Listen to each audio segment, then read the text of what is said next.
Hello, everyone. Welcome back. Welcome to today's stream. As you can see, I have a new background. But I'm thinking that that some of you realize that, hey, is this the background from when you played A Date with Death? Yes, yes, and it's also the streamer said like, yeah, oh, it's like it's also strange that I wanted to say this in my background. Yeah, I want to use some backgrounds. So this background is actually from a game called A Date with Death. It is a visual novel game on Steam. It is free to play. It's available to play right now, and hopefully y'all enjoy today's stream. Hey Sky, how are you doing? How are you doing today? All right. The first thing we can play is gonna be Lego Star Wars: The Complete Saga. Ready, set. Let me just get it. And I have a new streaming setup. Hopefully y'all will enjoy it.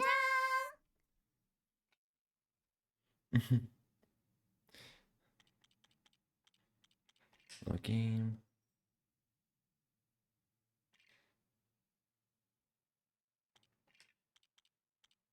options. Hopefully y'all enjoy today's video.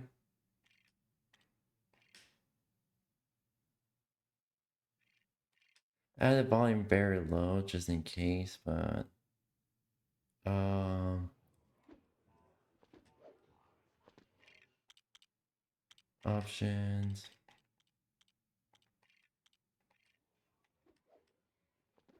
Yeah, add volume and also we minimize the risk of copyright. Alrighty. Uh, Today we're gonna be doing actually the final episode, episode 6. Gonna be the Return of the Jedi. And then after we complete episode 6, the next few streams gonna be like 100%ing Lego Star Wars. Because I never actually 100% any of the Lego Star Wars games. That'll be including the Skywalker Saga, which I don't intend to 100% at all. Alright, let's get to it.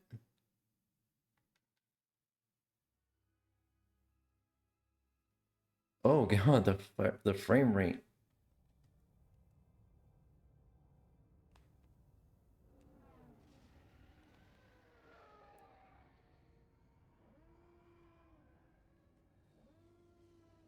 I definitely need to make some tweaks to the setup, but I'm happy as it is right now. Okay, there's Darth Vader. I always love Lego's charming touch. Having a menacing moments be funny like this. Yep, even the sad. Aww, he's sad. Aww.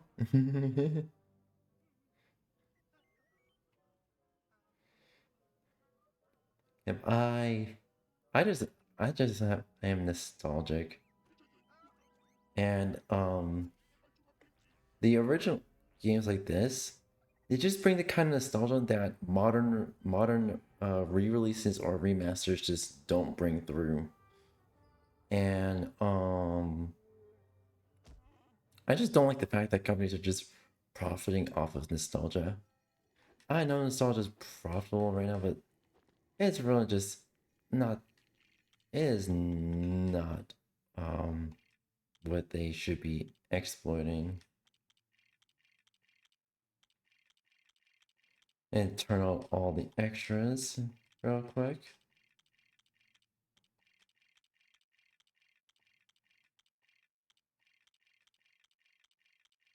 Okie dokie. Everything is on.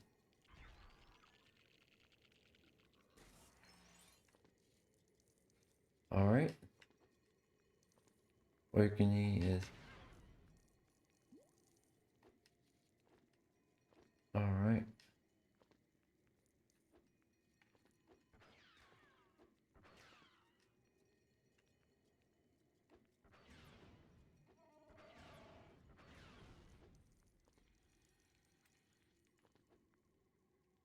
We can't actually reach it.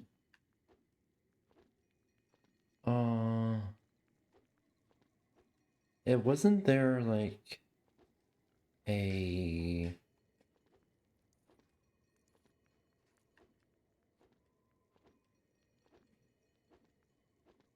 I swear there was something.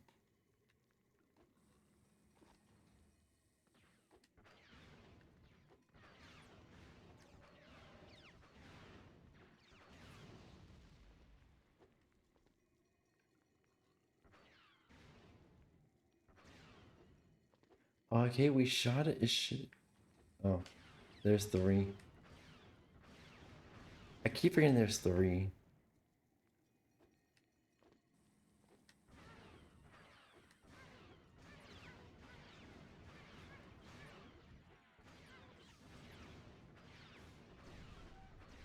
There we go.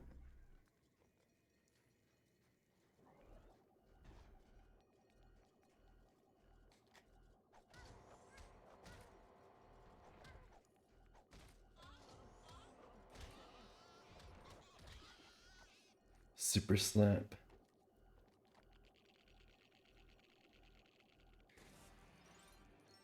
Dum, da-dum, dum, da-dum.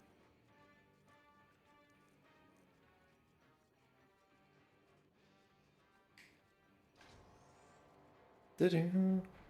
Dear, dear, dear, dear, dear, dear, dear, dear. Alright. Ba-ba-ba-ba-da-ba-ba-da-ba. Oh.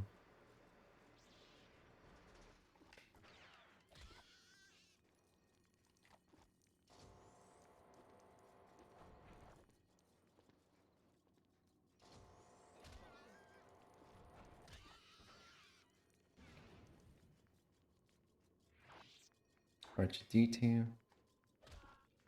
Ah.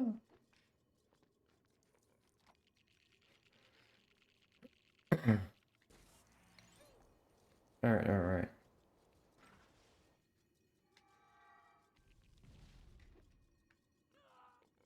Ah.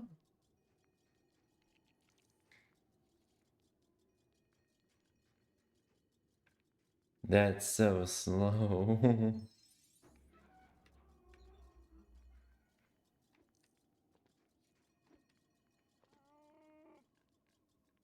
What was it getting to?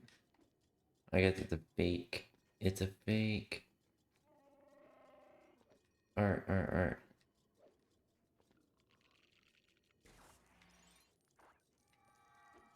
Alright.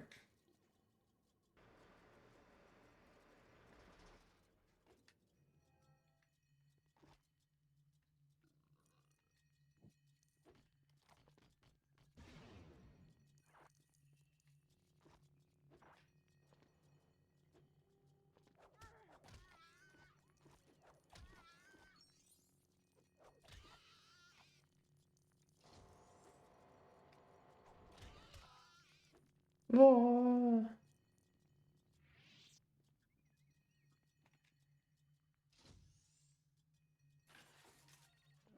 Whoa.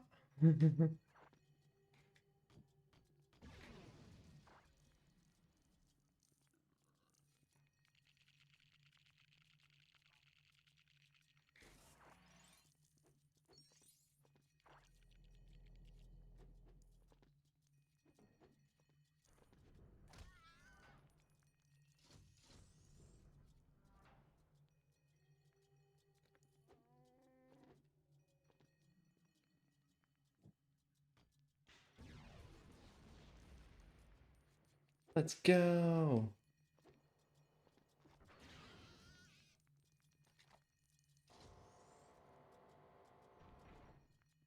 Alright.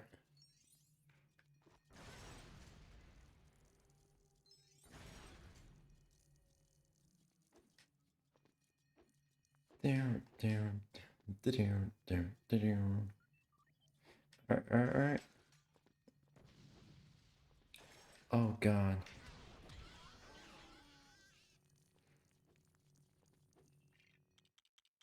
Extras. Hold on. Let me. Options.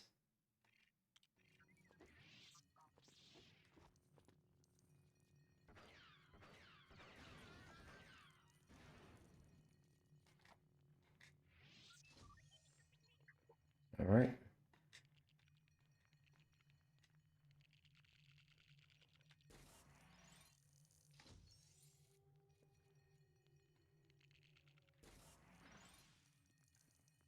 Alright.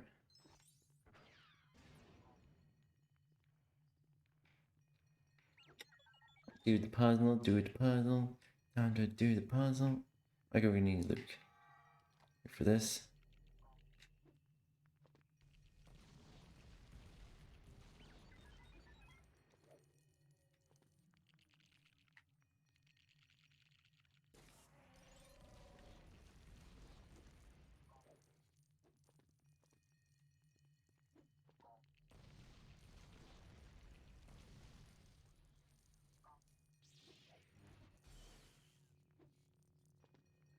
Alright.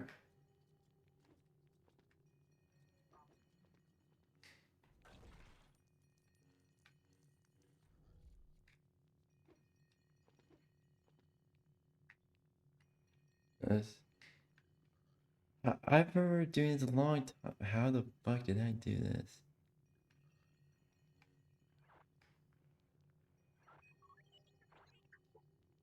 Alright, alright. Oh yeah. There you go.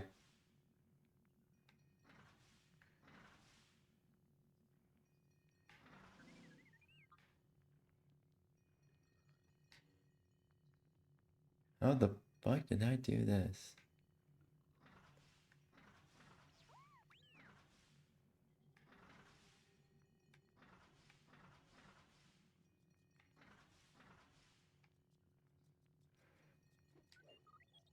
Oh, now I remember.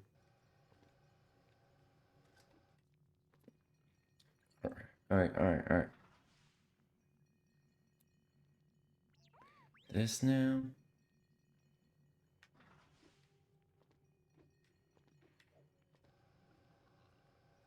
Alright.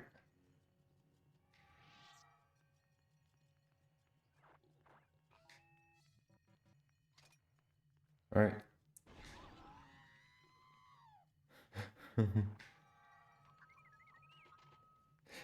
It's always fun to do that.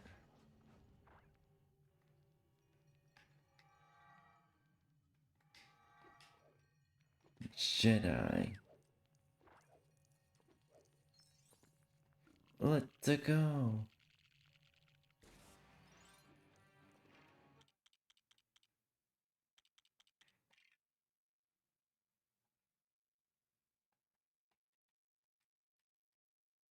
Alright. I'm gonna have to mute the audio for now.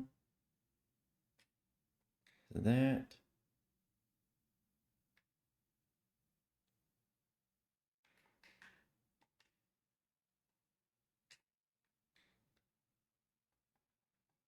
Okay, now I can put it back on.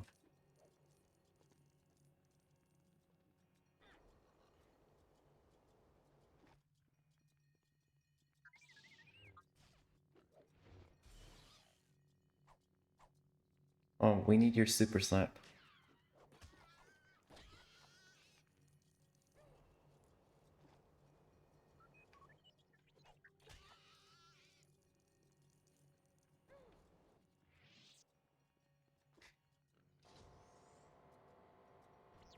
Alright.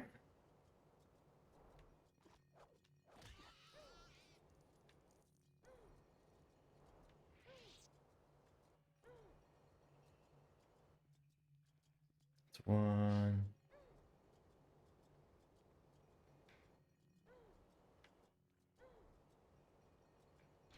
2.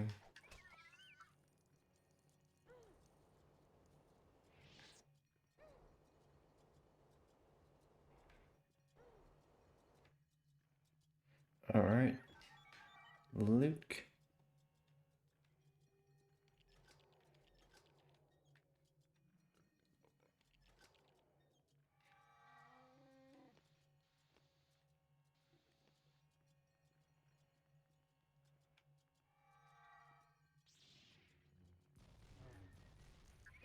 Alright.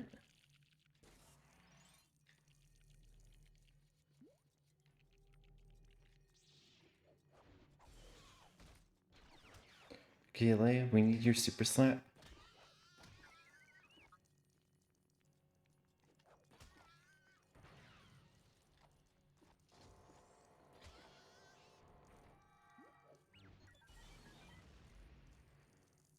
Alright.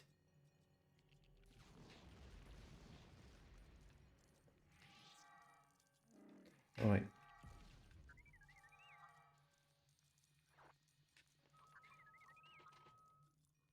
Alright. Here we go.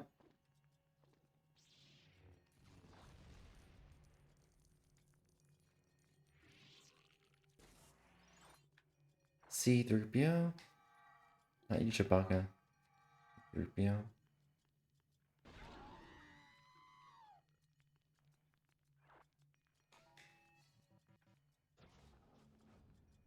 Okay.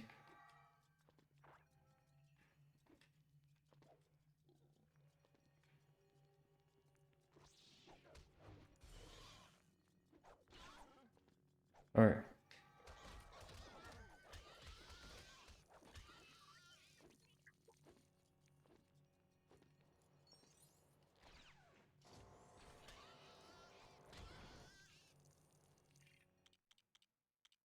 Options.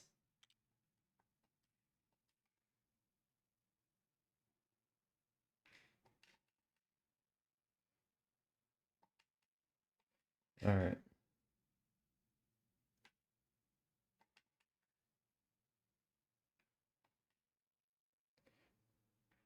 Yep, we have to mute the audio again. Options.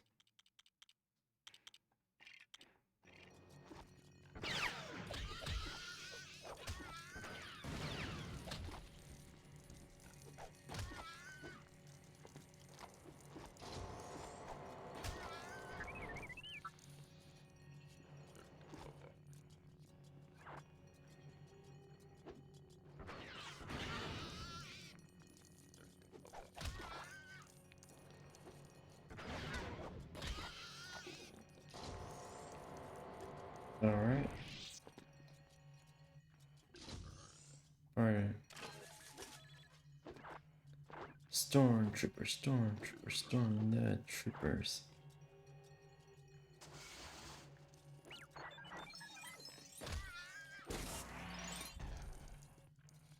Wow.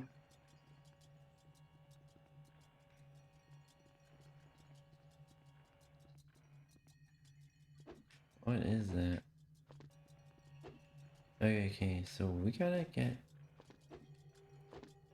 Oh, we have to track back. Backtrack. To get a.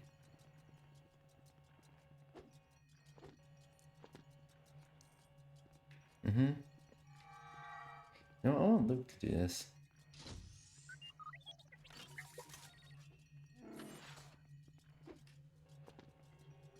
Alright.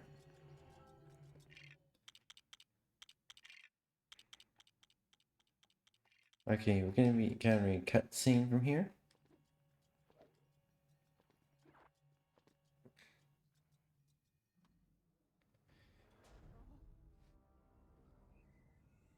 Aww. Han Solo. Woo.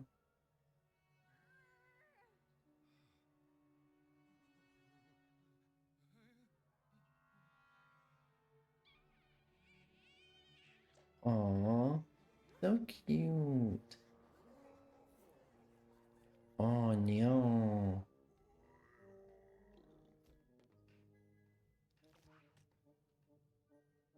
Cup. Cuparino. Force. Force pulley cup.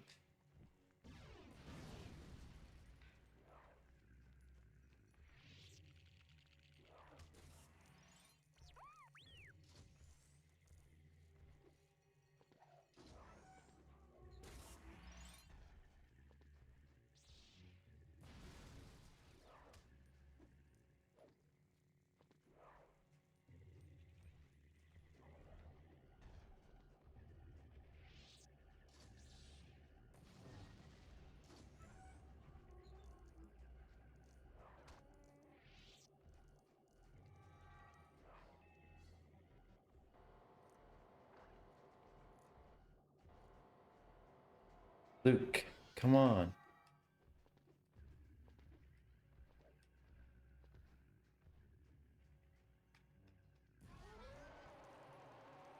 Whoa.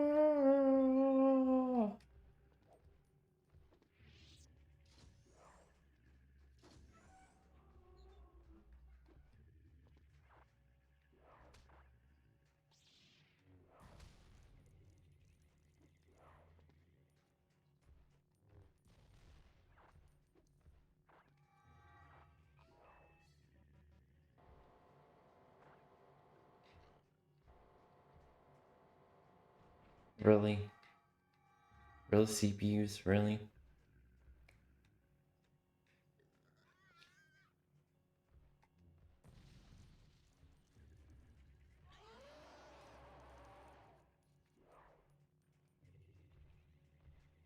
Wow. Wow.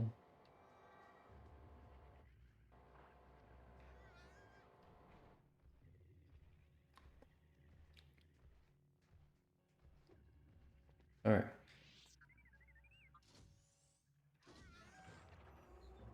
Wow.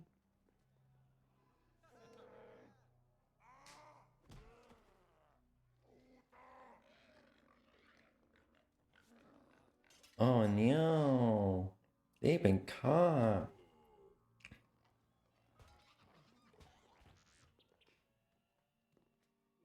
They've been caught. Oh no.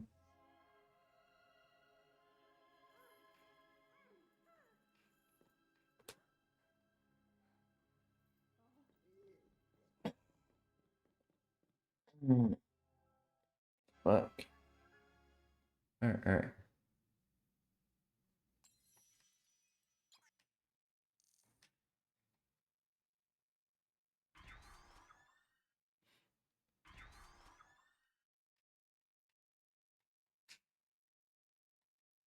Let's continue story. Story time.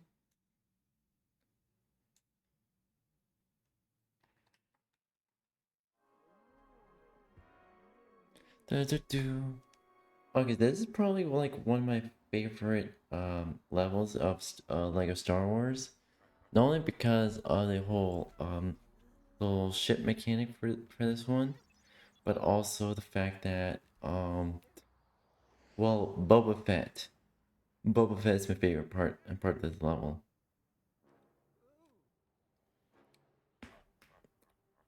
Fear of heights.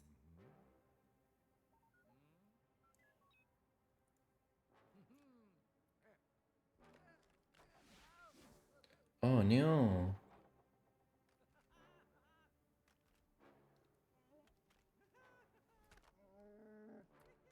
Lol. This is funny.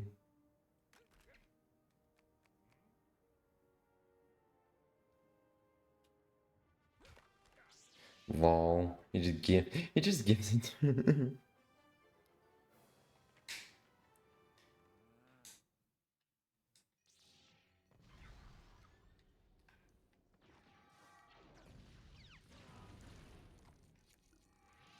Lando, Palace Guard. Lando and the Palace Guard. Palace Guard, disguise.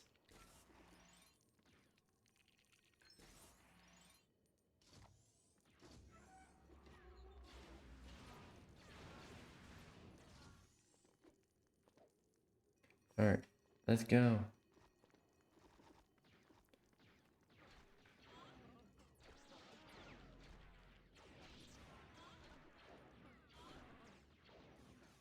Alright.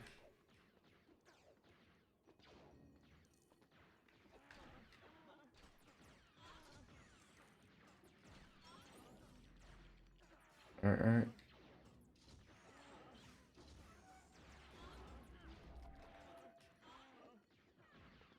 Wow.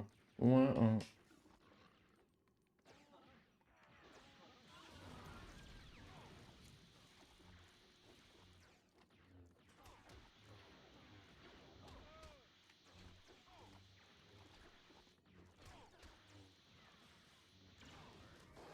Lol. Whoa, whoa, whoa, whoa, whoa, whoa. Rip. Rip Boba Fett. Boba Fetty spaghetti. Ready spaghetti.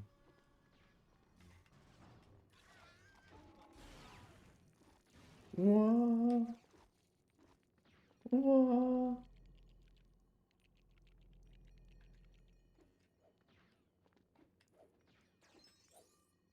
Double score zone. Let's go.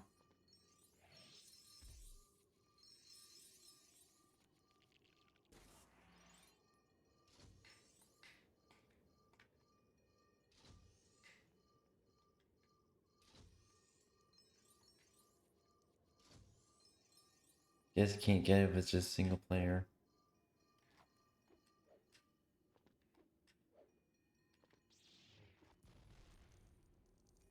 Unless...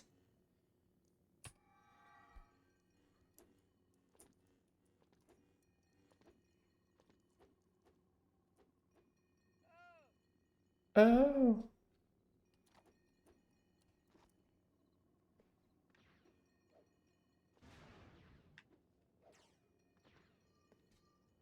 Alright.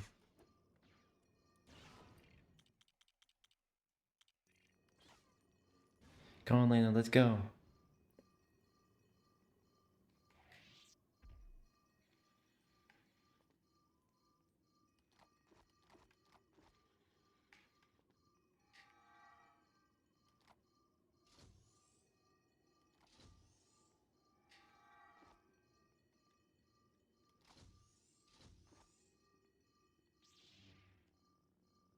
Seriously? Anywho.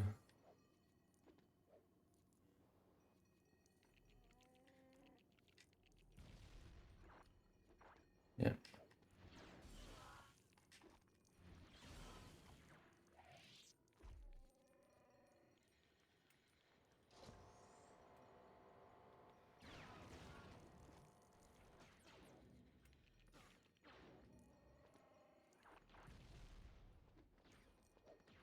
Alright, so this is actually like a mini kit thing. What?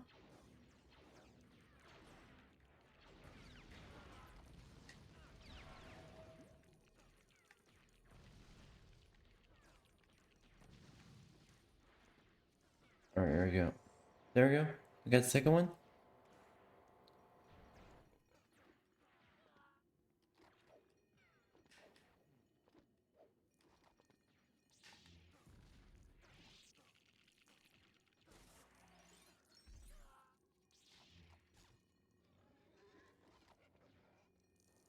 Really, Lando?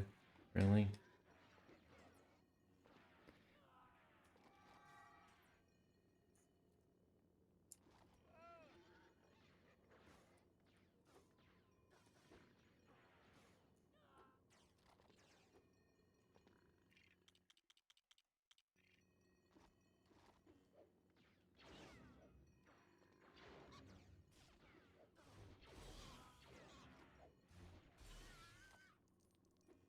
Come on, Lando.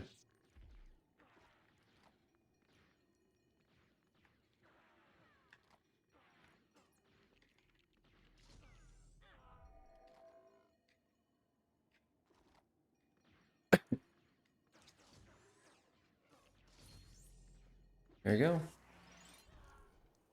Got one in mini kit.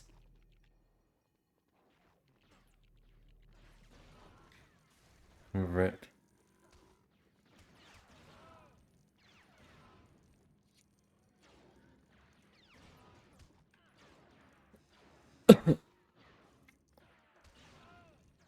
Whoa!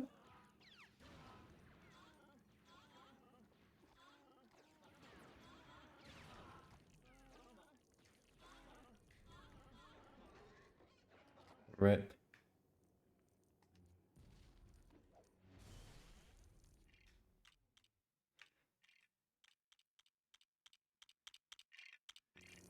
I continue.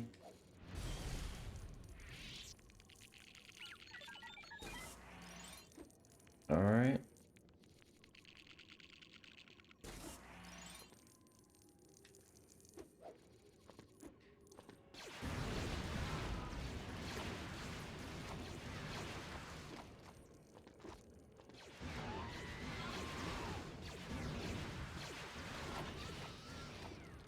There you go. There you go. Come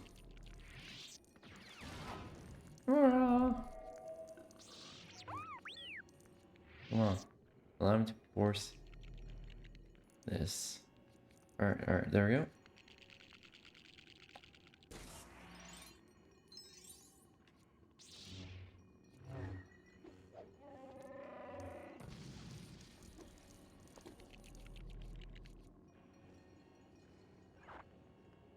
C3PO. You know what to do.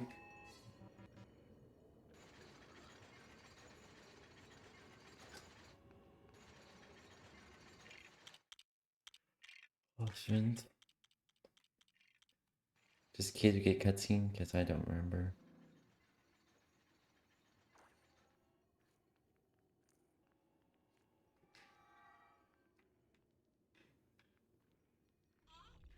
Oh! Hold on. Hold on, I have an idea. Metal. Come here, C3PO. Boom. There you go. Options.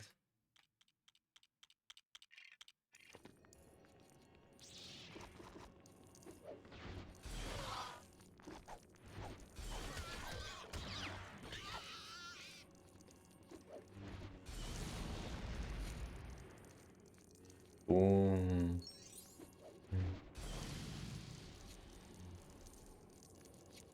Boom.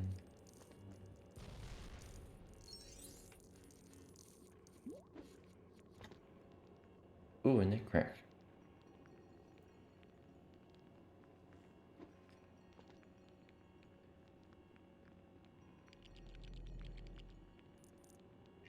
Oh.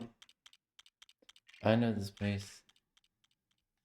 Gotta mute the mother for this.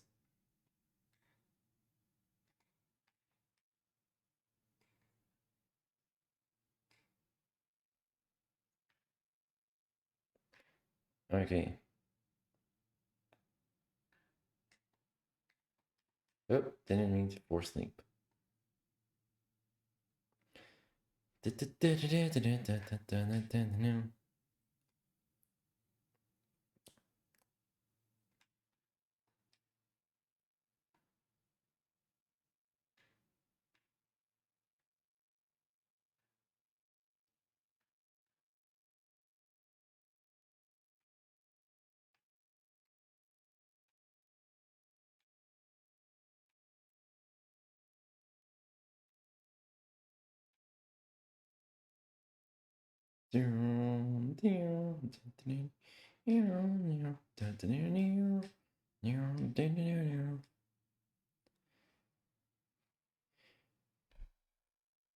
Oh.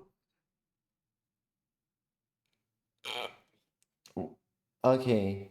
Nobody can argue that Slave Leia is pretty much favorite character of like the complete saga. And we all know why. We all know why.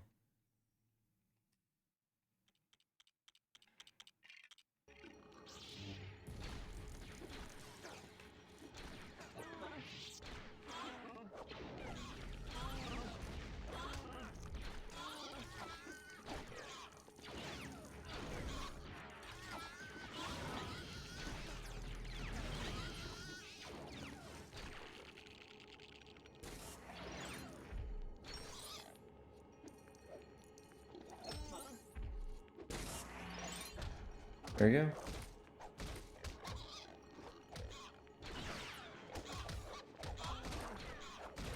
C3PO.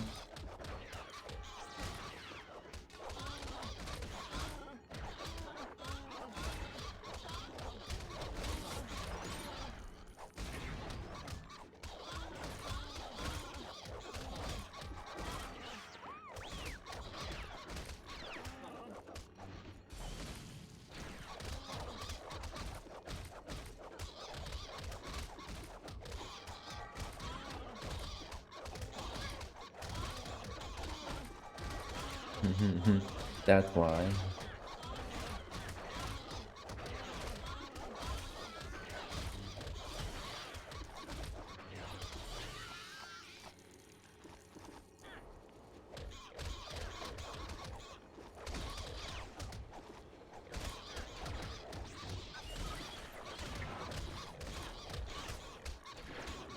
Okay, Lando, I'm gonna need you here.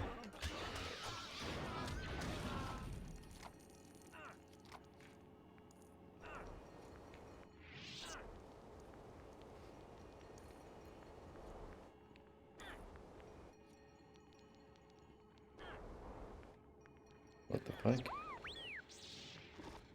Is this? Excuse me?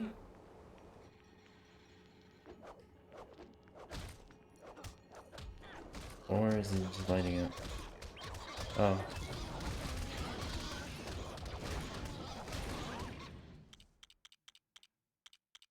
Option.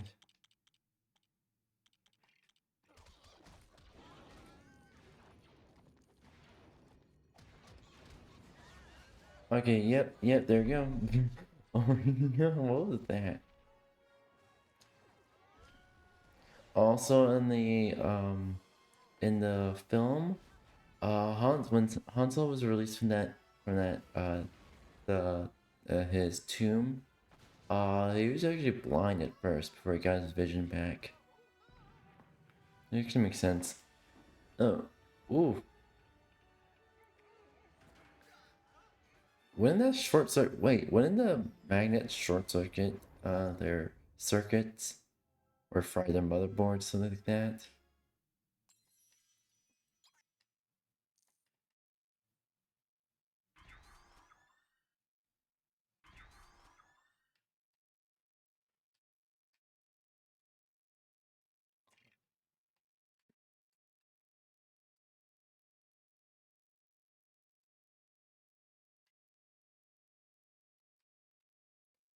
Uh,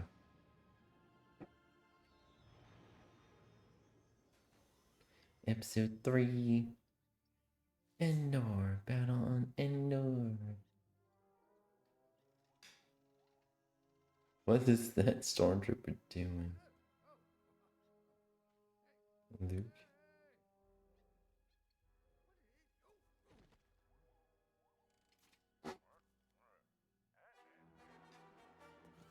Oof. Oofers, big oofers.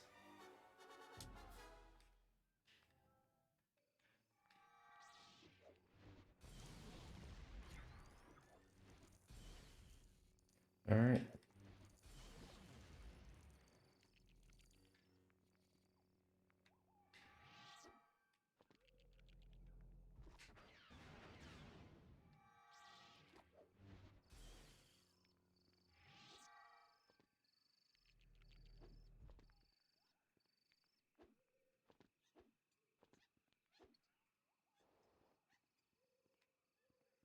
Oh no, they.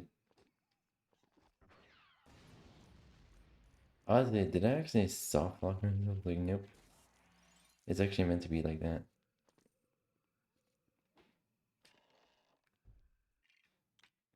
Options.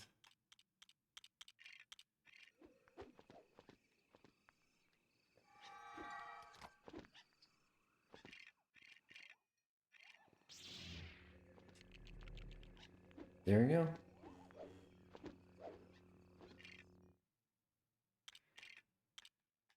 We're gonna get another cutscene. Probably.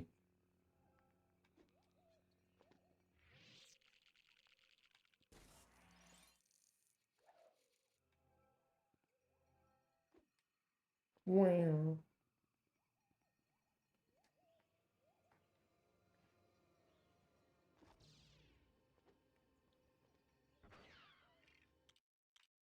Options.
Let me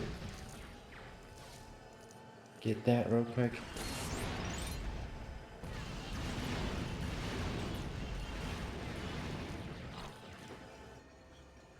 Alright, there we go.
Okay, we need to get that in free play.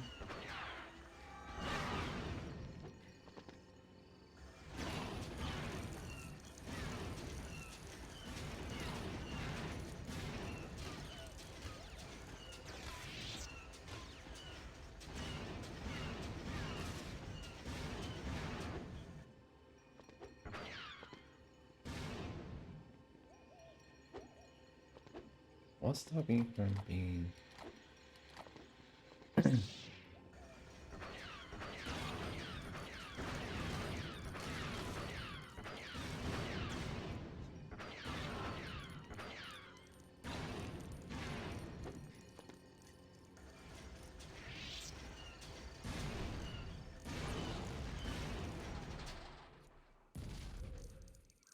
One.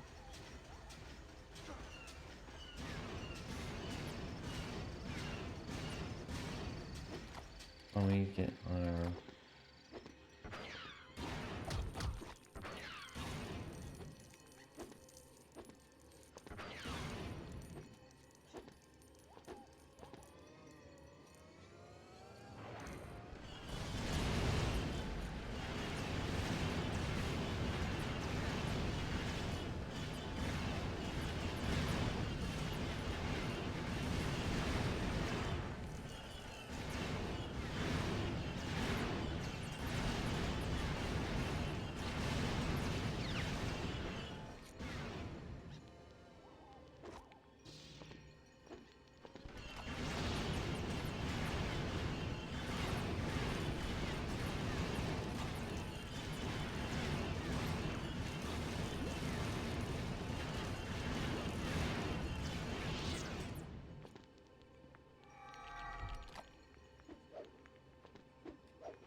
Oh.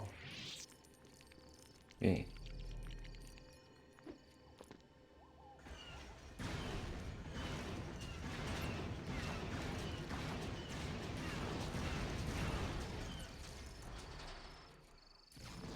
Boom! Two down.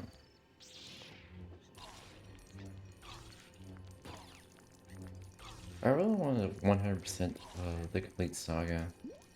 That would be like the first Star Wars game I ever 100%.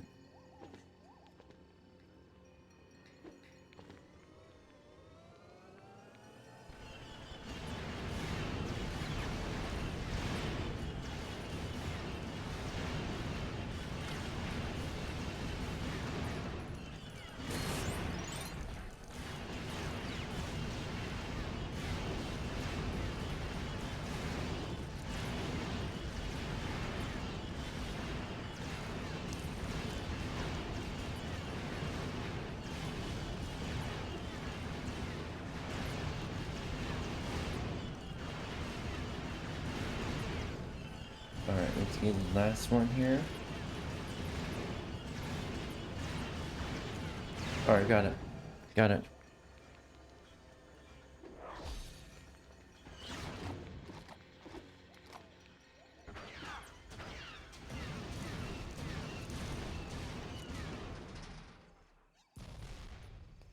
Alright.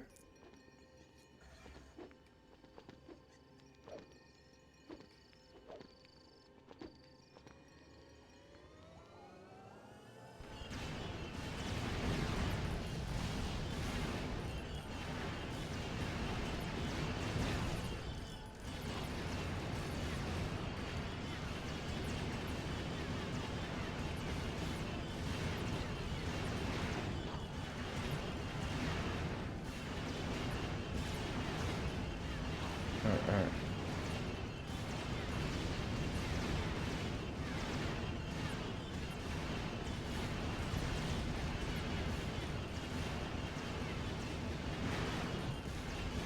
Instantly.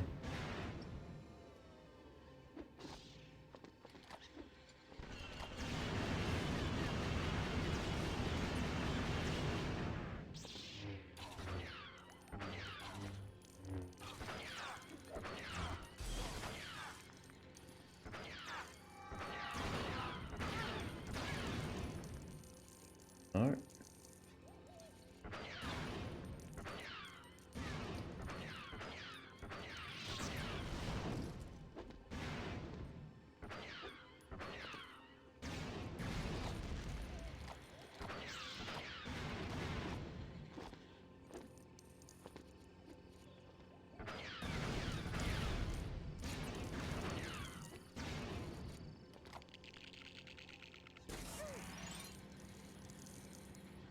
Alright.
I forgot how to actually.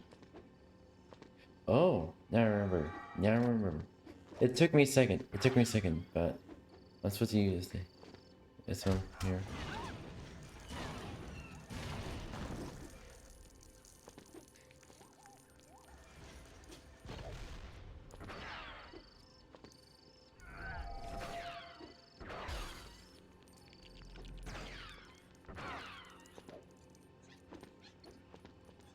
Alright.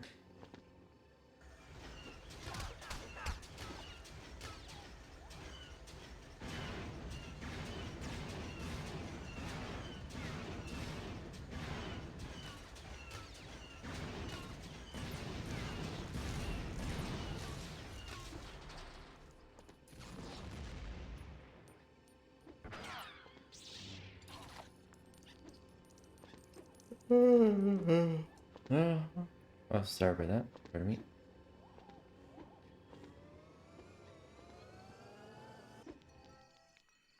Rip. Rip vehicle.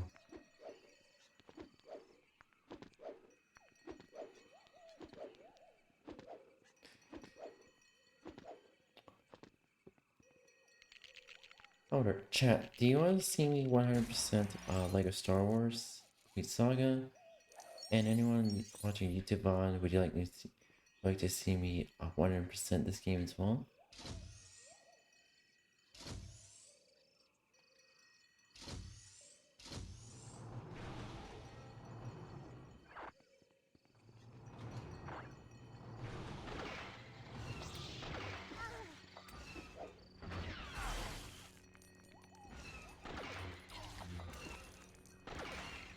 I got to put. Alright.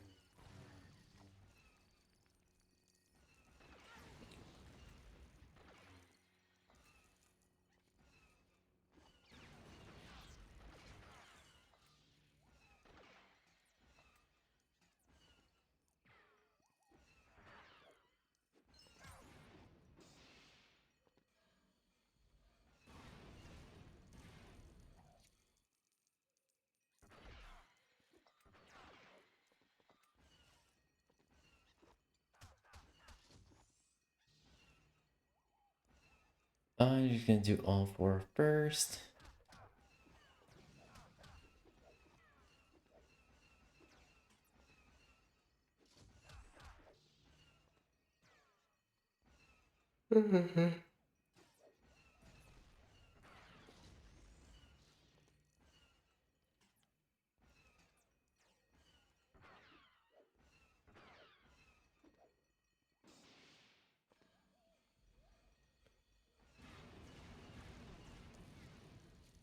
This is so fucking slow.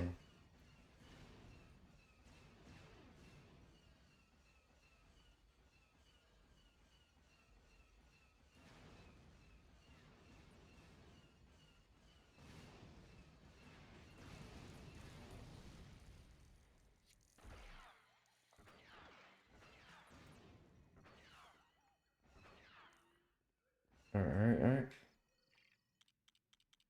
Options. Let's fucking go! Let's fucking go!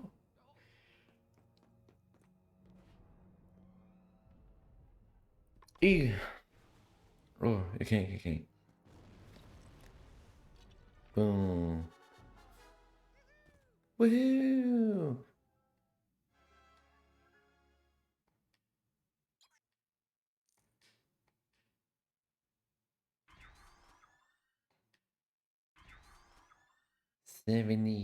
Seventy gold bricks, everyone. Let's continue the story and let's fucking go.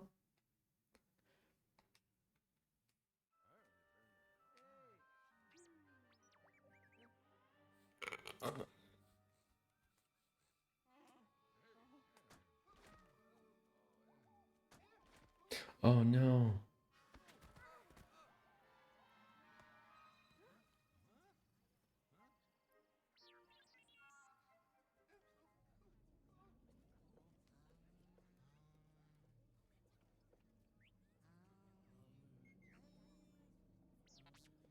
Oh no. C3POs.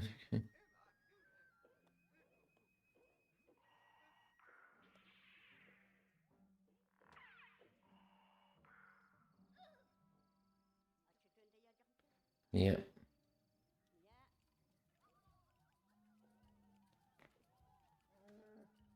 Aww.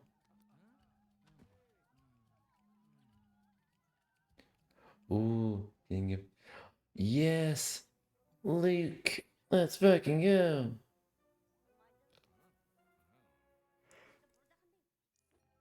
Alright.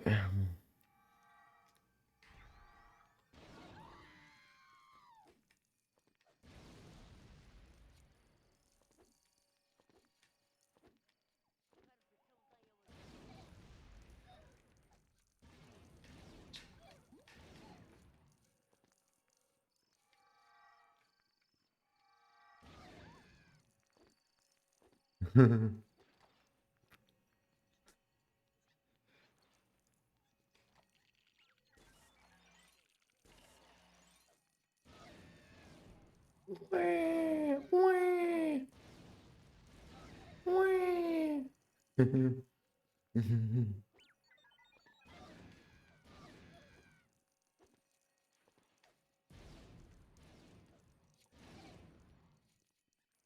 Rip.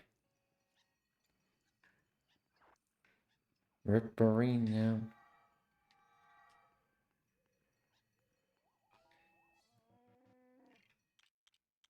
Options.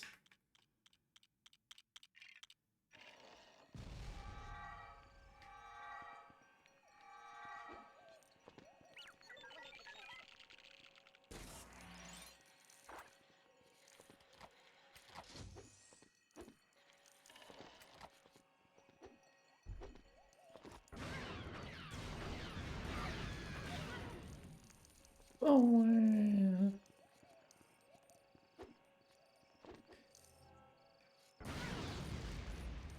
Yeah. Alright.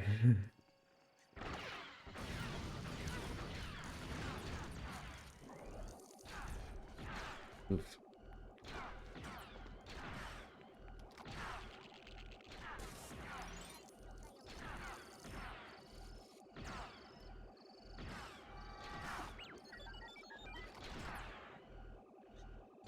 Fuck you.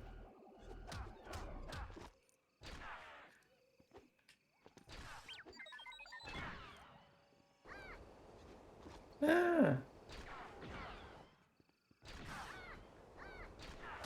Ah.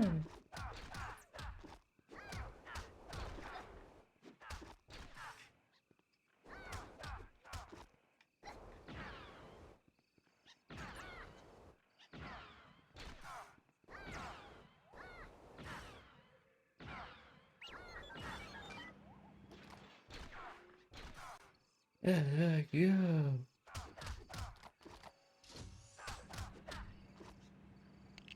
Mm. Yeah.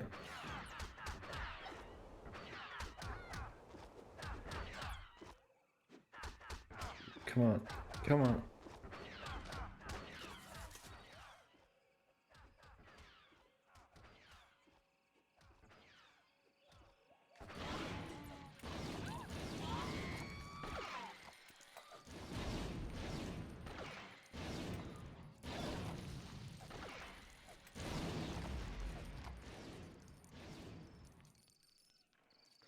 Alright.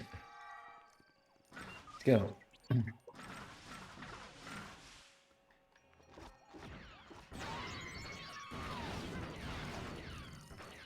Anyways, I started blasting.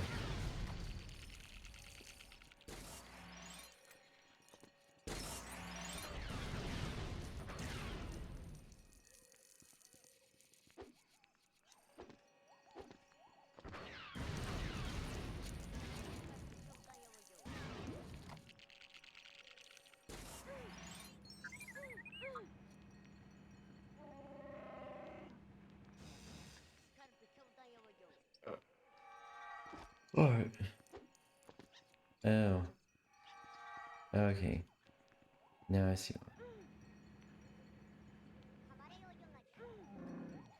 Yep, 2.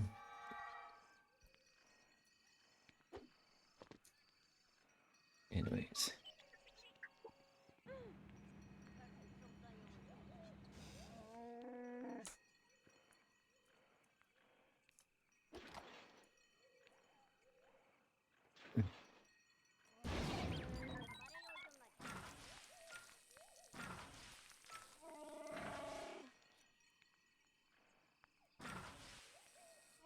Alright.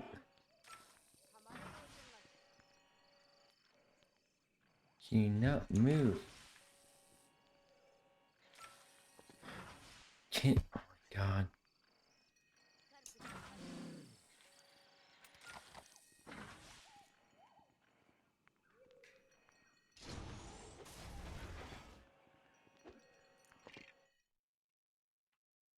Oh.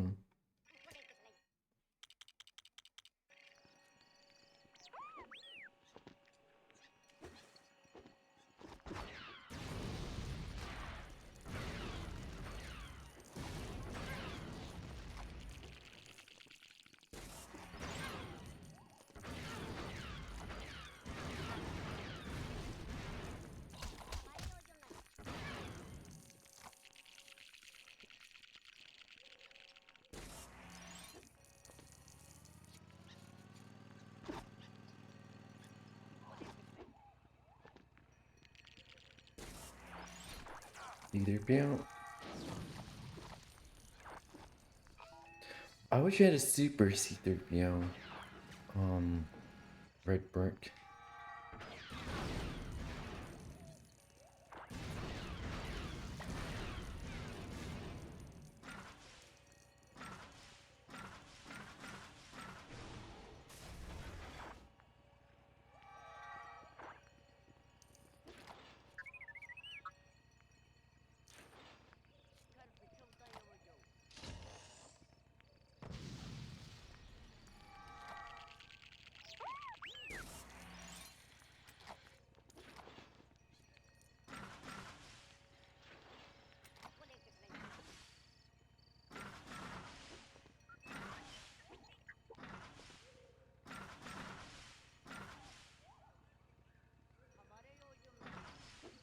Oh. Oh, they're not able to.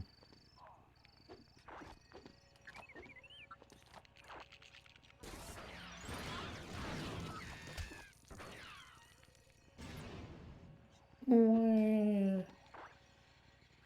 Wah.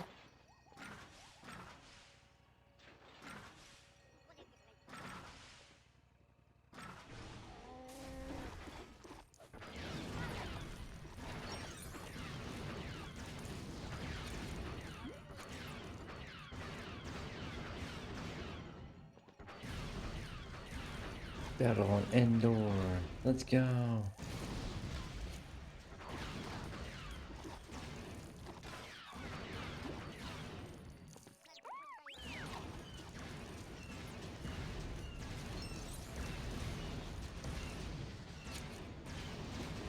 Anyways, I started blasting.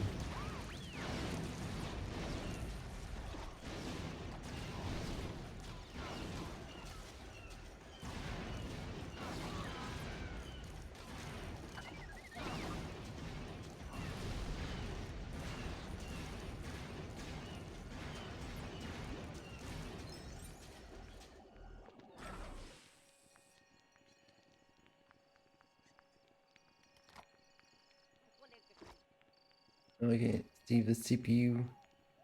Can't.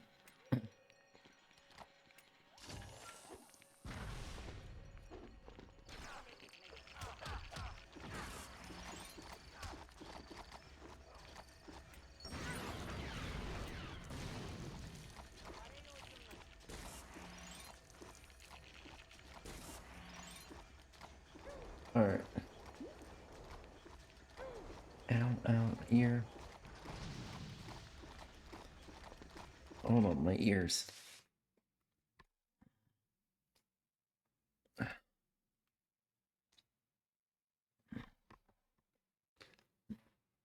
Ears were itchy.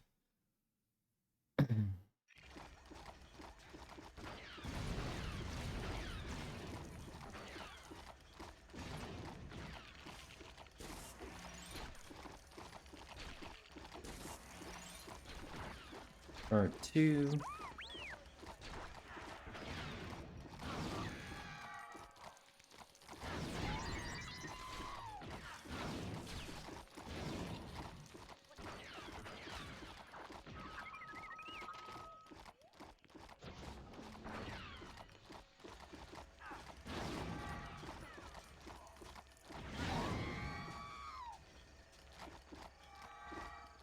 On Solo Endor. Alright.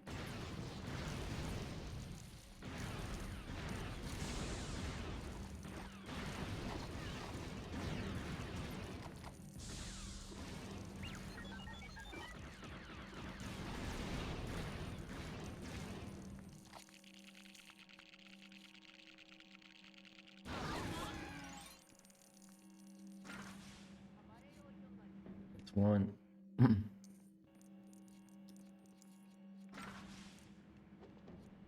That's two.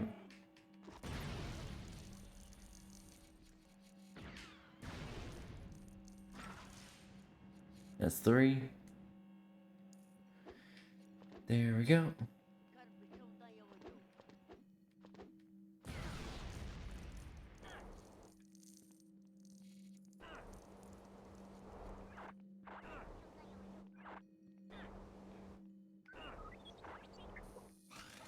Mm.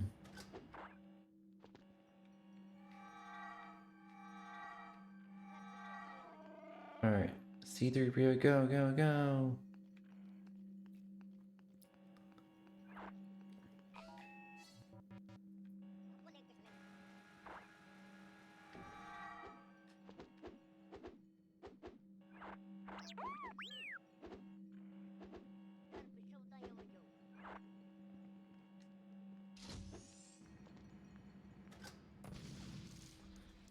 Alright.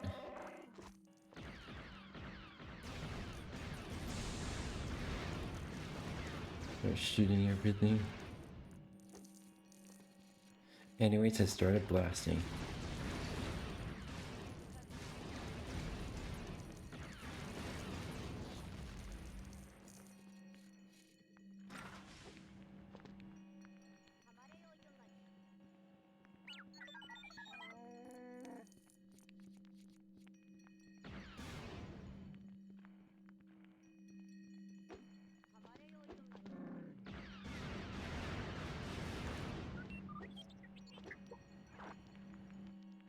R2D2.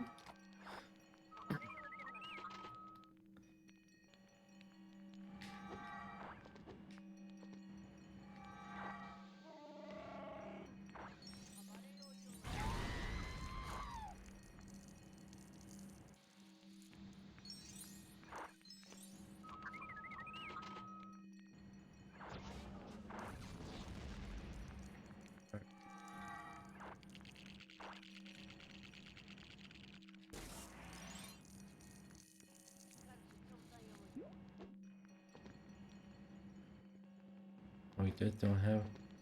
We don't have him anymore. Oh, we do. Don't know what are you doing. Anywho. Anyways, I started blasting.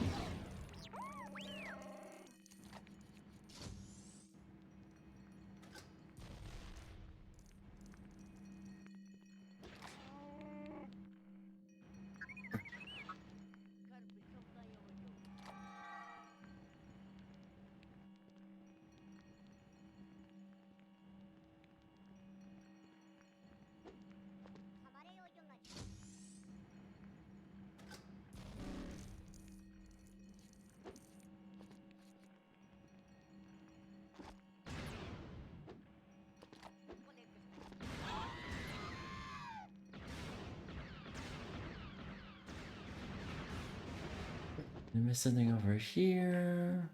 Yes, I did.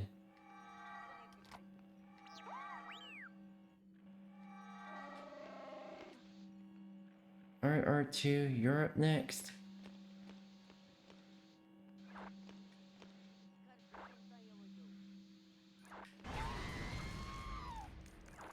Oh.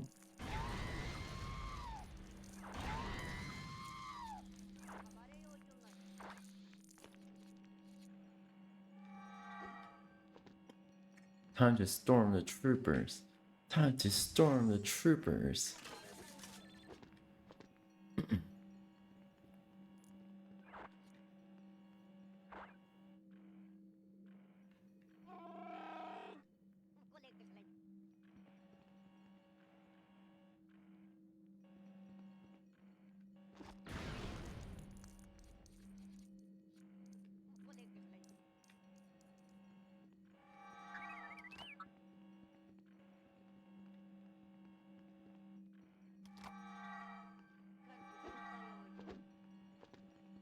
Hold on real quick.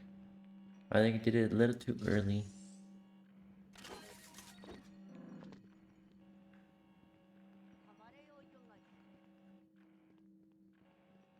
What's going on? I think that's a bonus thing. This might be a bonus thing. Anywho, fuck.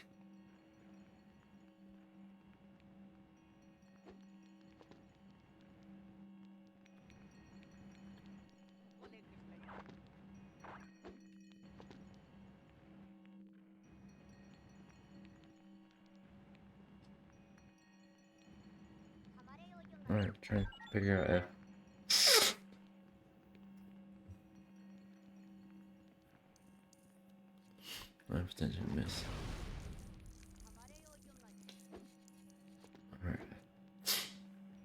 Alright. Yeah.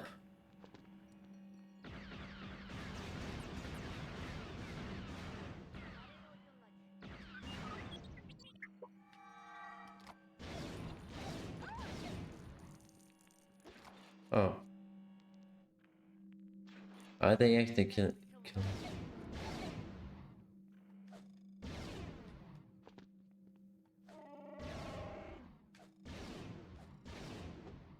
That is the bonus room thing.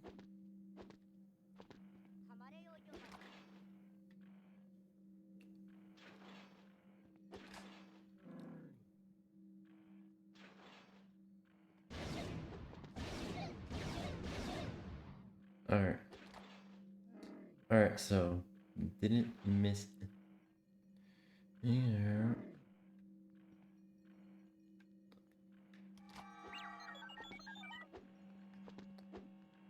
Alrighty.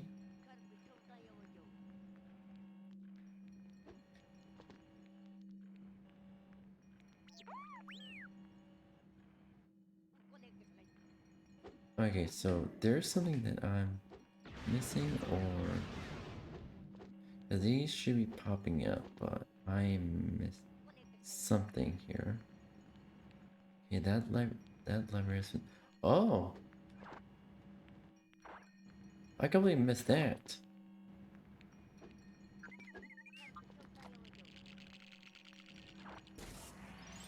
Alright, C3PO, it's your turn.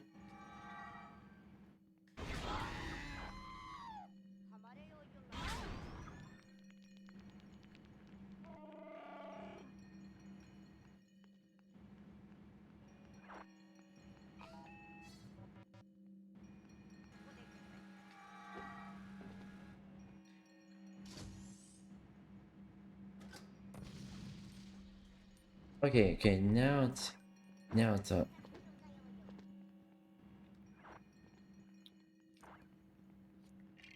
Okay. Okay, put the volume back down.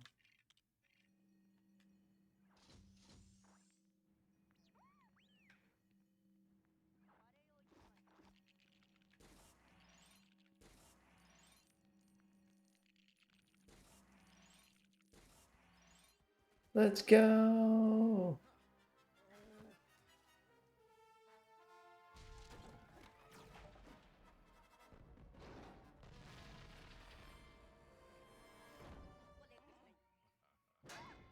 Oof.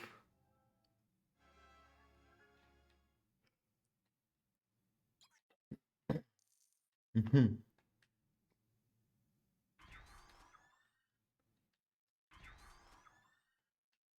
Yep. Sending to Lego bricks.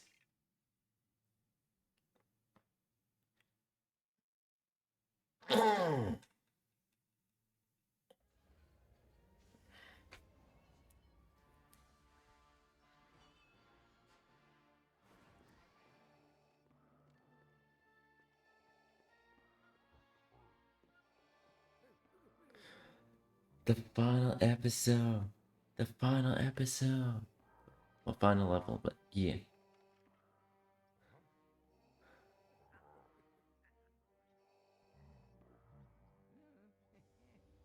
Now Luke put some safeguards in his lightsaber.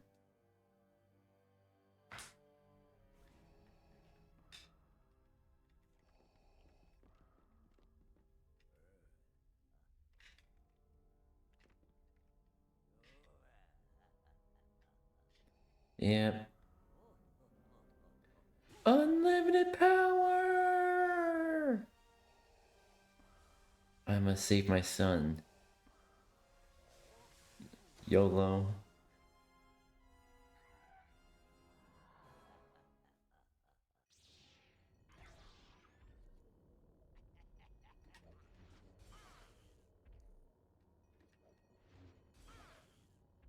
Ah! Ah! Ah!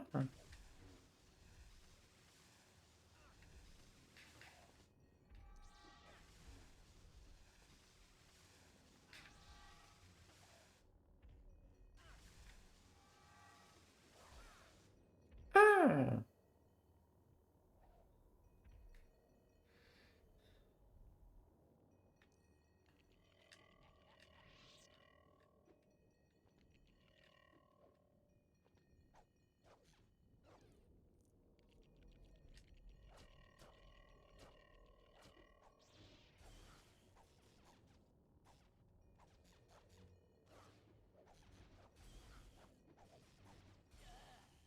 Yeah.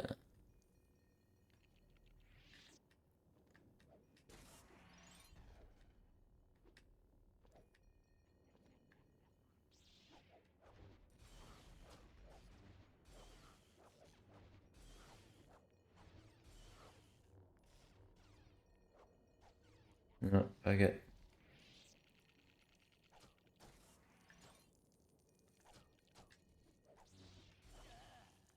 Yeah.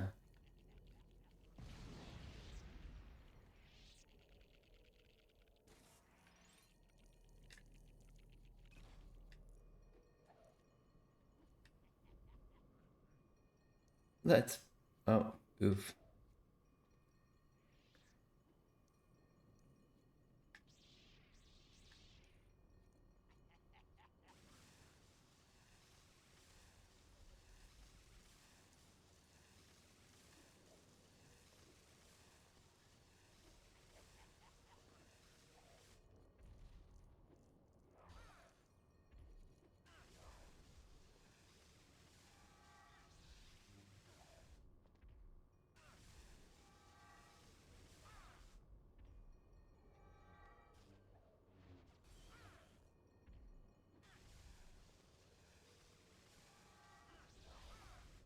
Ah.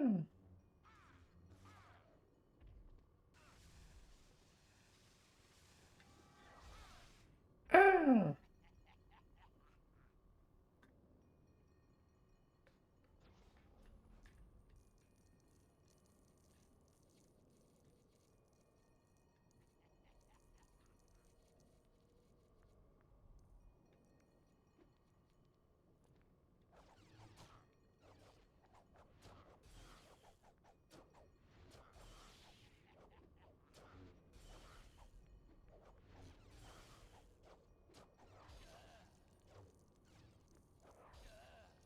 Uh.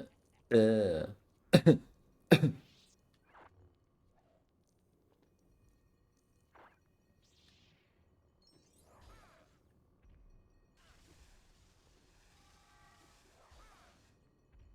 Ah.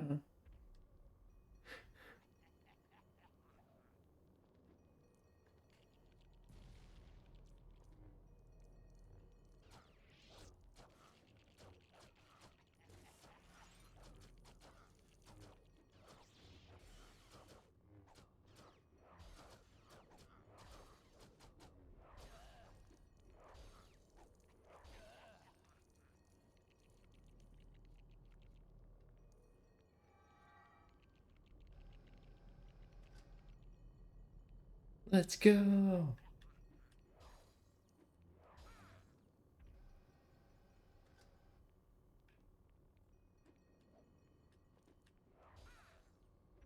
Ah.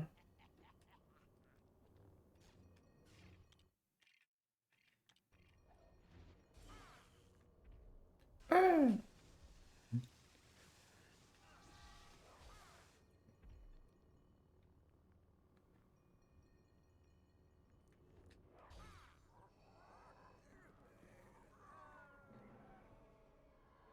Ah.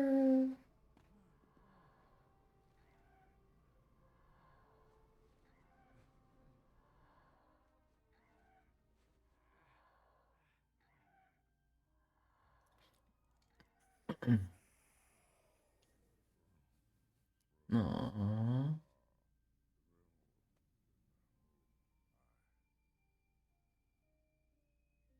Aww.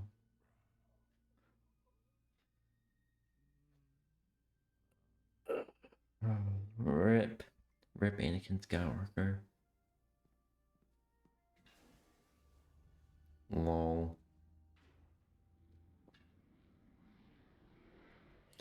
It just just falls in.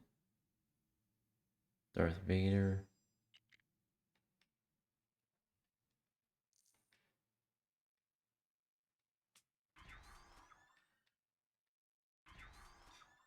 Let's fucking go!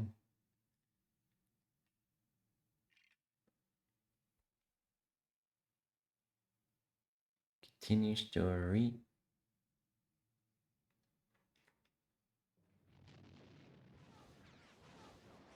Oh, I forgot that was Ledger's level 5. This is the actual final episode. It's a trap! It's a trap!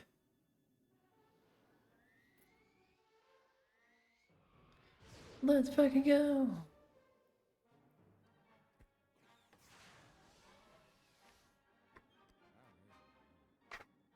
Oh. Oh.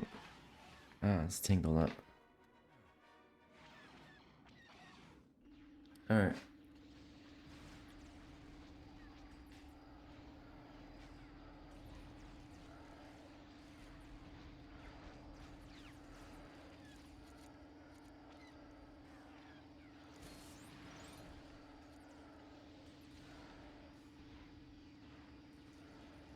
Alright, there we go.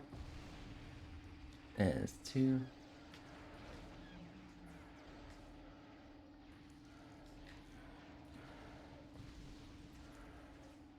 Alright. Get that 2.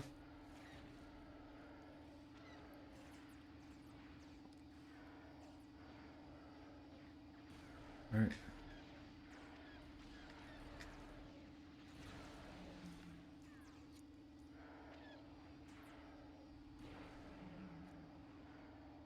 Alright. Let's fucking go! Let's fucking go! Alright. Oh. Oh, and I need to reset my model real quick. Hold on real quick, I need to reset my model. Bear with me. Bear with me on this. There we go.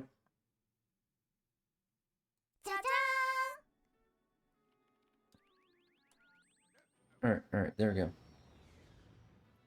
Anywho. Time to go into the Death Star. Let's fucking go.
I can't get that mini kit.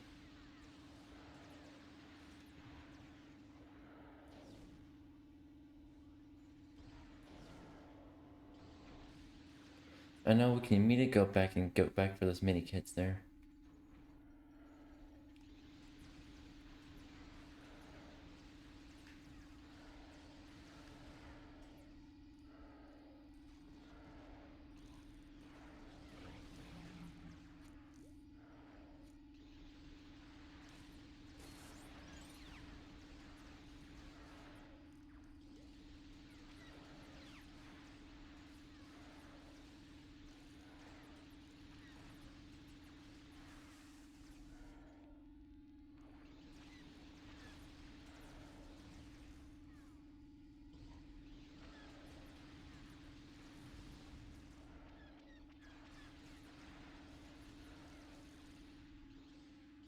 Let's go, let's fucking go.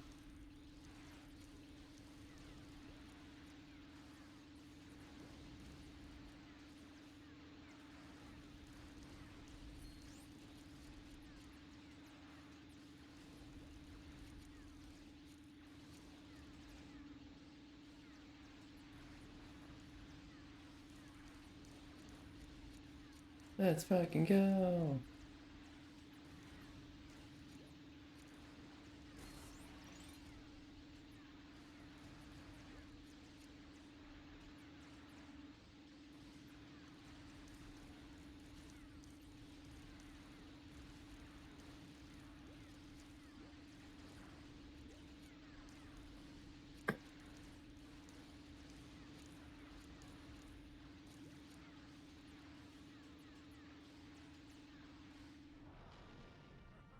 Let's fucking go.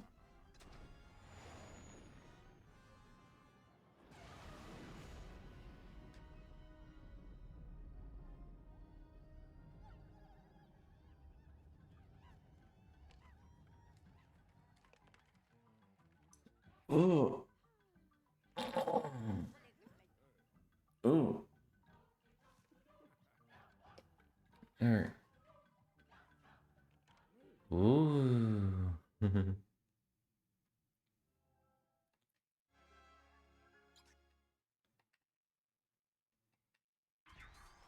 We officially completed Lego Star Wars the Complete Saga main story. Ugh.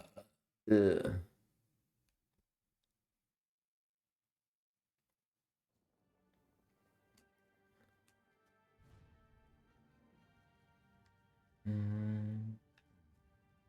Dun, dun, dun.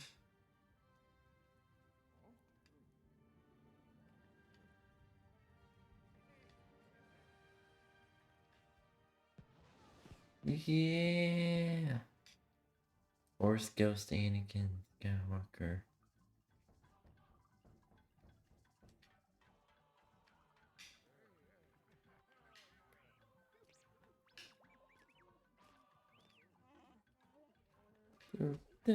Yeah, this is actually my favorite. Like, this is my favorite cutscene of all time.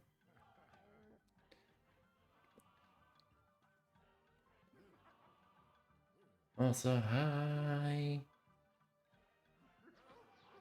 Aww.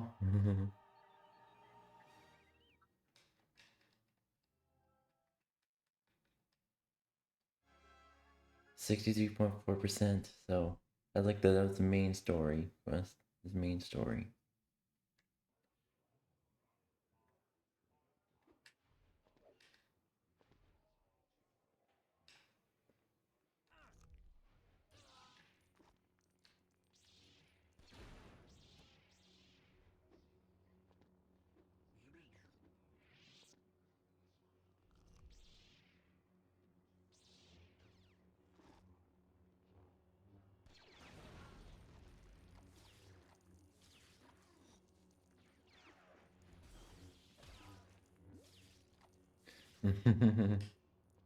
Lol. Anywho.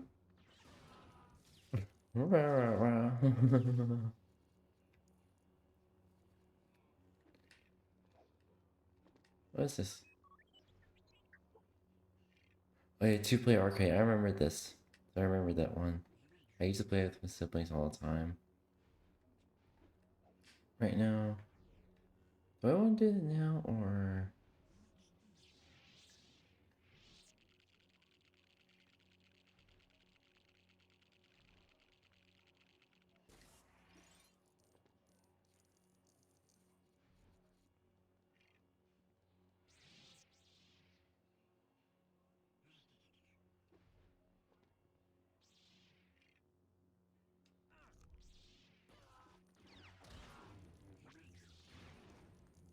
Lol.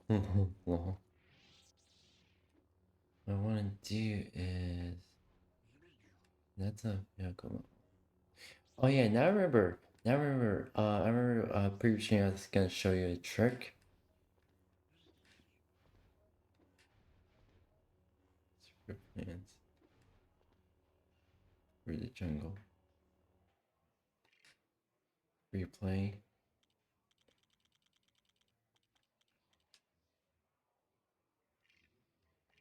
Because Indiana Jones, because why not?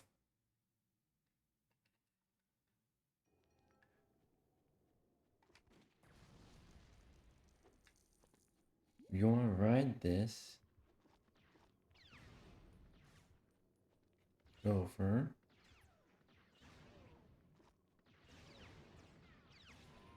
I like how Indiana Jones is hanging on.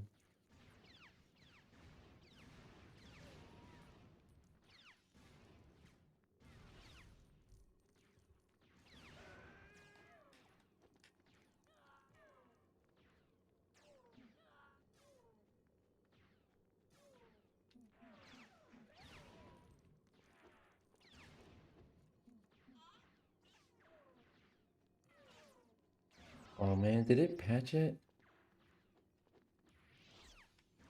Or do I have to go to the later part of the level for it? Anyways.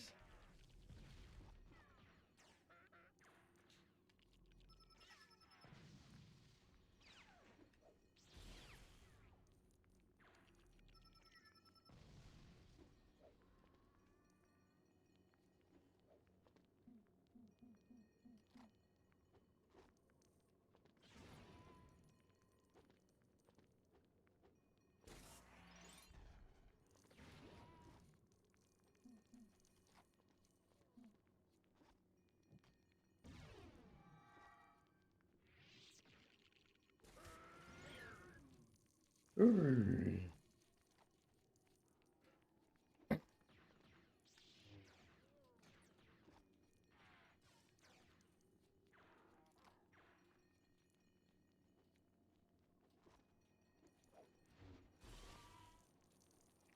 Oh.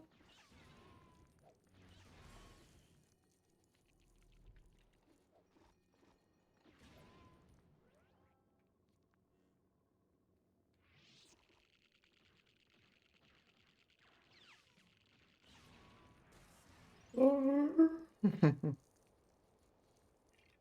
This is free play. We don't need to worry about cutscenes.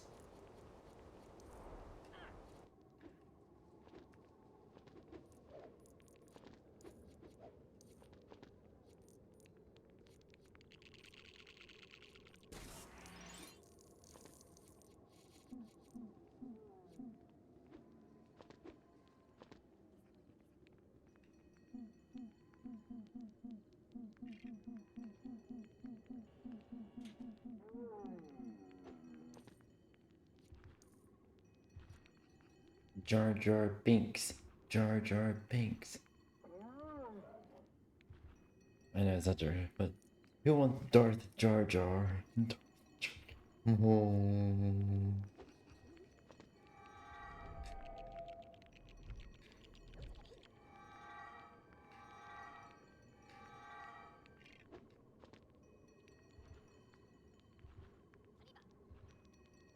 Darth Jar Jar.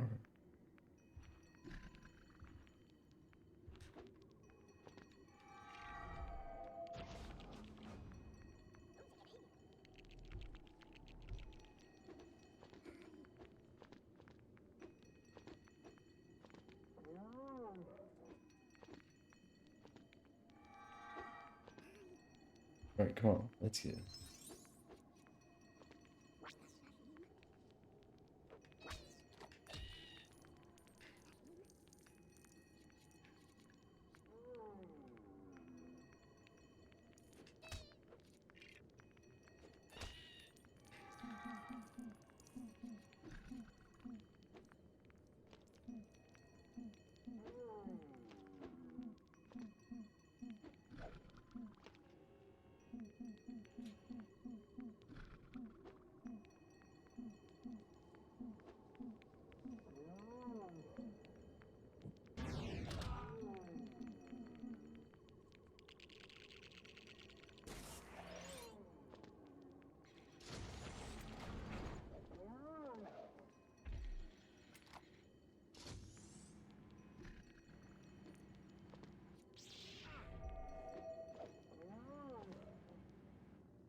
Alright, there we go.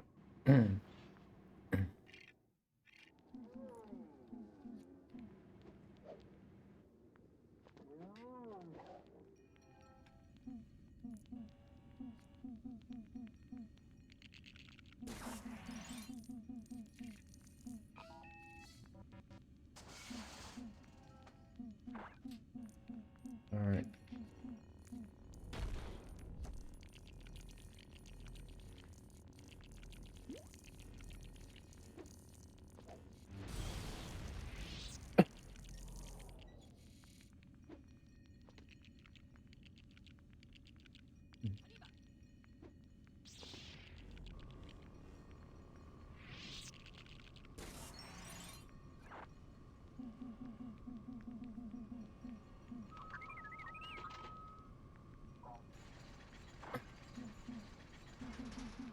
Alright.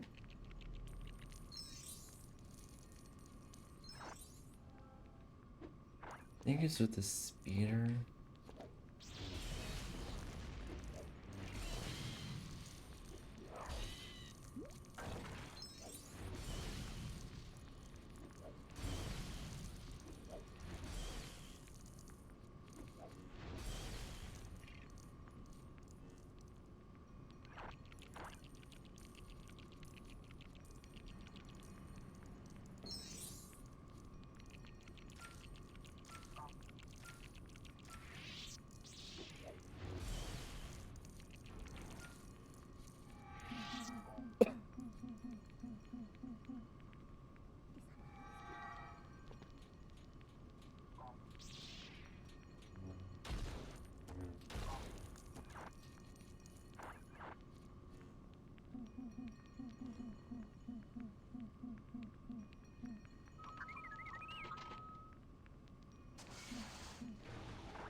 Alright.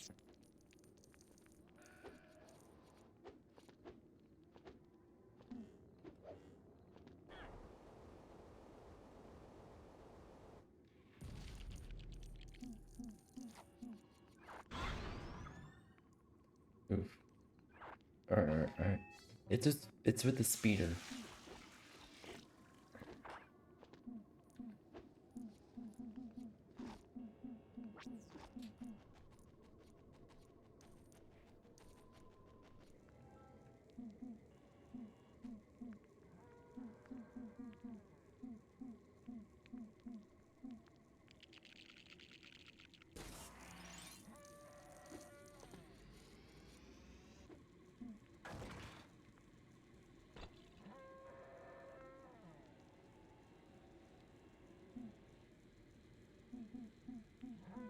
Please don't tell me they patched it up. This version of it. Oh man.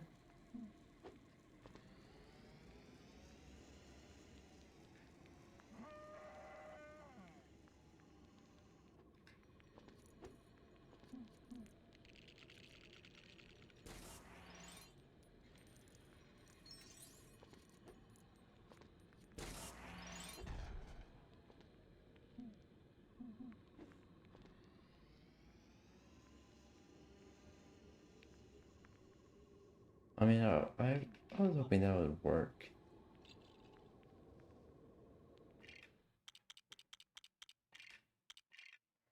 I was really hoping that would work.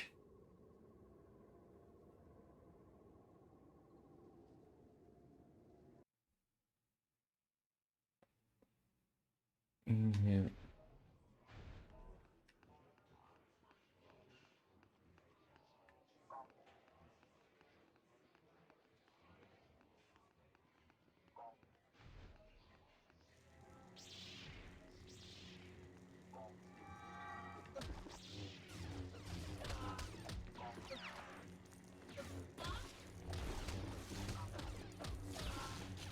Bad Chancellor.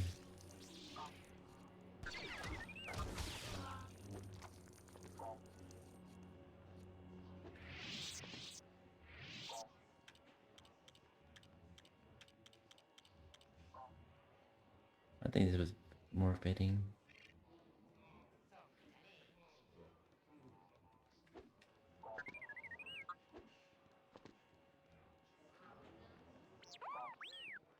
Anyhow. Anywho, I mean,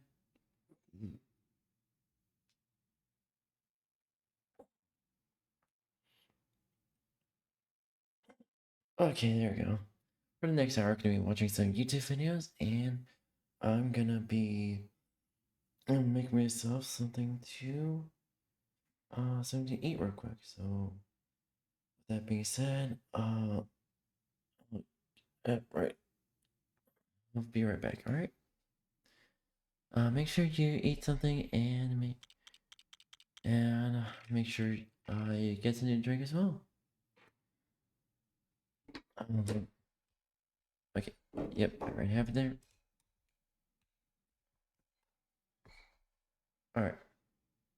I'll be right back. Matinee.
Oh, you make me wanna talk back to you. Say it like that. If I hate you, then find someone new. Baby, but you know I never will. No, so I choke you down just like a pill.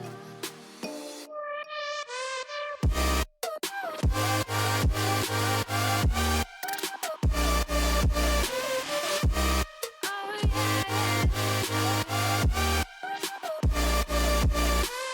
take you like a pill.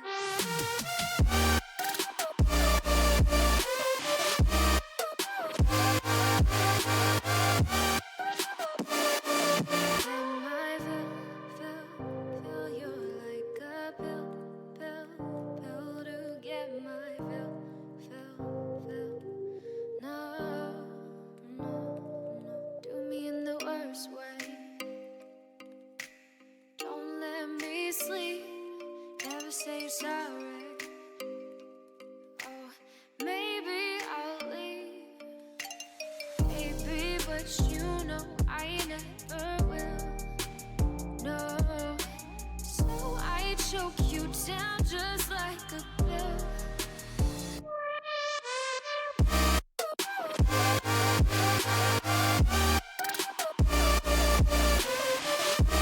Oh yeah,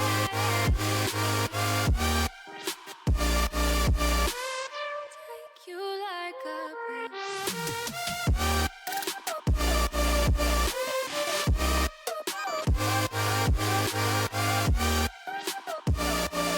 Get my fill.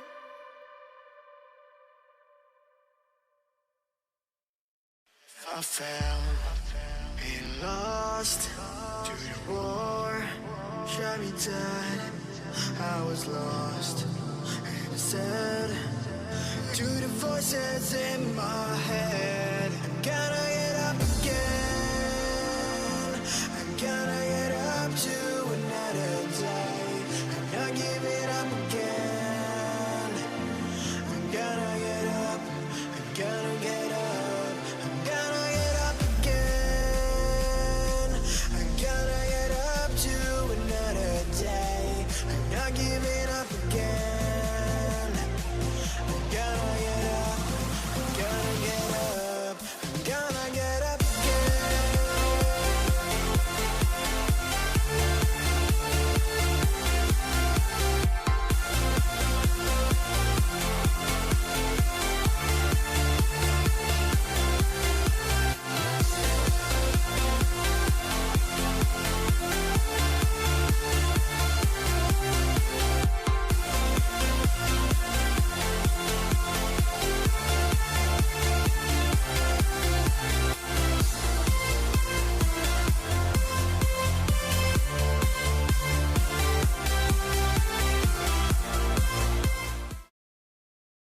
Alright, we're back. Gonna set this up real quick. Gonna be watching some YouTube. In the meantime, I don't know how all the days been so far. Hopefully they've been good. If it hasn't, the next day will get better. Next day will be better.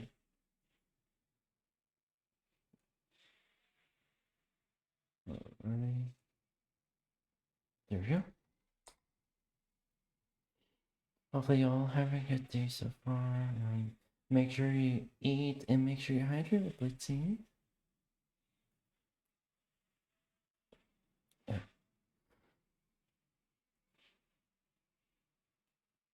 Alrighty.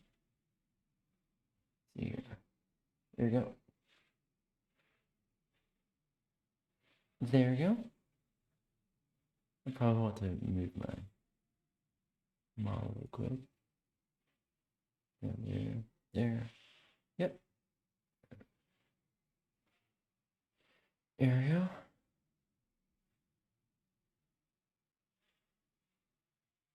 Do, do, do, do.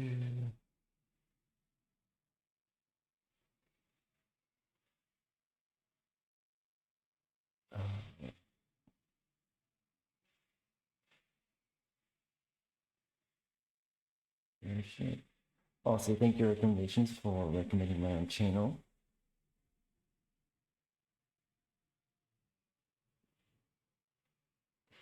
Scammers can be pretty childish. You have received $40,000 in your f***ing Chase Bank checking Yeah. Oh, I'm freezing. Ooh. account right now. Are you smoking shadows for Holy? And f***ing your mother. Exactly. Left Open click. link in new tab. Left click. I am. Left click. See, Mom. So we thought it would be a good idea to put parental controls on a scammer's computer. When he tries to access his browser, our parental controls will pop up notifying him that he's run out of screen time. Now to take things to the next level, we've made a way for you to decide just how harsh this guy's parental controls are going to be. And the best part Oh wow. That's actually funny. is there's nothing that he can do about it unless he gets a new laptop. So who is this guy?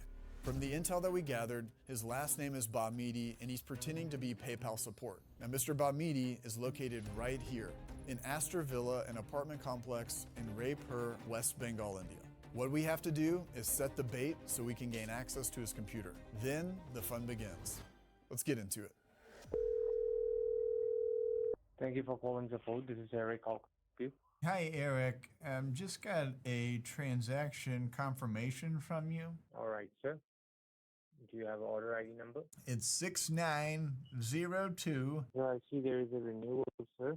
Okay, a purchase has been made. It's $417.74 for a cryptocurrency, sir. Well, yeah, I'd like to get that canceled. Okay, now you do one thing, sir. Pull up your Google Chrome or Microsoft Edge browser. Okay. Eric is sending me to what he thinks is a legit looking website, zmhelp9.top, just to install this remote access software. And his plan is to use that connection to fake a bank refund by manipulating my screen. But he doesn't know I can reverse Oh, that no. connection and access his computer. No, sir. This is the cancellation ID number. It just makes me smile now we can watch him while he's scamming us. Like, oh, so good. So soon we'll probably find if we can possibly, I don't know if we can elevate on him or not, but then we can maybe find where he might be scamming from. You read my mind. Right now, I can only access Eric's system while he's connected to me. But with time, I'll gain full access anytime, setting up what you'll see later on in this video. But for now, though, I have to stall. And how long you been using it? What, my The account? computer or what? No, sir. The PayPal account. Gosh, well, my wife is the one that had the PayPal, but she's sleeping at the moment. She's taking a nap. Fine. Okay. All right. Okay, I understand, sir. So, sir, okay. So right now, sir, once you see the form up onto your screen, sir, you need to go ahead and just start filling out the form. Honey, it's fine. You can go to sleep, honey. Honey. Yeah, go to sleep, honey. I don't want to go to sleep. It's okay. You just had a nightmare. Just go back to sleep. No, that's fine. Okay, I'm sorry. What now? Sorry, my wife had just come into the office. All right. I'm asking you, sir, the number I'm talking to you. This is your mobile phone number. Yeah, it's my mobile. Eric wants to confirm my number so he can call me directly, instead of using the spoofed PayPal support line, where I can maybe talk to some other scammers. He's going to call me on his direct line while he has me fill out his fake refund form. That's a And when he calls, bad I'll answer, idea. but act like I have no idea who he is, just to mess with him. Oh, somebody's calling. You Let's can pick hear, this up. sir? Hello, Cool. who's this? Yes, sir. This is Eric, sir. This is Eric, sir. With From Microsoft? PayPal? So, Oh, PayPal? no, sir. From I've been talking with a guy Yes, from sir. yeah, I've been talking with McAfee. So I need to call you back, no, sir. No, sir. You're talking with PayPal only, sir. I just told you, sir, that I'm calling you from a different extension. The line you're talking to me, that was a No, customer I was just service talking. line. So No, it there's will a be gentleman getting I was just talking with on the Yes. phone, and I just got a call from you. Yes, you were filling out the form. Yes, you were filling out the Sure, sure. form, Well, sir. how did I you know remember that? you talking to me. How did you already. know I was filling out a form? Sorry, because sir, you're connected, sir, with our secure server. Okay, I just sended you the form. I have given you the cancellation ID number. It's Yeah, but you 888-DC860. You don't Mr. Brian. sound like the guy I was just talking to. Sir, you are talking with the same. Okay, so while we're watching the video, I'm gonna try to make this chat smaller live on stream, so here we go. Guy only, sir. I'm calling you from a different extension as it's a customer service line, so we are bounded to a certain calling minute. That's what I'm trying to tell you, okay? You're not talking with a different person. My name is Eric, okay? Oh, Harry? The This time is you just Harry, called, right? you're talking to Eric? You're talking, yes, Eric. Sorry? Harry? Eric. Oh, E-R-I-C. Eric. Let me write this down because I don't. Yes. Who's Harry then? Sir, there is no one by name Harry, sir. I just told my name Eric. Why do I have this? Who is Harry? So I have a sheet of paper right here. It says Harry, and it says Sir, it says passcode winter. Sir, sir. Number sign 123. Okay, sir. So his Wi-Fi password is winter123. That's what What I'm do you telling see you. now, if you That's have? why, and he won't go for it. On my piece of paper, Eric, it says Harry, and then it says winter123. And That then is on my nothing related with us, sir. Okay, on my I'm talking about the screen, computer screen. Yeah, I'm hold talking on, about the okay. computer screen. Enter your bank name, Wells Fargo. Name of agent. Do I put Harry? Eric, E-R-I-C.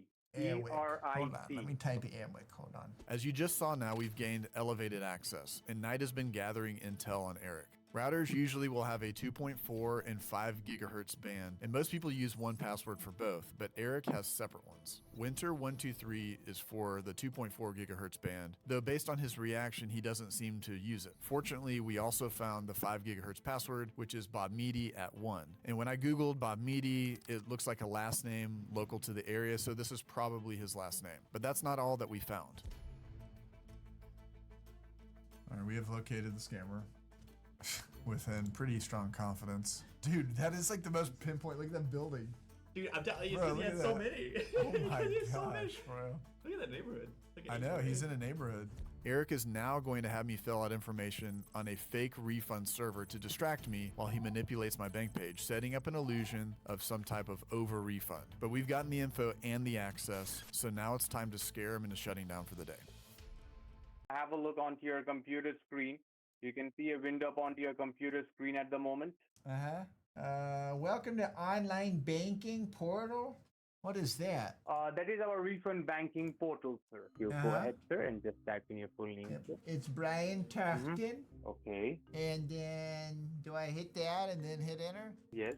And then you have to hit enter. And then I What do hit you see enter. now? It says verified. It says enter your bank name. Okay. All right. Enter your bank's name. Did you hear him? Enter your bank name. On one side we have his location, and the other side we have the screen where he's trying to scam us. So you get to see both sides right now. What do you see right now? It says fill up the following details, and then it says Okay. Then please you did enter something full wrong. name. Okay. Then you have did something wrong, sir. You have to start it all over again. Wait, I have to start it over again? You did Okay. something wrong. Just think what you did. 1 second. Hold on, Harry. Okay. Now what do you see right now?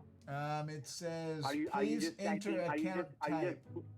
is the bank server is connected in my end or your end? It says please enter account type. I put checking. Is that right? Yes. What do you see right now? I'm trying to hit enter. It's not letting me. Someone keeps typing. What are you doing? Transfer is in progress? What is that? Now, thing is, sir, that you have transferred 3,999 instead of 399 and 99 cents. Now, as you have transferred, sir, way beyond the transfer limit, right now, the FDIC will be putting a hold FBI? on your account. That What do you mean means- FBI? No, sir. FDIC. Did I said FBI? I said FDIC, sir. Oh, I thought Okay, you said I said FBI. Like, why would the FBI No. be involved? No, That no, doesn't no, make any sense to me, Harry. no. Okay. No, I didn't say FBI. Because the transfer you did, that was not the right transfer. That was a wrong transfer you did into your account. So you need to write down that case ID number. It's W94461. Okay, hold on. All right, that looks a lot better. 4461. That's it. Okay. So that is a case ID number, sir, that has been And registered then under there's your... another All right, name I have. I'm happy written with that. down. Hold on, let me see here. W944. What was the Okay, last keep of it? aside the name and all, sir. Okay, and keep then aside what the name do I and have all, to keep sir. this other code? BHAMIDI at 1. What is that? Oh, he did not like that. That Oh, was his no. Wi-Fi passcode. He's changing his. Turn off Wi-Fi. Switch to another one. He's changing his Wi-Fi from Mahakala. He's gonna change his password. Dude, if he changes, we gotta do something with that. That's so funny, That's dude. hilarious. Holy crap! He hasn't been successful. That's a good thing. He's only had one phone call in the last 4 days. We've got access to the scammer's computer, and we had, as you guys remember, the Wi-Fi details, including his Yeah. password. So what Knight and I were trying to do, we tried to mess with his router to make it seem like he can't use the internet anymore. So there is his Wi-Fi info. Yeah, my call is his Wi-Fi name, and it's there's his password. So I'm thinking we sign in with that to his Wi-Fi network, and then just parental control him. You know. The problem is that the router password, we could not get access into it. It's an account, all this kind of stuff. This one actually might be one of the new TP link founders where Yeah. it's like an email. No. Like they have an app. That's okay. We can also come back to the console. Oh, I can just edit this host file too. Oh yeah. Okay. We used to work with it. So the best case scenario we could do was to spoof his router and make it look as if he's got parental controls on his computer now. So he's going to go on here. It'll say parental control warning. You've run out of screen time, and we're essentially treating him like he is a child. If he goes to this, don't remind me again, it's going to say you don't have permission. So if you click on this, I mean, he kind of is a child. In a way, he's an adult child. Whining all the time. say you don't have permission. And then if you click on change parental controls, it will go to his actual router page. We're going to have to blur this because we don't want to show our information. Yeah. But he was in the middle of a scam. We're going to go back and see if he's still scamming this lady or not. So hopefully by doing this, Knight's going to run this program now. And by doing this, it will stop the scam and then also start to torment this guy. Lol. Oh, here we go. It's That's you? no, it's him. But he came back at the worst time now. So the first attempt on this guy, we kind of messed up. This was on Monday, and he was online, and we were trying to get his attention because he just kind of sits there a little bit. We were clicking around trying to get him over to the computer so we could run everything. So he got a little spooked, and he was talking to somebody else in the room with him. So we took that audio and got translations for it. I'm going to read them to you because he's kind of nervous. Oh, actually. wow. So he goes, and whatever I was about to watch, even if it was a movie, as soon as I looked, hey, who's opening this stuff on its own?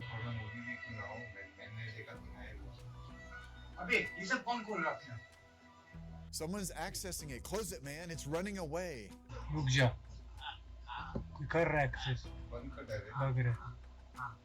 Should I shut it down? And then his friend told him to shut down. Yeah, there it goes. Shut down.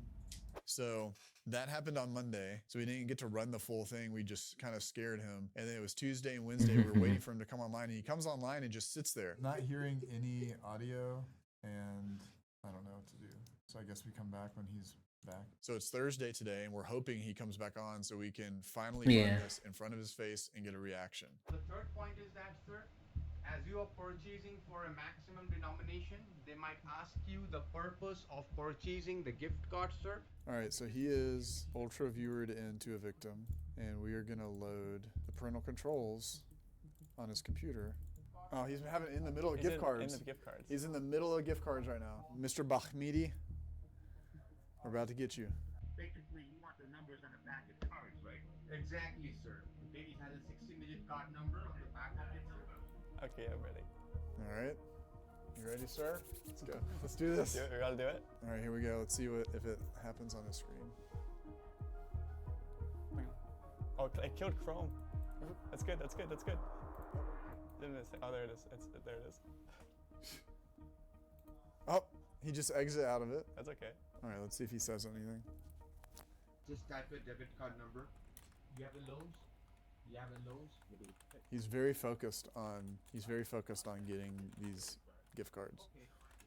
I wouldn't be surprised if he's antsy. Yeah, he's got to be antsy. This is like the first time he's been on, and he's in the middle of a scam, and now he's gonna. Like his voice is gonna get faster. Oh, there it is again. Oh yeah. Okay, here we go. All right, it's popping back up again. Do we want to possibly kill the ultra viewer?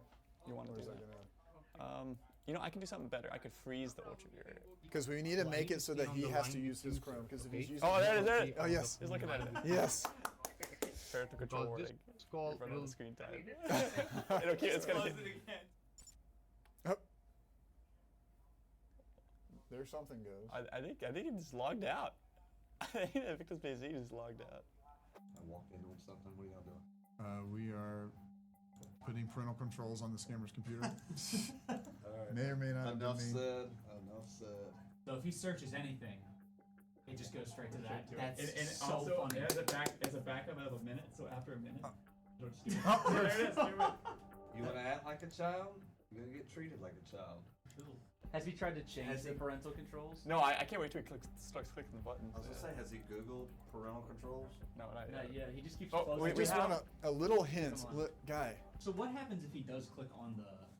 To change parental control, Yeah. it goes to his router page. So it will go to the router page. He is so confused. Yeah, he's super confused.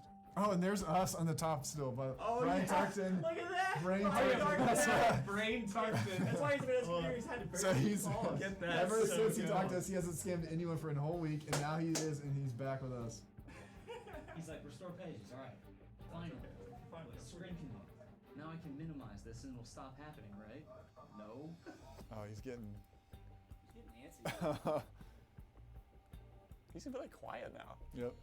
Yeah. He's freaking out. Yeah, he's hiding in the other side of the room.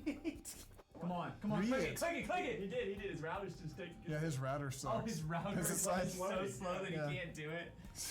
No way. Yeah. Oh yeah, he doesn't even pop. It You doesn't know what even it is work. though? If it's apartment internet, he probably can't access his own router. So he's probably like, "There's no way I'm gonna be able to fix this because I don't have access to the He's so router." confused. Oh, it says found one compromised account. Did you see that Yeah, I on his did see Chrome? Yeah, your account's compromised. Whoa. Oh, Oh, now he's clicking. he's clicking on it Oh, now. hidden network. Disconnect. Did he click What? disconnect? He might have. His sound cut out. Oh no, he disconnected. He clicked disconnect. He's gonna relog in. I Oh, bet he's gonna no. reconnect to the Wi-Fi. All right, hold on. Get a card. Hold on. It's fine. There you go. Oh, there's his password. Oh my gosh. 1, 2, 3, 4, 5, 6, 7, 8. Samsung Galaxy 1, 2, 3, 4, 5, 6, 7, 8. He has an 851. That's the same phone as me. He has the same phone as me. His Ultra viewer is frozen on his screen. Okay. His internet connection sucks, and now he's tethering off of a phone in like the deepest parts of Kolkata. So he's using his cell phone connection to try to scam people. If he goes to Chrome, these pop-ups happen that say he has parental controls on them. And we're about to load a bunch of Wi-Fi profiles on his account and show him that we know exactly where he is. There they are. There they go. They're loading in. Bamadi, my buddy at this. Are you just gonna close out of it? Buddy, pal. No. Look at the screen. Look what happened. It's just like right in the middle. Slowly dying. Oh yeah. There he goes. We're on the final countdown. And what you're seeing here is the screen of the scammer, what they see on their parental controls, and it's counting down from 30 seconds. So really when it hits 0, he can use his computer again. This has been Preg with Scammer Payback, saying don't get scammed.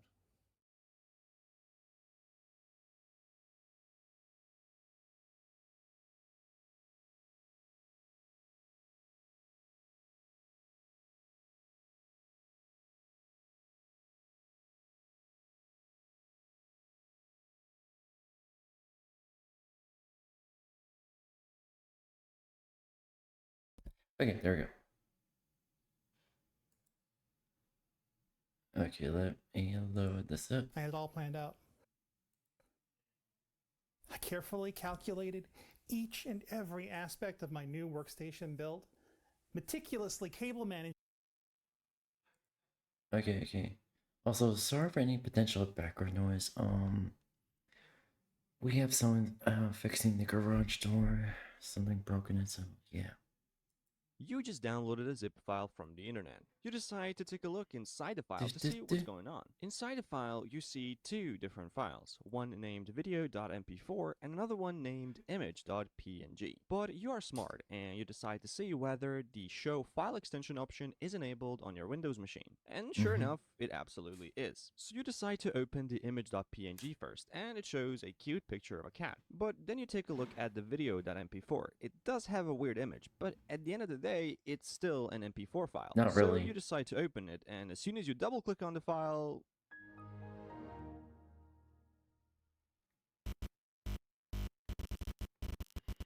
Oh no. Oh, and if you want to learn hacking, then check out my course, which is down in the description box below. Now, let's get started with the video. So exactly what you saw in the video, here I have the actual example. So to just verify, if I click view, you can see that file name extensions as well as hidden items are both enabled, so nothing fishy going on. And to prove that there is no RLO character present, we can click rename on one of these images, for example, and we can see that this is an actual PNG, and I can even write, and you see that I'm writing okay. And in terms of video, we can right click and rename, and we can still see that this is actually an MP4, and the writing also works pretty damn good. Okay, so both of these files are looking normal, except that the video looks a bit like a shortcut, but that's beside the point. It probably could contain another video here, which is a legit video. But from the introduction, you saw that I opened this image, and That's why I don't really do like large icons unless if it's a folder that I made myself. If it's a folder that I didn't make, I leave it as like a list view, and it shows me what kind of file is it. So it may look, because I personally have the shortcut icon disabled, so I have to be extra careful. So I like the list view and see what kind of icon, like folder is it an image file? Is it a shortcut? Is it an internet shortcut? Internet shortcuts probably be more exploitable because it's... And I feel like internet shortcuts could be more exploitable than actual shortcuts. Of course, it is a cute kitty, and we can close that up. But if I open the MP4 file, we see a calculator pop open because I programmed this malware to do that instead of stealing my stuff. So this is something that some of you might already know, but some of you don't. So we're going to be just vaguely going over this, how it works, and how you can prevent this from happening to you. So what you just did is basically ran malware, but you did everything correctly almost. You checked the file extensions. It is actually enabled, so there's no tampering.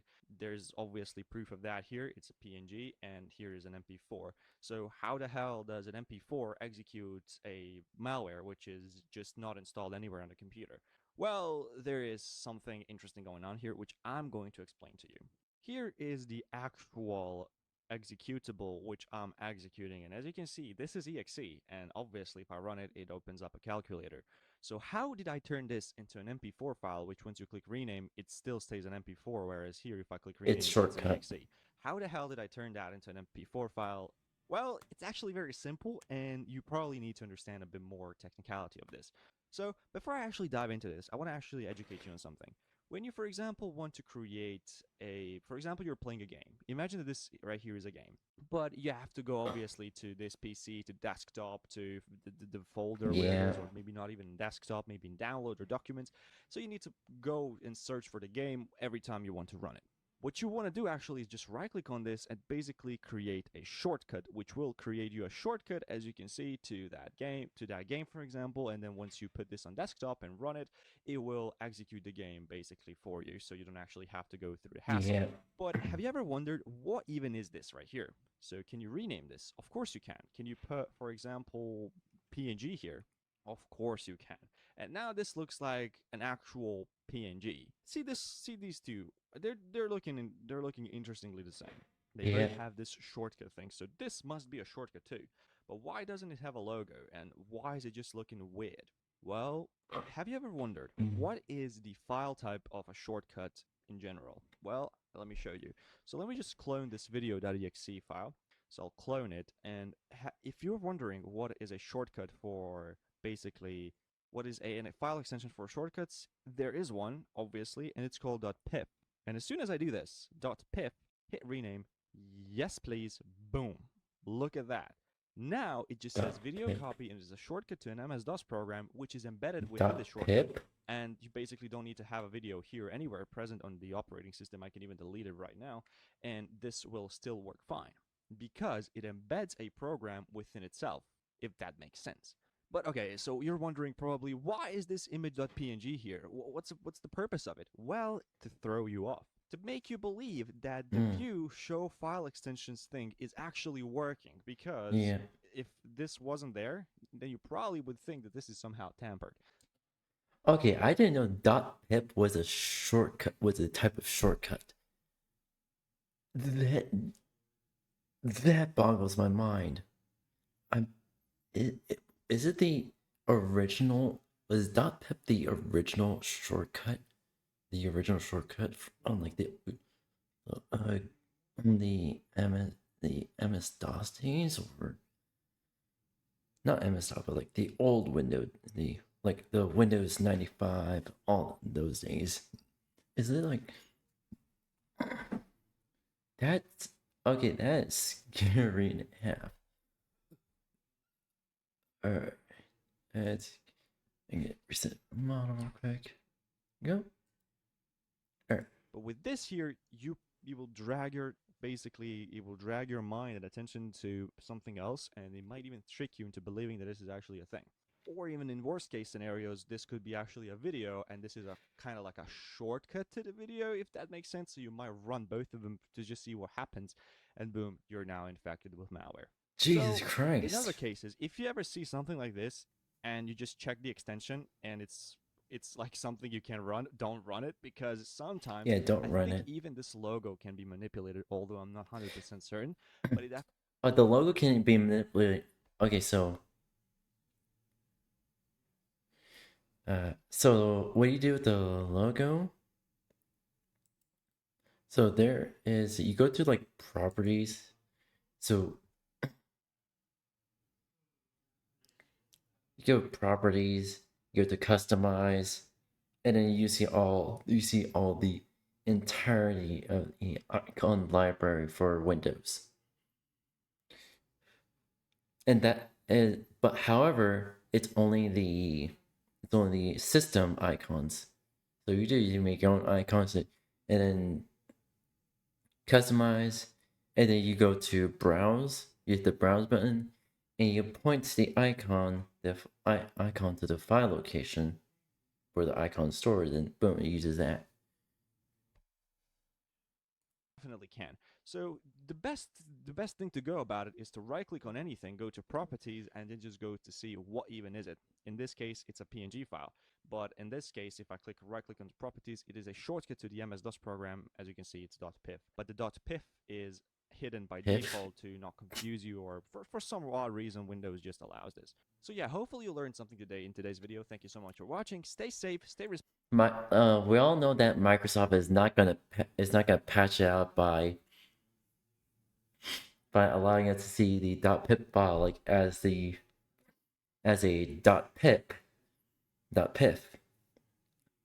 for like about 5 years.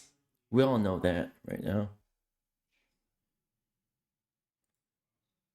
Alright, let's go to this So one. the FBI is hard at work targeting gaming piracy sites. I guess between the FBI director's trips to Vegas and covering up Jeffrey Epstein's client list, they had free time to go after piracy sites. But the FBI has taken down multiple gaming piracy sites, including some Switch ROM sites. The FBI claims that $3.2 million occurred on these websites within about a month-long period, and an estimated $170 million has been lost. And I don't agree with that. First off, I think piracy is a symptom of a problem of affordability and convenience. There's a reason people don't pirate music anymore.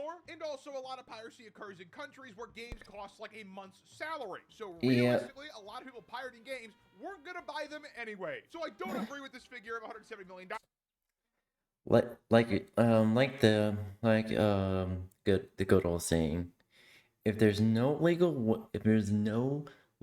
way to buy the, like, such as physical media or digital downloads, if there's no legal way to buy said media for the company or artist you want to support, of course you're gonna find an alternative way to access it. We want to support all the arts, all the game devs and developers as much as we can, but if we can't do that the legal way, we're gonna do it the other way. Okay?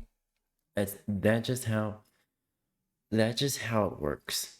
Piracy is a service issue, not a financial issue. Well, it is financial issue partially, yeah, but piracy is a symptom of a bigger problem. I'm sure the downloads are probably accurate, but the value lost, don't agree. But yeah, the FBI took down some pirating sites. That's pretty much it. What do you think? Let me know in the comments down below. Like and subscribe if you do. Yeah.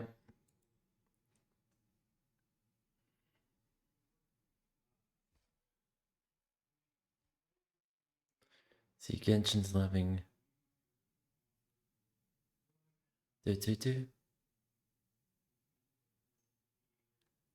See here.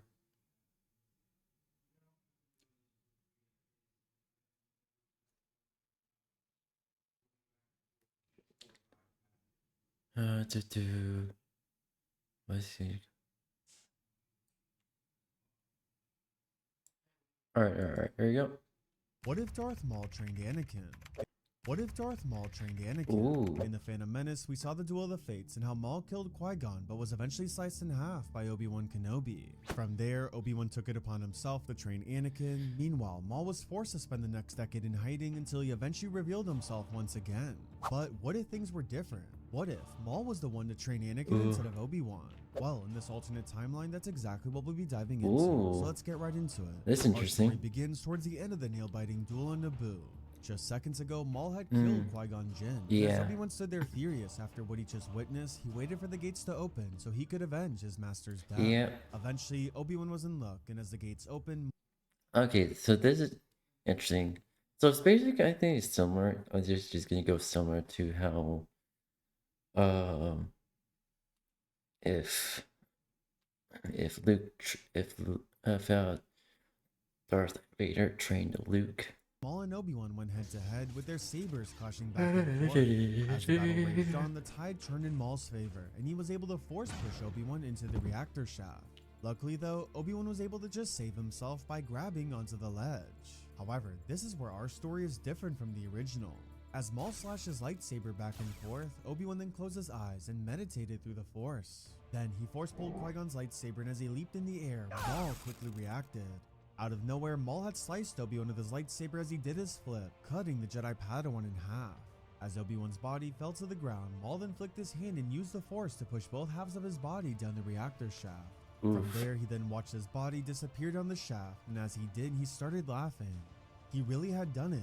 Both Jedi were now defeated, and the Sith had now successfully taken their first step towards one day controlling the galaxy. Oh, However, no. Maul's thoughts began to race. Although he felt a thrill from killing these two Jedi, he didn't want to stop there.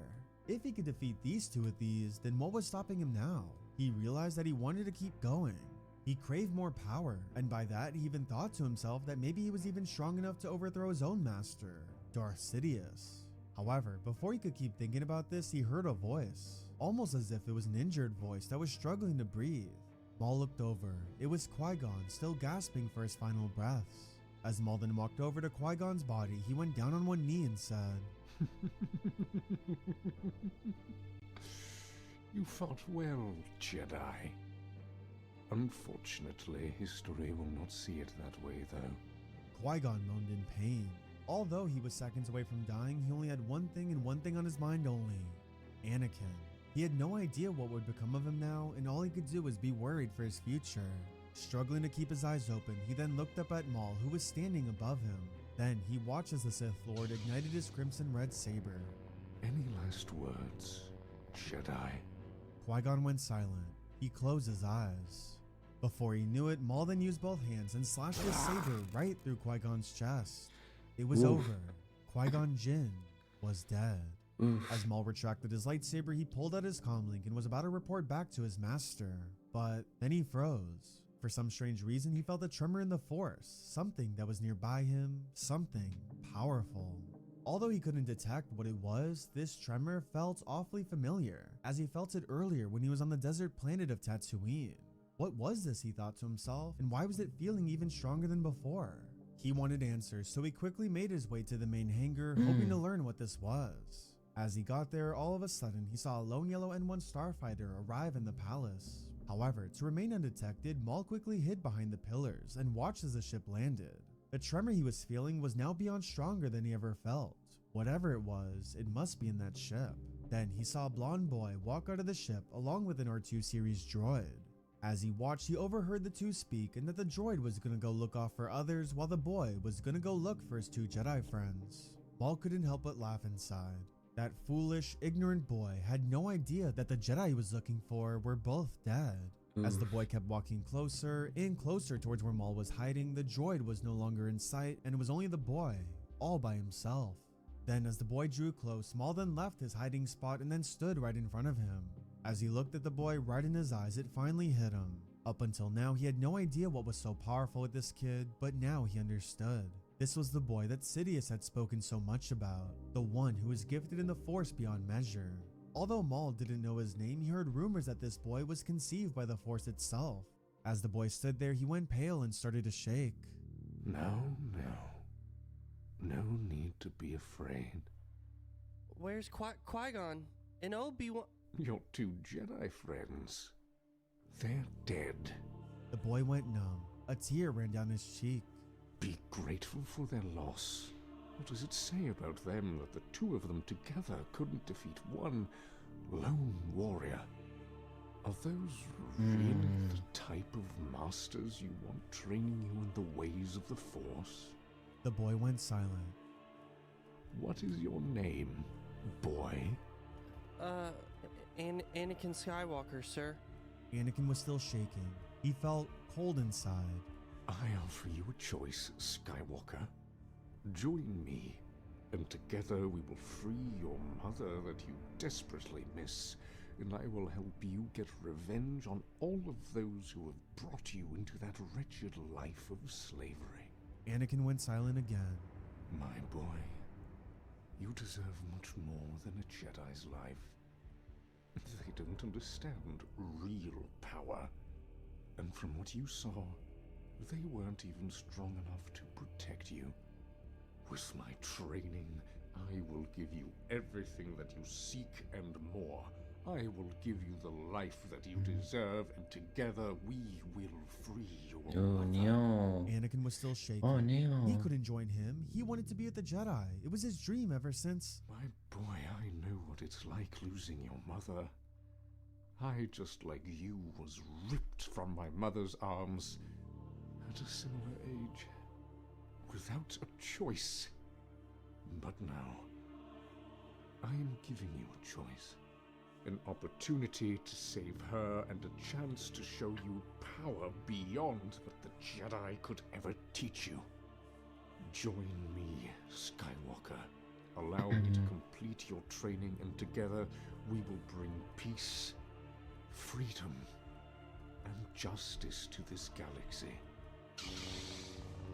But refuse, and you shall suffer the same fate as your Jedi friends. Fear ran through every inch of Anakin's body.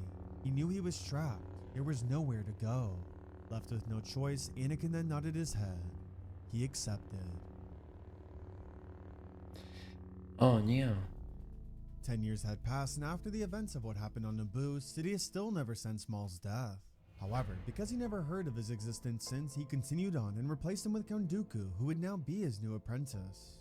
Meanwhile, Yoda and the rest of the council reported that both Qui-Gon Jinn and Obi-Wan Kenobi died on Naboo and were defeated by the mysterious Sith Lord they encountered there. To honor Qui-Gon, he was presented with his own funeral, but unfortunately the Jedi still never found the bodies of Obi-Wan Kenobi or Anakin Skywalker. Despite R2-D2 reporting that he arrived back with Anakin on Naboo, there was no proof of Anakin's survival. So the council agreed that it was best to report that he was dead along with the two Jedi. However, little did the council know, Anakin was very much alive. Not only that, but he was only becoming stronger each day as he trained relentlessly with his new master out on the planet of Dathomir. Over this past decade, Anakin's skills had become a lot stronger in the dark side, and his power was beyond what he would have ever been if he stayed as a Jedi. Although he was still young and had a lot left to learn, he was only growing more and more powerful and was slowly perfecting his skills in the dark side of the Force. However, one late night, Anakin started to have nightmares. Although he couldn't see what was happening in them, all he knew was that his mother was in danger and that she was screaming for help. For this past decade, Maul promised him that they'd return back to Tatooine together to save her, but had to wait for the right time. This always frustrated Anakin because he never understood why they couldn't just rescue her right away. According to Maul though, Anakin's training was still not complete to face such a challenge yet. However, with these nightmares, Anakin had enough. So he then stood up and walked over to his master, who was sitting there meditating. Yes. My mother. She's in trouble. Maul went silent. What else do you want from me? It's your fault she's still on that planet. You promised me we'd save her. Yes, and do you remember what I told you all those years ago? Enough! You're no better than the Jedi. She's in trouble and she needs me more than ever. I sensed it. So this is funny to you. Maul turned around. Oh no. Skywalker, 10 years ago I made a promise to you that you'd save your mother, and I would ensure that, did I not? Anakin went silent. You were never ready to face the horrors of what you will witness when you visit your homeworld of Tatooine. However, now you are proving to me that you are ready. You have rage. You have anger. And you are now taking a step closer to the dark side. Go, my apprentice. Go to Tatooine and save your mother.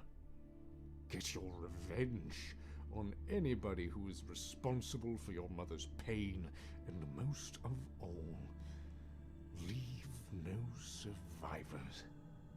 Are you coming with me? No. This journey is but yours alone. Anakin nodded and then started to set off, but then Maul stopped him. Remember, Skywalker, many think that you are still dead. Keep it that way. If anybody learns that you are still alive, kill them without hesitation. Our presence must remain hidden until the time is right. Anakin understood, and with that, he then set off for his home planet of Tatooine. Oh no. When he arrived, the first place he visited was Watto's workshop. The last time he saw his mother, she was still a slave to Watto, so with that, he believed that's where he'd find her. As he then came face to face with his old slave master, Anakin wasted no time and demanded to know where Shmi Skywalker was. Since Anakin had a black hood on, Watto didn't recognize who he was at first, but once he said the name Shmi Skywalker, then it hit him. Annie? Annie? As Anakin raised his head, his scorching yellow and red eyes looked directly at Watto. It is you, Annie. Wow, you've sprouted. Your eyes, Annie. Is that some sort of Jedi trick? Anakin snarled. Where is my mother? Watto took a step back. Although he didn't want to admit it, he was terrified of the boy he once owned. Shmi, she's not mine no more. I sold her. You sold her? To who? Years ago, you know, business can be business. I sold it to a moisture farmer named, Lars. At least I think it was Lars. Believe it or not, Anakin had enough, so he then ignited his crimson red saber and pointed it right at Watto's throat. Take me to her. Now. Yeah, sure. Come with me. We can look at my records. Anakin then retracted his saber. From there, the two went into Watto's workshop, and eventually he was able to find where Klieg Lars was located. However, as Watto was pulling up the files, Anakin remembered what Maul said to him, and that was to leave no survivors, especially if they recognized who he was. So, as soon as Watto told Anakin where the Lars family was located, Anakin then force-pulled him right to him. As he clenched his fist, he then ignited his saber with his other hand and stabbed it right through Watto's chest. Remembering all the pain that Watto inflicted on him and his mother for so many years, killing him felt so thrilling. Eventually, Anakin released him and Watto's body flopped to the ground. As Anakin stood above his dead body, he took one last hard look at him and said, Thank you for your service, my old master. From there, Anakin then set off for the Lars homestead. As he arrived, he then saw his old droid C-3PO standing on the outside of the homestead. However, just like earlier, because Anakin was wearing a hood, 3PO didn't recognize who was under the black robes. As 3PO then approached Anakin, he said, Why, hello there. I am C3. Shut it, droid. Anakin felt not one bit of emotion towards his former droid. As Anakin then walked into the homestead, he came face to face with three individuals, a young couple and a man who was in a wheelchair. As the man in the wheelchair looked up at Anakin, he said, "Can we help you, sir? Why are you in our home?" You must be Klieg Lars. Where's my mother? Oh, son. My apologies. You must be Anakin. She raved so much about you, you know. Come, let's sit down. We have a lot to talk about. Enough. Tell me where she is. By the end, Anakin got his answers, and just like Watto's fate, he left no survivors. Klieg, Owen, and Beru Lars were all dead, and the only one who was left untouched was C-3PO. Since 3PO never recognized Anakin, Anakin felt that there was no reason for him to kill his old droid. And plus, who knows, maybe he'll return someday and have further use for him. However, that didn't matter now. The only thing that mattered was finding his mother. As Anakin then set off, he started getting more and more intel from different locations until eventually he found the Tusken Raider camp where his mother was located. Unfortunately, when he arrived, he was too late. As he entered one of the Tusken huts, his mother was already laying there dead, right before his eyes. Once he saw this, Anakin's body began to swell up. He's never felt rage more than he ever felt at this moment. He blamed one person and one person only for this: Maul. If his master hadn't held him back for so many years, he could have saved his mother and they could have been together right now. But because of him, she was dead. Anakin had enough. His eyes then scorched with yellow and red, and so to release his anger, he then pulled out his lightsaber and started slaughtering every Tusken in the camp. Anakin then killed everyone in sight, but not just the men, but the women and the children too.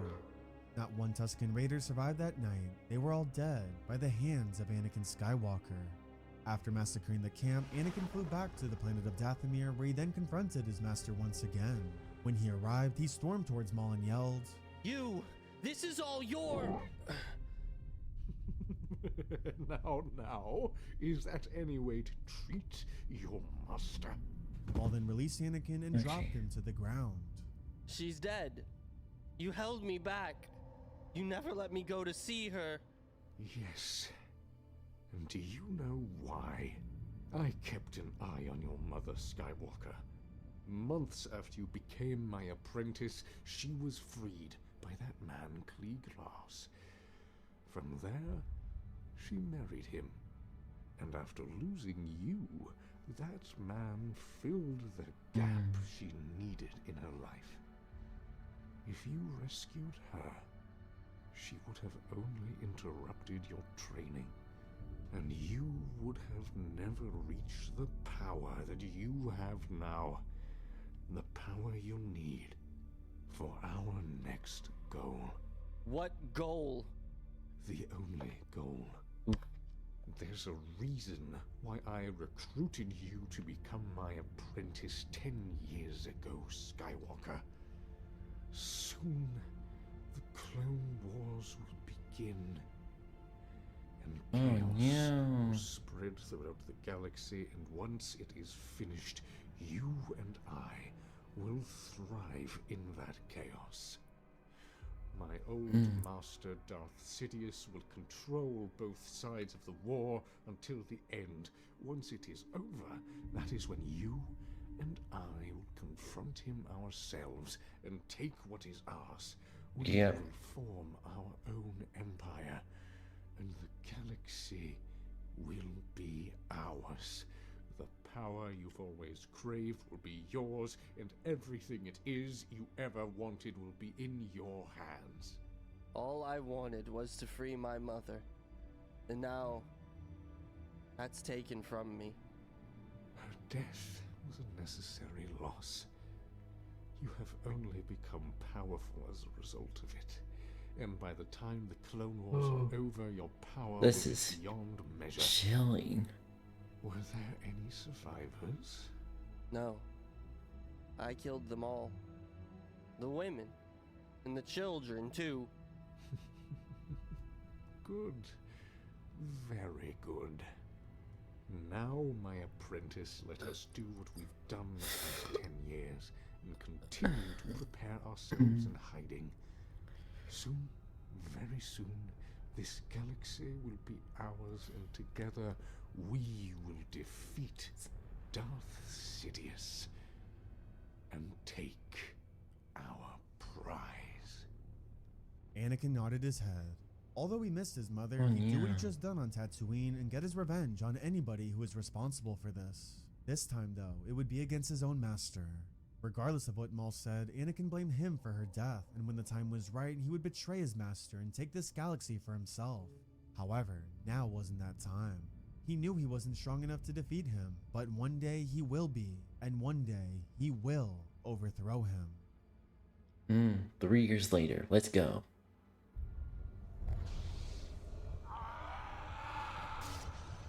Execute Order 66. Apprentice, have you felt it?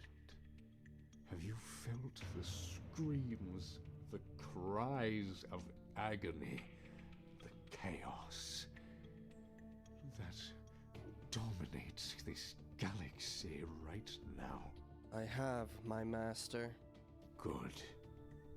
Then we are ready. It is now time for us to reveal ourselves. Anakin nodded. We leave for Coruscant immediately. As Maul and Anakin then set off for the planet of Coruscant, it was now time for them to thrive in the chaos that had just occurred. Although they weren't sure what exactly was going on, they knew the tide of the galaxy was shifting, and it was their chance to seize this opportunity. Yep. As they arrived, the first thing they noticed was the Jedi Temple engulfed in flames. So without hesitation, they set course for the temple first. Once they landed, they then exited the ship, and as they approached the front entrance with their hooded robes, 2 clone troopers stood right in front of them. I'm sorry, sir, but you are not permitted to enter. The temple is currently off limits until further notice. Who relieve you of your duty, trooper? Maul then lifted both troopers in the air and then crushed their necks with the force. As their necks cracked, he then dropped their bodies to the ground. They were both dead.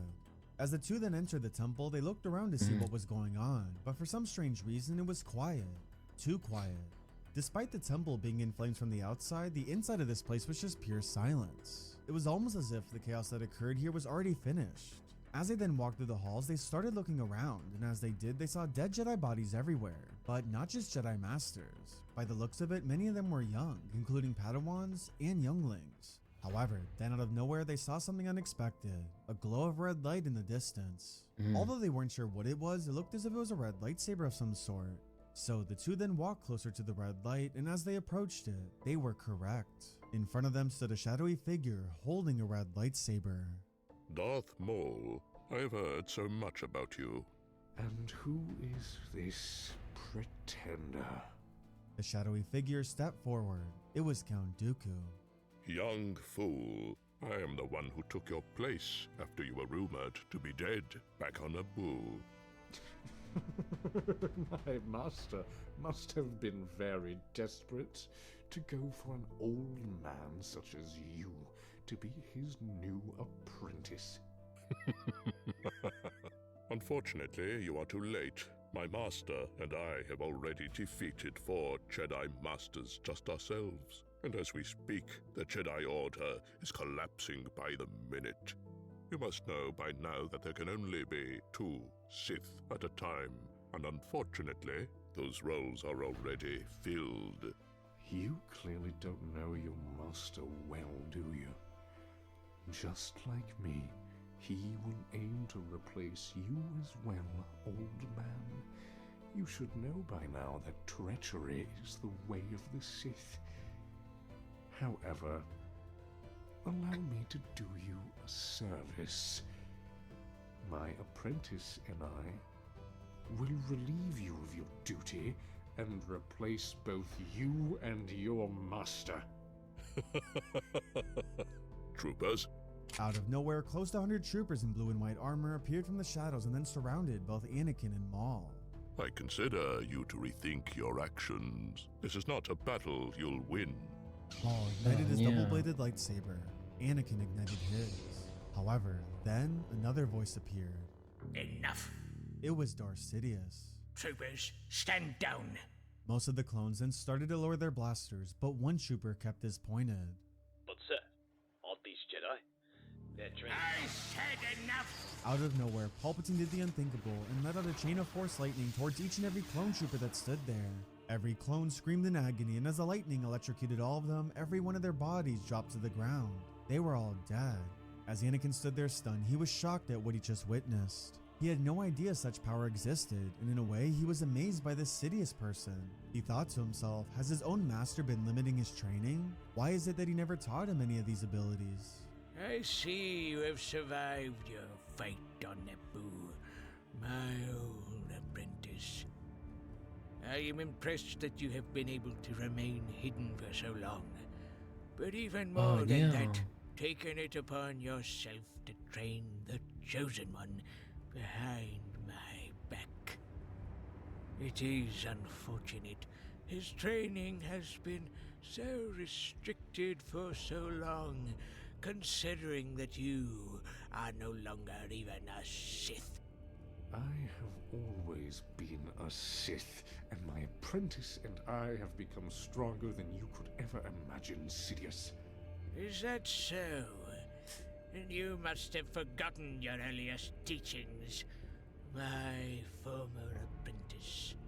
Just as Lord Tyrannus said, there can only be 2 Sith at a time, and you have been replaced.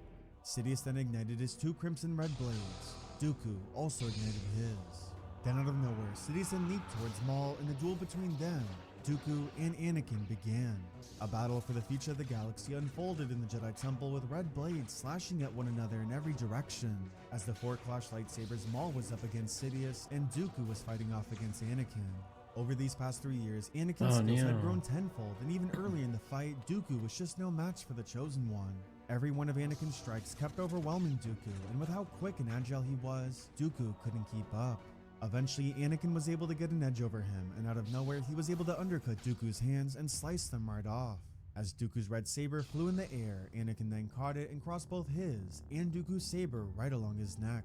As Anakin then looked at Dooku, he still heard Maul and Sidious flashing their sabers in the back. However, Anakin ignored their fight and focused strictly on Dooku. As Dooku looked up at Anakin, he was struck with fear. He looked terrified. For so long, he saw himself ruling side by side with Sidious, just to now be defeated by a younger Darkseid user within just minutes. Then, Anakin placed the 2 sabers closer to his neck.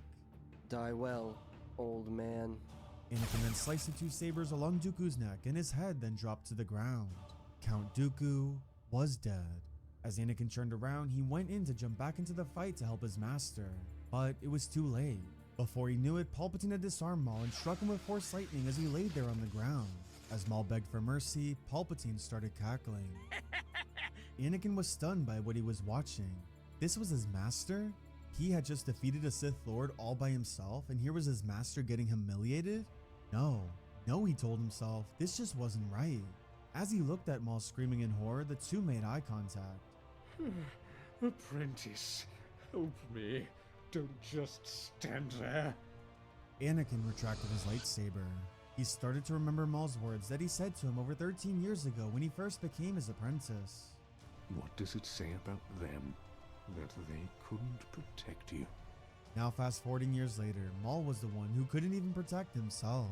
For years, Anakin had always seen him as one of the most powerful Force users in this galaxy, but now he was watching him be humiliated by somebody way more powerful than him. Anakin didn't even think this was possible. Sidious then force-pulled Maul, and as he lifted him in the air, he looked at Anakin. I offer you a choice, young Skywalker. Strike your master down and join me. Allow me to complete your training as a Sith, and I will show you power beyond your imagination. Anakin looked at Sidious, then looked down at Maul. Kill him! Kill him now! As Anakin looked at his master, he remembered the night his mother died, and that if it wasn't for him, he would have been able to save her. All of this was his fault. He then looked back up at Sidious. Do it. Anakin then ignited his red lightsaber, and as he walked towards Maul, he pointed his saber right next to his cheek and said, Like you said, my master, treachery is the way of the Sith.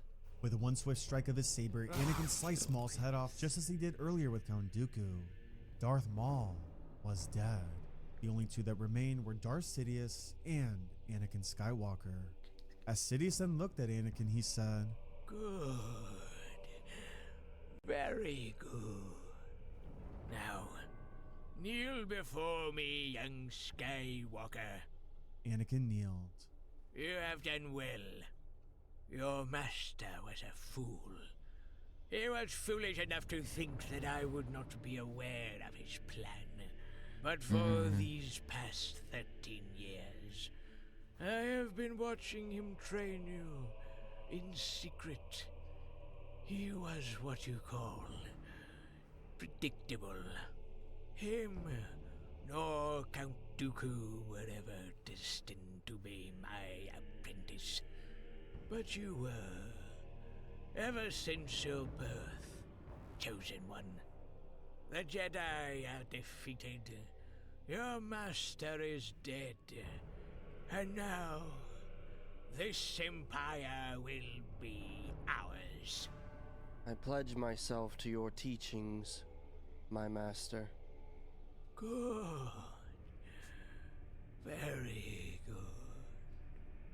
A powerful Sith you will become. Henceforth, you shall be known as Darth Vader. Darth Vader. Ooh. That was actually really good. I'm watching one more video. Something's going on with malware this week and we need to talk about it. I've got a handful of examples just from the last few days of either your browser extensions turning into malware, your mobile apps turning into malware, or even your IDE coding extensions turning into malware. These were all legitimate apps that did what they said they were going to do when you downloaded them, and then at some point, they turned into malware. Across these few stories, we have millions of people that... That's because each and every time the original developers end up selling off or selling, pawning, or just giving up their programs, and unfortunately, bad actors are the first ones to take advantage of it and then turn into malware. had malware on their machine that just a few moments ago, that same piece of code was not malware. This isn't exactly a new pattern, but it's obviously a growing trend, and it's really hard to defend against, because even if you do all of the right things and review something before you install it, it's going to pass that sniff check, and then at some point in the future, its behavior is going to completely change. Let's look at a few of these, and look at the dates on every article I pull up. This was 3 days ago. I'm recording this July 11th. I'm a little frustrated that this article is very obviously written entirely by ChatGPT, but we can pull the valuable stuff out here. This one had 18 different browser extensions or marked as trusted in the App Store. They cumulatively had 2.3 million mechanism that activates every time you navigate to a new page. So the malicious code that the researcher is calling out here looks at every URL that you visited. This extension is going to check it, and it's going to send the URL that you're currently looking at to its remote attacker server. Then what I'm guessing happens is, based on the URL that it sees that you're going to, it has a pile of attacks that it knows that it could give you. So if you're going to Zoom and it knows that it has a fake Zoom update package that it could give you, it could then redirect you to not the legitimate Zoom site, but their fake Zoom site with the malicious update. The problem is this extension worked as a proper color picker for I don't even know how long. It says sometimes years. I don't know how long in each of these extensions examples, but then in some update in the future, and a lot of these things are auto updated, no phishing, no social engineering. Yep, got it. It's like this extension did what it said it was going to do, auto updated, now had this whole like URL, watch your traffic, redirect you to malware. So here's the to-do list from the researcher on what you should do. We're going to go through the list of impacted Chrome extensions that it found that was doing this malicious behavior. This is on Chrome and Edge specifically. So we're going to have to remove that, clear all your browser data, obviously run some sort of malware scan if you fell for like the Zoom update thing. And like, let's just make sure that you don't have any weird extensions installed. At least I had 3 separate privacy-focused browsers, including this one, that has a built-in I say like a browser antivirus kind of thing built in, and if it detects any extensions that basically As soon as it becomes rogue, it gets disabled.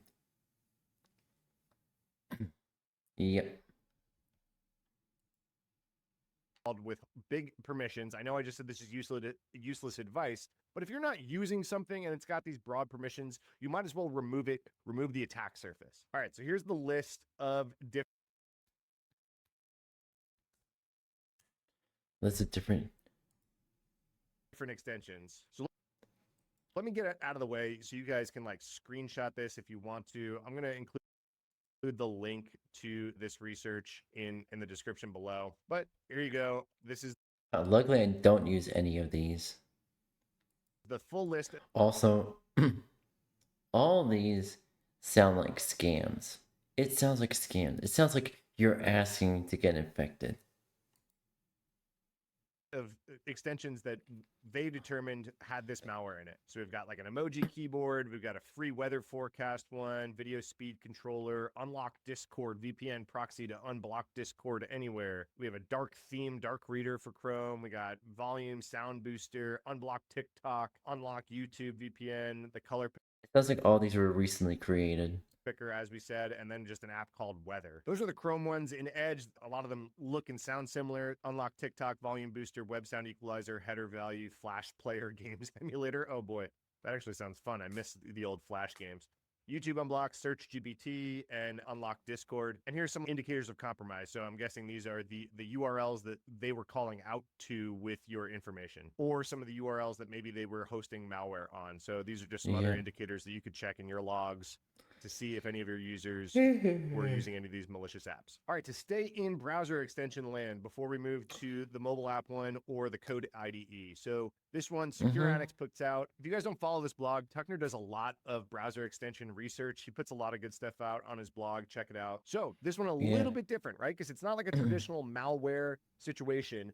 This is developers that are trying to monetize maybe their otherwise unmonetized browser extensions with this include called Mellotel. It's a library that pays browser extension developers to include itself in that browser extension in exchange for the unused bandwidth of its users. And again, the theme of the video is this could be added by developers to a legitimate extension seamlessly, no notification to the user. This is just an include of a library, doesn't change the functionality of the extension at all. The users, unless they're watching their network traffic, wouldn't even notice that this happened. So one of the sites that they use to illustrate the concept is this extension called Idle Forest. So I have an active window where my network traffic is that's above all my applications. So I watch that just to see if anything is happening.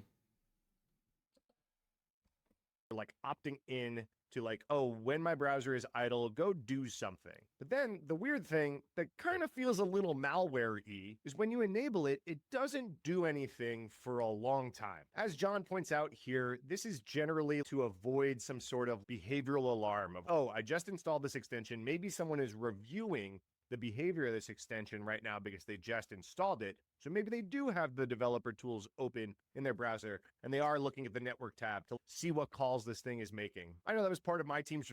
Here's the thing, Mal, with developers. It's not just when I recently install something. It's I'm constantly watching my network traffic all the time. So it's going to be really difficult to pull some shady shit off. And say, good luck trying to get me. Good luck trying to get me. Responsibilities at the past couple jobs I've had. Someone at the company wanted to install a new extension into their browser. The security team needed to review it, so we would install it, check the permissions, see what it behaved like, whatever. So what this is doing is being installed and saying, yep, it's installed, and then not doing anything for a long time. There's like a delay that's built in, but then eventually it activates, creates a WebSocket channel with an AWS Lambda function, and then sending some device information about your device, location, bandwidth available, status, whatever it is. I'll include all these links in the description if you want to read through the code and see what they found as they were reverse engineering this. But then what it does is it loads an iframe invisibly and starts visiting websites. So if you're currently browsing Facebook or whatever, it's going to inject a hidden iframe and then start visiting this websites that the server that it reached out to said, hey, here's a list of websites that I want you to go to. And what it's doing is actually web scraping these things. So the service worker is going to parse the website that it loaded in a hidden iframe on your browser, and then package some information back up and ship it back home. As There we this go. research points out, this would break a lot of common protections that are built Just into checking your something. browser or the websites I that you're don't visiting. open, Things like so content security policy or X-frame options. These are things that websites you visit are going to set in your browser. Content security policy is going to say, hey, this website can only call out to this list of domains. Basically stopping things like cross-site scripting, which is going to say, oh, I'm going to hold on real quick. I want to check something real quick. Hold on. Background. There we go. I gotta check something real quick. Da-da-da.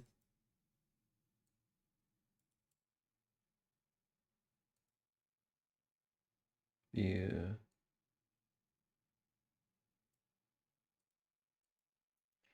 So while I'm checking something, how's your day going? How's everyone's day going? Counter.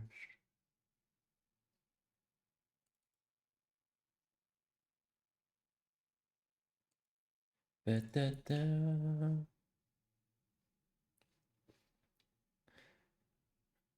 I have that one window open all the time, so.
Da-da-da-da. Da-da-da.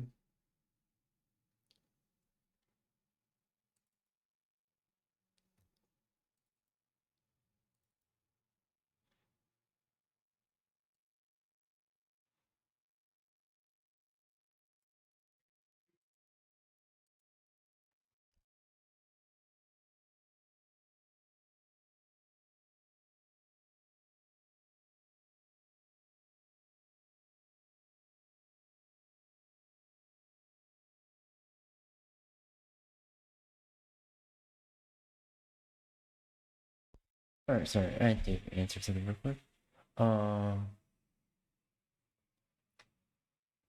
Here we go.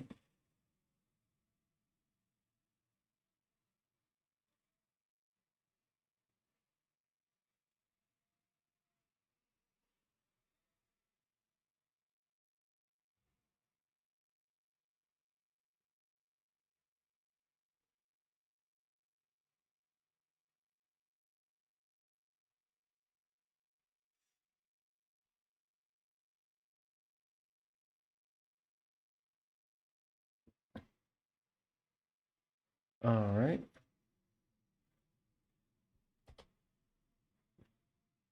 Okay. Okay, so chat, here you go.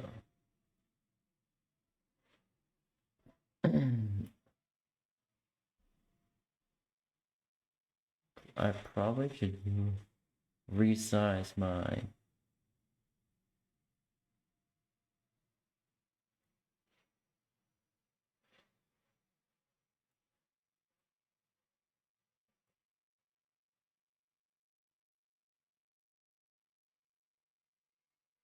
There we go.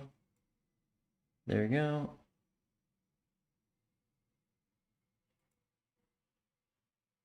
All right. There you go. All right. So I'm gonna.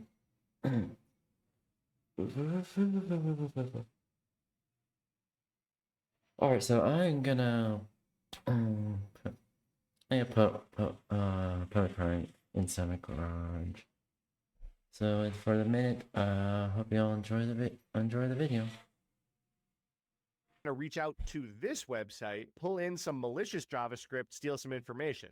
Content security policy stops that. But this isn't a cross-site scripting vulnerability we're talking about. This is a browser extension. So the code being run by Mellotel is in your browser. So it has permission to strip these things. The library dynamically modifies rules, and they will remove security headers from web server responses in order for it to make its request to scrape whatever the website that it's trying to scrape. This research goes one step further beyond the code, starts figuring out who the founders and the employees of this whole Mellotel system are, and actually finds that they're also behind another company that claims to be the world's most reliable and cost-effective web scraping API. Users of this Olostep tool are going to submit websites that they would scrape to that otherwise maybe have some like bot protection or something like that, or maybe they're blocked from VPNs or data centers, and so they need like real users' browsers to go scrape them. Well, so then someone pays Olostep to scrape the website.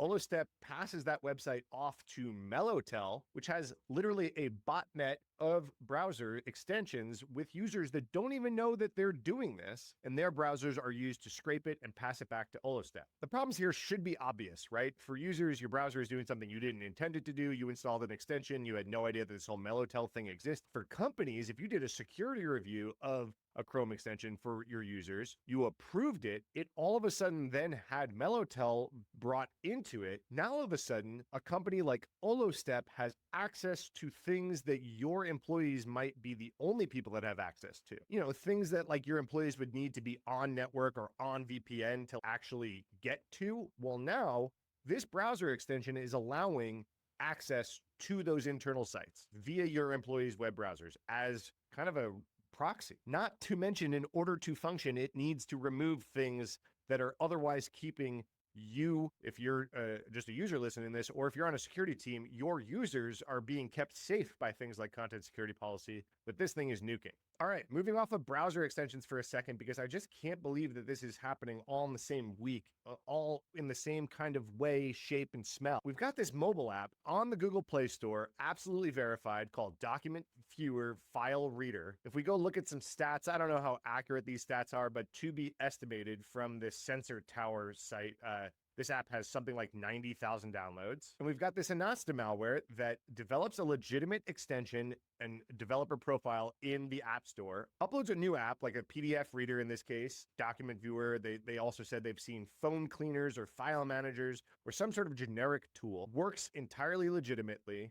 Once it gains substantial user base, often in the tens of thousands, an update is deployed embedding malicious code into the app. These updates are scrutinized way less by the App Store than the initial upload. In Google Play, that initial upload isn't super scrutinized either. You don't see as much malware popping up in the Apple App Store because it takes a lot longer to get an app into the iOS App Store. But even in that case, I'm not sure how much scrutiny updates get, especially after 10,000 plus users. So this new update downloads the Anasta onto the device as a separate application, and then Anasta does all the nasty malware stuff like credential theft, key logging, account takeovers, or fully automated fraudulent transactions. I'm guessing if they have that capability with the kinds of financial institutions you do business with or apps that you have installed and logged in. One of the sneaky ways that it does this like whole banking Trojan thing is, okay, it got the malware onto the device via this other previously legitimate app. But then when you actually go to open your banking app, it does this thing where it'll do like an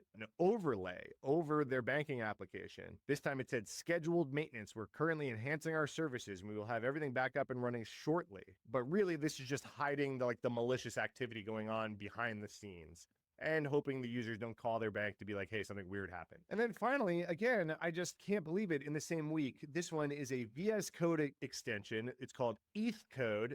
You can check it out on the Microsoft Store, the Visual Studio Store. Over 6,000 downloads, so not like the widest used extension ever, but you can tell that this is obviously super targeted at developers in the crypto space, because this is all about Ethereum here. So it's a VS Code extension that helps with Ethereum smart contract development, and it was compromised via GitHub pull request. So who remembers that XZUtils pull request that almost took down the entire internet? I mean, geez, it even has its own Wikipedia page. So this attack, very similar to the XZUtils one, a little bit of a shorter game, and obviously only 6,000 downloads. Some crypto developers, not XZUtils, which is installed in all Linux distros and would have backdoored the entire internet. Still, let's see what happened. The tactic was very, very similar. So we have a GitHub account, a GitHub user that opened a pull request onto this ETH code GitHub repo.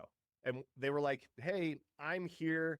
I'm just doing a whole bunch of modernization. Look at all the helpful stuff I'm doing for you. And this is what happened in XZUtils, just over a much longer game, not just one pull request.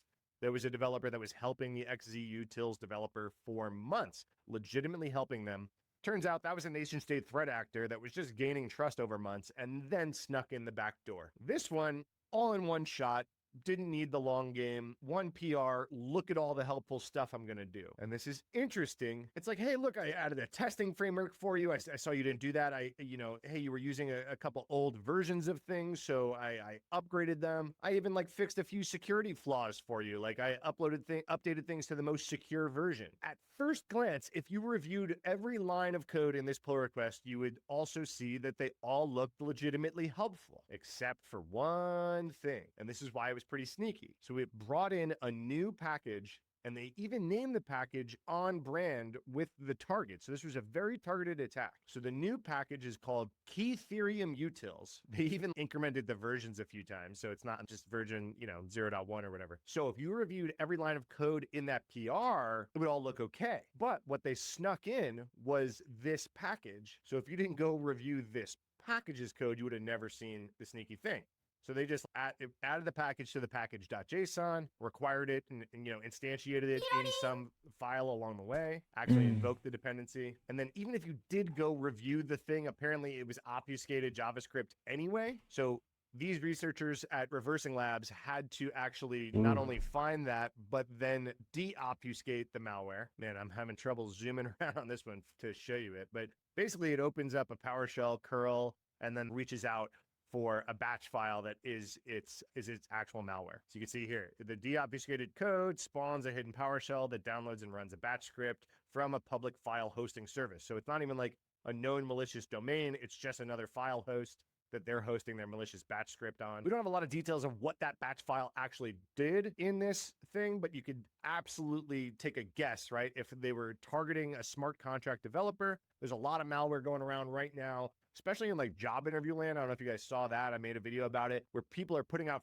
fake jobs, interviewing crypto developers, getting them to install some malicious package and then emptying their crypto wallets while they're on the job interview. So you can imagine if this was targeting crypto developers, you got to assume that they probably have crypto wallets themselves, and that's what these people were targeting. So the tips here are obviously, if you're going to review PRs, you have to also review the new dependencies that are being included. So this is traditional supply chain attack type methodology. And it could go deeper than this. They could have gone one level deeper where they included a dependency that was totally legitimate and clean, but then that dependency had a dependency that had malware.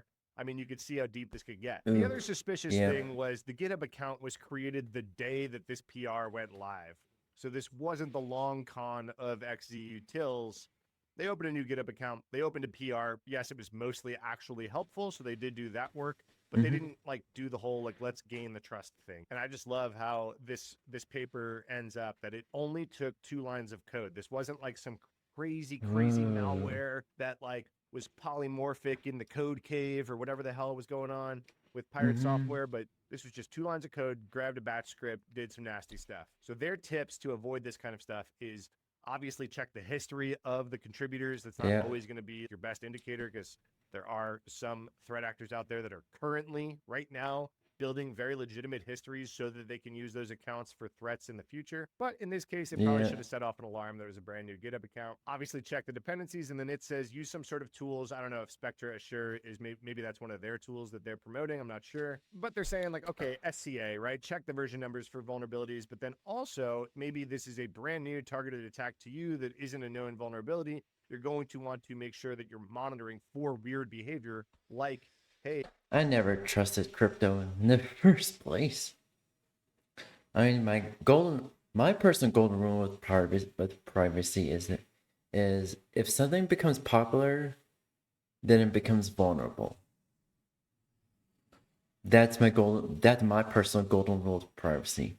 If something becomes popular, then it's vulnerable. all of a sudden my IDE just reached out to this server and grabbed a batch script. I'm curious if you've used like Little Snitch. I wonder if Little Snitch would have said, "Hey, VS Code's trying to reach out to this like file thing." I'm curious on that one because that's how I would have caught it. All right, so it's like the week of the supply chain vulnerability, it seems, right? So I mean, I'll add that to my several hundreds of layers of privacy, and basically my own convoluted version of antivirus. Anyways, we're gonna play some Indiana Jones. No, not Indiana. Blah blah blah. Pardon me. We're gonna play some Genshin Impact. And we're gonna be doing the daily commissions, whatever a limited event is going on, and I'm gonna be helping out some players in co-op. With that being said, let me get everything set up and we'll get going. And matinee.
Alright, we're back in again. So Genshin Impact.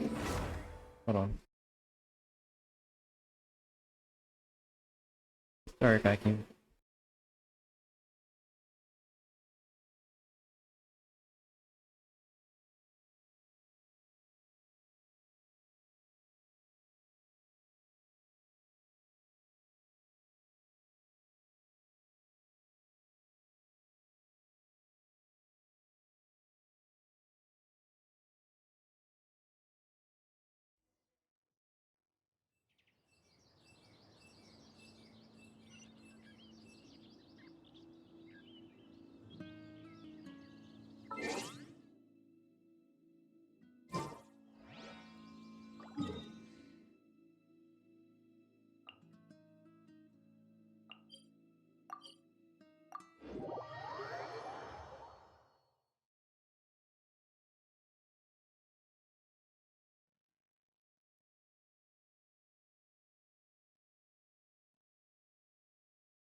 Okay, okay.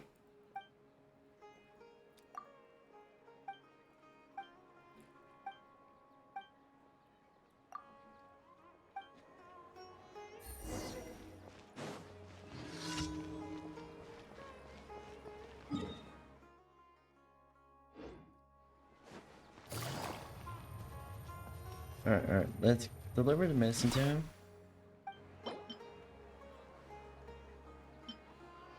Submit. Give.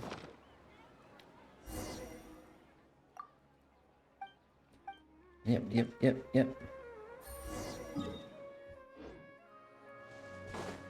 急がなくてもいいのよ。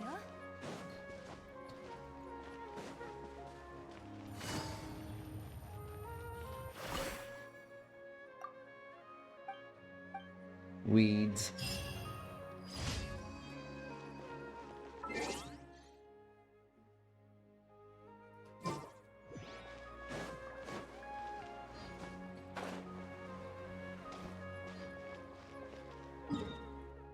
Alrighty, let's move on to the next one.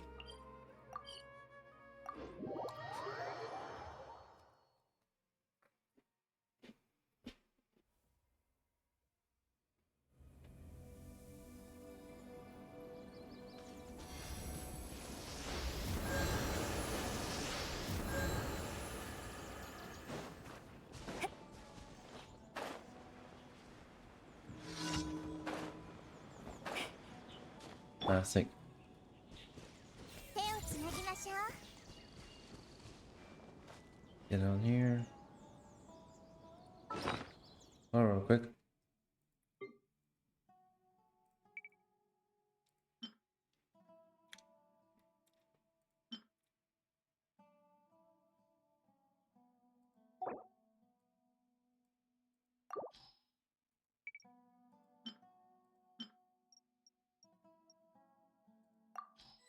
Alright. Wait, this over here. Quick. Alright. Alright.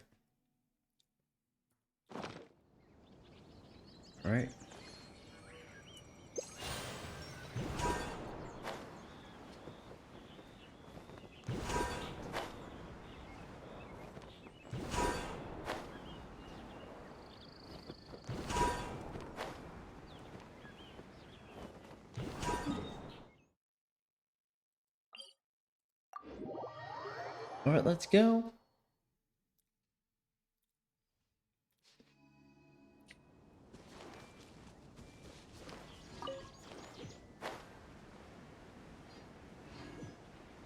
Trial challenge.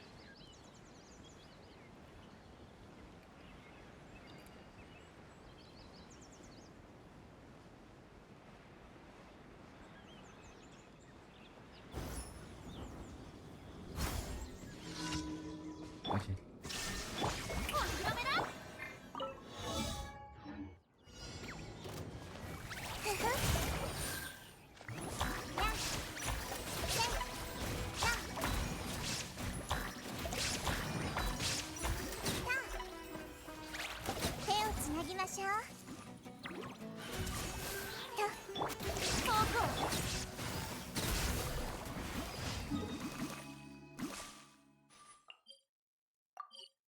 Fine guy busters, let's go. Let's fucking go.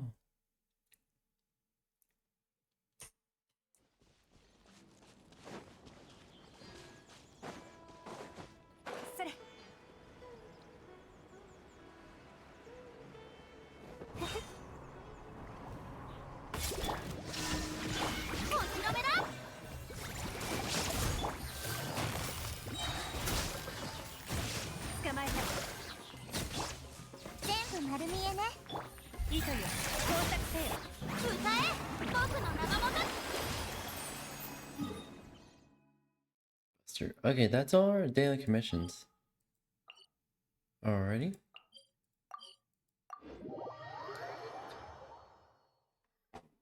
Alright.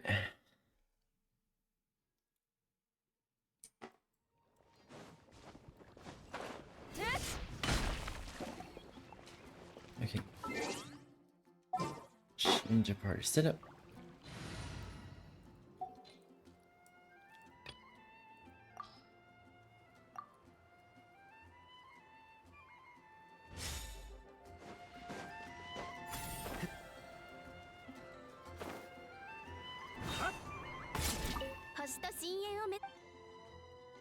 め無事今日の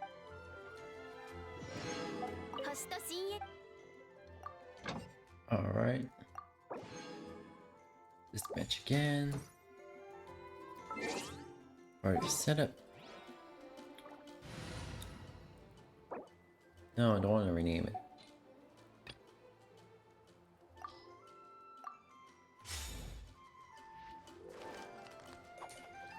Okay, go back to our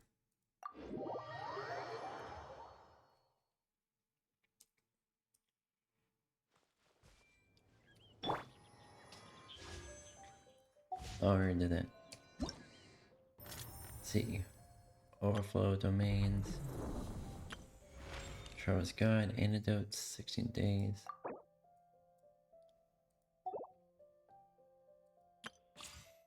Test run.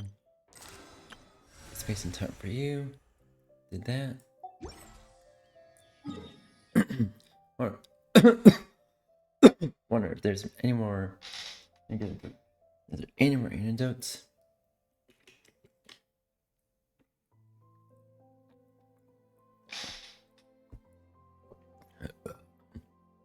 Pardon me. Alright, are there any more antidotes? Fontaine. Okay, Sumeru.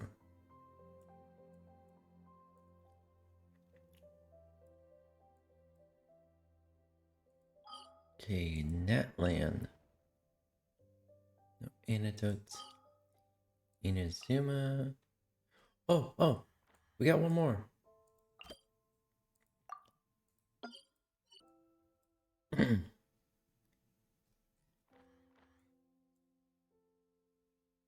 Alright. Best from here. Alright.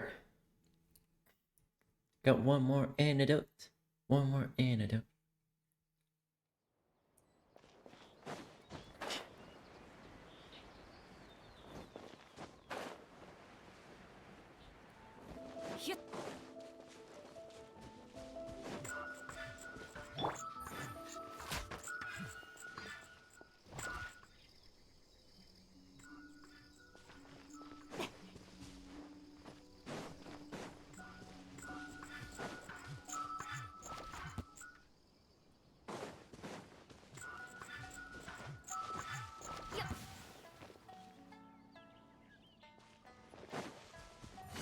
Okay, got distracted. I got distracted. 急がなくてもいいのよ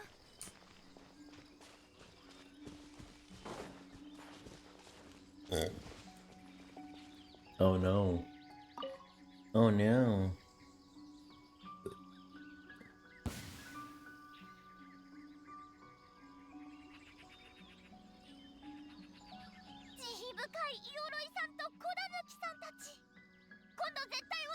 猫またよ。普段は飛ぶように走っているくせに、かくれんぼの達人のお出ましだ。旅人、一緒にヨロイさんを説得してよ。今は本当配達で鎮守の森をたまになら楽しいけど、毎回付き合ってたら仕事に。私はヨロイさんみたいに毎日ここに重い役目ってと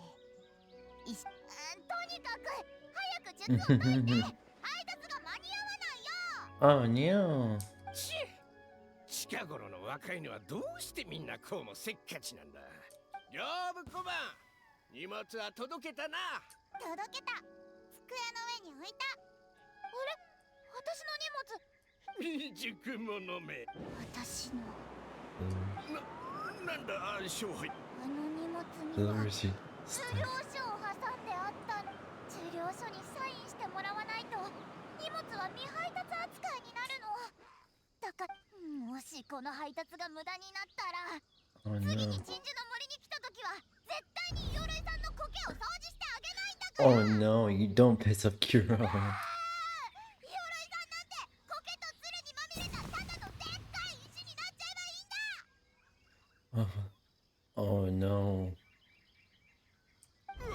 勝敗よ、戻ってこい。業務マン早く追いかけろあいつの Oh no. Oh no, that's horrible. That was so. Yeah, no. You don't do that. You don't do that.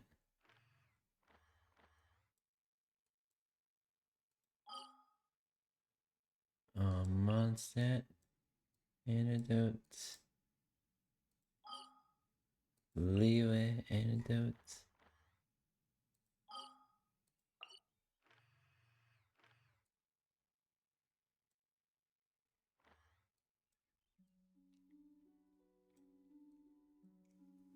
Okay.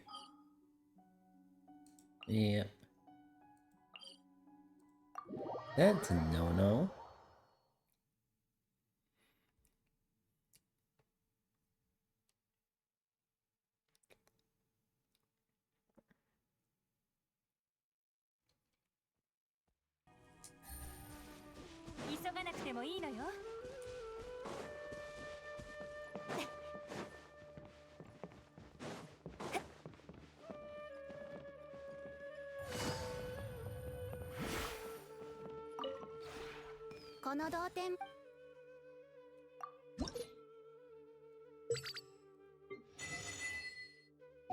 Alright, there we go.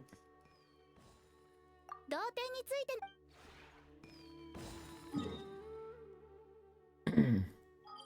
Alright.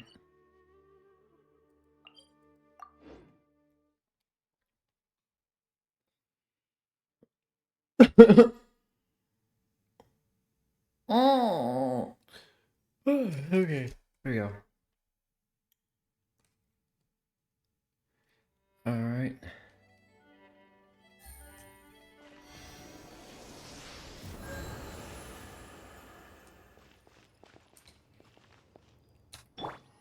Okay.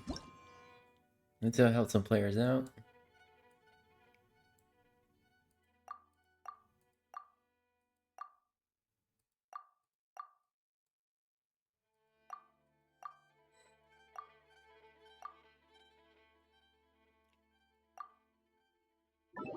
Ooh, we got a hit. We got a hit.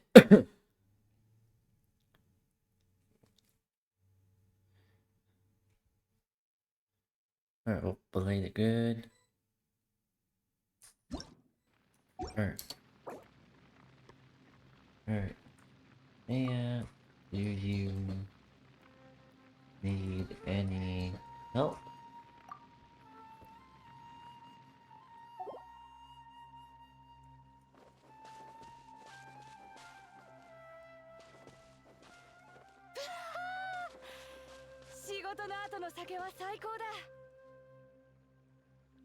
I wonder if they need any help.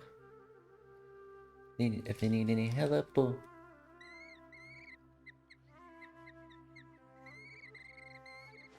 手合わせならいつでも付き合おう。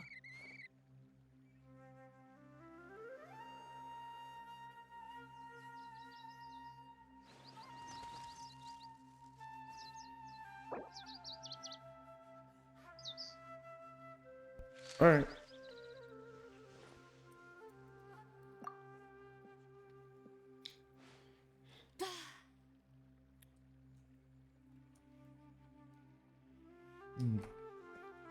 See ya.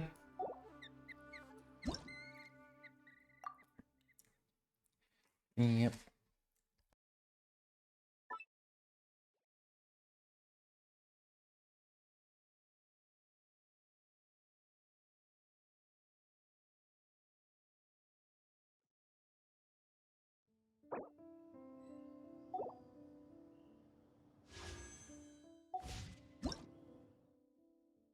There we go. There we go. Alright.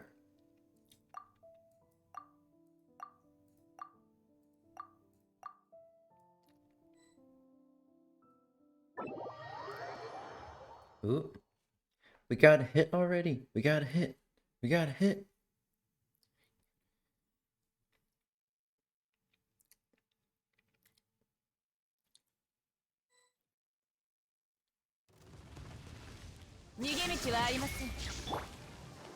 ふふ知識はあなたに稲光すなわち永遠なり。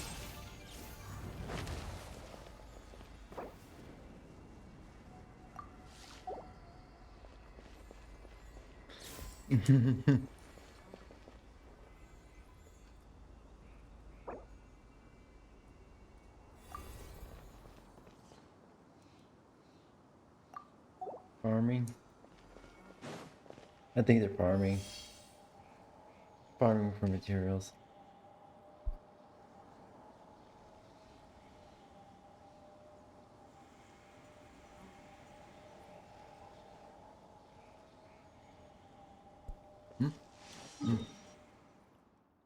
Where'd you go?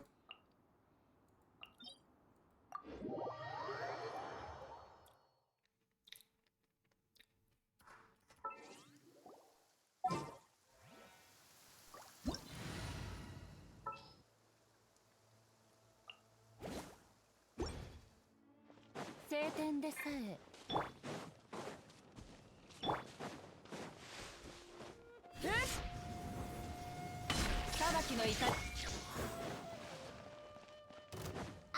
しょ。やっやっ逃げ道はありません。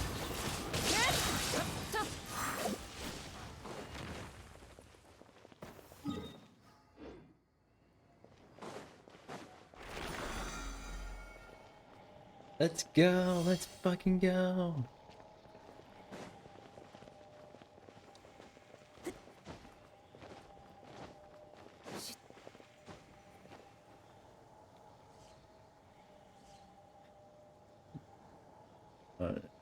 I get to teleport somewhere else now.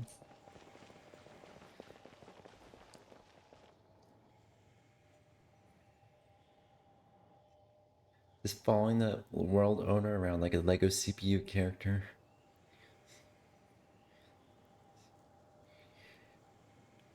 Akira! Akira!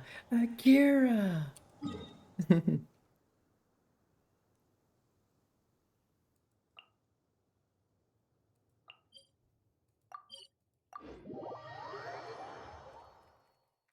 Wow.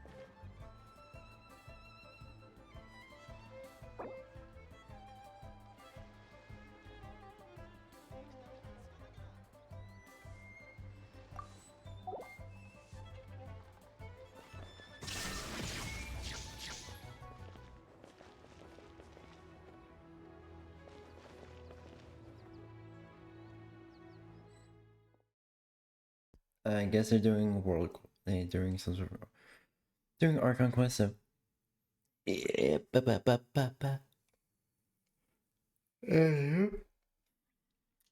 trying to help more players.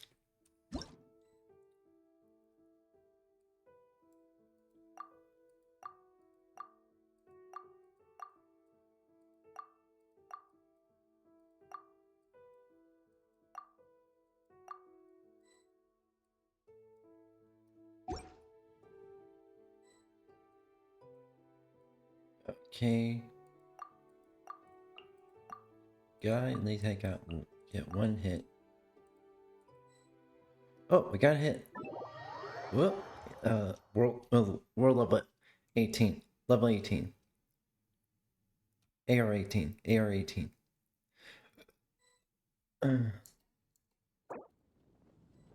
Hey, do you need any help?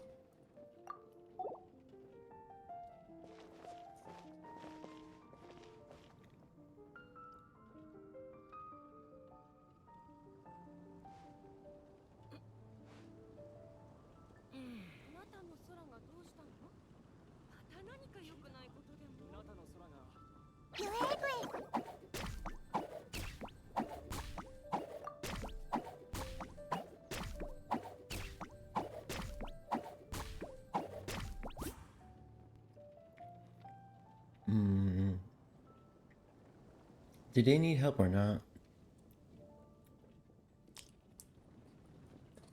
この美しい風景もそばに誰もいない以上私の普遍を引き立たせるだけ。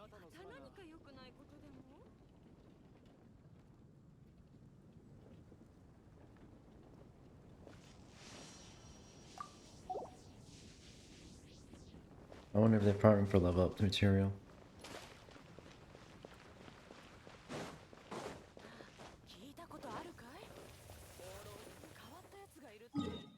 What the fuck?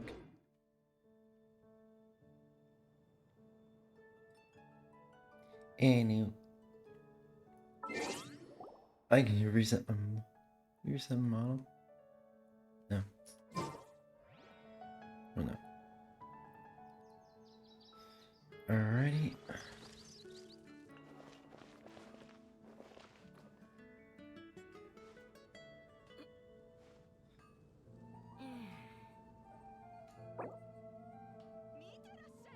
First thing, Mora. Sure. Sure. つれづれなるままにひくらし、すずりに向かいて。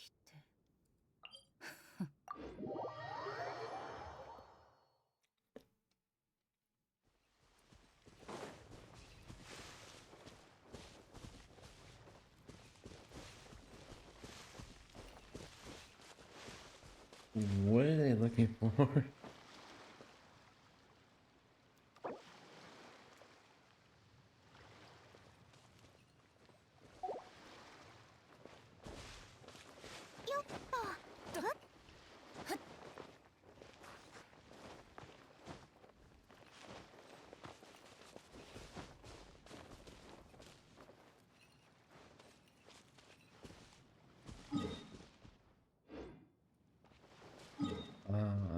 See.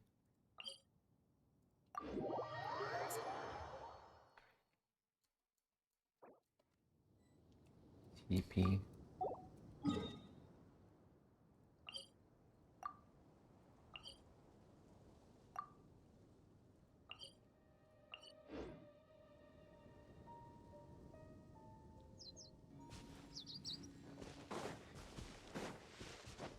Let's go.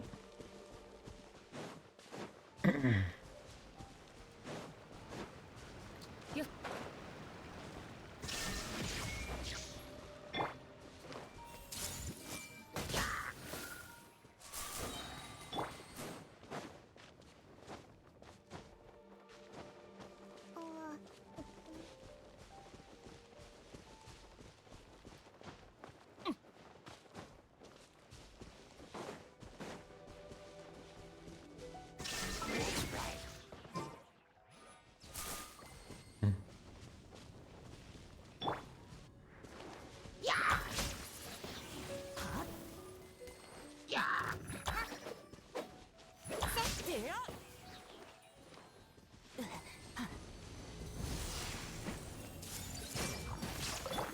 ここより弱滅の時。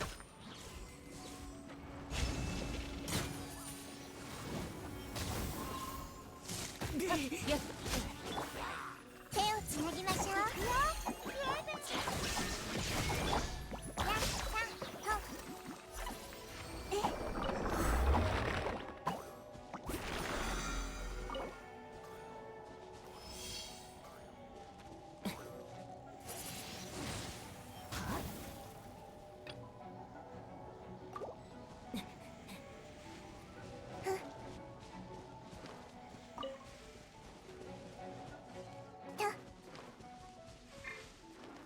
私のお家にいらっしゃい。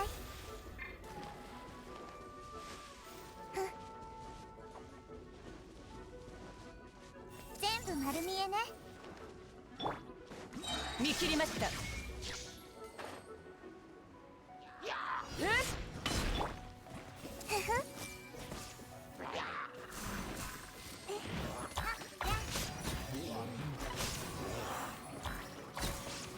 動かないでね。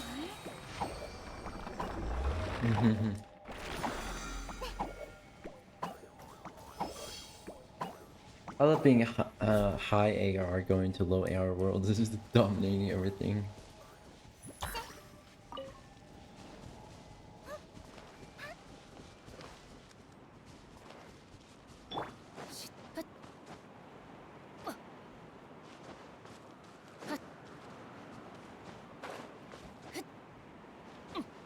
Oh. Chest. Party setup.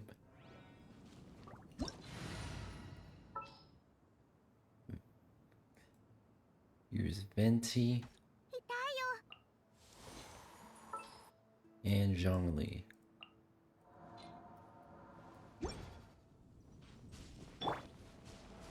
揺らぐことなし。足元に気をつけて。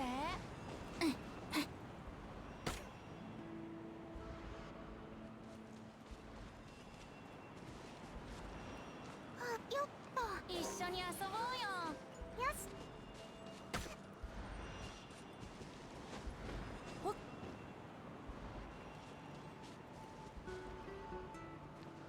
足元に気をつけて。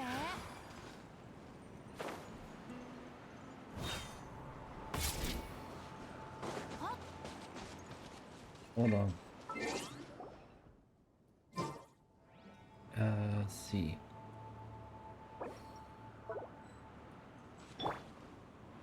Oh. 兵器先陣。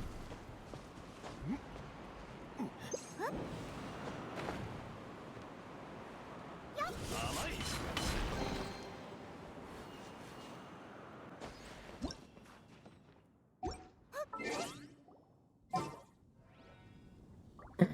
Okay, let's quickly switch out of them both. Where are 花 my... と酒を手に景色を堪能しようとしたが、 Okay, あの頃と Nahida. はもう違う。旧友とまた。 And right.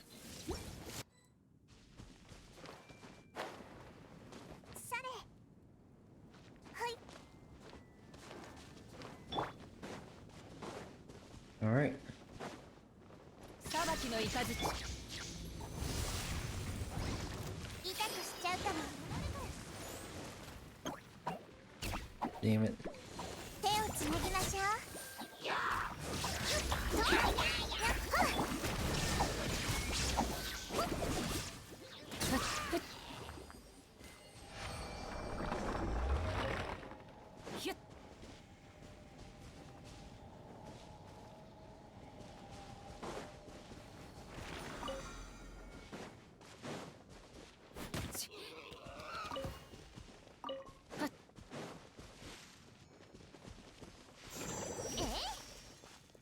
Yep. Kapat! Kamatane!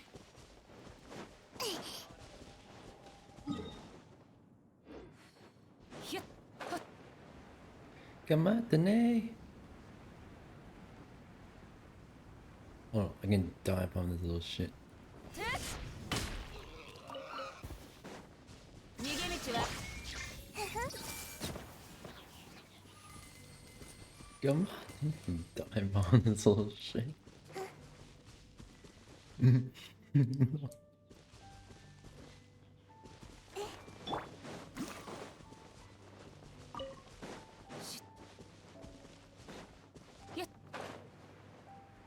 Dive bomb!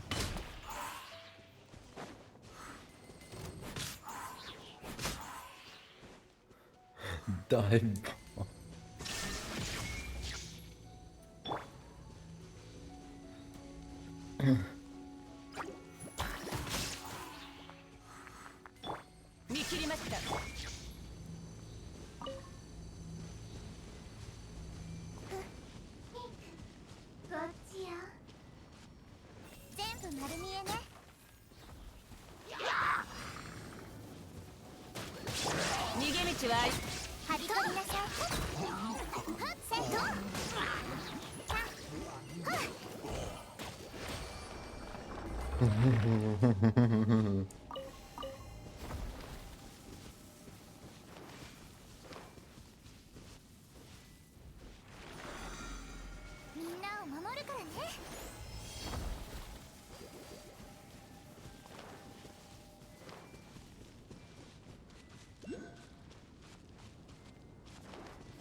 You might want to get away from there.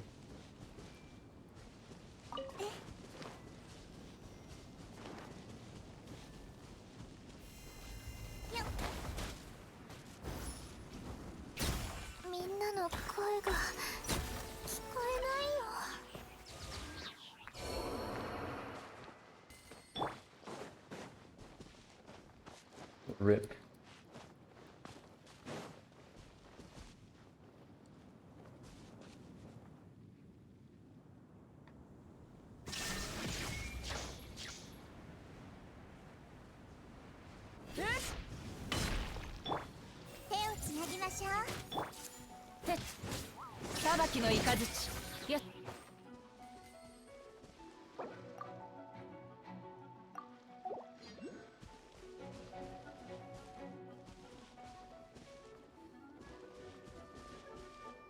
Shit.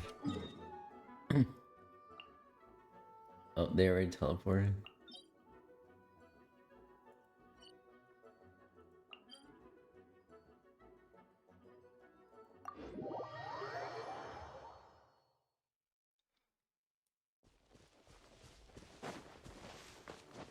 Anyways.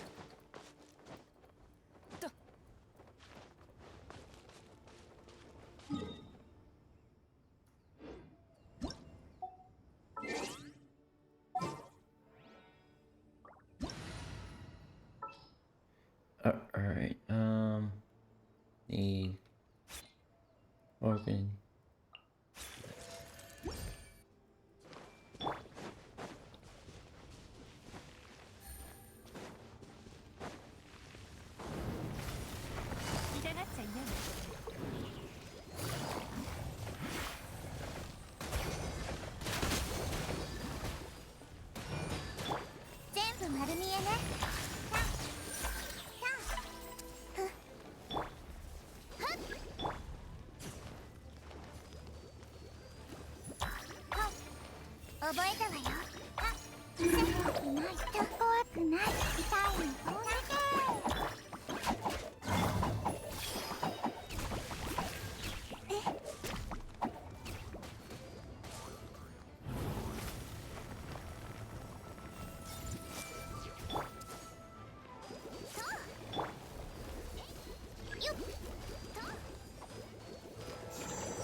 There we go.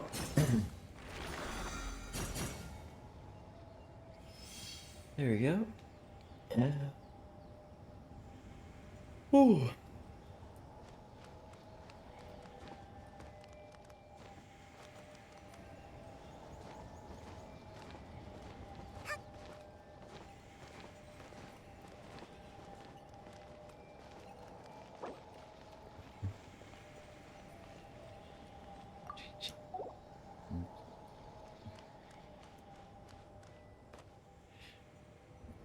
GG's.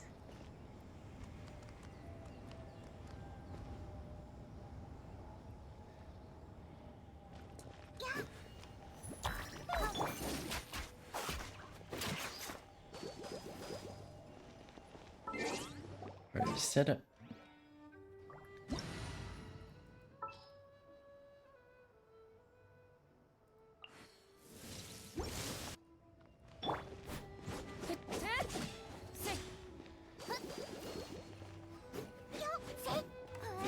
Clap.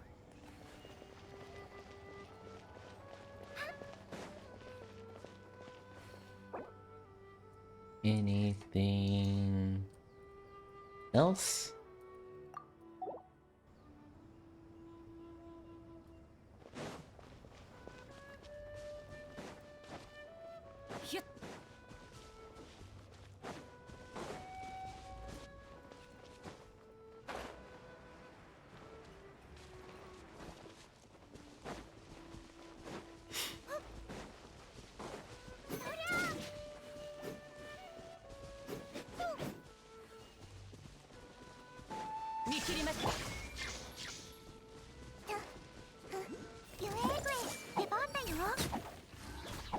Rip. Rip.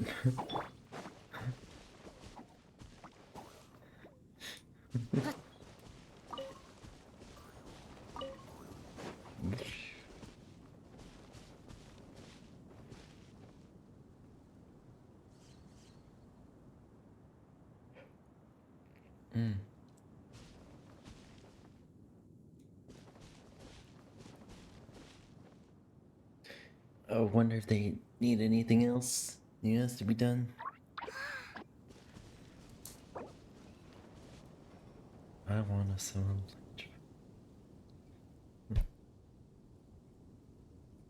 one day, young.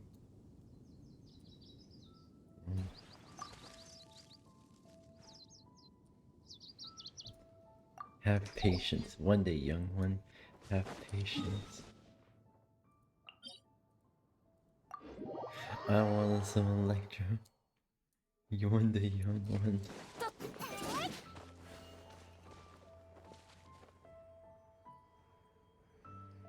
Have patience.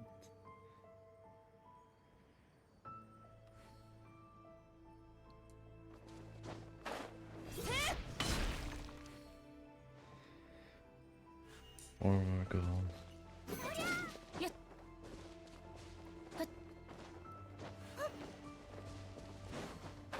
Let's go.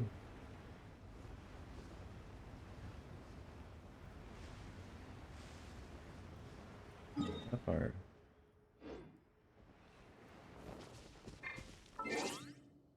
I haven't made it yet.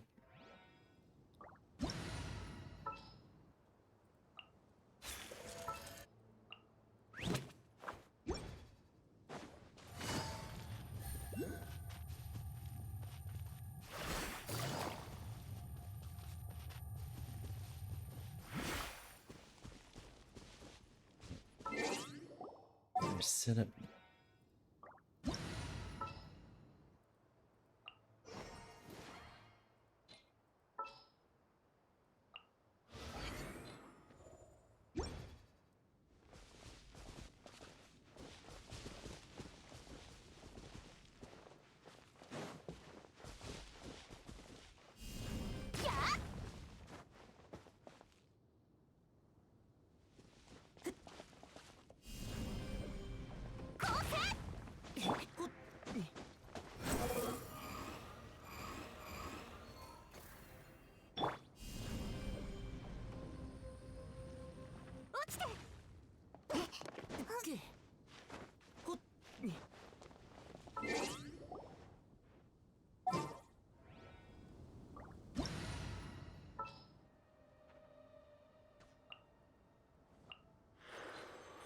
Yeah, come on, let's go, let's go.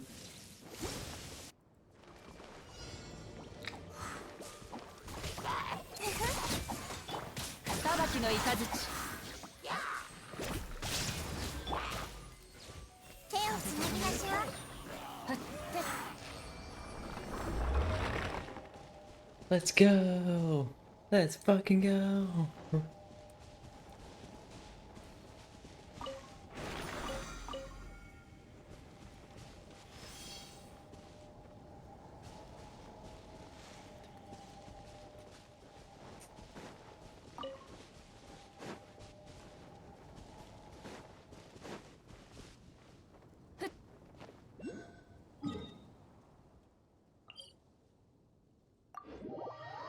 Alright, wants 4 more gold.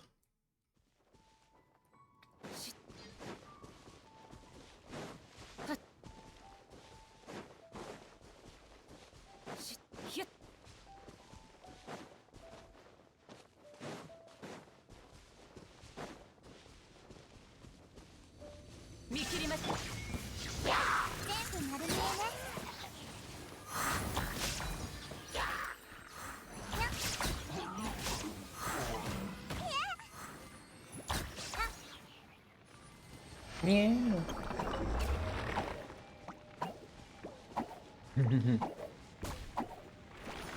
Ew.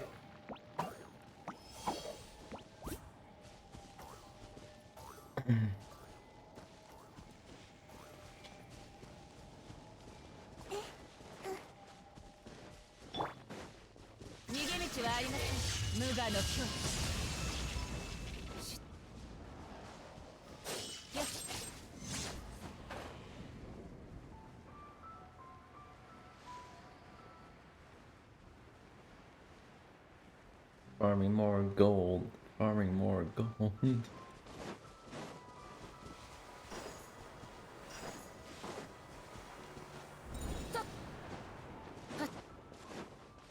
I had to do that.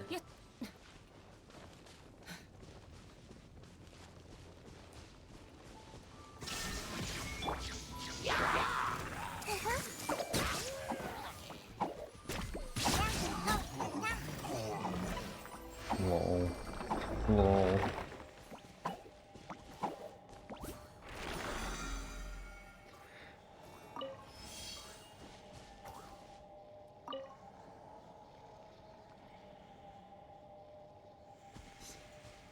Alright. The last one. And the final down.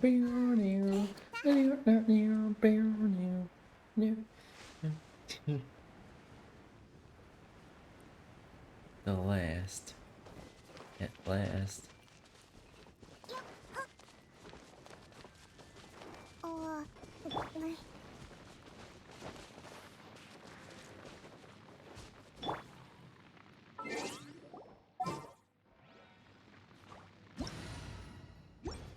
Oh, you're a start climbing.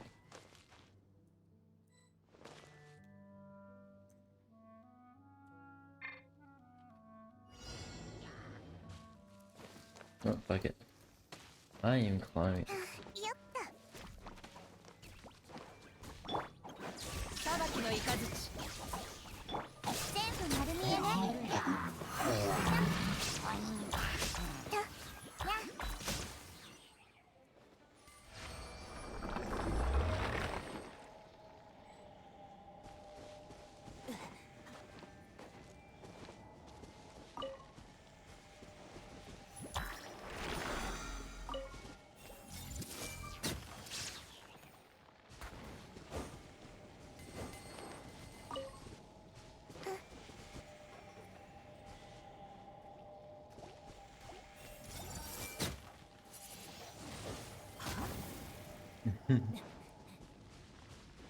GG's.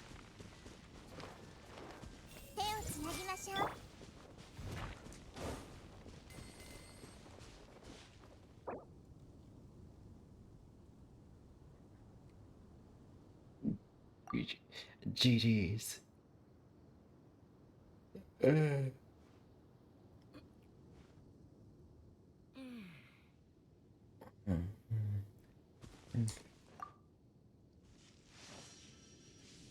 See ya.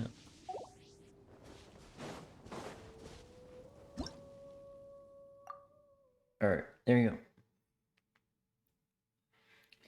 There we go. See here.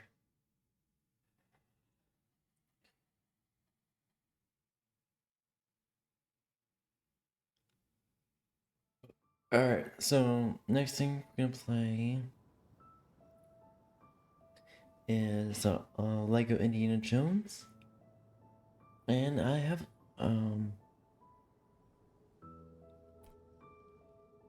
yeah, next thing we're gonna play is Lego Indiana Jones. I'll decide if I want to play Harry Potter next. I'll probably play a little bit of Harry Potter. Alright. Lego Indiana Jones. Gonna be doing that.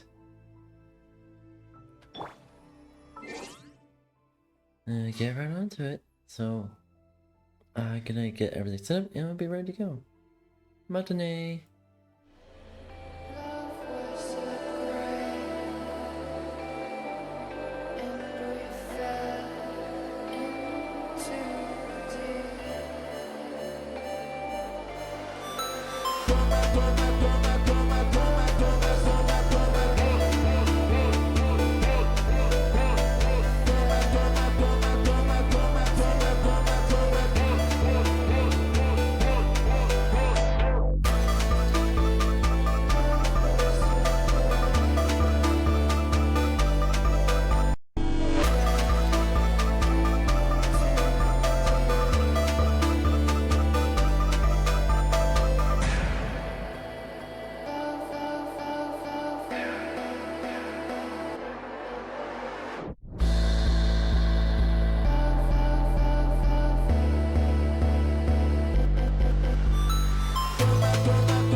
Alright, chat, we are back again. Let me just real quick reset my model. Alright, there we go. We're gonna be playing some Lego Indiana Jones.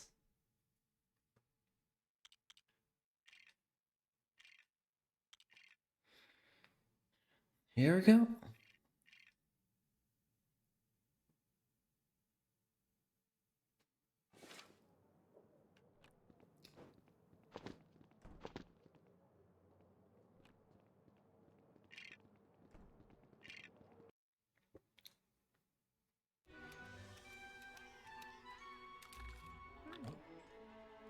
Oh, hold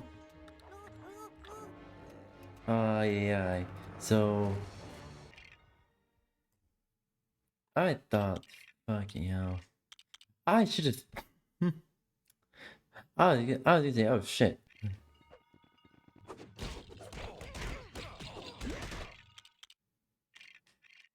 Options. I should have known. I should have known.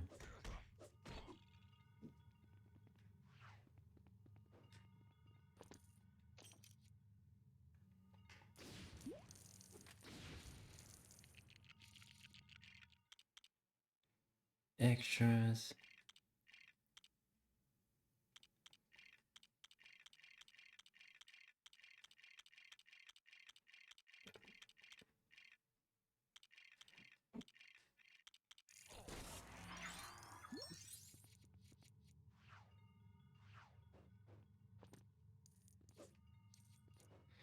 All right.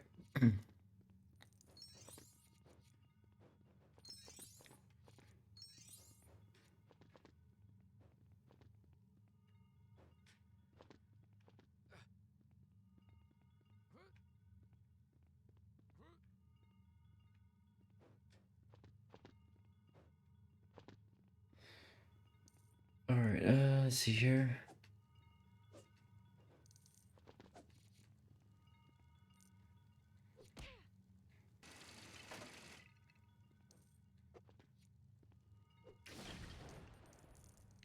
There you go.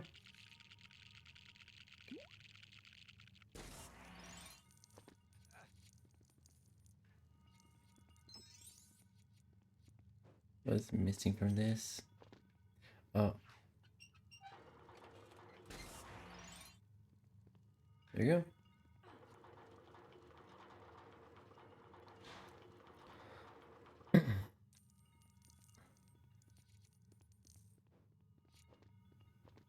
Okay.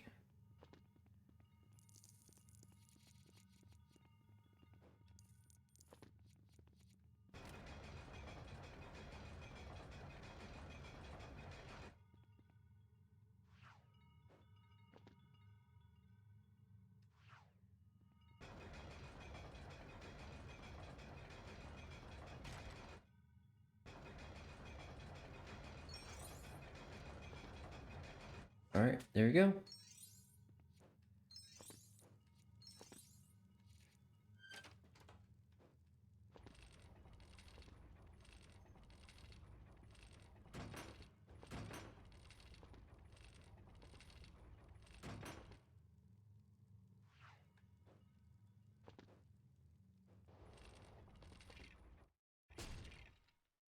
Okay, I'm gonna need the help of player 2. Do this right. If you're gonna do this right, we need help of player 2.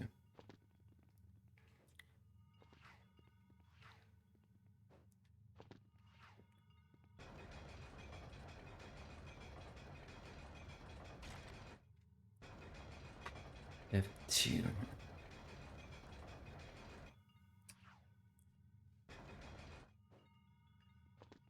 Okay.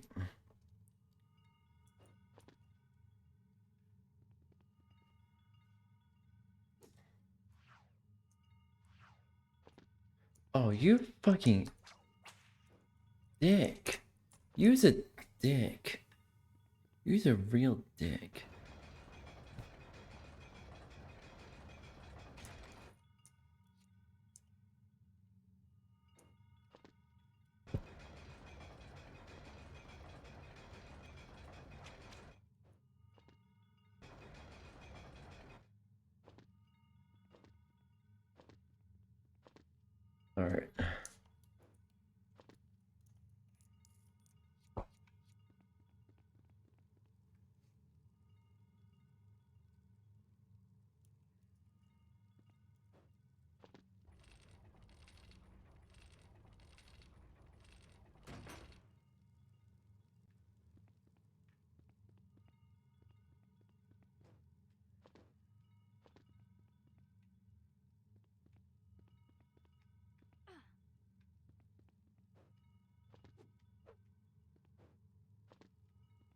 Okay, and the car's still not going.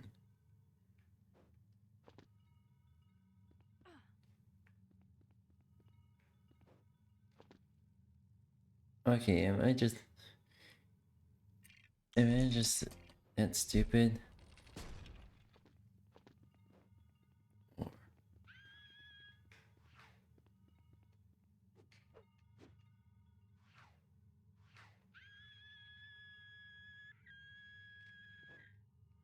I feel bad for the voice actor who did to do that scream.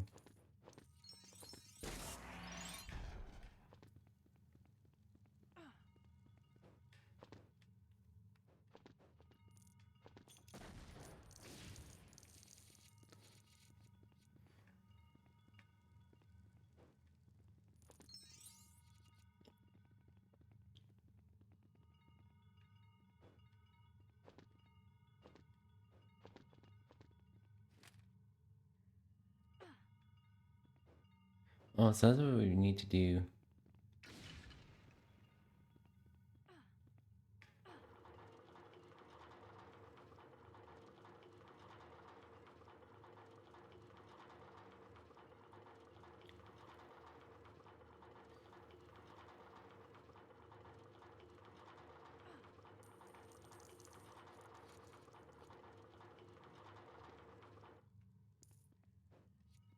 Alright.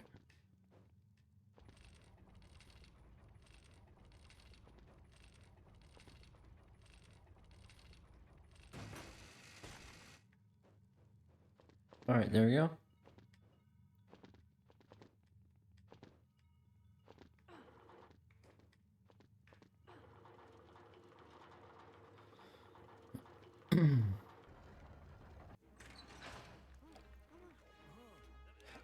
Okay. So, was again Lego Rangers seasons 1 through.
Okay, do I need help of player 2?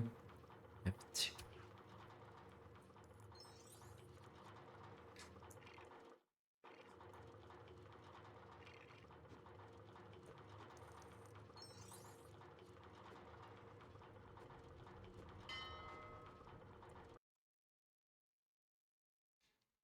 What the fuck just happened? Oh, it just...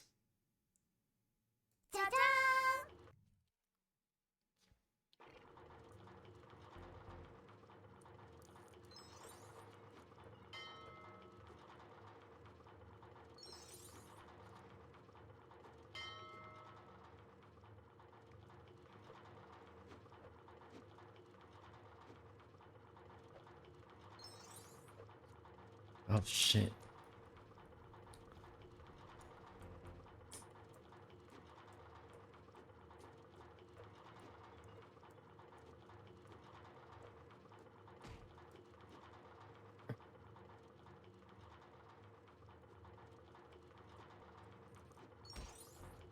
Oh, fucking shit.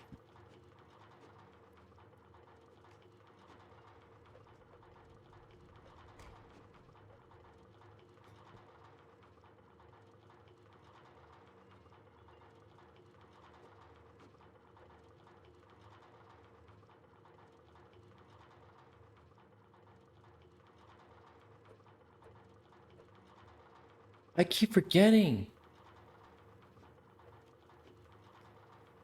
Oh.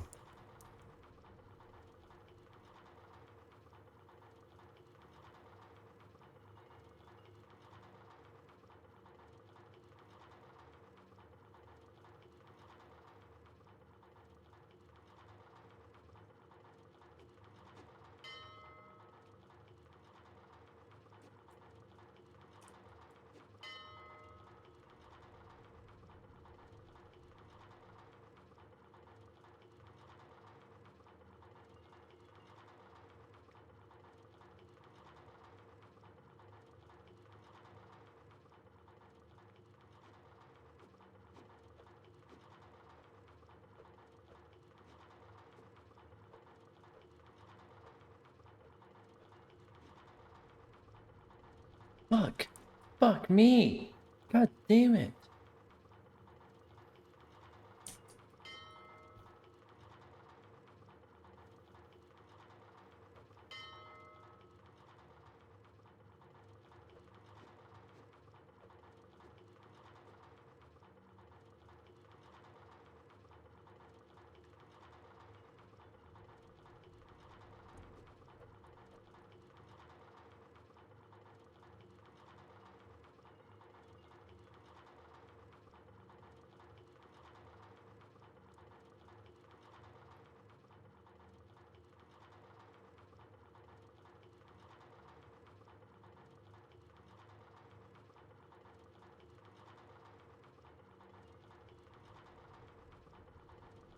Fuck.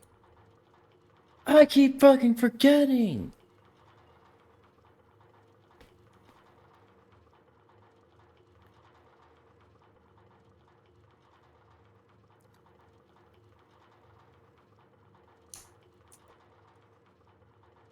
What the fuck is the point of this level?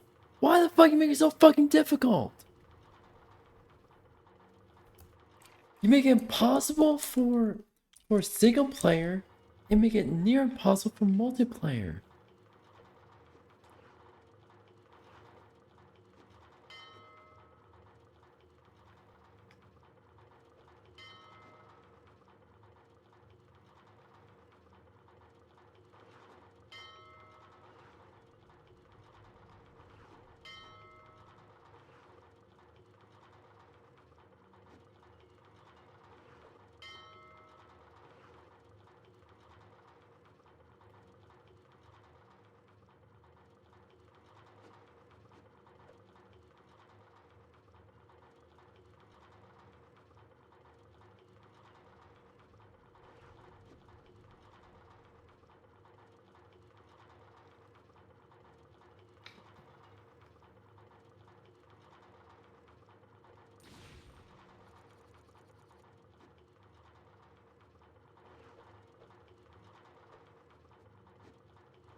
Minecart. Minecart is a playable character, everyone.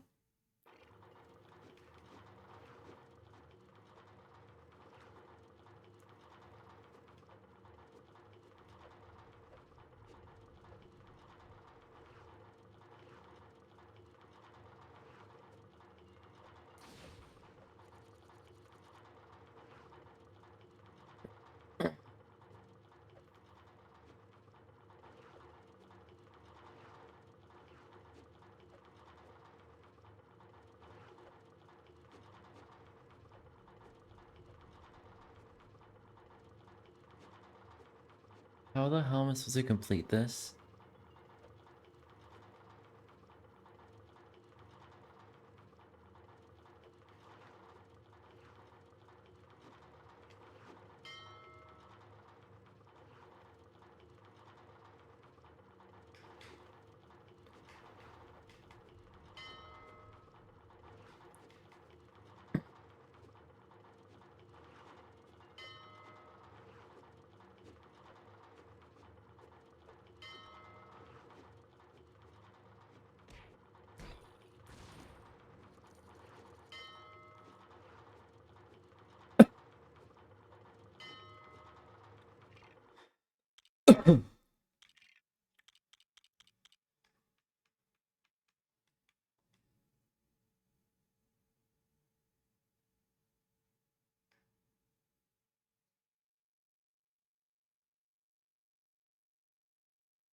Alright, we can to mute this just in case cutscenes.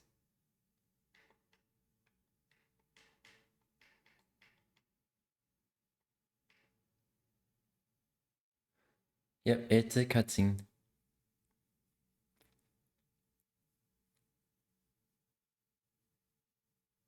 Oh shit. Oh, level complete.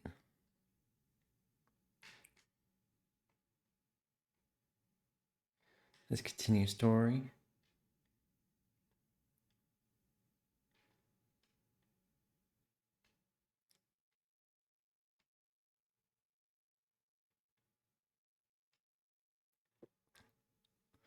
Alright, alright.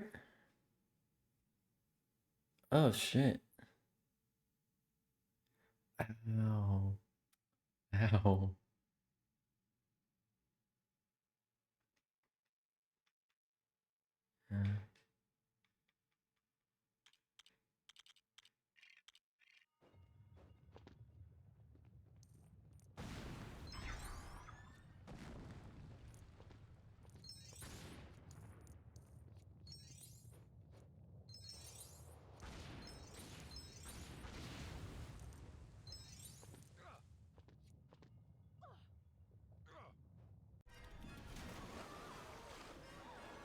Oh no. Oh, wait, what? Excuse me? Hold on. Hold on, the fuck? Wait, what?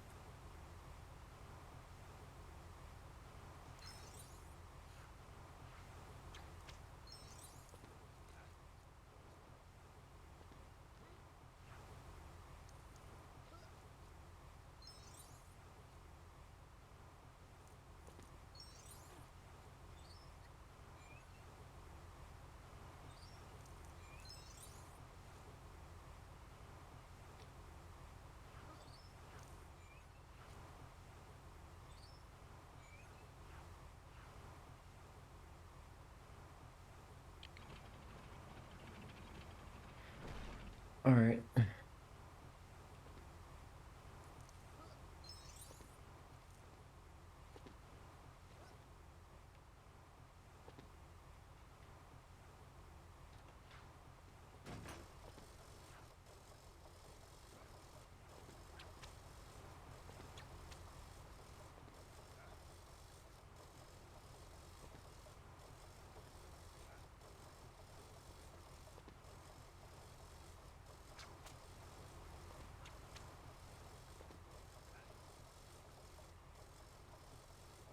We go there.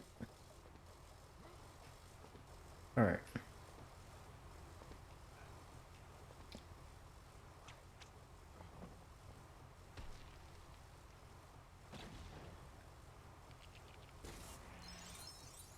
Alright.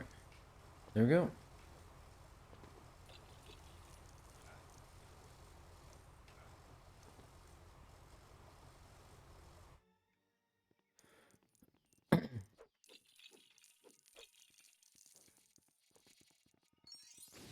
I wish you can disable audio in cutscenes. Oh.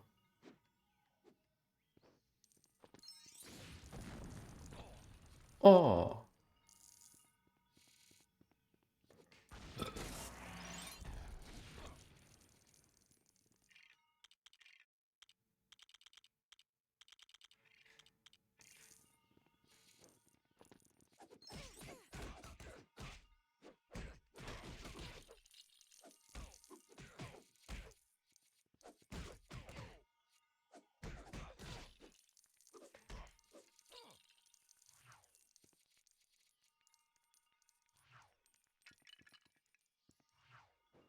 Indiana Jones.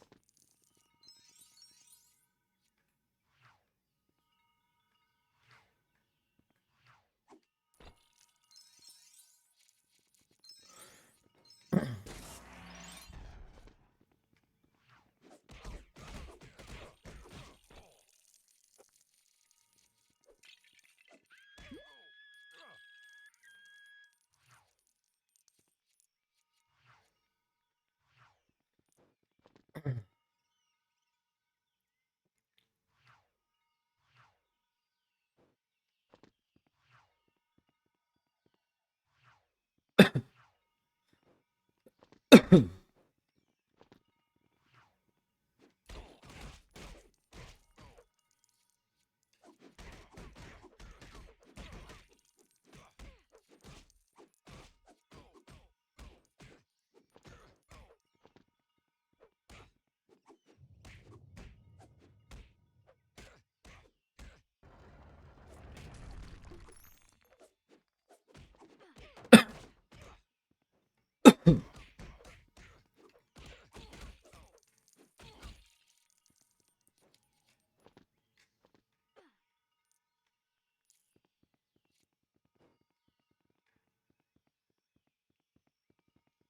this.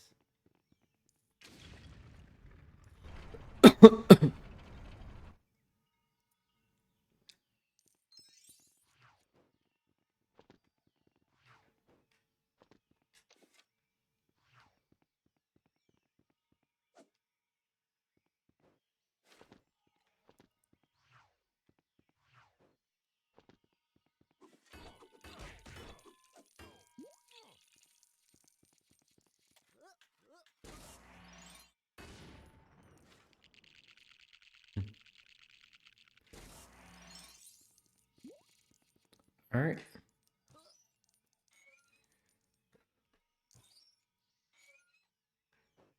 Oh. You also need a thuggy.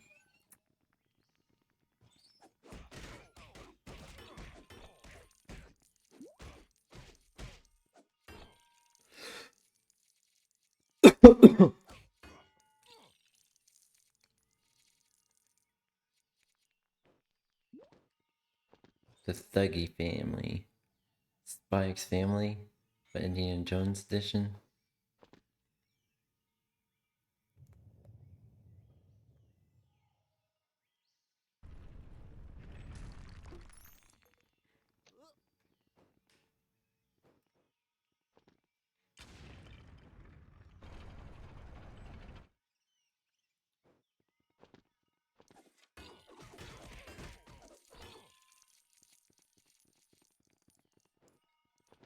Alright, here we go.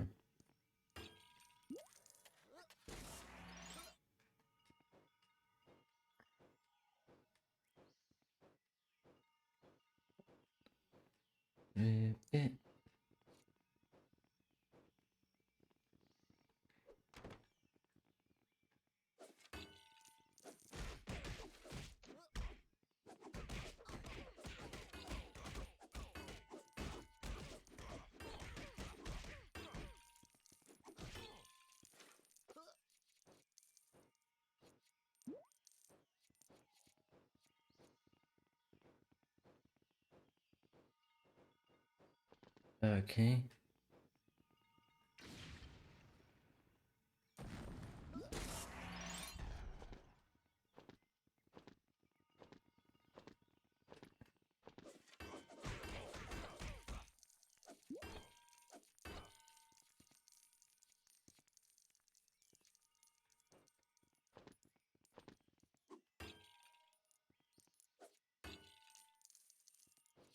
Alright.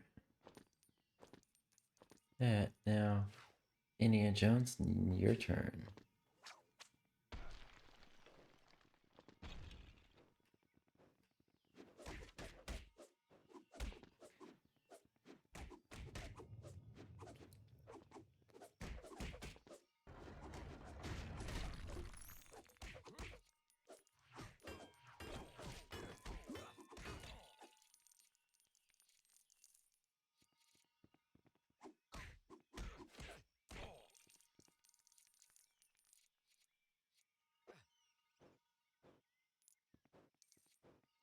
Okay, blue.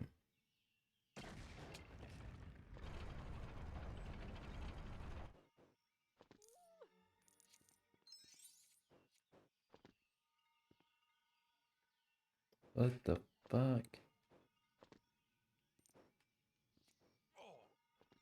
Oh, okay, now I know.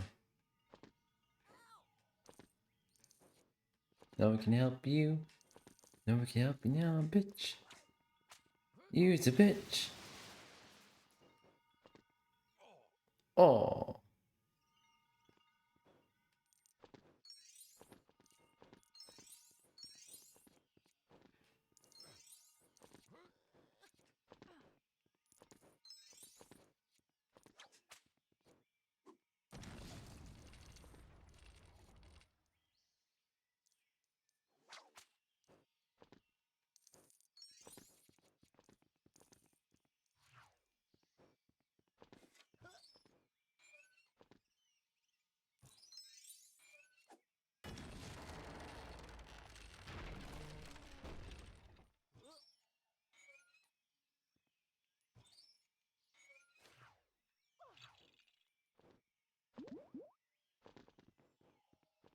Use a bitch.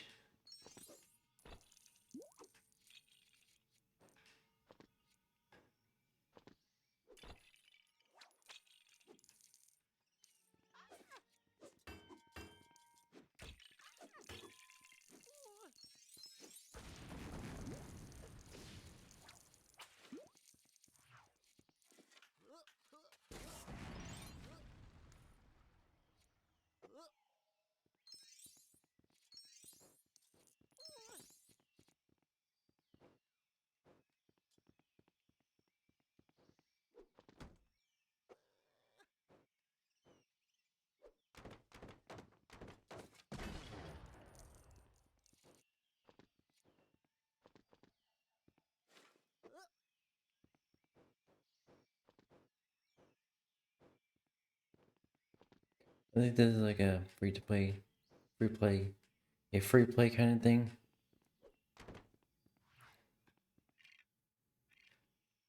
You're a parcel for this level.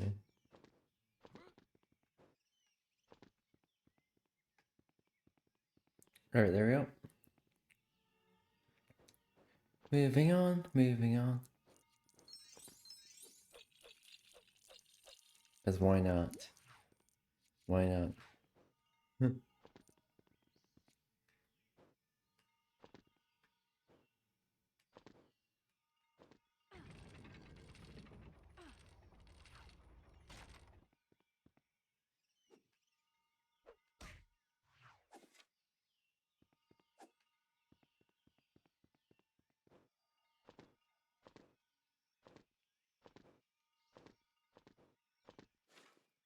That positioning looks odd.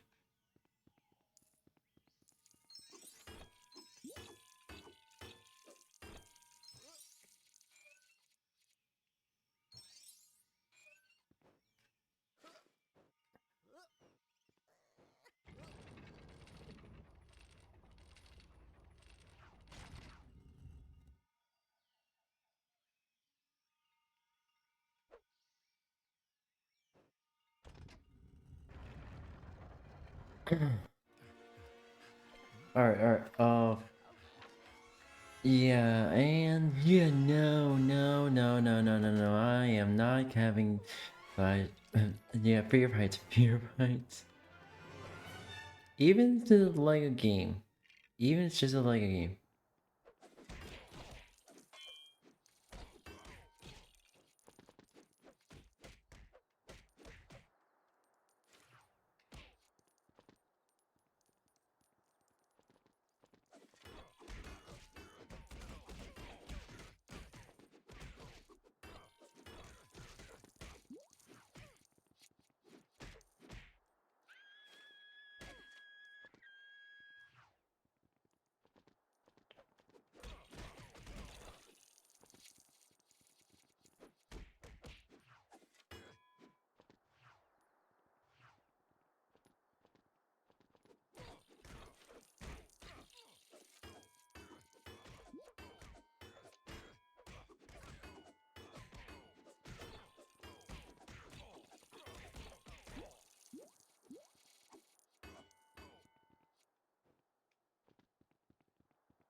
Okay.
When will he come down?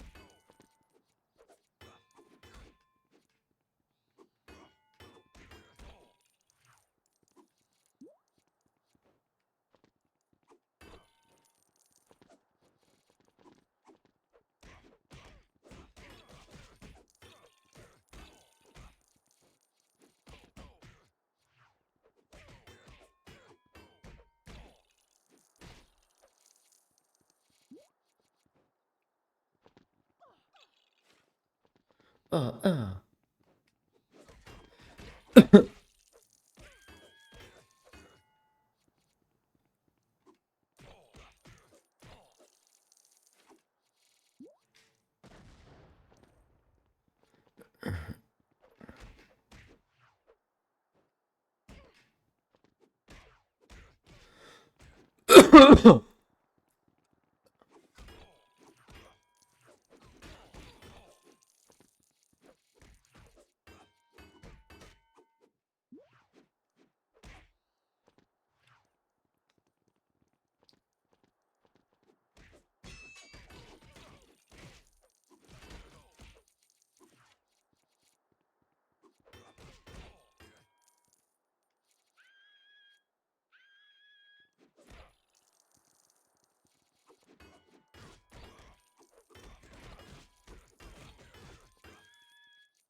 Oh, fuck you.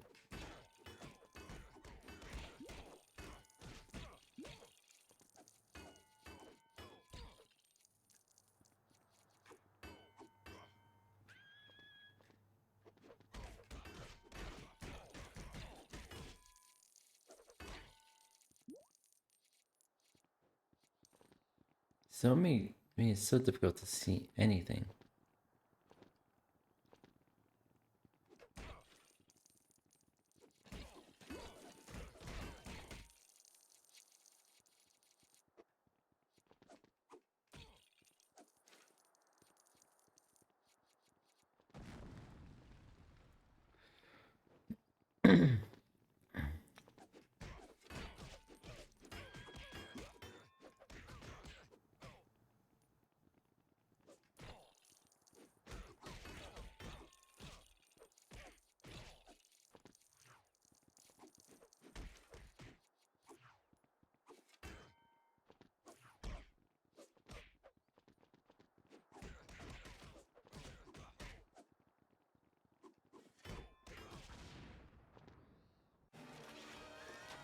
Ripperino, Ripperino, Ripperino, motherfuckers! Oh my god, I remember that part. Okay, so I do remember the part in from the Indiana Jones movie that just falls of the crocodile in. It is quite brutal. It is quite brutal, to say the least.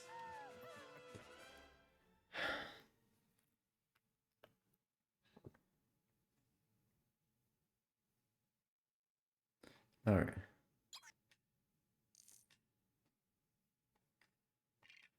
We are almost at 4 billion for Lego Indiana Jones. 4 billion treasures? Studs. We have 4 billion studs. Okay, so yeah,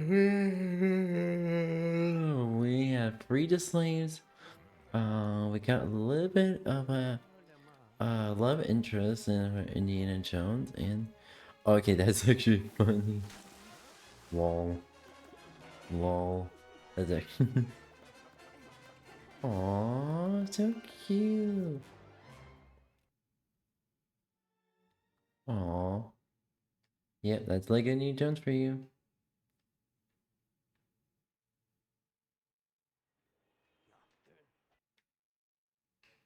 Alright.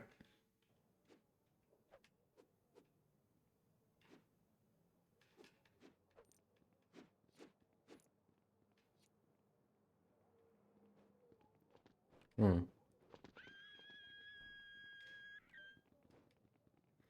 That's funny. That's funny.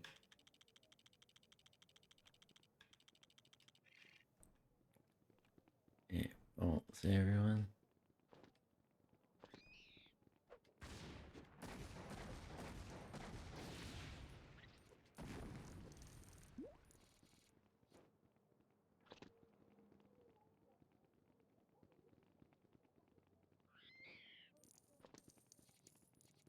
Okay, just exploring a little bit. Here. Alright.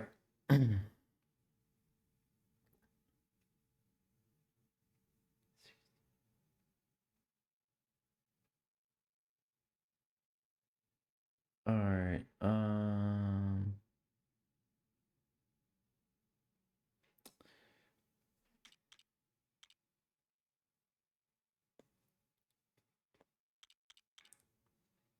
16. Alright, we're gonna play a little bit of Harry Potter. And, yeah, so we're gonna play a little bit of Harry Potter. And then, I'm gonna show you a surprise game I have in store for y'all. That being said, let me get everything set up, alright? Alright, matinee.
Alright, we are back again with more Harry Potter. Oh, I didn't even close this. Sorry. We're back again with more Harry Potter. Alright. Resume. Let's continue. Options.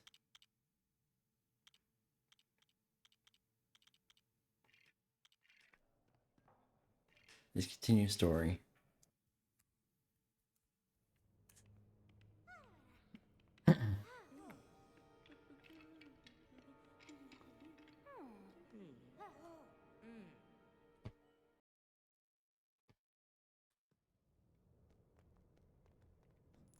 Continue the story.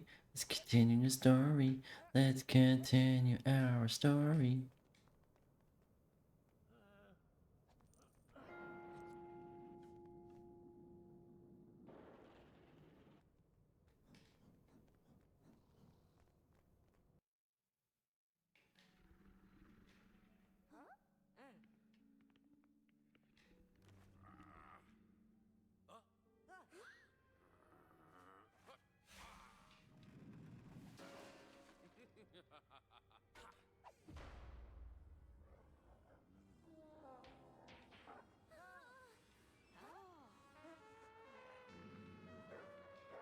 Lol. Very, very, very Lego-like.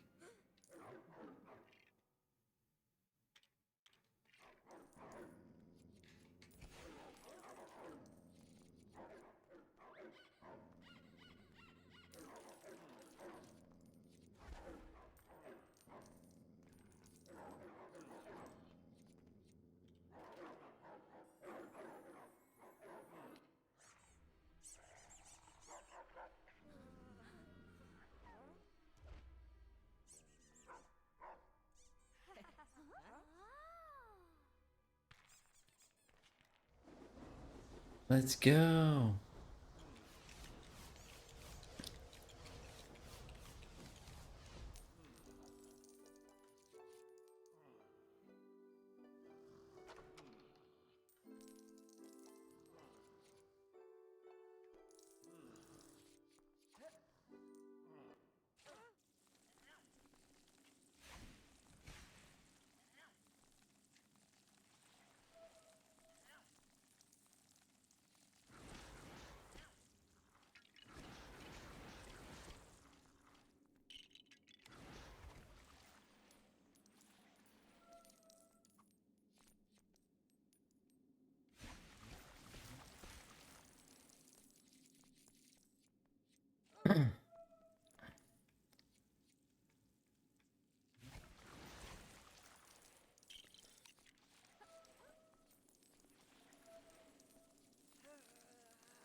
All right. So we're supposed to.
Okay, there we go.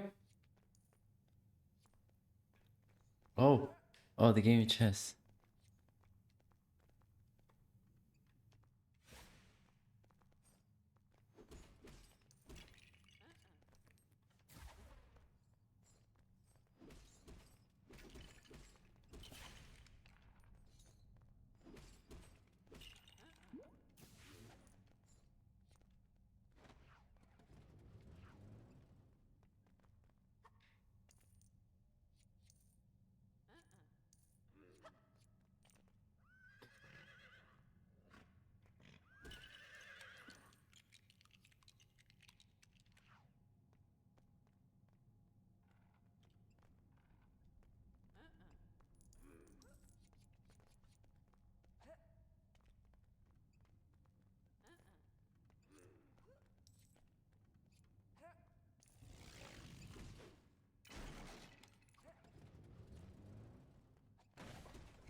Let's go. Oof. Oh no.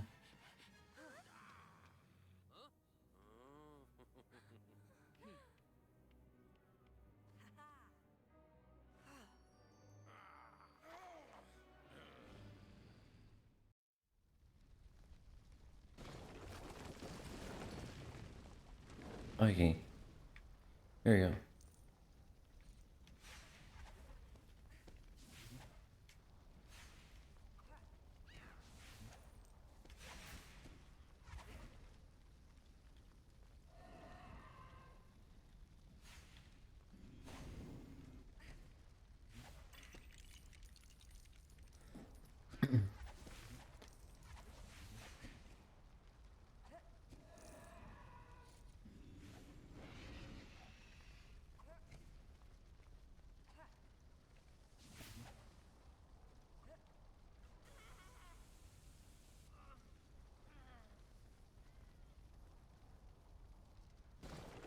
Oh, so that's how it goes.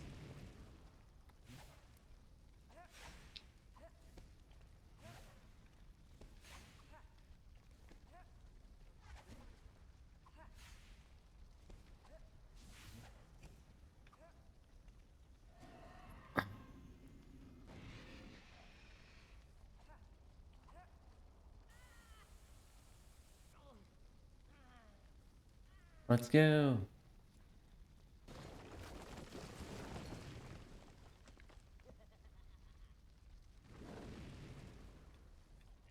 Okay, we're gonna meet the author for his cutscene.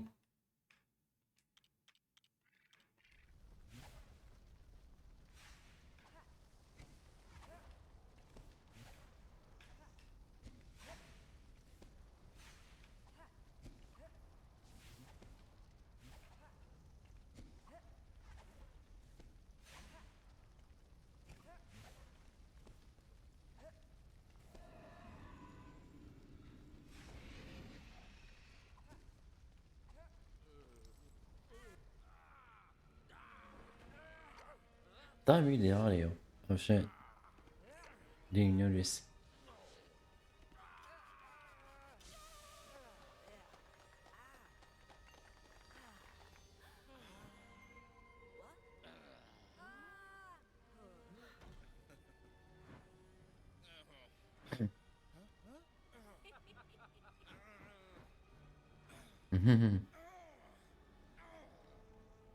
Lol.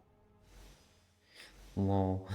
Failure. Use a failure.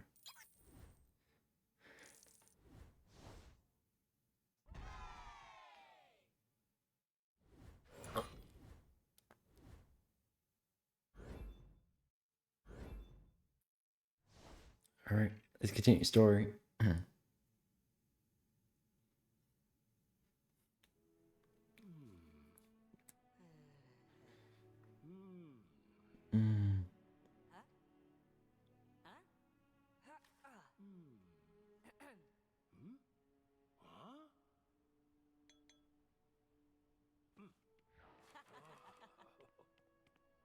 Lol.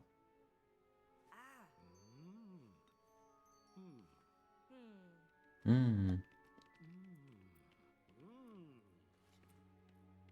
I thought you were left behind. Okay, oh fuck.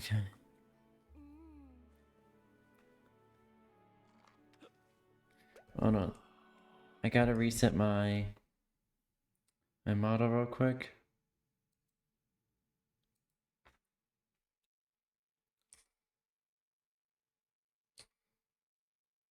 Okay. Here we go.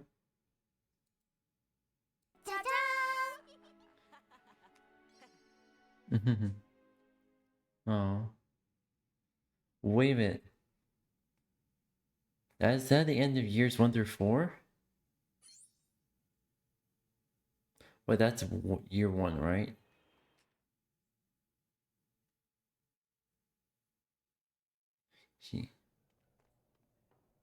Begin year 2. Oh shit. beginning year 2.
Oh no.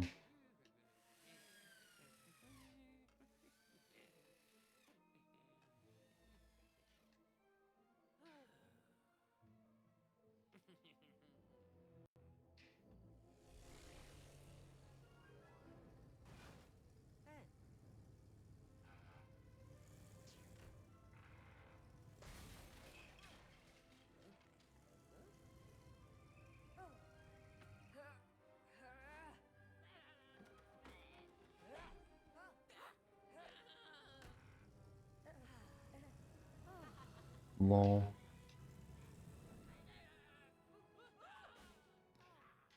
Oh no. But yeah, this is funny.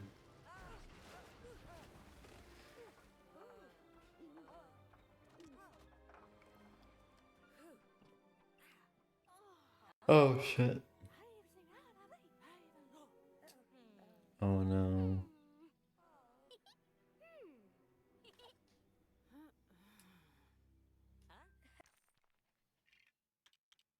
X options.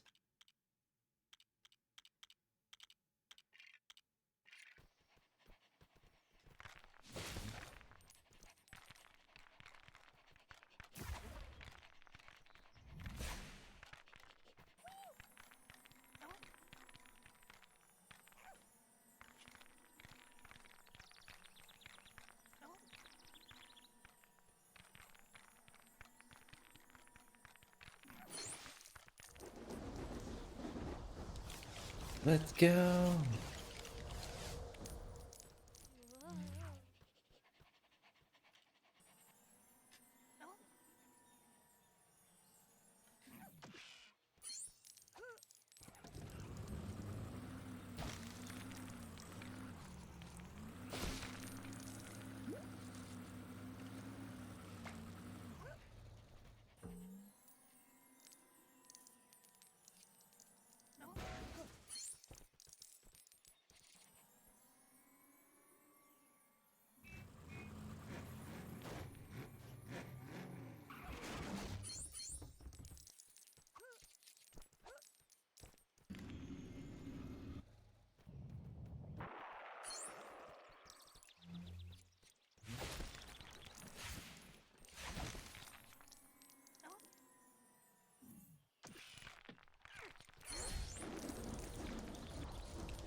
Fall. This is year 2 begins in the fall.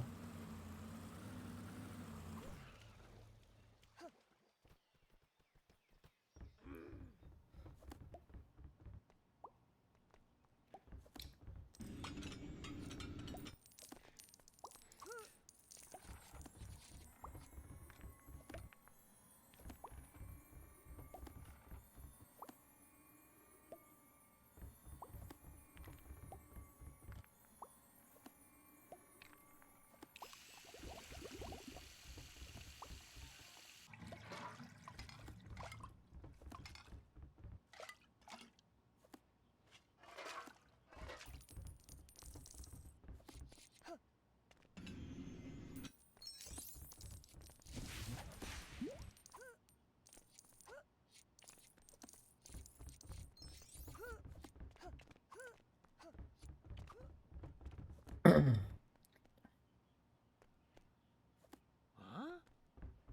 No.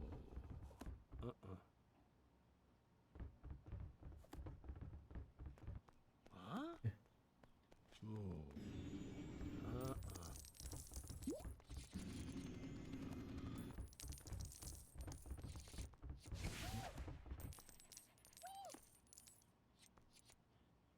Huh? No. Huh?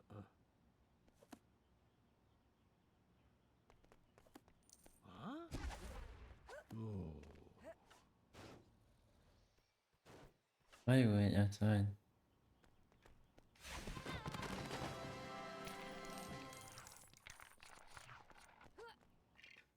Ginny.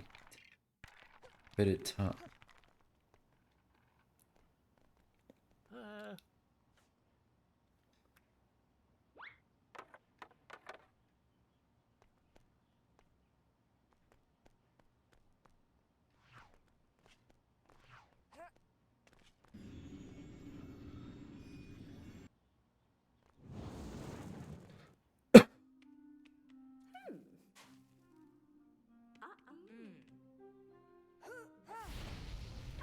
Oh no.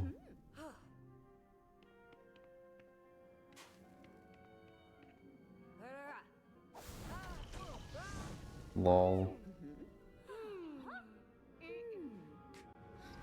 Lol. It goes all the way to the attic?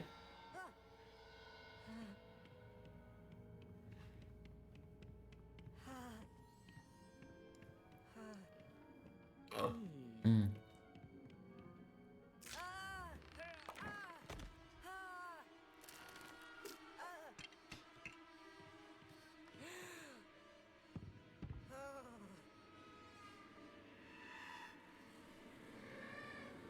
Hagrid.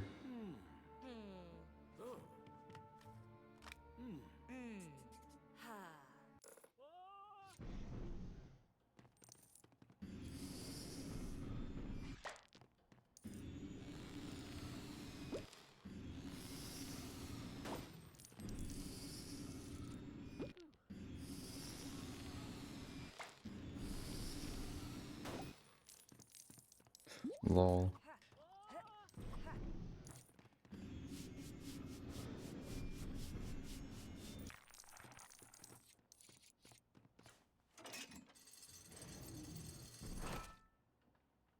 The fuck?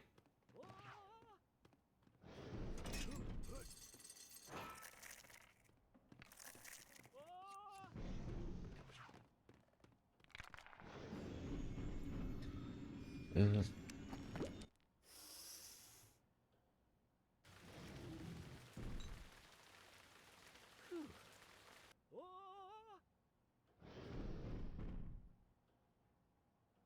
Mm-hmm.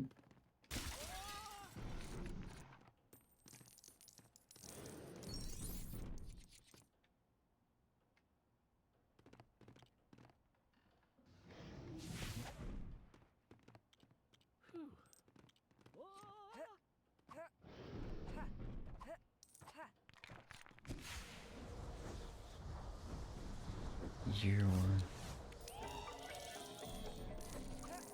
Excuse me? Anywho. Ah.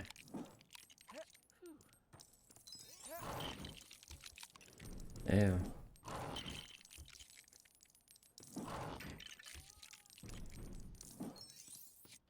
Okay.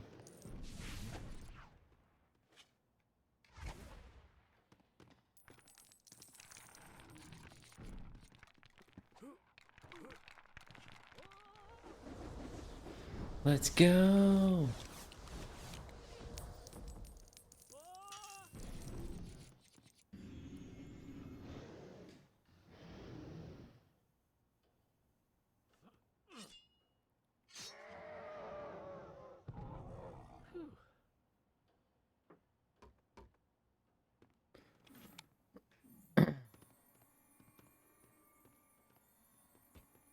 Here you go.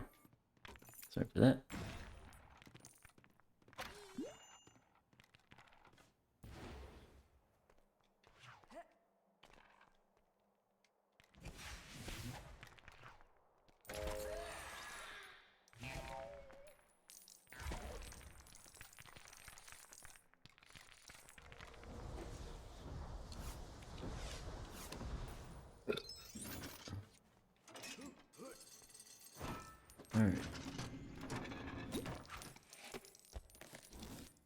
Alright, there you go.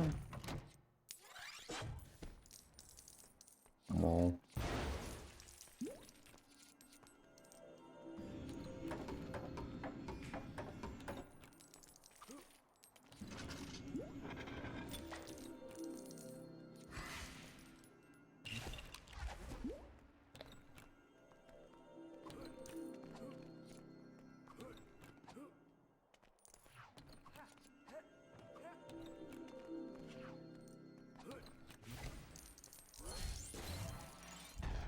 Hairy sweater.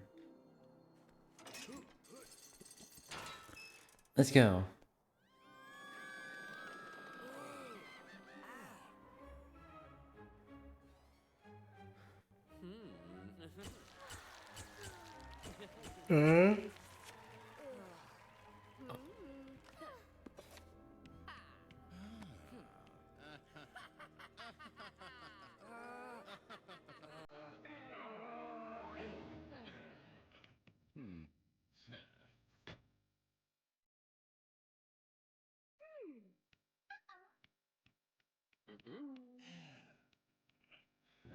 Oh no. Level complete. Level complete, bitches.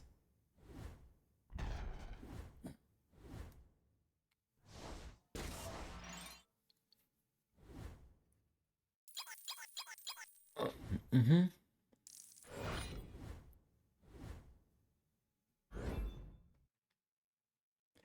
Continue story. Let's go.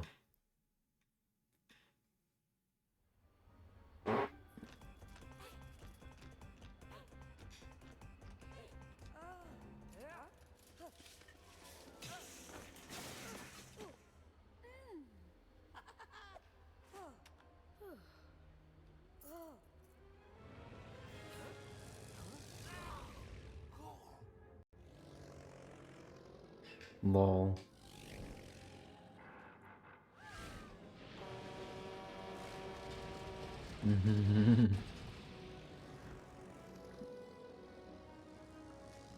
Yeah.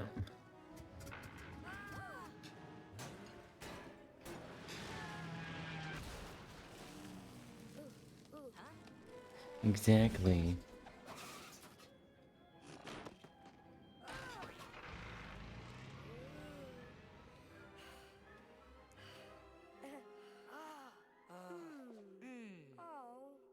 Aww. Whoop-de-doo.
Lol. Character just dragged around.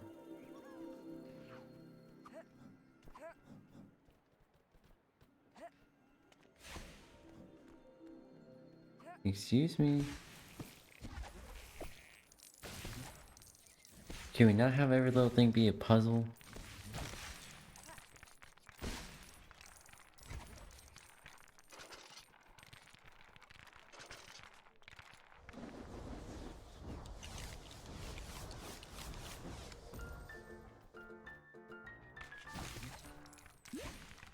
Yep.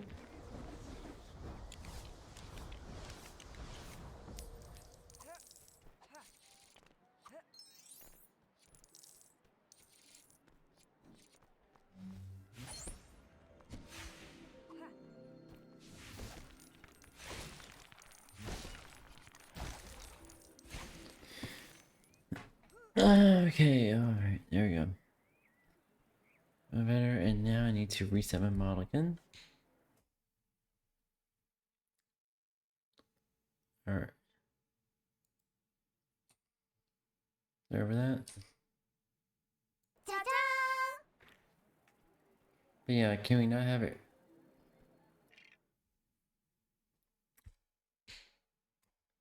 Hold on. Capture freaked out. Hold on, the capture freaked out. There you go. Set model again. Alright. Alright.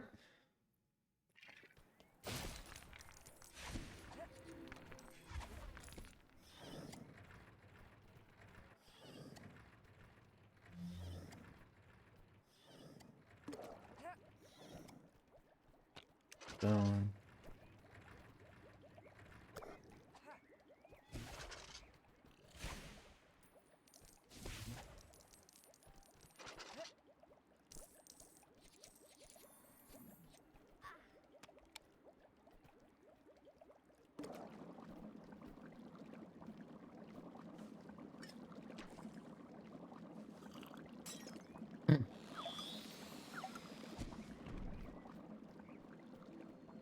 Alright, here you go.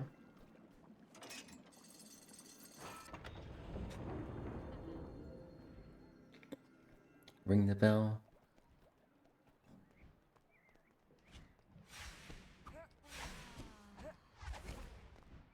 Doesn't do anything.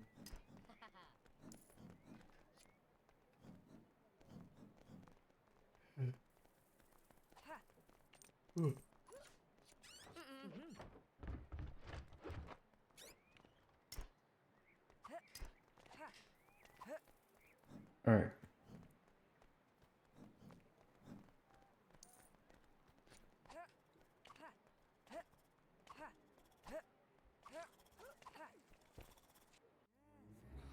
More classes?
Pain him. Ooh.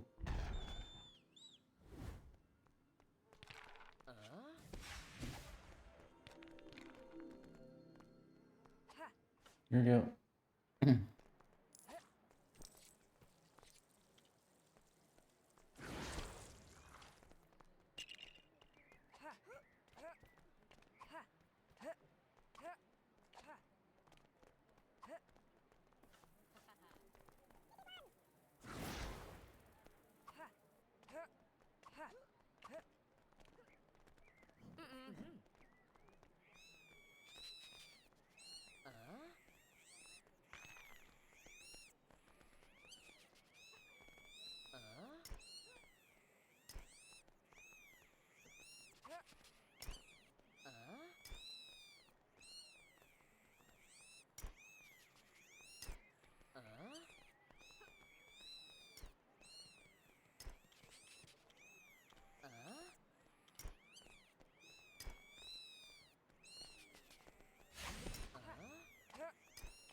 That was Wardrobe was for.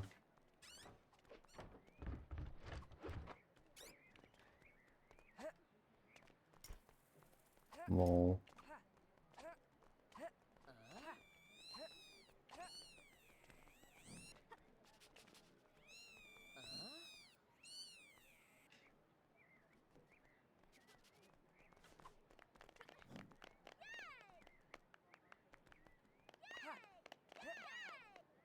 Yeah, yeah, yeah.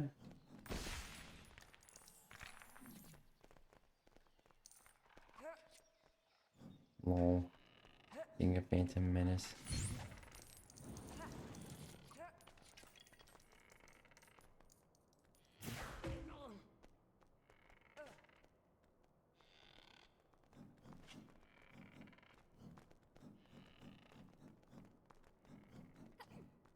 Mm-hmm.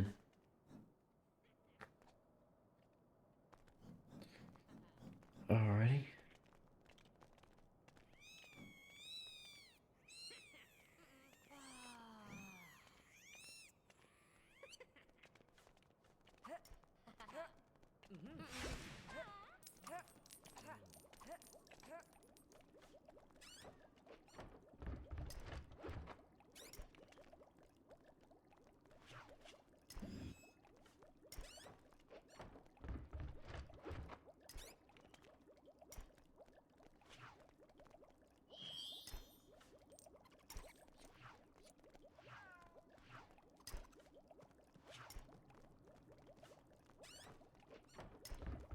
Alright.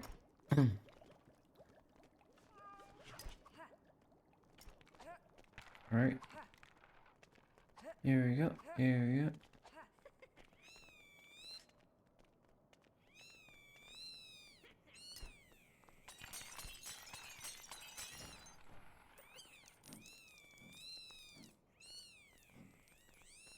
Here, let me torture you.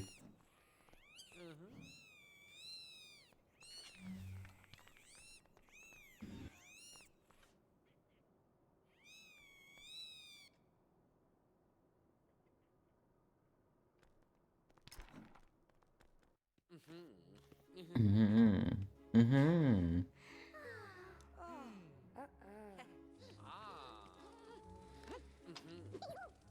Mm-hmm.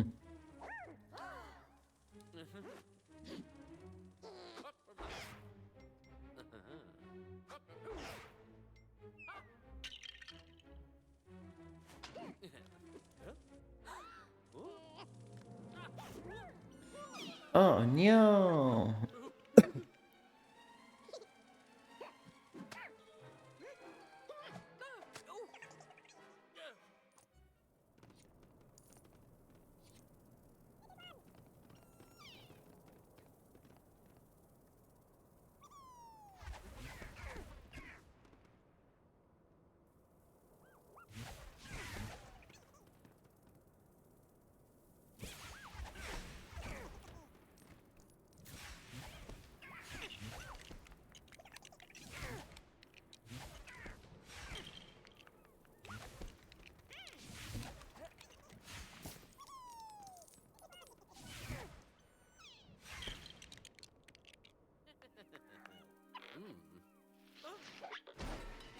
Again.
Immobilis. Immobilis.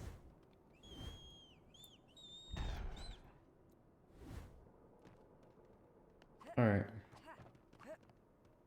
What the fuck is that painting there?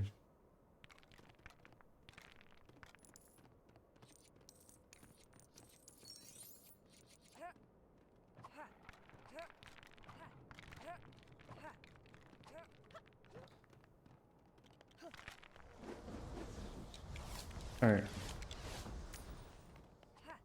There we go.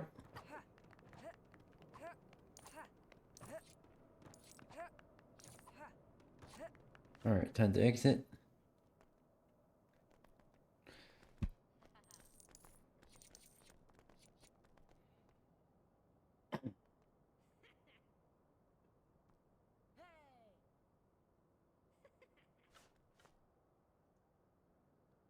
Oh, fuck.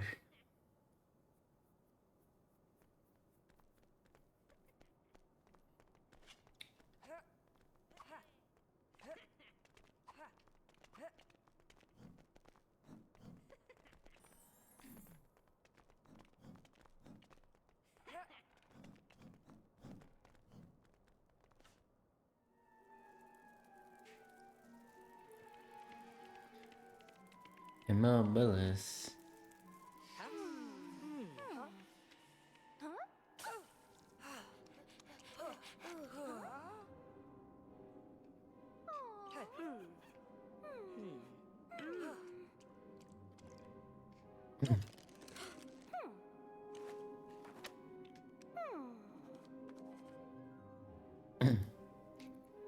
Lol, question mark.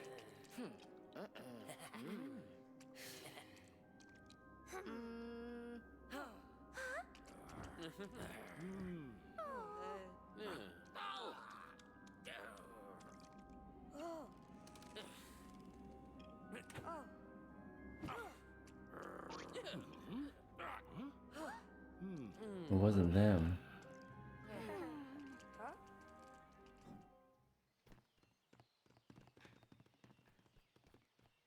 Wow. Just wow.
There we go.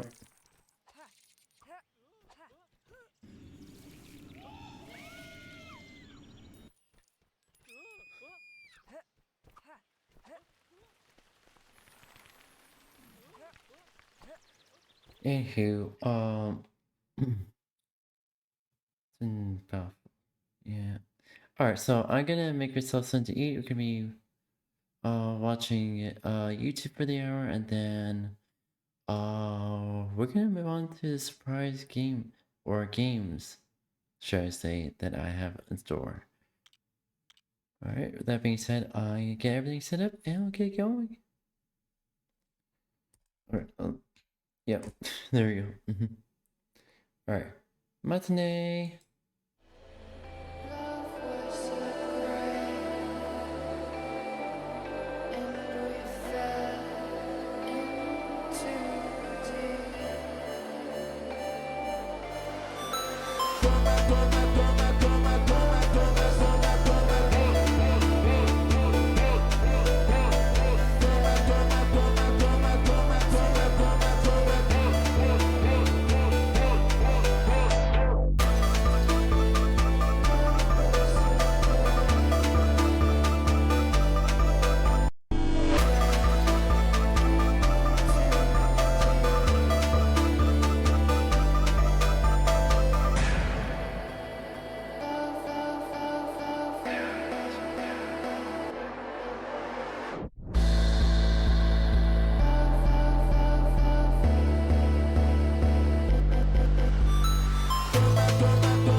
say it like that. If I hate you, then find someone new. Baby, but you know I never will. No, so I choke you down just like a pill.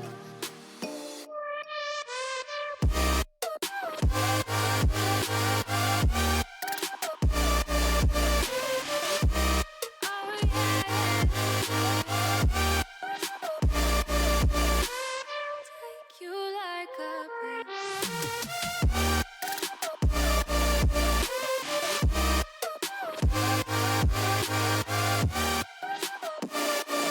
Can I feel you like a pill to get my fill. No, do me in the worst way. Don't let me sleep. Never say you're sorry. Oh, maybe I'll leave. Baby, but you know I never will. No, so I choke you down just like a pill.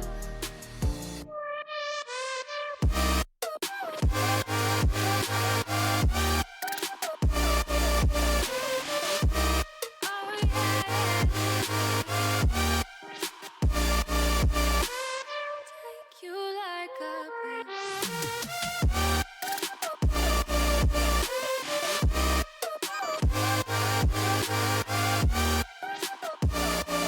Get my fill.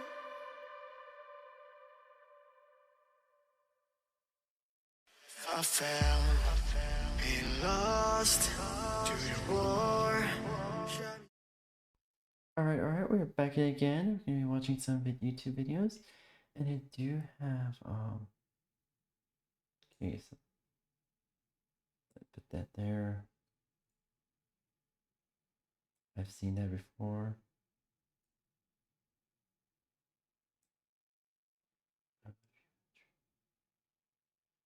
Download freedom.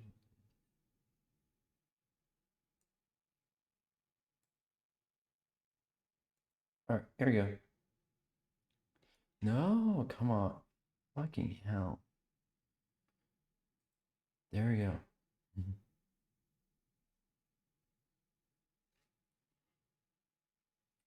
No, fuck off.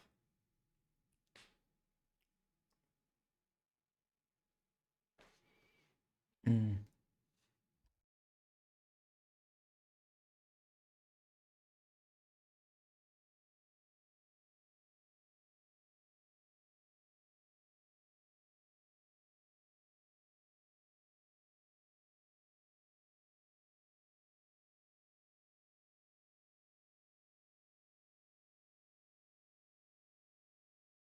Mm-hmm.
Mm.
Oh.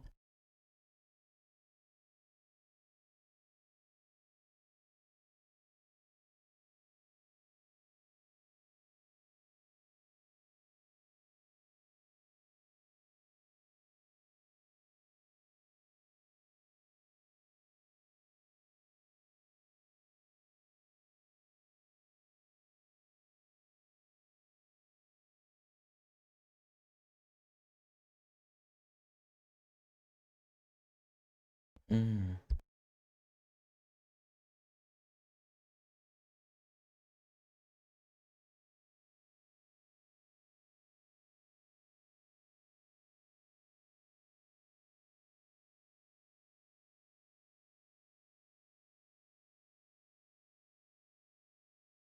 Mm.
Mm.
Mm.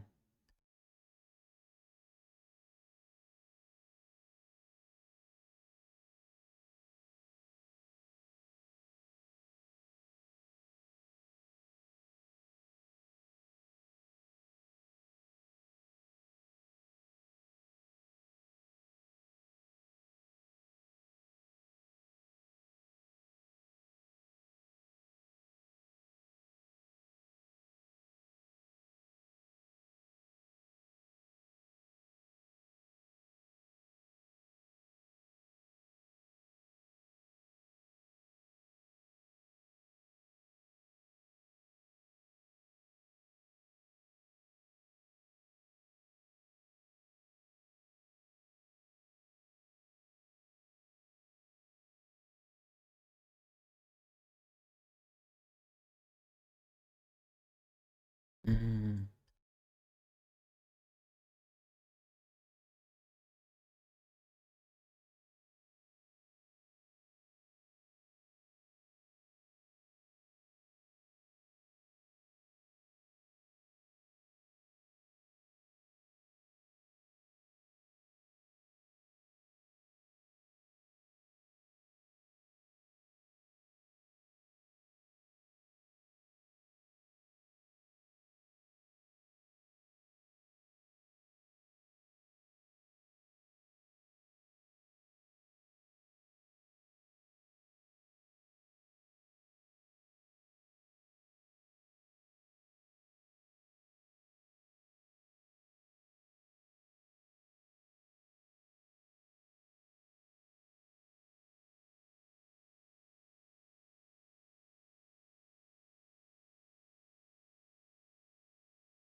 You know, considering the oh shit, I forgot.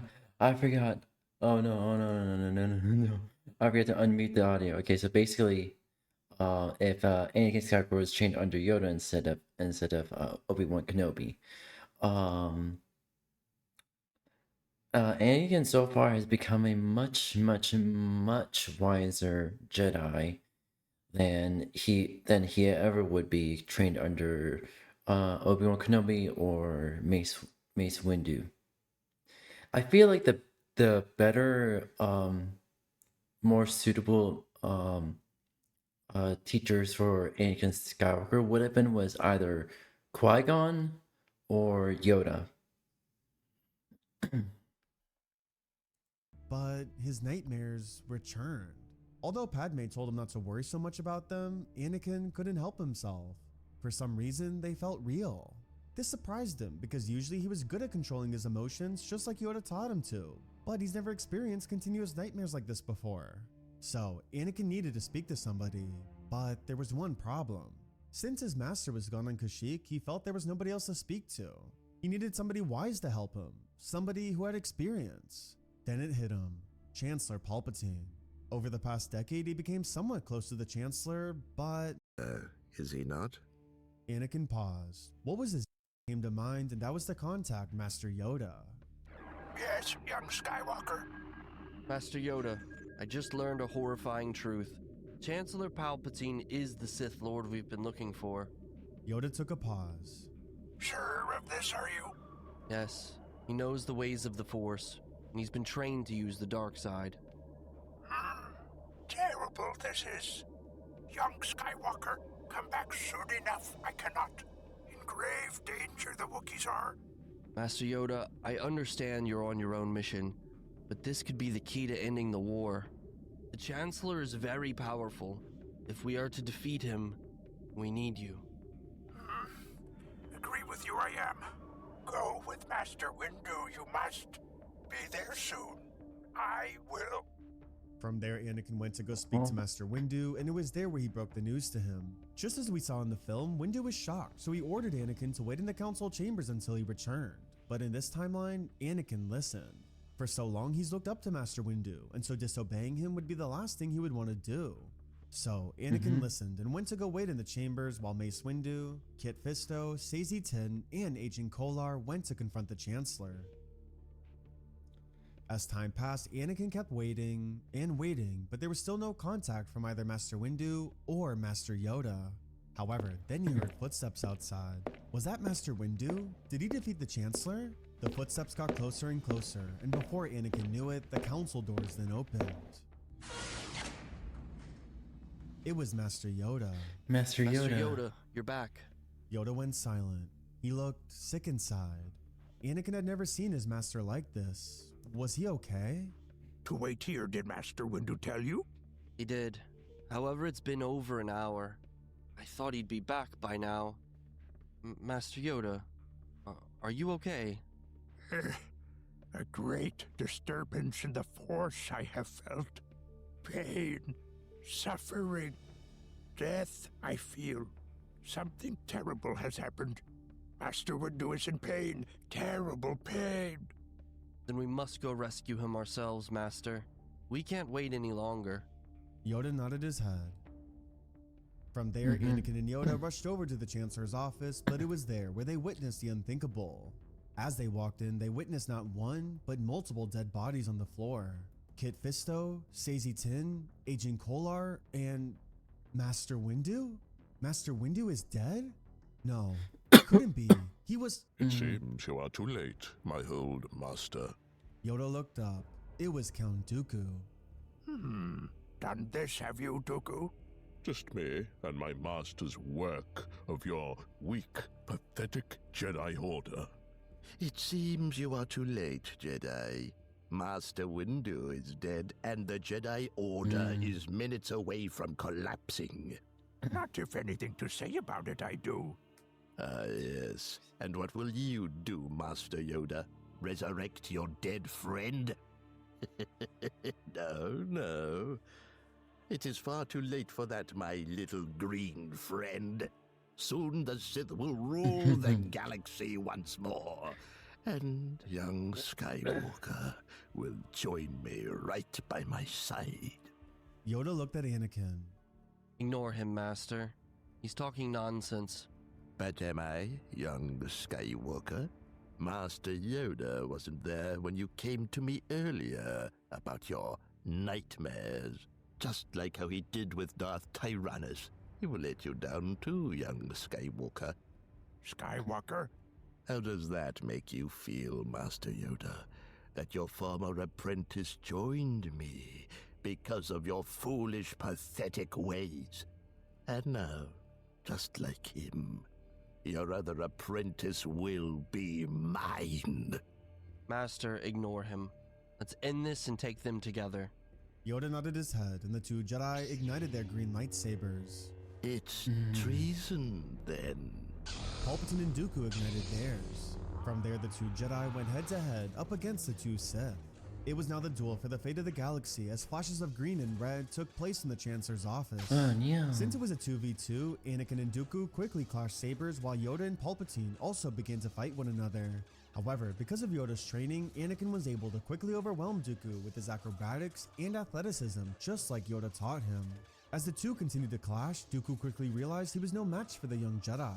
He couldn't keep up. Anakin was just too powerful. Then before he knew it, Anakin pushed forward and out of nowhere, cutting both of Dooku's hands off, Anakin had won the fight. Count Dooku was defeated. However, the battle was far from over. Anakin turned around, and as he did, he saw Yoda and Palpatine still clashing back and forth. Then, Dooku, who was on the ground, spoke up to him. You make a grave mistake, boy. Do you not see how corrupt the Jedi have become? How can you possibly trust your master to protect you when he couldn't even sense the Dark Lord of the Sith hiding beneath his nose the entire time? You have an opportunity here, Skywalker. Join us. We can help you save Senator Amidala's life and show you power beyond measure. Anakin wanted to respond, but he knew what Dooku was doing. He was stalling. Dooku wanted him to be distracted so that he wouldn't go and help. Anakin turned around. However, when he did, he witnessed the unthinkable. On the floor was Chancellor Palpatine, dead. Yoda had killed him. Anakin couldn't believe his eyes. His master had really done it. Chancellor Palpatine was really dead. As Anakin stood there, he was shocked that Yoda was able to defeat the Sith Lord already. Then he thought to himself that maybe fighting in the Chancellor's office was the best thing possible. He knew how much his master thrived in using acrobatics and leaping from wall to overwhelm his enemies, so it must have worked well against Darth Sidious. If they were fighting anywhere else, well, it could be that Yoda could have possibly lost that fight, so Anakin was grateful. As Palpatine's dead body then dropped to the ground, Dooku also looked over as he sat on his knees. He was also horrified. Should he do the same? Should he kill Dooku right there and then? However, before he could keep thinking, Yoda spoke up. Skywalker, no. Yoda was struggling to speak. He looked injured. Anakin had never seen his master so weak. The fight really must have taken it out of him. But Master, he's a Sith Lord. He's not to be trusted. Agreed with you I am, but need him we will. Anakin knew better than to ask any questions. Whatever reason Yoda wanted to keep him alive for, it must be important. 2 days had passed since Palpatine's death, and after what happened, Dooku was brought forward to the Senate and was sentenced for his crimes. It was there where he was forced to reveal everything that Sidious had planned, and since he had nothing to lose anymore, Dooku shared everything. He revealed that Sidious was the one behind both sides of the war the entire time and how he organized a future contingency plan called Order 66. When the Senate leaders heard this, they were shocked. They never expected any of this, let alone coming from Dooku himself. Luckily though, because of Dooku coming clean, the Jedi's image was protected, and instead of him receiving a death sentence, he was sent to life in prison. However, not just any prison. Dooku was locked below into the hidden rooms beneath the Jedi Temple, and sadly for him, he was never to be seen ever again. Not only that, but over these 2 days, Anakin's nightmares were gone. If it weren't for Yoda's teachings, he might have been manipulated by Palpatine's promises to save Padme, but luckily he knew better than that. With his nightmares now gone, he had all the confidence in the world that she would be okay, and their child would be safe. So he did exactly what Yoda taught him, and that was to focus his mind on the present, never the future. Now 2 days later, a funeral was held to honor Master Windu and the 3 other Jedi Masters that died in their fight against Palpatine.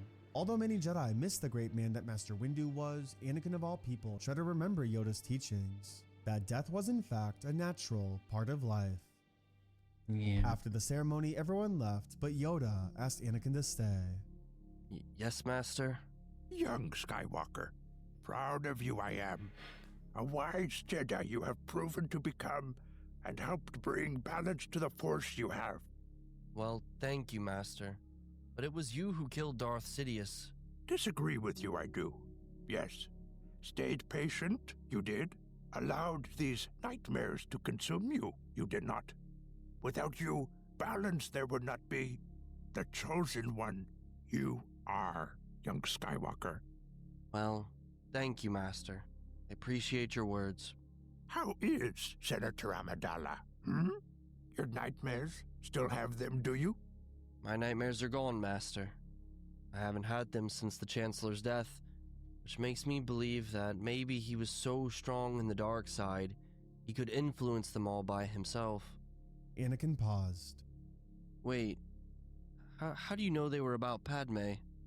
For over 850 years I have lived. Stupid do you think I am, Skywalker? What do you mean? Your marriage. For years have I known this. Anakin paused. I'm sorry, Master. I tried keeping it a secret, but I just love her. I really do.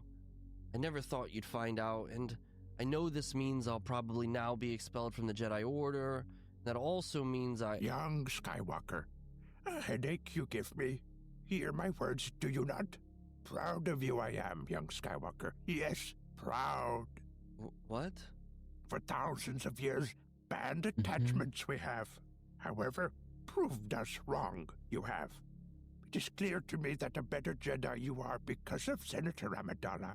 Too blind of me to see the Chancellor was the Sith Lord. Too blind we were for many things. I'll be honest, Master. I really appreciate your words. But because you speak backwards all the time, I really don't follow what you're saying. Blech. Expelled from the Jedi Order, you are not. Grant you the rank of Master and a seat on the Jedi Council, we do. Keep your relationship with Senator Amidala. You may. Wait, really? Me? A Master? A Jedi Council member? And I can keep my relationship with Padme? I'm not losing my mind, right? You're being serious? Yes, proud of you I am. A wonderful father you will be. Thank you, Master. I promise to make you proud. Yoda smiled. From there, Anakin left. However, Yoda stayed, and as he did, he went deep in thought. For the first time in a while, he felt proud of himself. For so long, he doubted his abilities. For so many years, he carried so much guilt that he allowed Dooku to turn to the dark side, that he allowed the Jedi to go to war, that he allowed the dark side to cloud so much of his judgment. However, now he finally felt as if he did something right. Although he just broke Jedi tradition that has lasted thousands of years, he thought to himself, maybe times have changed. Maybe the fact that Jedi were so stuck in their old ways was why they couldn't see Chancellor Palpatine for who he was. By allowing attachments back into the Jedi Order, Yoda was running a big risk. But if Anakin was any living proof of what a great Jedi someone can be while keeping attachments, well, then it was a risk worth taking. However, before Yoda could keep thinking about this, he heard a voice. So you don't miss me? Yoda turned around. Master Qui-Gon. Yes, Yoda, it is I. The last time we spoke, my training was incomplete, but now you are able to see me. Aged, you have not? Jealous, I am. I am very proud of you, Yoda. You took it upon yourself to train the Chosen One, and while there could have been many outcomes to his future, your training set him on the right path. Now there is peace and prosperity in the galaxy. Tried my best, I did. Proud of him I am. Me too. Now come along. If you are to one day look as good as me, then I have a lot to teach you, my old friend.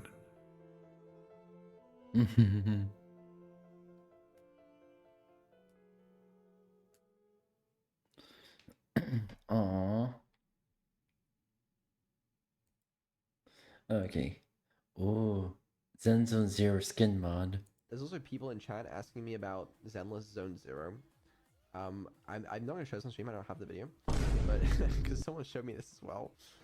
Evil Neuro was credited in the credits for like marketing in like Zenless Zone Zero's latest anniversary video or something. I don't know. Let me tell you, I was as shocked as you guys to see that in there. Yeah. I Oh, did not know no. either. When do Oh, I find wow. out about these things?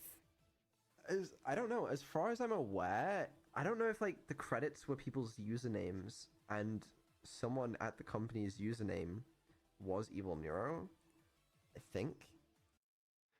Oh, wow. Heat from fire. Heat from fire. Wait, did that sound good? Heat from.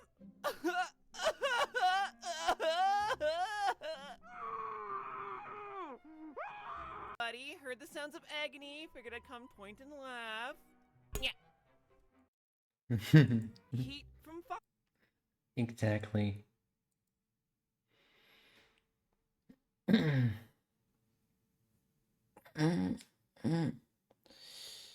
Anywho.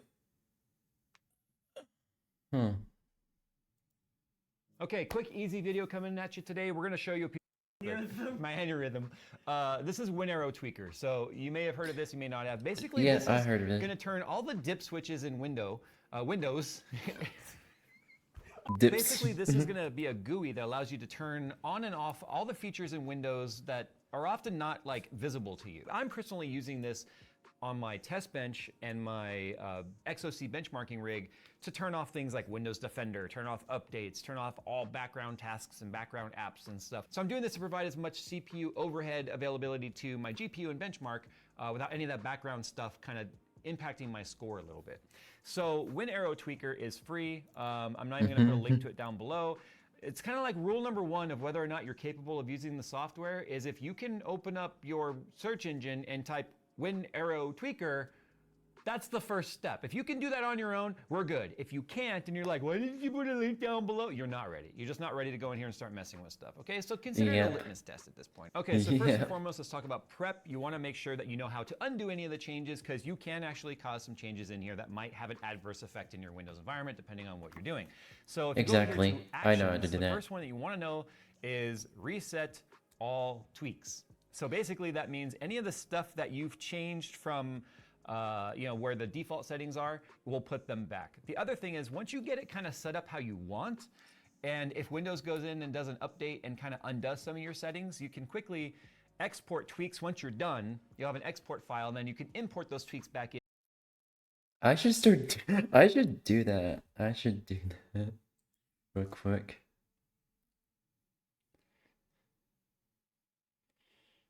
All right. Real quick.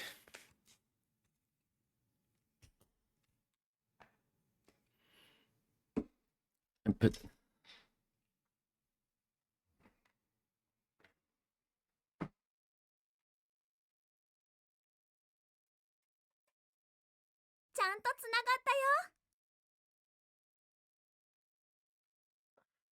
There we go. All right.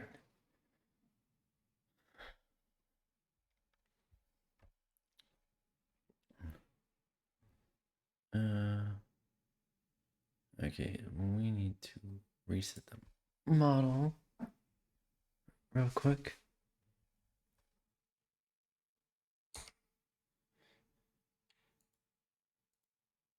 In later if you want to, if anything got changed, you can just load your tweaks back in. So how to reset is very important, and then how to import your tweaks once you've kind of got it all set up as you want. So if we take a look here, it's all broken down into categories. So we've got home, bookmarks, Windows 11 appearance, advanced appearance settings, behavior, boot and log on, desktop and taskbar, Microsoft Edge, I like how it gets its own category, settings and control panel, file explorer, networking, user accounts, Windows Defender, Windows apps, power and battery, privacy, shortcuts, tools, and get classic apps. So let's go ahead and start towards the top right here. I'm not gonna go through each one of these, obviously. I'm gonna go through the major ones that people might be most interested in, but this just gives you an option, and a description box here that tells you what that option does. Now, certain ones that you change, see this one here, I toggled it, it says a restart of Explorer is required. Now, it might say restart Explorer, it might say restart Windows, depending on the change that you're making. I always say I'll do it myself later because that way you can do it all at once at the end. Now, anything that pops up right there won't take effect until you do the action that's saying has to be done first. So I'm gonna uncheck that just because I don't care about the full context stuff. I'm gonna disable Copilot, and I'm gonna disable the Copilot taskbar. And you can just ignore this, you can move on to the next one. Just remember, you should do a full system restart after you change any of these. Ads and unwanted apps. I love how it's just disable ads in Windows. You can uncheck and check it again and undo everything. I'll do it myself later. This is all of that built-in, we want you to buy shit that Windows puts in there, because we all know now that Windows is nothing but a mining tool for getting your data to direct target advertise to you to make you spend money. That's all Windows is now. So right here, disable driver updates is kind of a big one here. If you want to take full control over your drivers and you uninstall a driver, oftentimes if you uninstall a driver and your Windows is connected to the internet, when you restart Windows after you restart the system after removing the driver, Windows will automatically start to install a driver again, but it's gonna randomly pick one based on what it thinks is the best driver for the case, which is more often than not very old versions of the drivers. So by disabling that means that we're gonna make it so that we have to manually install drivers for ourselves, and that's kind of the best thing to do so you don't get driver overlap and other driver conflicts with each other when you install a new version on top of an old one without having to do a clean install. Disable Windows Update. So the default behavior for updates is to check automatically, and you can postpone that out to, I believe, 5 or 6 weeks. Now, if you enable this button, basically it's not gonna allow you to be able to even manually go and search for updates. So it's recommended that if you're gonna do this, you would have to go in here and disable that, restart your system, then you can check for updates and then re-enable it. Especially, this is very important for like our test bench and whatnot, when we're doing our GPU benchmarking and stuff for review purposes. We need to keep the versioning as solid and as consistent as possible. If Windows is going and doing accumulative updates and stuff on its own, now we don't know if any of the variances in run-to-run that we may have seen would be related to a version change on Windows or whatnot. So that's why we use this to basically turn off updates entirely until we are ready to push them ourselves. Okay, so the Microsoft Edge tab, you can tell that this one really annoyed the developer because it's called Disable Annoyances and Bloat. So if you click that, this is all the stuff that's bloated into Edge. Disable all that stuff. So like disable follow creators, disable sidebar, disable smart screen, disable sync, disable restore pages, disable shopping, disable rewards, disable mini context menus, disable implicit sign in with Microsoft account. That one's super annoying. Have you ever had Microsoft Edge tell you, hey, do you want to make Edge your default browser and sign in and we can link all your stuff together? No. Okay, you sure you don't really want to do that? Yeah, I'm sure I don't want to do that. Okay, you're saying you don't want to do that, but I want to make sure you're really sure you don't want to do that. I don't want to do that. Okay, we'll go ahead and ask you again in a while. You can turn that off permanently. It's also probably good practice to just go ahead and enable all these checkboxes in Edge, even if you're not using it. Okay, so user accounts, disable UAC. This is anytime you launch a program and it brings up a little prompt that's like, da-dung, are you sure you want to launch this And that was a safety mechanism to keep automatic running scripts and programs that were malicious from auto-executing on your system. So it couldn't just do it on its own in the background. If you disable this, that stuff can happen. So it's like a nice to not have the annoyance of every time you click on something having to confirm, yes, I want to run that. But just like permanently disabling Windows Defender, which I'm going to show you how to do on here as well, which we don't recommend you do if you're connected to the internet and doing anything important on your system. For benchmarking and stuff, we disable all that stuff. But now just know if you turn off the UAC stuff, you do have you are exposed now to stuff being able to auto run without it verifying or you having to say, yes, I want you to run that. So just keep that in mind. I'm leaving it enabled on here because this is a system we're using for other things. Okay, so Windows Defender, like I said, disabling that puts you at risk. But if you also are annoyed by Windows Defender or you're using it for benchmarking purposes or whatever, you're using your system for benchmarking, it's a pretty big hit to your overall scores and stuff. So you have to turn off tamper protection by opening this, and then tamper protection. So we have to turn this off. Now we can disable Windows Defender. Okay, so we're going to show you on my test bench now for the XOC stuff I'm doing, what it looks like.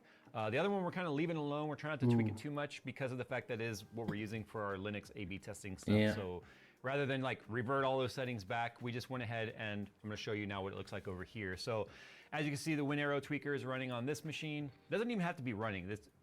You could make all the changes and uninstall it if you wanted, technically, but all of the stuff looks exactly the same. So let's talk about Defender here. So you can see it's got the little yellow exclamation point, right? Saying there's actions that are recommended, because if you click on here, you can see it's off and I can't change any of the settings. It says it's managed by the administrator, which is exactly what I said was going to happen. So if I want to turn that back on, I have to do it inside of WinArrow tweaker.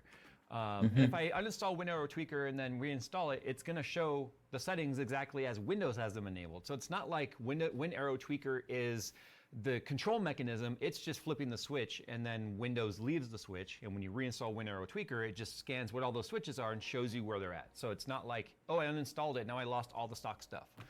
Anyway, moving back to updates now. If we go to updates, something went wrong. Try to reopen settings later. I love how Windows is like, I don't know, try later. That's because we disabled you. But now if I want to do updates, I'm gonna have to go into WinArrow tweaker. Yep. So I'm gonna set the next email in store. You're gonna see in about a minute what game I'm about to play. Hopefully you all get excited. Alright. Okay, let's get everything set up and we're going. Let's get going. Matinee.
Alright, we're back with some Sonic Unleashed, everyone. Hopefully y'all enjoy it as much as I will.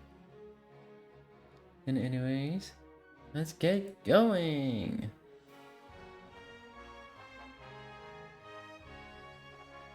Alright. Oh, it's just one. Alright, let's go. Alright. Oh, I love this. I love the intro.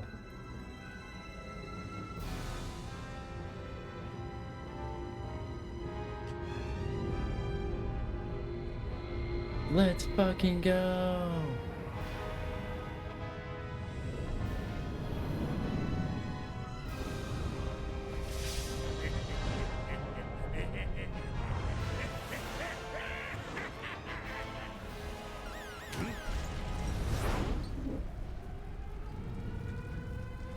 Let's fucking go, Sonic!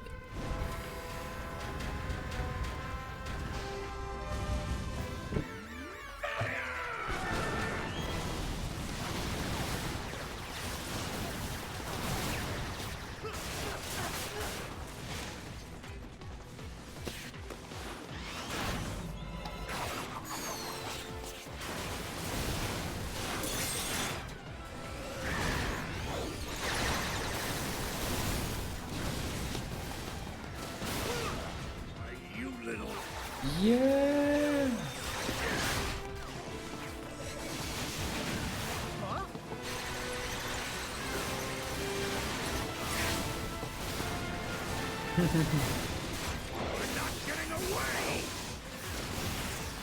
Let's fucking go!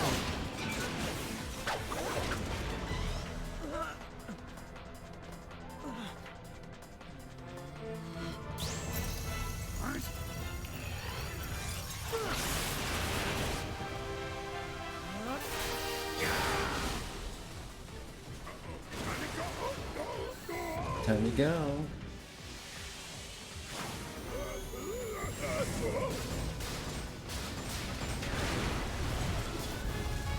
You thought that would stop Sonic?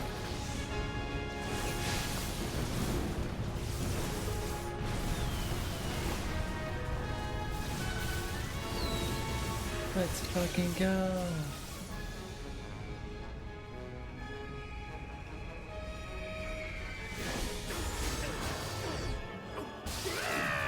Yeah.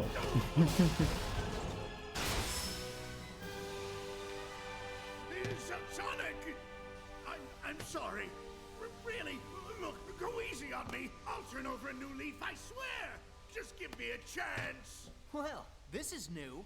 Showing remorse, Eggman? If you played nice, I wouldn't have to break all your toys. Gotcha. What?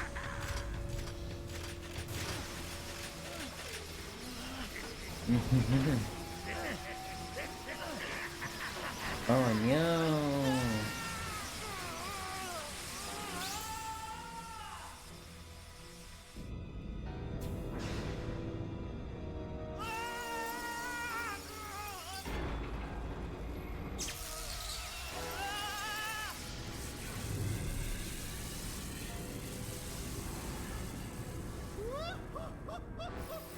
Oh, I've waited a long time for this.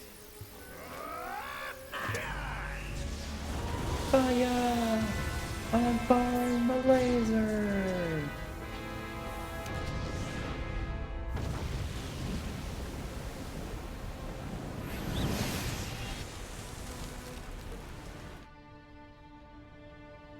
Skadoosh.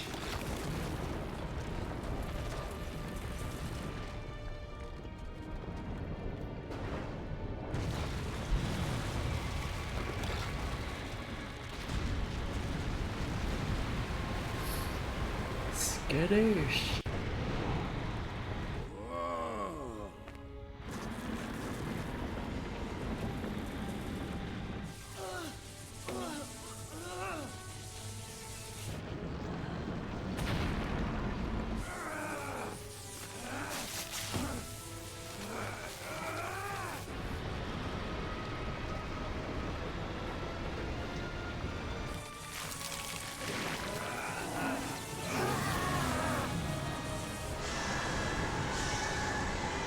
A werehog.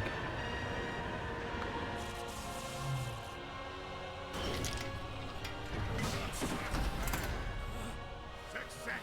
A brilliant success! Is Sonic Shoes part of his genetics or what? The entity that was sealed within the planet has awakened. Now I just need to harness its power. Eggman Land will finally come to be. You've really gone and done it this time, Eggman. Ah, Sonic, that's a good look for you. Festive. So long, friend.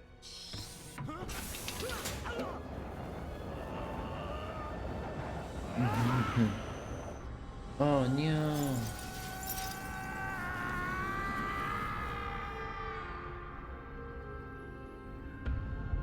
Sonic Unleashed.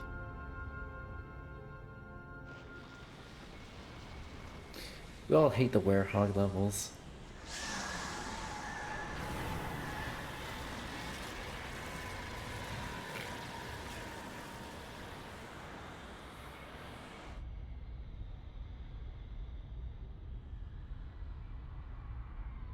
No.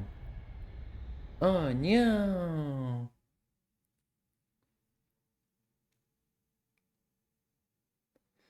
Now loading.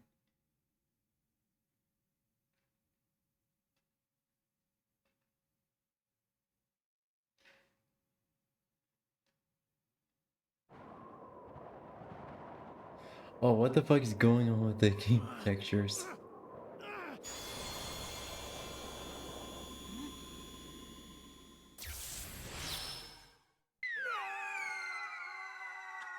I gotta edit the graphics.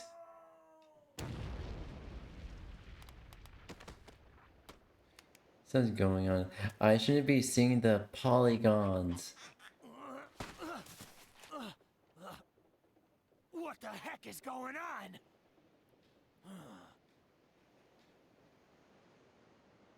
Okay, Chip's not unaffected. Is this Sonic's model specifically? Are you okay? I can't eat another bite. Hey, pull yourself together. Huh?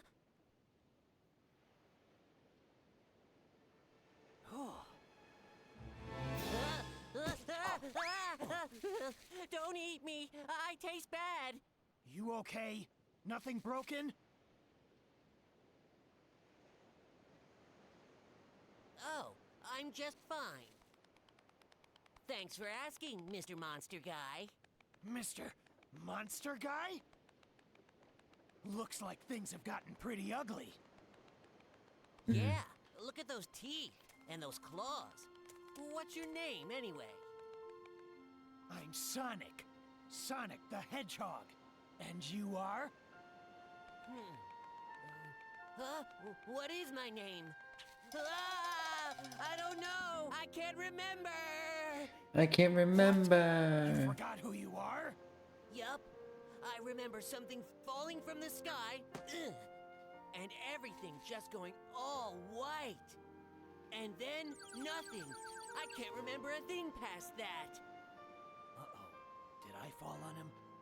Oh man, what am I gonna do? What can I do? Where do I go from here? What'll I... I'm hungry. Hey, don't worry. I'll help you get your memory back. Really? You mean it? Absolutely. I'm sure we'll find somebody who knows you if we look around. Oh, thank you. You're the best, Mr. Monster Guy. I mean, Sonic the Hedgehog.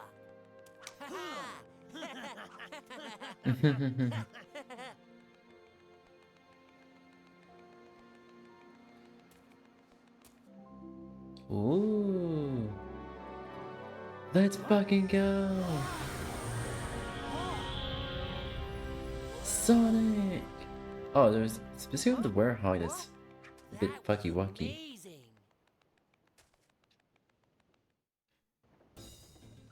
Here we go! Go!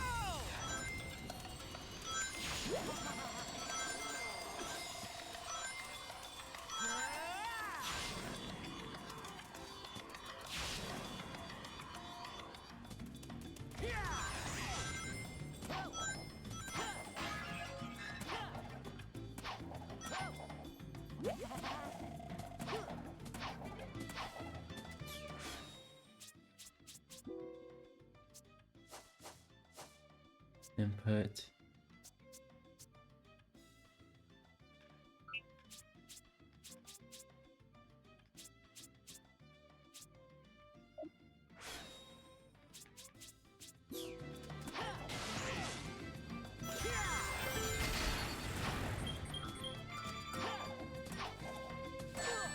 Oh shit.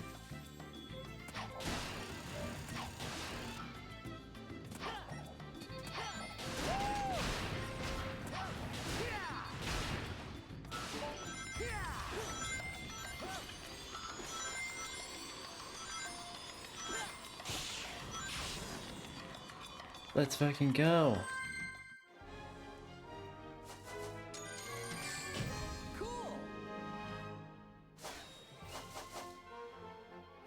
Speed.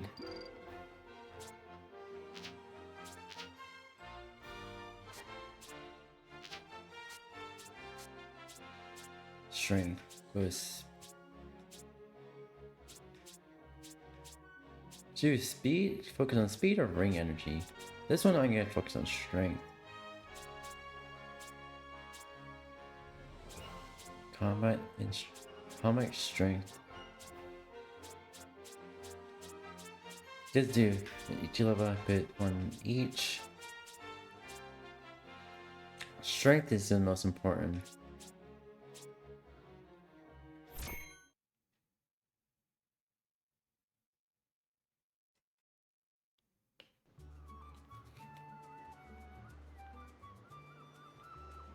Let's fucking go. What do you figure that was all about? The hair and those arms? Yeah. And look at the Chaos Emeralds. So, is this what you usually look like?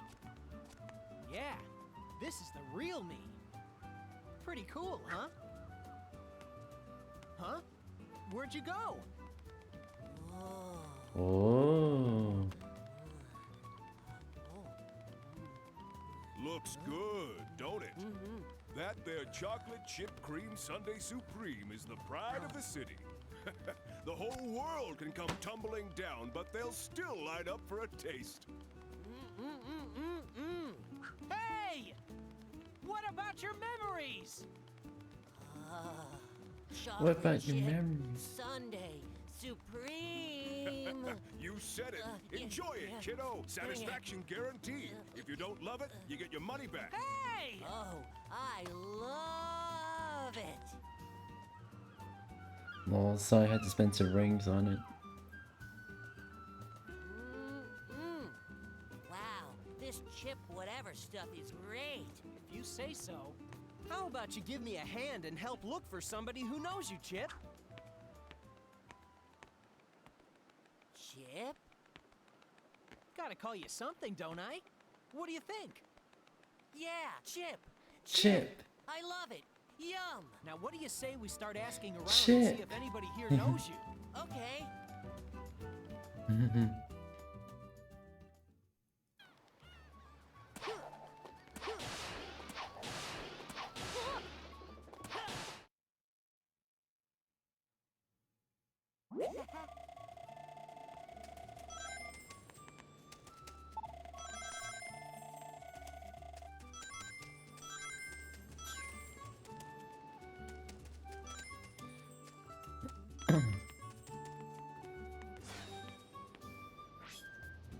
Let's play the stage. Let's go. Here we go! Go!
Oh.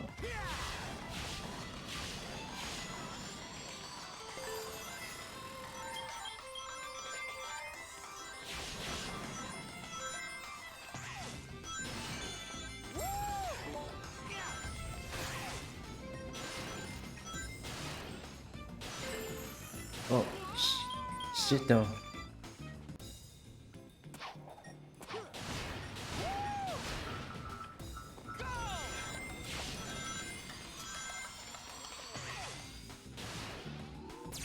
Feeling good.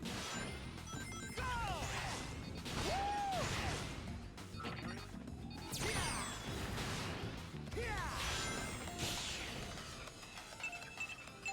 Feeling good.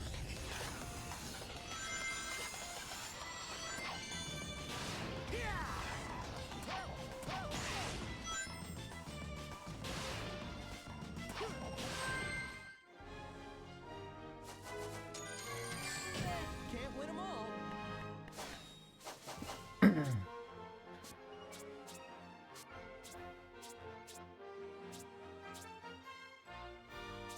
Bring energy and strength.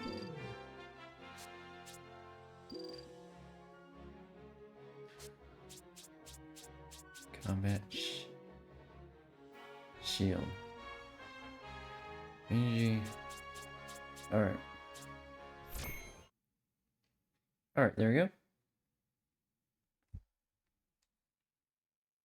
Oh, that's good.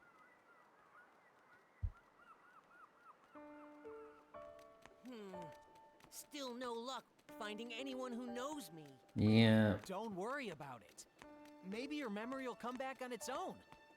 Remember anything yet? Nope. Oh well.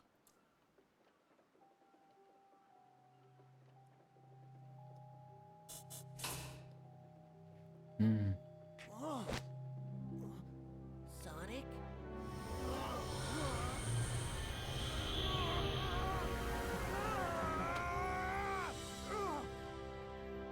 Whoa. Mr. Monster Guy is back.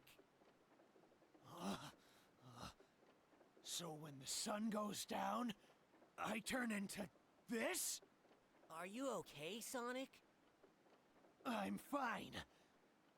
I just need to be careful who sees me like this. Sonic! Sonic, look! What is it? Oh, it's hopeless! The whole planet is split apart!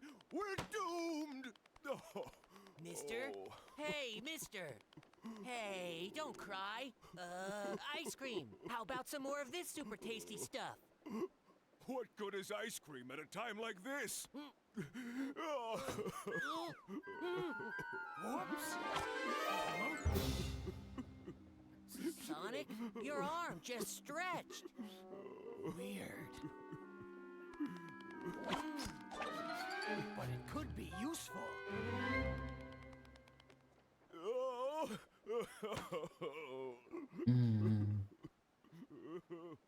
Oh no.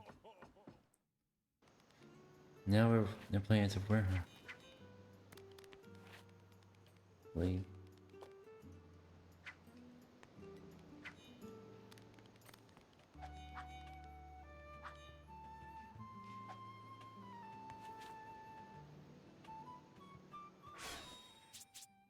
Options. Video.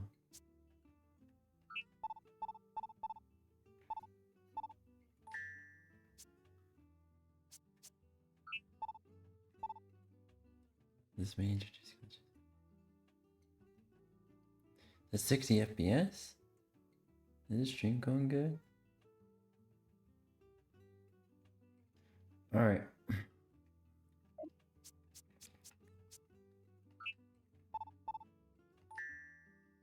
Fuck. Okay. Oh, okay.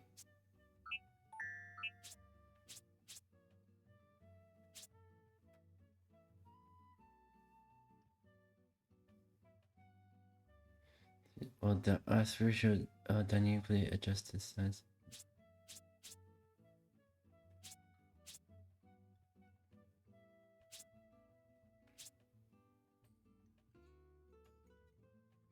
box game.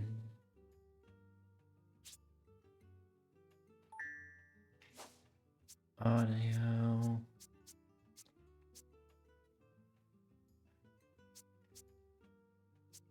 Battle theme, play WEREHOG.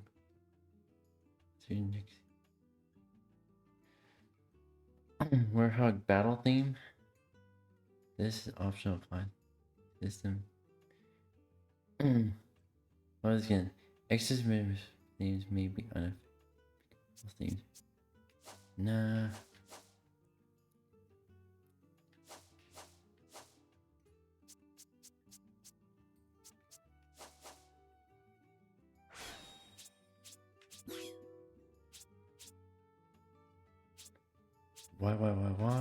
YXX, A.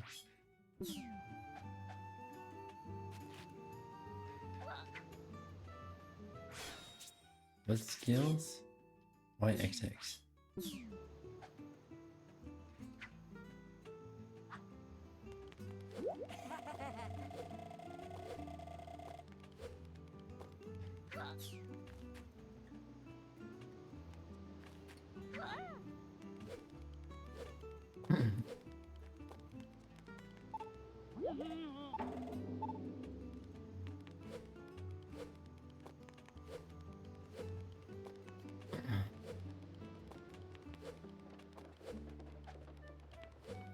Alright.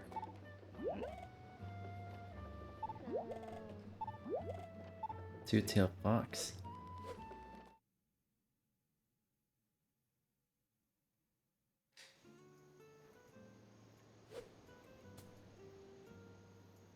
Next stage.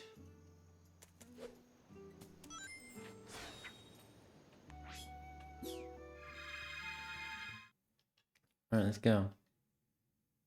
Attack, throw, jump.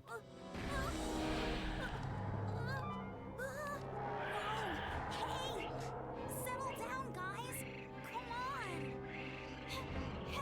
on. Help! Flies away. Fully run away.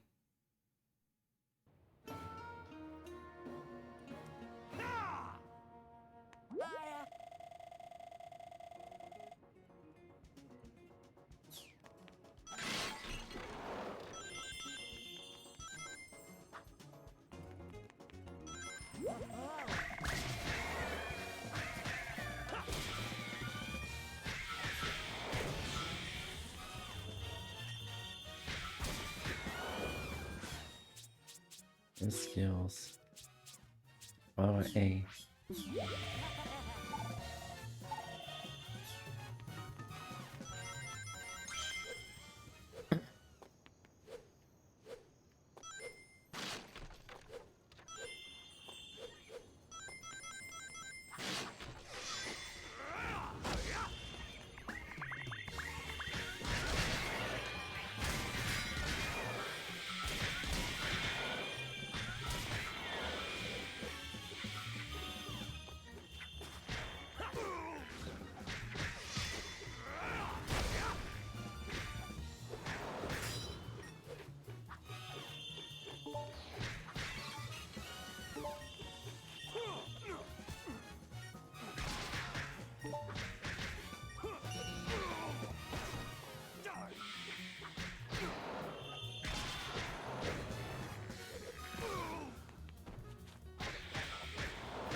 Alright.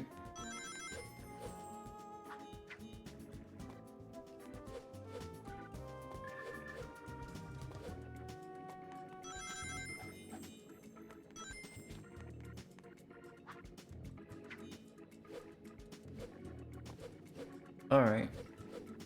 Ooh. Okay, so this is gonna be my first full playthrough of Sonic Unleashed.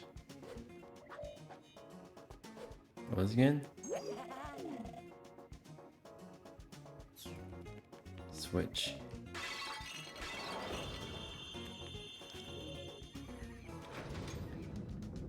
Switcheroo.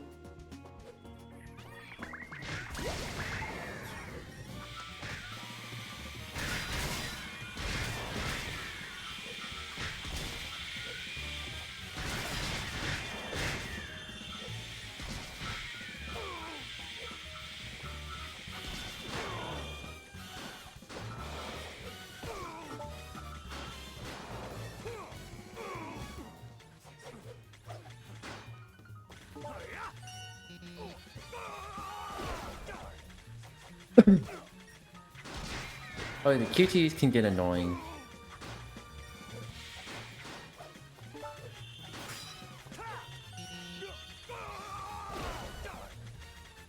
God damn it.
Alright.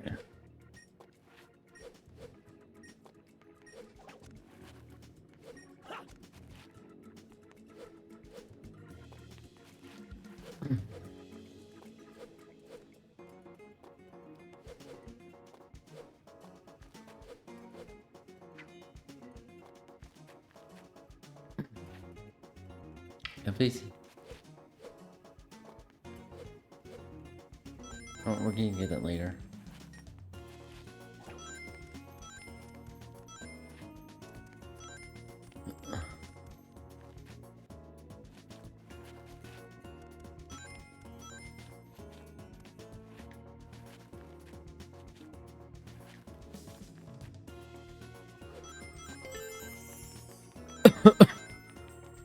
Alright, that took me a bit.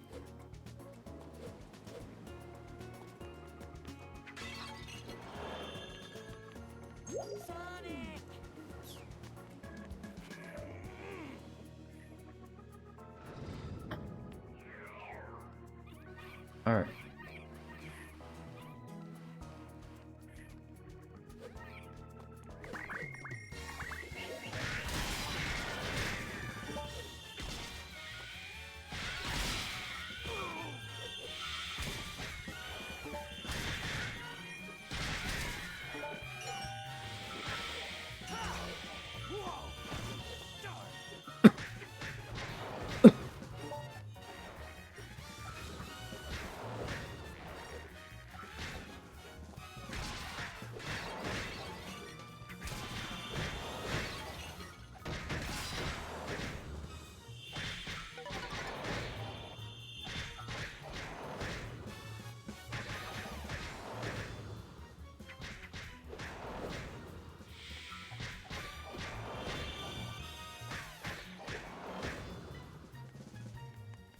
Didn't let him die.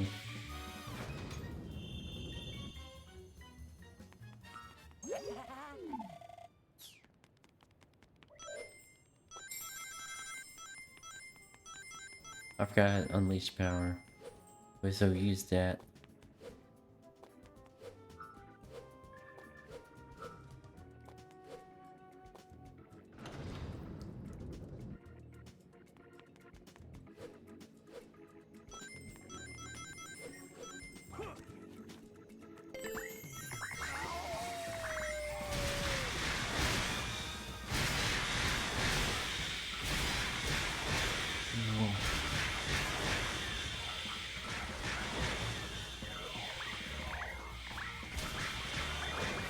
Ooh.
Alright, there we go.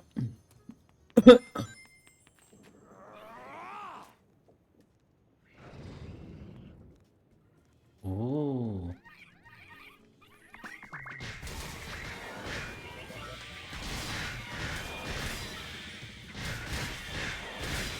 Alright. We can do this.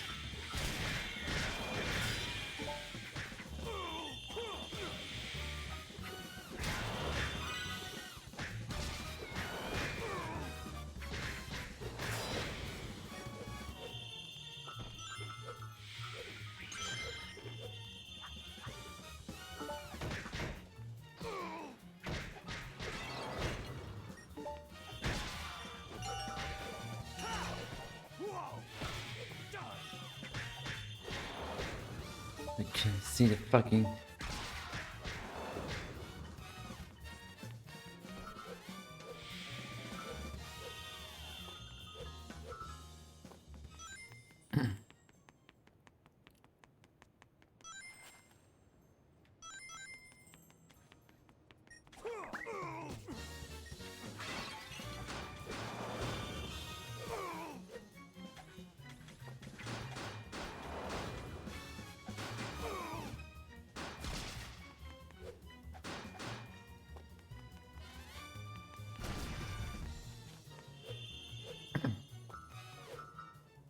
Alright, there we go, there we go.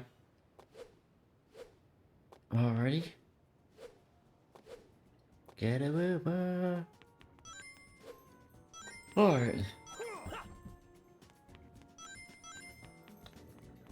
Swing over here.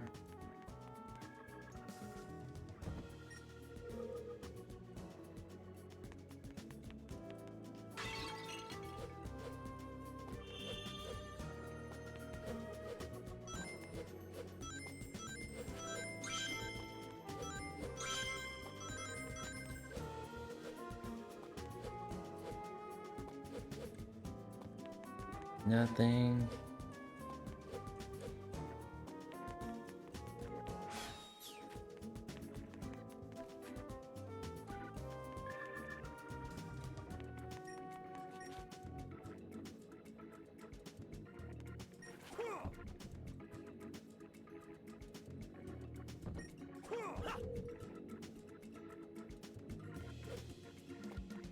Put the wrong one.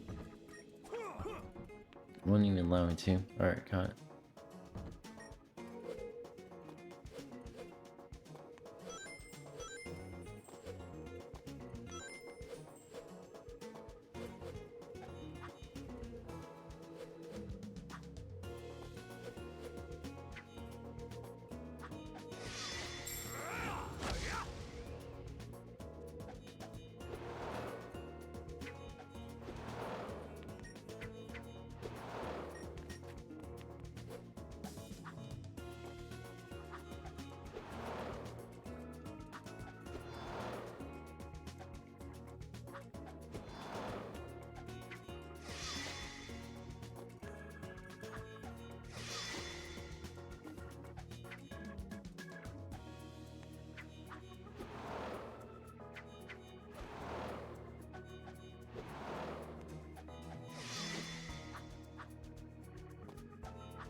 XXAB, there we go.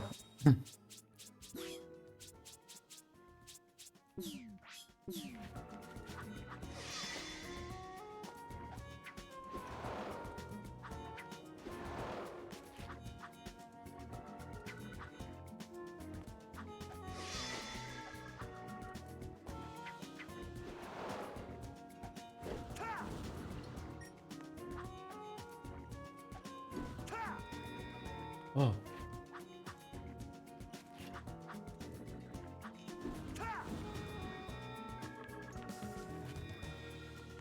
Hey. I wanted to learn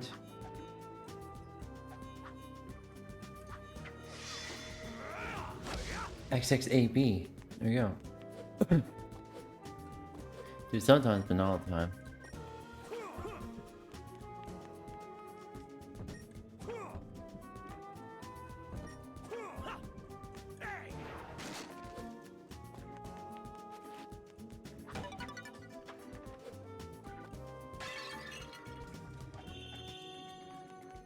Okay, but where is...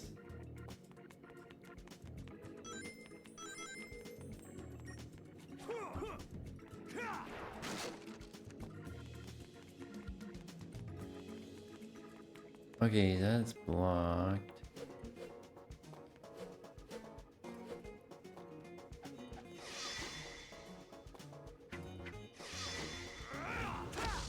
XXA.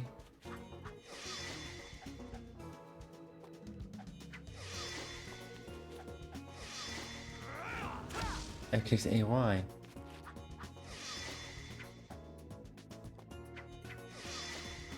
No, XXAB.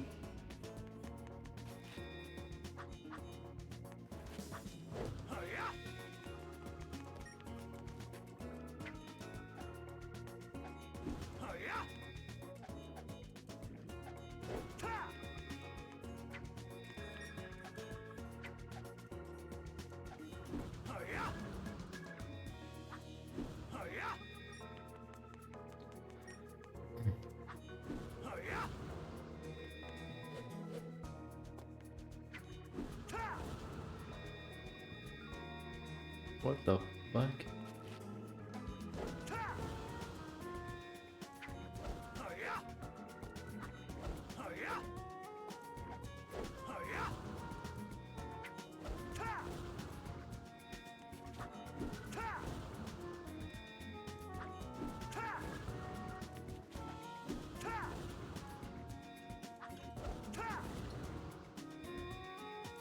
Alright, trying to figure out.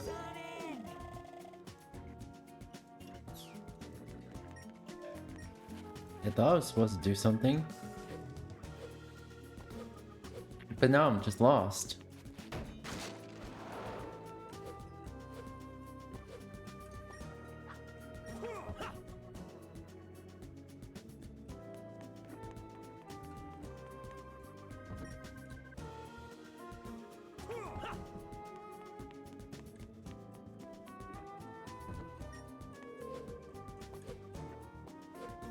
Like, am I supposed to find the second one somewhere? Oh.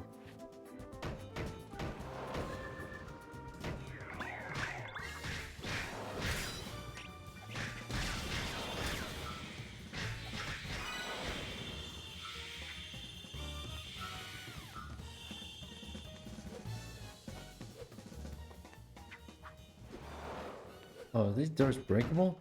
Oh.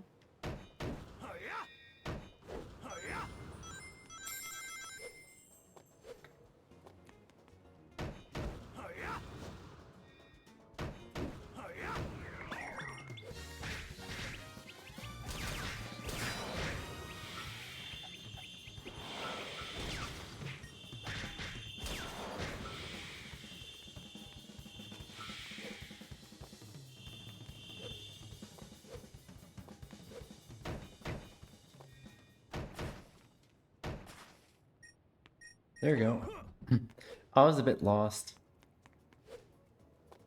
There we go.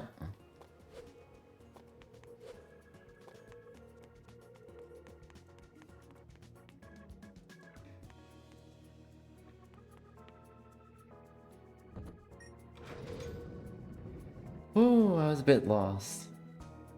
I was a bit lost indeed.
Okay, so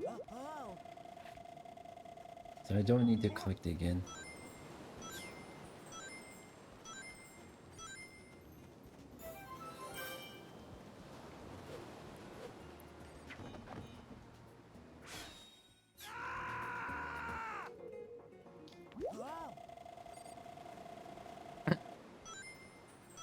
Wait, what the fuck?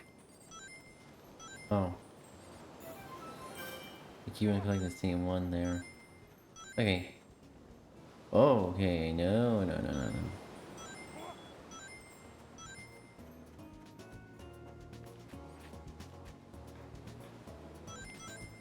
I was going with the werehog.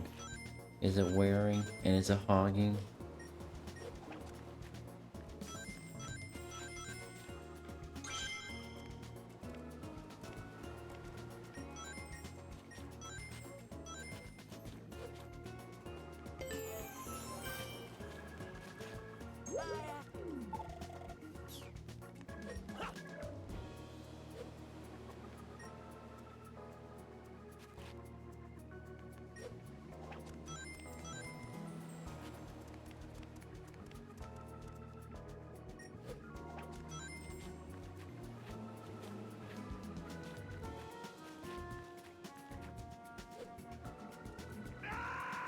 What was I supposed to? Oh, I was too low.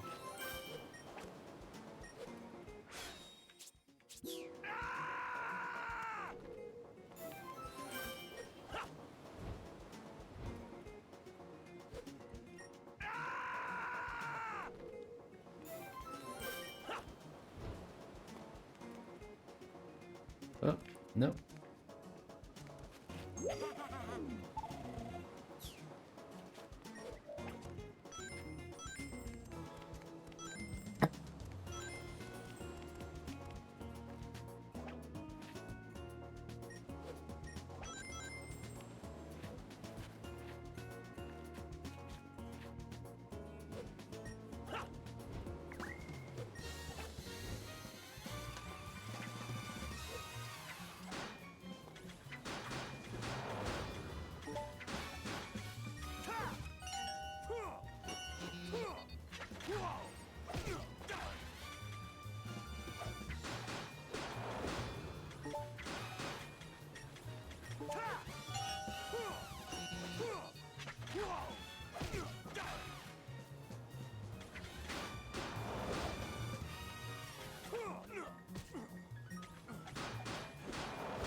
I'm never gonna get used to those multi QTEs.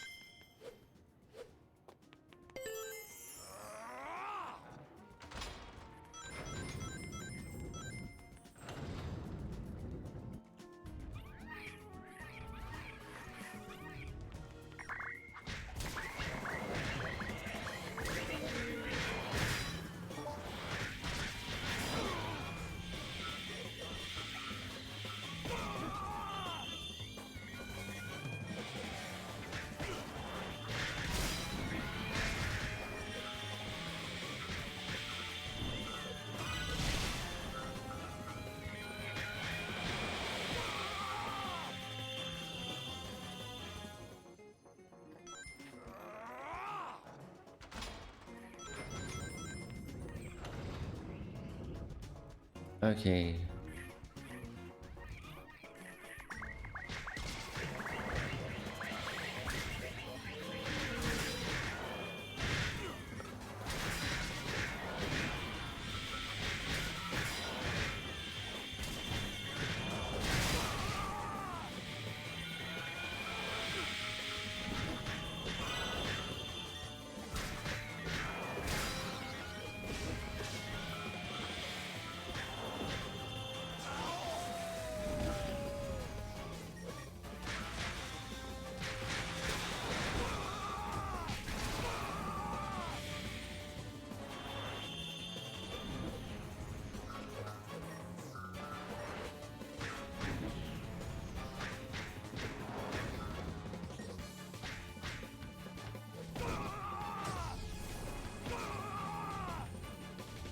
Come on, get up, get up, get up.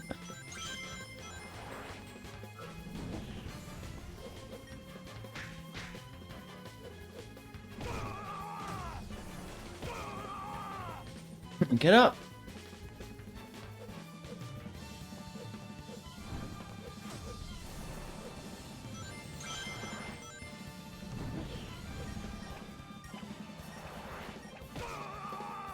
I don't understand what the game wants me to do.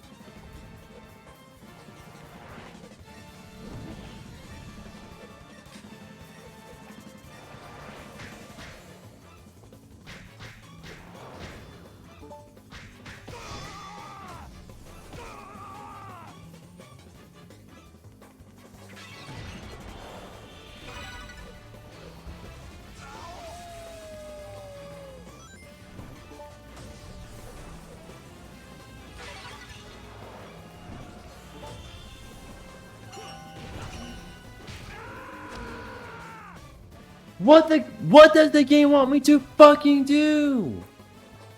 What does the game want me to fucking do? I don't fucking understand.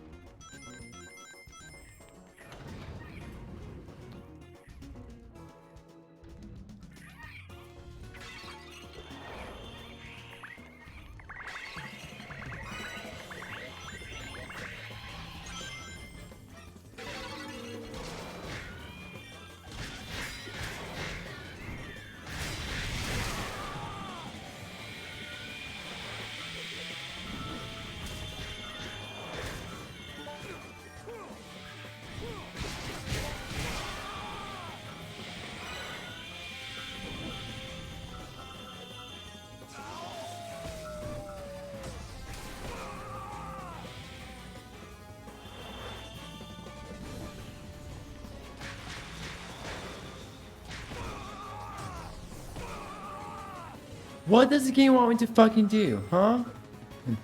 I don't fucking understand.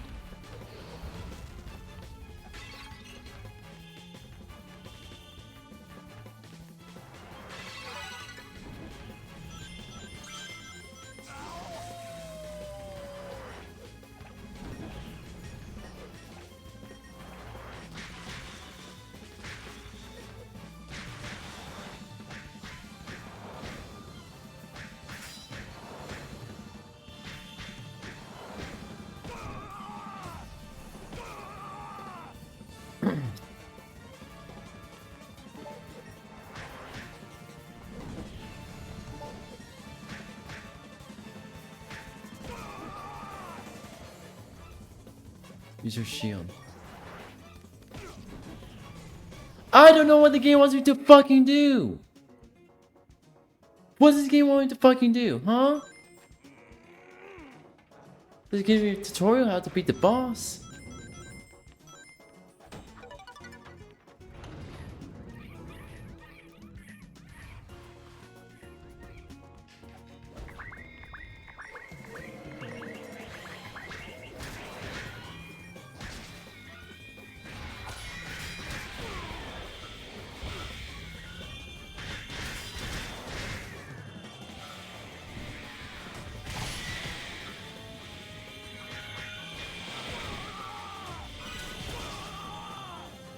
Give me a fucking break, you fucking asshole!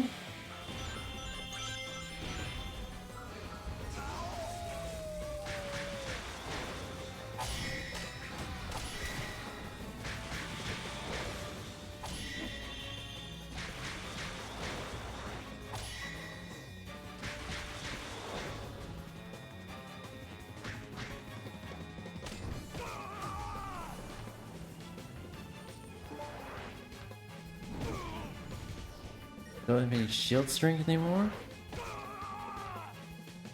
Excuse me? Did nobody tell me that the shield is actually limited?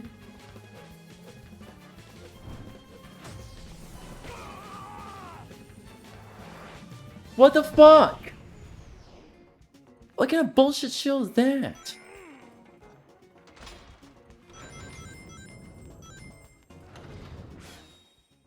What time is it? Hold on. What time is it?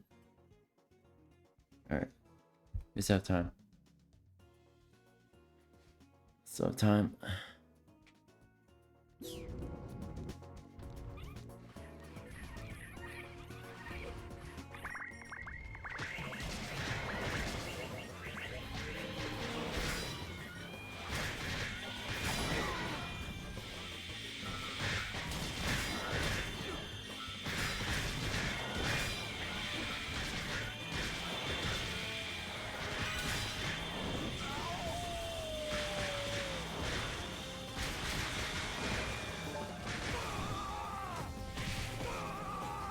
Excuse me, fucking asshole. Let me get the fuck up.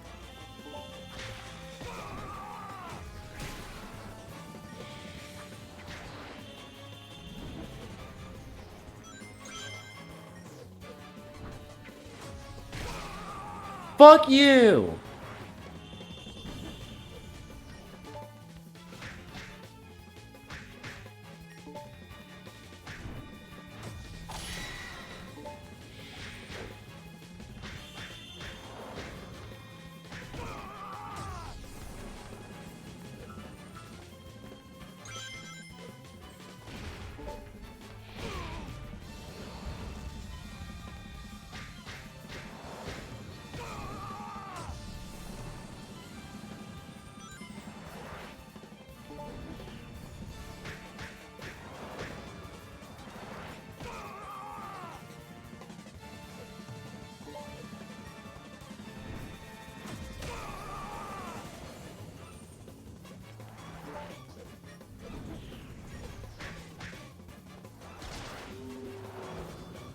Finally! Jesus fucking Christ.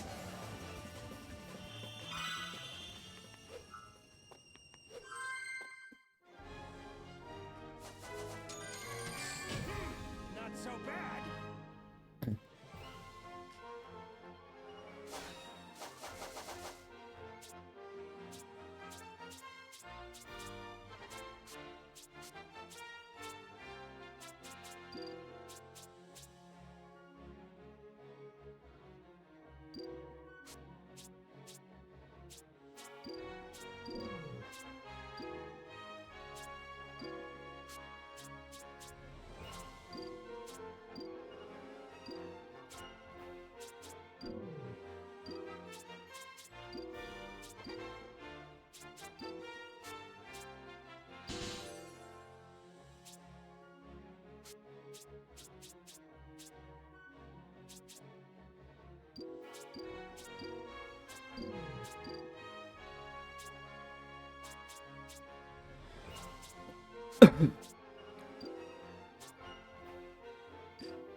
Your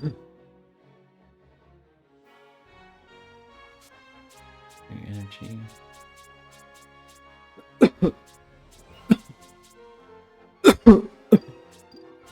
Alright.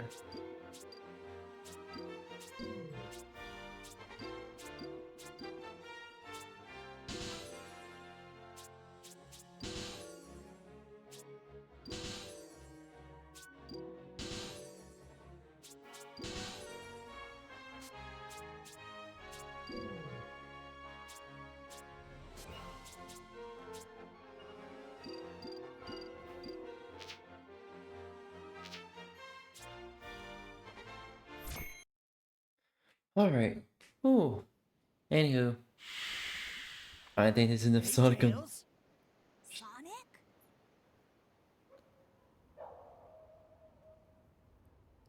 Oh. What are you doing out here? Oh my god, the polygons. Is that really you? That's a new look. What happened? You know me. Never a dull moment. Want some chocolate? Thanks. Nothing chocolate. That's some story. Awkward. I'll bet that means that you turned Awkward into 2 seconds. that, and the planet breaking apart are somehow related. I need to find Eggman and make him fix this, and fast. About that, I think I know someone who might know something about what's going on here. Oh, really? Professor Pickle over at Spagonia University. I came to this city to gather some data. If we add that to his research findings, we might be able to get to the bottom of all this. Yep. Spagonia. That's a continent over. An easy jog if the planet weren't broken. No problem. My Tornado 1 will get us there in a flash. Let's get going. Leave it to you, Tails. Let's get moving.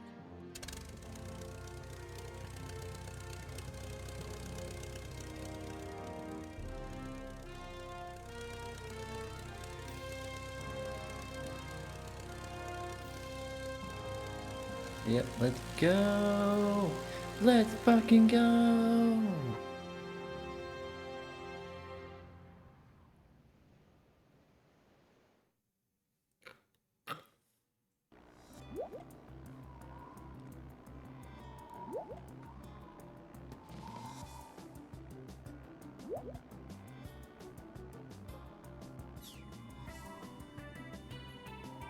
Here comes the parade.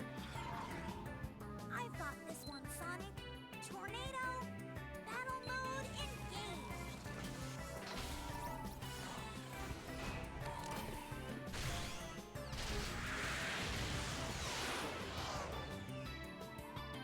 Battle mode. ABXY. Alright. Excuse me?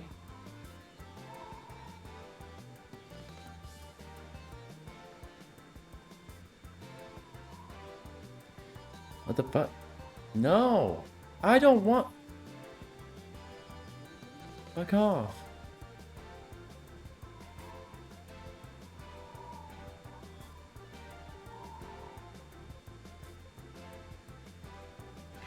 What the fuck? Thank God.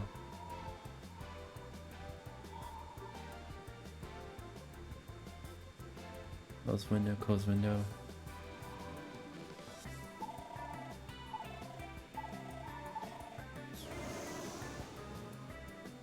Okay, ABXY.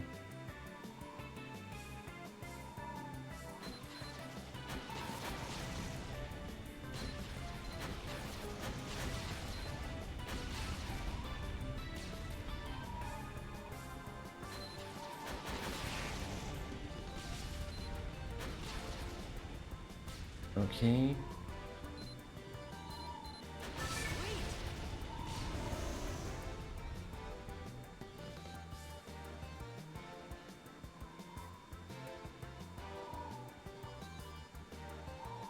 Sonic, are you hanging on? Are you hanging on?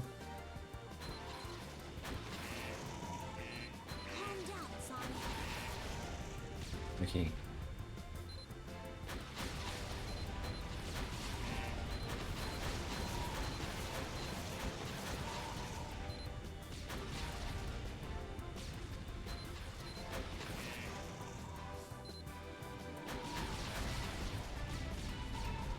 Okay, this may be better.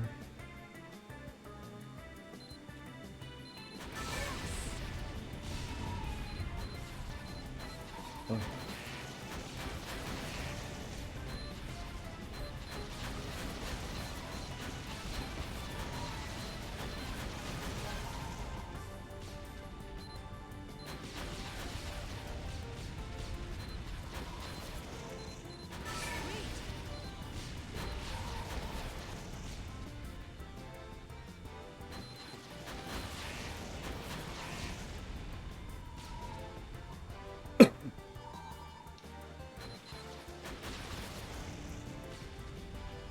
Alright, alright.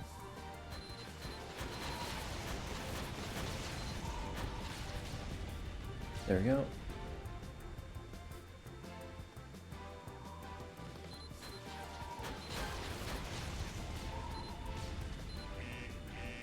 Calm down, Sonic.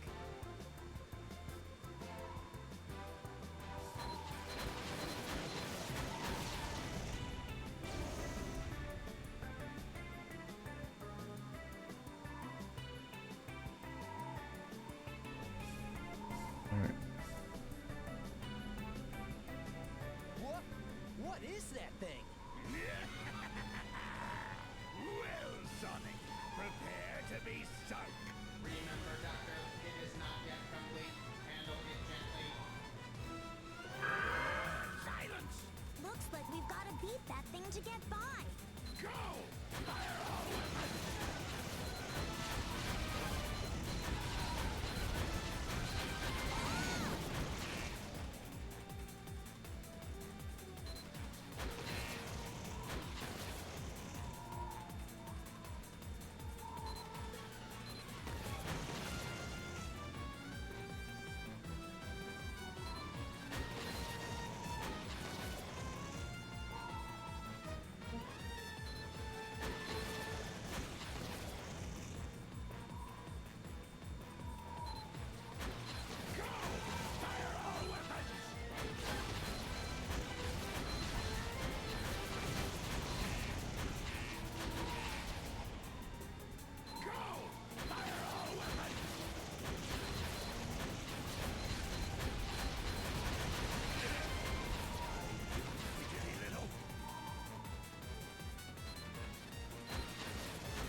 Status critical!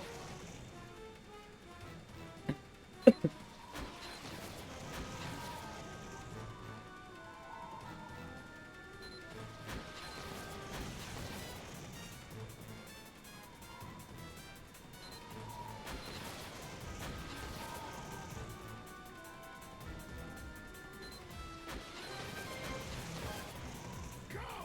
Fire all weapons!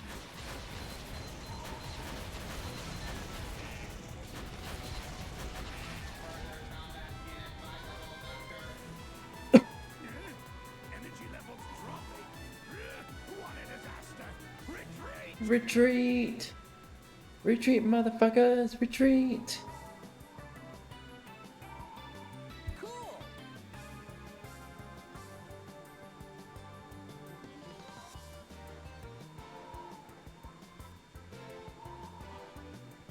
Yay! Made it, Sonic! Ooh! Woohoo! Made it in one piece. Oh! Oh, that was a lot.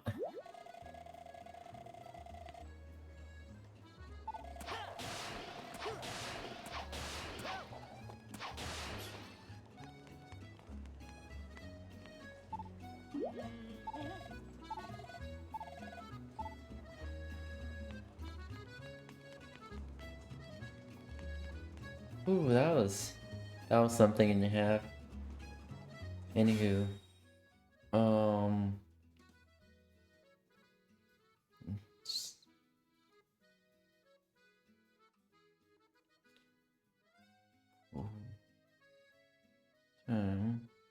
Okay. Alright. So, the options. Music for this should be okay for Sonic. Should be okay. Okay. Anywho, I think I want to go make myself some dinner. And I'll be watching YouTube for the hour before moving on to art. That being said, I'll go get I'll make myself going to eat real quick and be watching YouTube. Alright. Yep, we want to quit. Yep, we want to quit.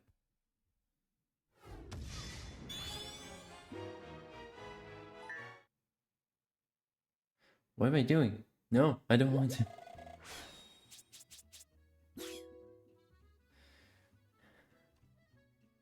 Yes.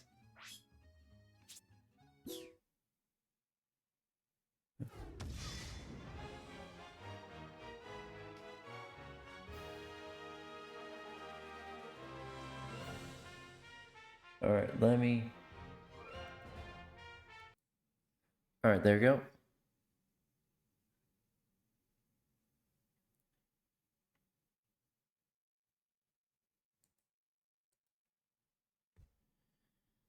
Alright, alright.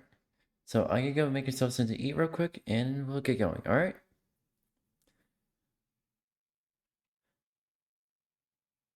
Alright, matinee.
say it like that.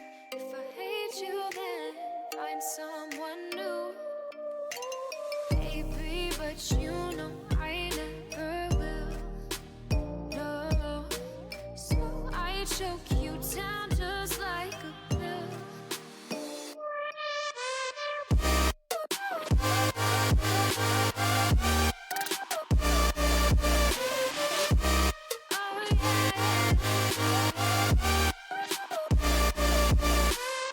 Take you like a pill.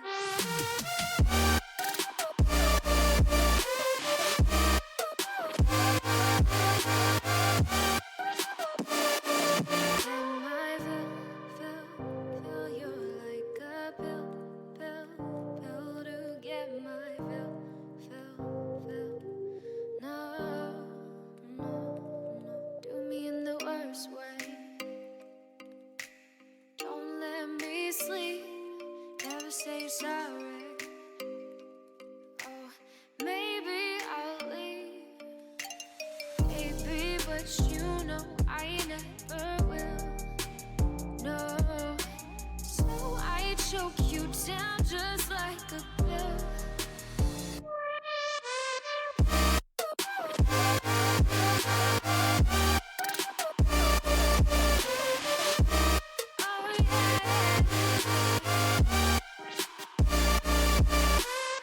Take you like a pill.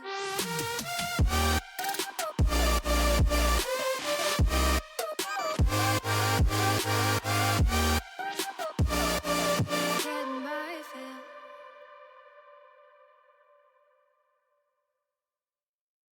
I fell and lost to the war, shot me dead.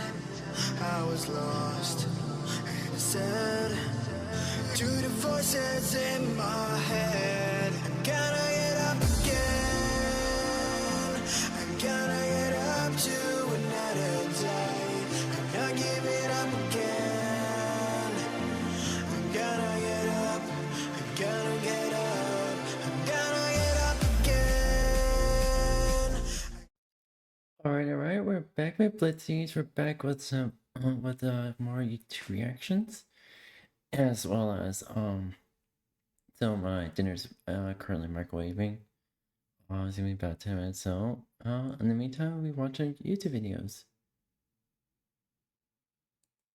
Style theory. Are Amazon Prime Day deals a scam or the best thing to happen to your wallet since the original Black Friday?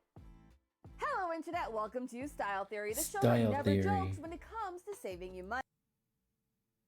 Yeah.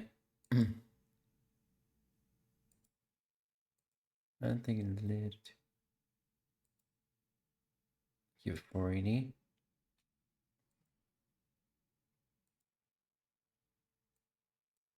Money. And as every smart shopper knows, not every deal is as good as it looks at first glance. So enter today's challenger, Amazon Prime Day. Last year, Prime Day generated over $14 billion in sales. Which is, I guess, how the newlyweds were able to, let me check again, rent Venice for 3 days. What timeline is this? Timeline is this, year, really? Amazon is primed to make even more money, especially now that Prime Day has expanded into a 4-day event. I'm calling it now. Next year, Amazon's Prime members. At the time, Amazon Prime was also hitting a milestone. It was turning 10. Happy birthday! And over the course of those 10 years, Prime time you've ever bought your own present. Suddenly, you get an email from Amazon who's promising you some huge deals on items that you've been wishlisting since last year. I'm talking 30% off, 40% off. It sounds like a miracle from the shopping gods. No, it's not. Until you do a little digging. There are two major problems with many, though not all, of these deals. The first, fake sales. I know they say fake it until you make it, but in this instance, we're not talking about inspiring confidence in yourself. Here's the thing. I don't look at sale as a sale. I look at the price as like not necessarily the current market, but like, okay, what's the price now and only now? Okay, price, let's say pizza, $3. Okay, this pizza is being sold $3 for, okay, this pizza slice is being sold for $3 at this chain. Okay, for me, that's a bit. That's a bit much, even for a slice of pizza. See, that's how you. As alt, I mean, if you think like that, that's how you get into a frugal mindset. You know, we have a certain someone, and who is golden with that mindset. We're talking about someone straight up lying to your face. A fake sale is when an item looks like it's discounted, when in reality, the base price of that item was raised. This means that when that discount is applied for Prime Day, you are actually paying the regular base price before it was inflated. Gross. For example, in 2022, nearly 14% of the top 10,000 items on Amazon actually raised their prices by 3% for Prime Day. And then again, in 2023, you saw the Apple Watch was on sale for $329, a stated $70 off its supposed list price. Except that was a lie. You can see in this. Here's the thing even with Black Friday, literally the week before every Black Friday, every company raises their prices a shit ton. That's why I don't know why parents boomers are so obsessed with fucking Black Friday. It's a fucking scam. You know what? That is also why you never shop on the week before Black Friday and the week of Black Friday. You never shop on those two. You don't shop those 2 weeks. You bulk buy literally bulk buy first of every month. Or the first day of every month, even if it's like a few days before the next month rolls around. That also counts for Prime Day as well. You don't shop the week before Prime Day. You don't shop the week of Prime Day, and a few days after that. And even then, you're still probably getting scammed regardless.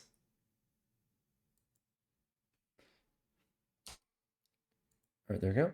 This chart from Camel, which is a site that helps track prices over time, that the Apple Watch's price actually spiked to an all-time high in the 2 months leading up to Prime Day, making it pretty convenient for them to then mark it down at a huge discount. Now, it's not always this drastic.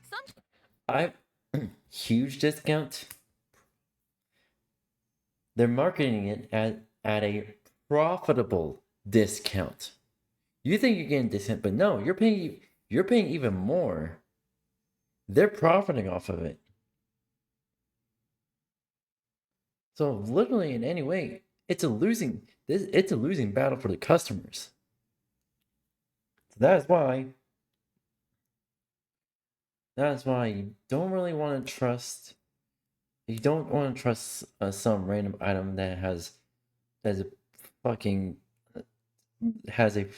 200, what looked like a 256-bit encryption, but it's just plain text and SEO, search engine optimization bullshit. Yeah, don't really want to trust those items. Only trust like reputable brand, not just reputable brands, but brands that you find trustworthy, that align with your, and also align with your beliefs and values.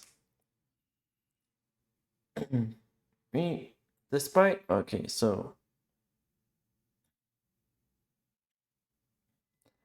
I understand that Manscaped is fucking overpriced as hell, but their items are fucking durable. Not really durable, like, I'm not gonna get another Manscaped razor, shape electric razor, because last time I had one, this is only after a month after I got it delivered, it died, like completely died, the motherboard is shot. You know why? Because of water damage. It's a fucking electric razor.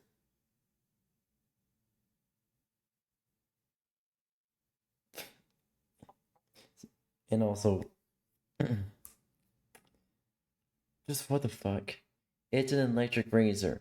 How the fuck did you not make it waterproof? Or at least the essential components waterproof? Anyways, rant over. Sometimes it's a little more sneaky. Sometimes a seller, knowing that the demand for their product is likely to go up on Prime Day, may gradually increase their prices over time. So that when that big 40% off discount hits, it's actually more like 10% off when you look at the price history. TLDR, depending on the item and the seller, if you're not keeping track of that price history, you might end up paying equal to or more than that original price. And then you have problem number 2, the FOMO effect. FOMO, or fear of missing out for any of you boomers in the chat, is a powerful sales trick. When something is marketed as limited edition or as a sale that's only available for a limited time, like say, only for Prime Day, it encourages people to buy things that they might have otherwise waited on, or, never have bought at all. It's a tactic that uses our brain's wiring against. Yeah, and I hate it. I hate that so much. You know what else? Let's get, oh yeah, so I only have very specific brands that I stick to, mostly because they have surprisingly proven that their products work in the weirdest ways possible, such as Stanley Cups. I originally was never going to buy a Stanley Cup because I thought it was just a trend or a fad, but once we found out that the internet found out that a Stanley Cup survived a car fire and a car explosion, I bought one because holy shit, how the fuck do you make it that durable? I didn't buy the regular Stanley Cup with the hand holder. The one I found at Walmart, it's like for me it would classified as a large thermos. It would classify large thermos. And it looked like the industrial kind that you use for work. So I got that Stanley Cup. And again, oh yeah, Bessie's shoes. The only reason why I got that $100 pair, the first generation one, the launch generation one, is when Mr. Who's the Boss made a review on it, he did the waterproof test on it. Just put cold water on it and dry it up. It kept dry. So yeah, I got it because like, oh shit, I'm impressed. Not only that, because it's stretchable. Like it has laces, yes, but it's more built like a slipper, like a croc where you could slip on the shoe. It's more built like that. Even though it has lace on it just to make sure it's snug, the shoes is snug. I did my own water test. Just cold water. Put a pair one of the shoes in the sink. Put cold water not like in the shoe, but like on top of it. And then damped it a little bit, and then put on the shoe. Like, oh shit, it's actually dry inside. Holy shit! This is not a scam. Holy shit! And also because of the inside, the sole of the shoe inside of it, actually mold the molds to the shape of your feet. I have flat feet, so it is a godsend and a savior. I still have that same pair of Vessi shoes I wear every day since I bought it back in 2021. So it should be past its life cycle, but they claim that it lasts a lifetime. Usually by now the shoe would have been disintegrated. But it's still intact. It's still fucking intact. Like, that is the best investment that I could have ever made. Anyways, my food is ready, and I'm gonna go get that real quick. For the minute, just to enjoy the video.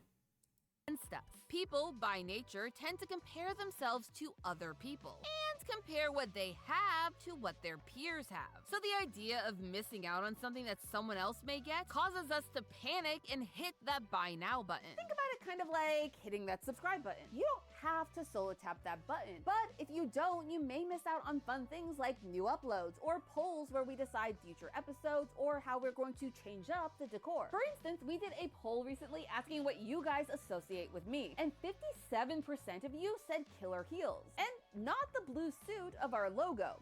Maybe we should change that. But doesn't that make you sad that you missed out on being able to vote in that poll? And don't you want to be able to vote in future polls? Well, you can do that by hitting the subscribe button in 3, 2, 1, huzzah! Glad you're here and that you now understand how FOMO works.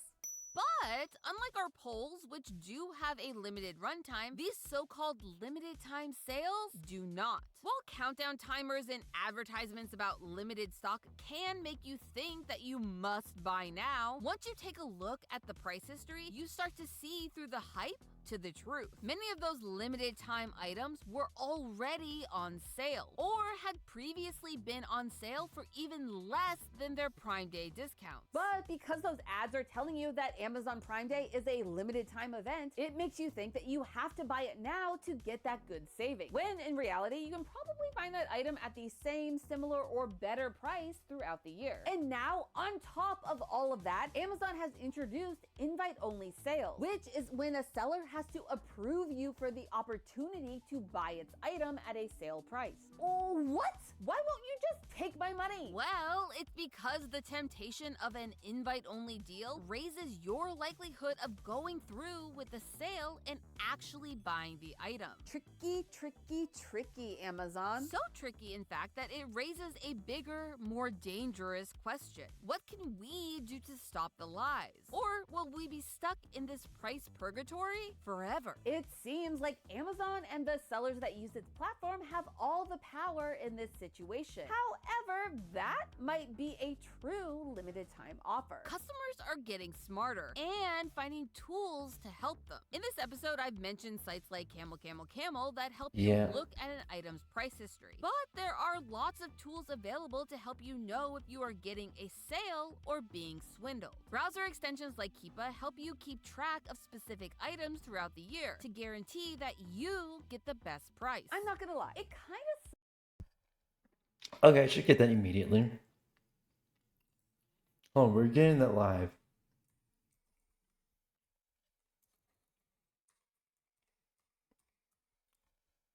Hold on, we're getting it live.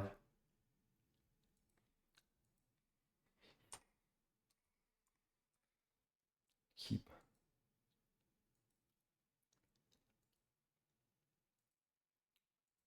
Just in case. There we go.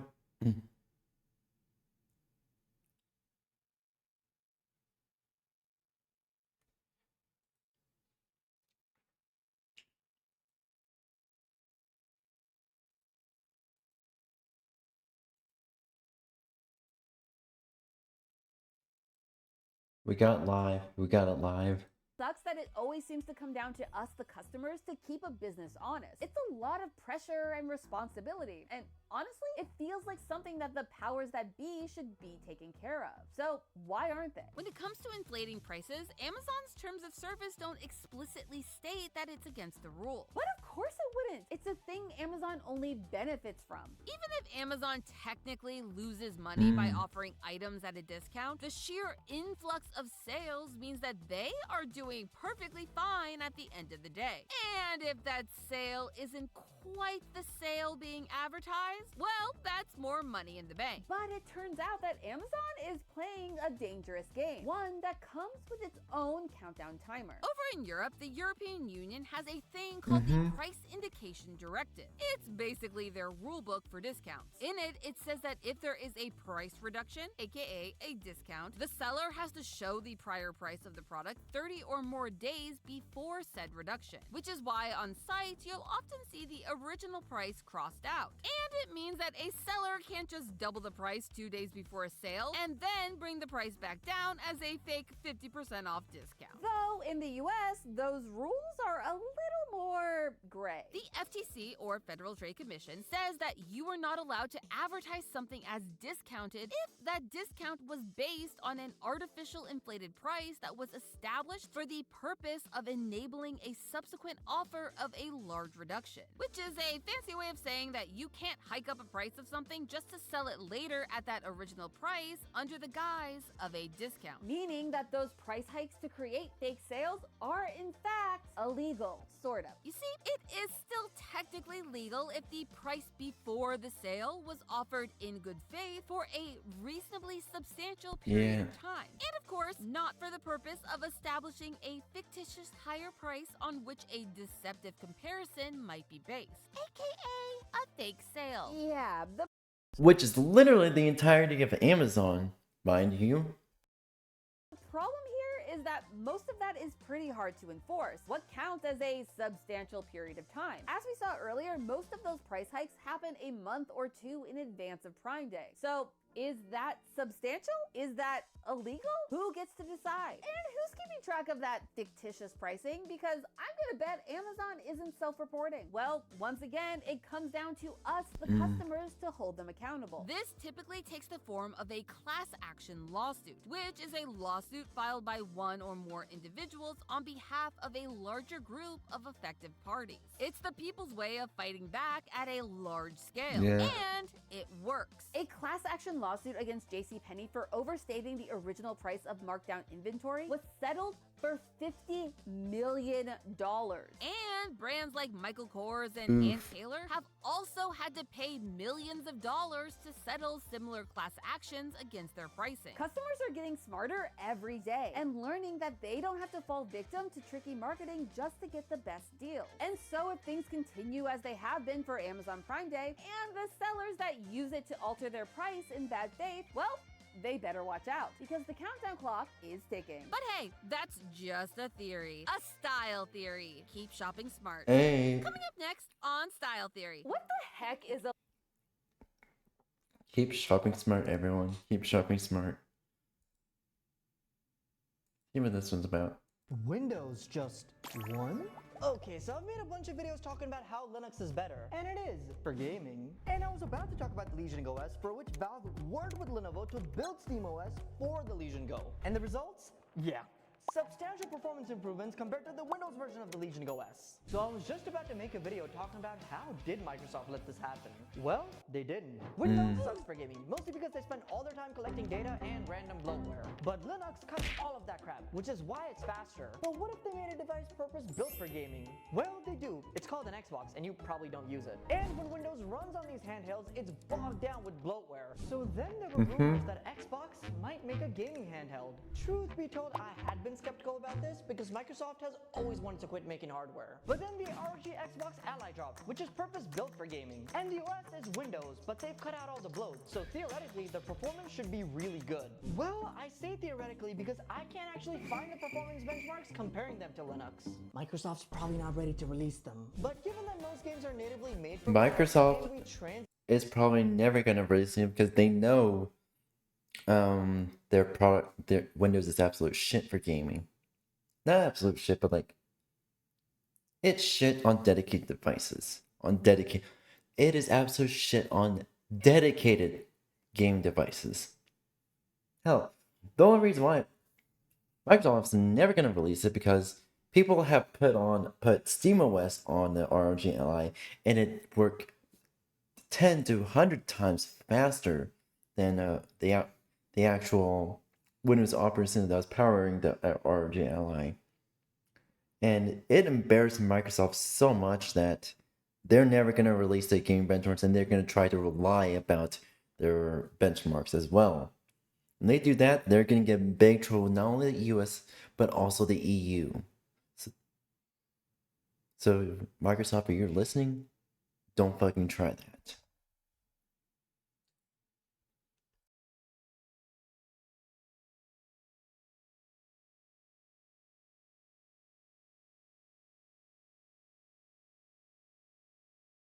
Oh, what the fuck is this? Okay, we can watch that. Oh, come on. There we go. Hello, guys and gals. Me, Mudahar, and I need a little There you go. palate cleanser from yesterday's video. I just need some to like kind of calm me down. All right, ladies and gentlemen. I've had a real black pilling few days, looking into human trafficking and the whole Epstein stuff. But you know what? I'm gonna laugh at an organization that I think everyone's laughing at. Okay, I'm gonna laugh. I'm gonna have a good time today. And who are we laughing at? Well, the FBI. Now I know the FBI is a big organization. They got a lot of important things to do. Okay, but it's really funny to me how like literally in the last few days, I feel like the credibility has kind of been like completely cratered at this point because. It's like when you ask the FBI, hey, can we look into releasing some information, look into really investigating a serious case of the elites in our world and human trafficking, and the FBI is just like, what? Have you heard of piracy, mother? Yeah, FBI Atlanta. Ooh, they seize a major video game piracy website. Now, when I read this, I was like, man. Leave it to the feds to have the greatest timing in the world, dude. Like, god damn, what a deflection here. So, I'm somebody that in the last, I would say, year or two, I've kind of loosened my stance towards things like piracy. Now, obviously, as per YouTube's TOS, piracy is wrong. It is haram. But as a personal person, I don't think Jesus is going to deny you entry to heaven or something just because you downloaded a ROM off the internet of a game that came out like 2 decades ago, okay? Trust me, you're fine. There's a lot more evil things that you can do than just download a Super Nintendo ROM. So anyways, the FBI dismantled the infrastructure of these websites. So anyways, between February 28th and May 28th this year, they were... Most of these websites are targeting the Nintendo Switch. So it's mostly Switch ROM sites that are being targeted. Sites that are hosting Switch ROMs are being targeted. Recorded 3.2 million downloads occurred on plenty of websites, right? And that resulted in a loss of $170 million. Now, which asshole did they dig out to get that fact? I feel like they did the 4chan math, so to speak. Now, this is a green text you might have seen. Pirate game. Company loses $60. Delete the game. Company receives back $60. Pirate the game a million times. Company loses $60 million and declares bankruptcy. Yeah, I feel like the FBI is going on with the mathematic that every single person who downloads a game, yeah, just compare it to the MSRP. Boom, lost sale, lost sale, lost sale. Even though it's a lot more complicated than that.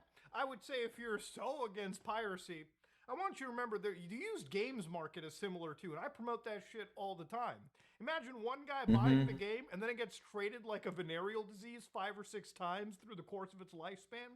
Yeah, that one $60 game probably was played by maybe 5 or 6 more people, right? Maybe.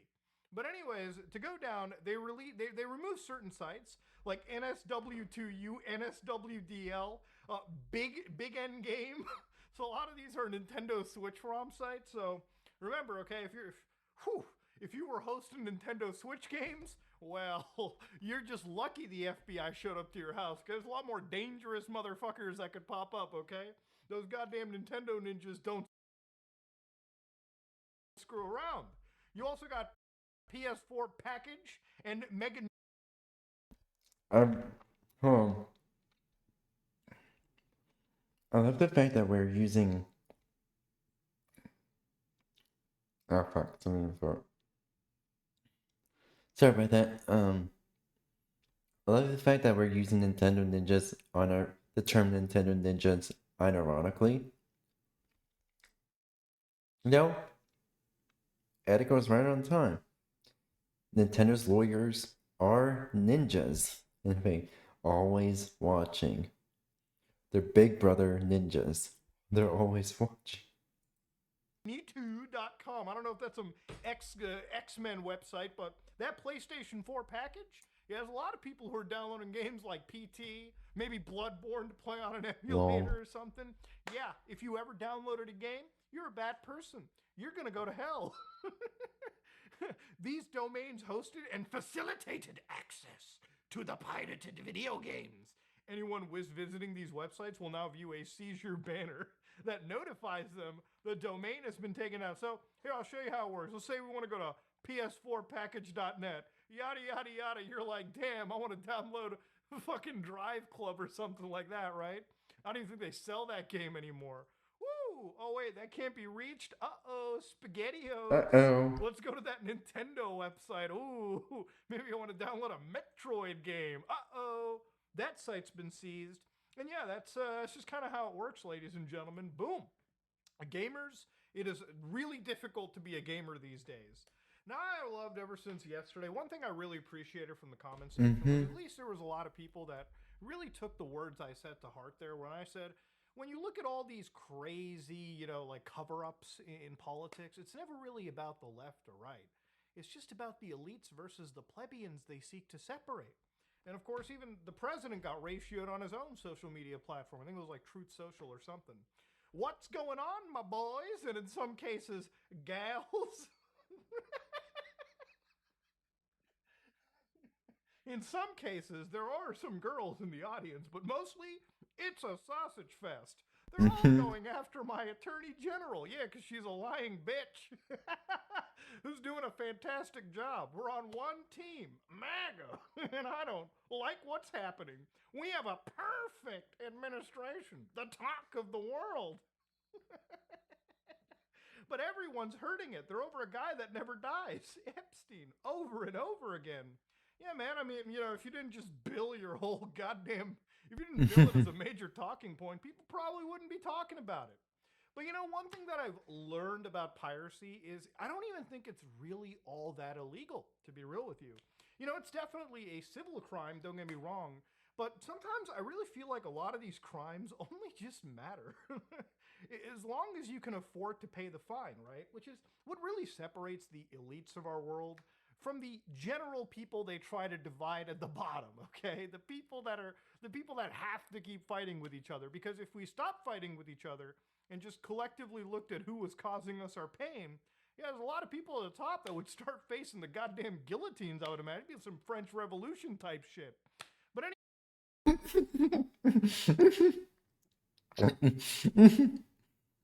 French Revolution type shit. Yeah, definitely. It would definitely be like a French Revolution. If we can all collectively agree that the government itself is fucking us over so fucking much, it's not even funny. This would be just Germany 1942 all over again. Anyways, for anybody that doesn't know what's happened, there's an AI company by the name of Anthropic. And they basically were alleged, ladies and gentlemen, for downloading around 7 million books. Yeah, if I downloaded 7 million fucking ROMs off the internet, I would actually imagine the feds would bust through my house. Like this movie called Hackers I used to watch back in the day.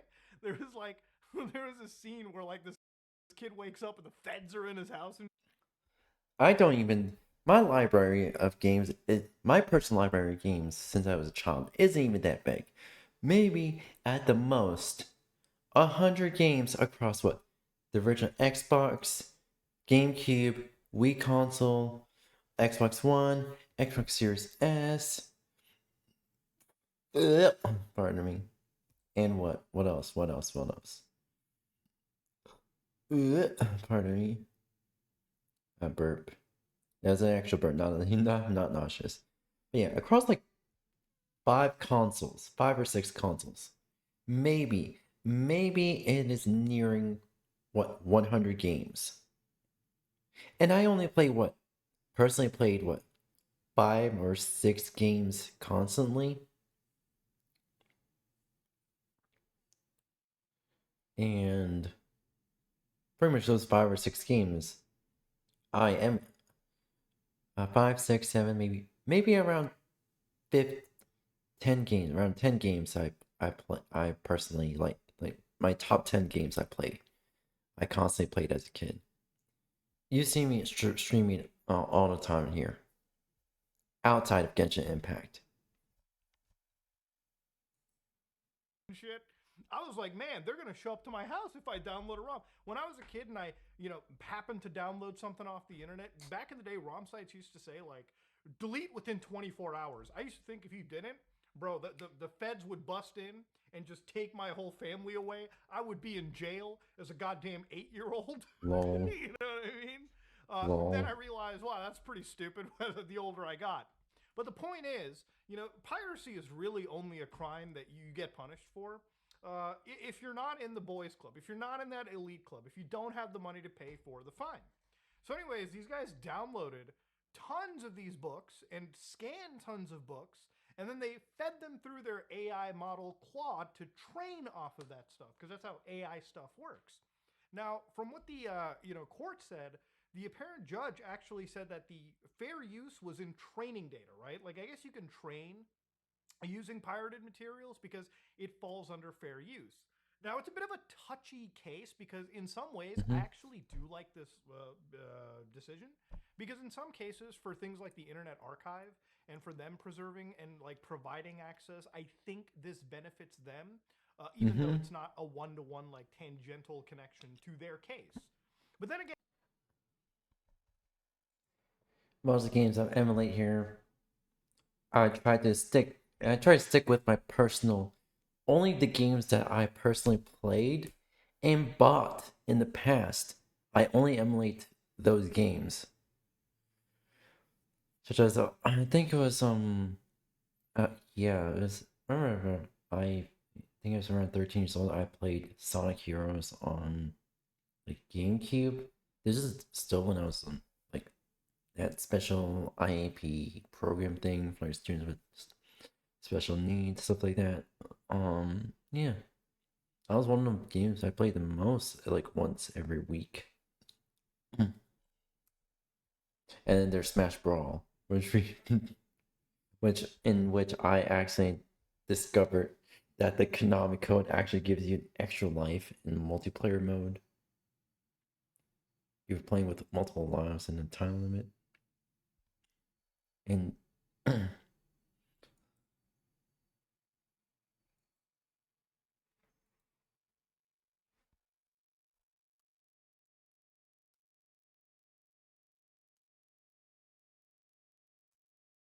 yep.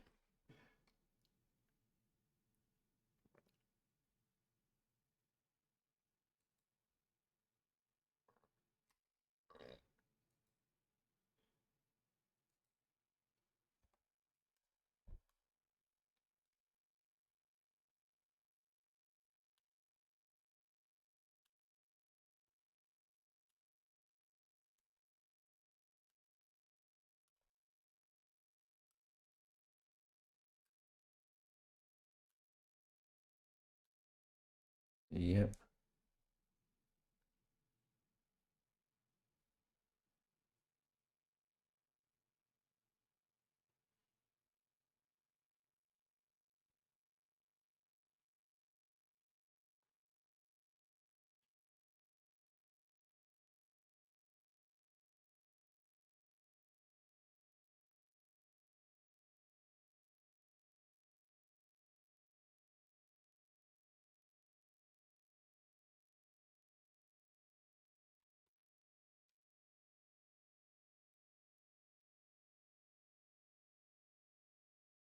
Yeah.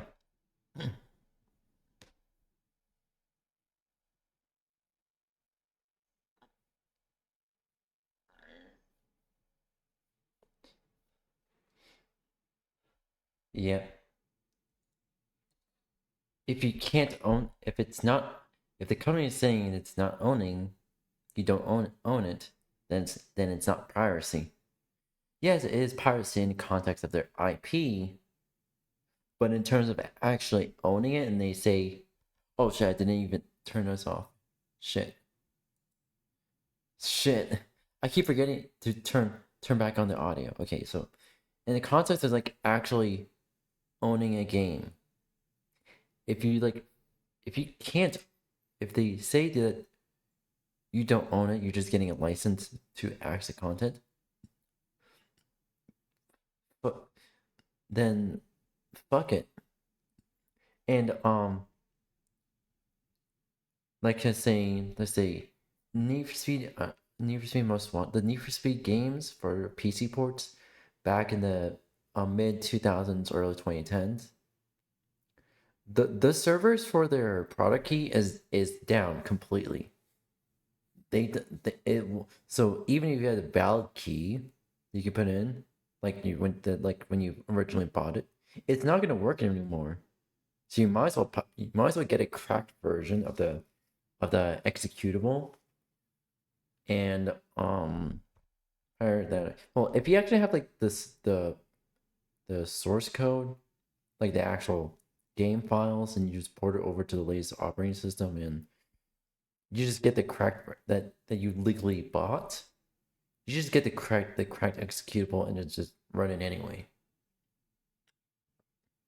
And there are times where like I don't think there's legal ways. I don't think many I don't think pretty much not many video game stores sell PC ports of games anymore. Yeah, since most games are like most PC ports are like downloadable, like through Steam or Game Launcher or whatever. And if you have the game, if you have an old ass game that's from mid 2000s, early 2010s, or even 1990s, 1980s, fuck it, fucking go wild with it.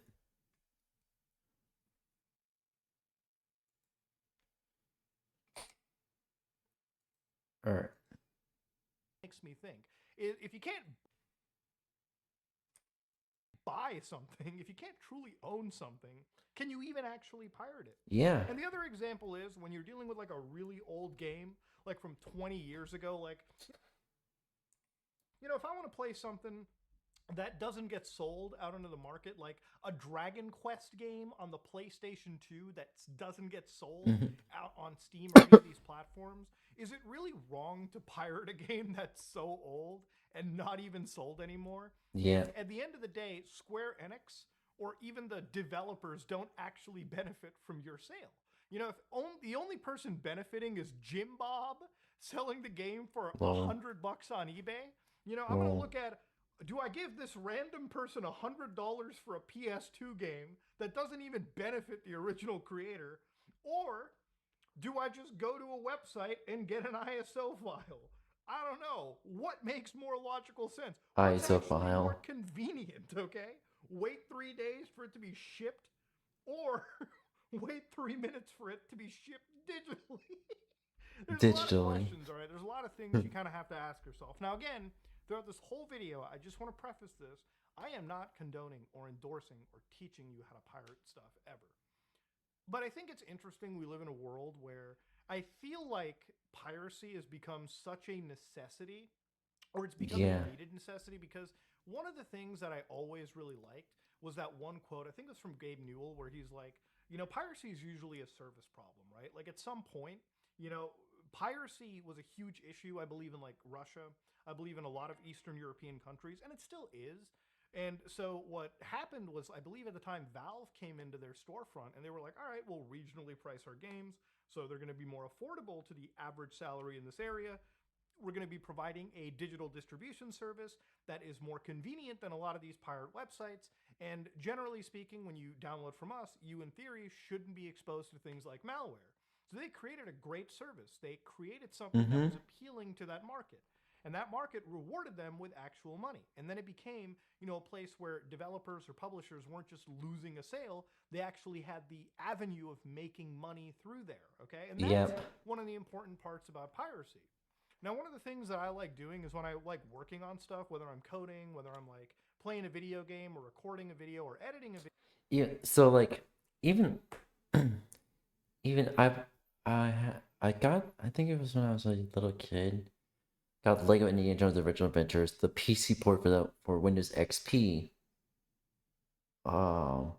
I play that game so much. I play that game so much. But unfortunately, the the PC port for that, the original source code does not work for like operating systems for like Windows 8, 10, and 11. Luckily, Valve made a recompilation port that works on those operating systems.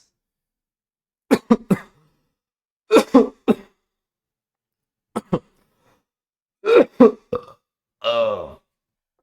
Ugh. Pardon me. Then you get some drink.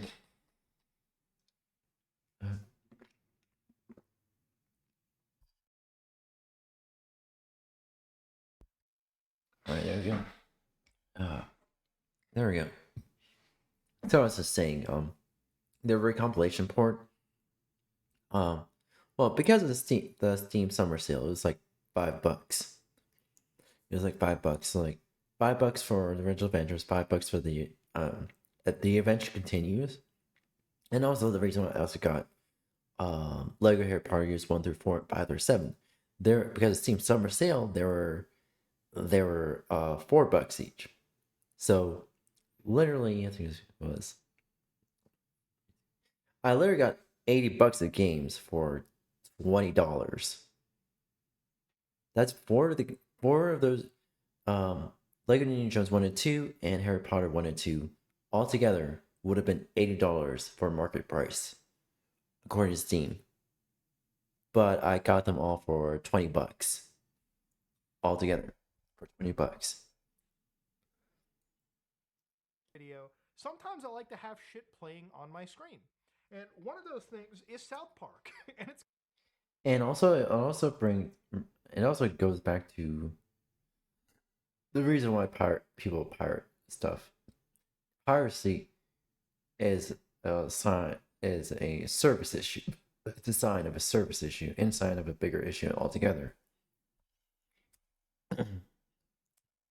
So if there's a way I can get legally that I can afford, I'd rather do that than actually pirate, because I want to support the developers as much as I can, and the publishers. Not if the publisher has a good reputation. Yes, I want to support the publisher. If not, I'm still going to try to support the developers in any legal avenue I can.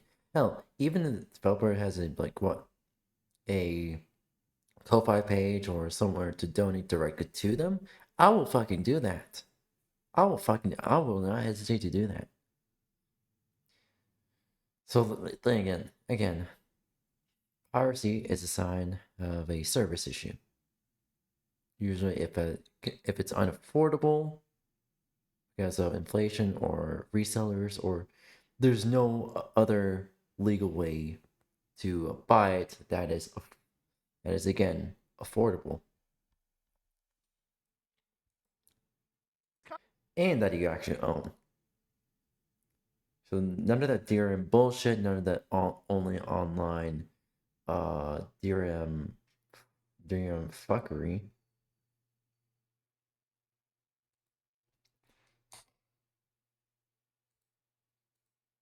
Kind of hilarious because, you know, literally, if you haven't been following, they have had a rights battle for the last few days. Ooh. The creators of the show and the platform distributors have been having beef to the point where the entire show is actually entirely removed from parts of the world. So, for instance, if you go to like South Park, for instance, they'll just straight up tell you, guys, this merger we're in is a shit show, and it's fucking up South Park. We're at the new studio working on new episodes, and we hope the fans get to see them somehow. So even in this case, Yeah. the creative in this situation is just making their stuff. But except the distributor, the rights holder, the streaming platform is just so awful to work with that it's ruined the entire experience for everyone. And that's the thing that I also hate too, is like the amount of streaming services that we have to basically be exposed to, okay? I fucking hate how many streaming services are in the market. It used to be you had fucking Netflix, maybe you had something else, but I feel like everything Yeah. is a goddamn service. And I'm not going to turn this into a goddamn like ad for like one of those services where they teach you how to like cancel your subscriptions, but look in your subscriptions, look how much money you spend every month. You might actually forget that you're spending maybe like $100 a month or like 50, 60, 70 bucks on multiple different streaming services combined, right?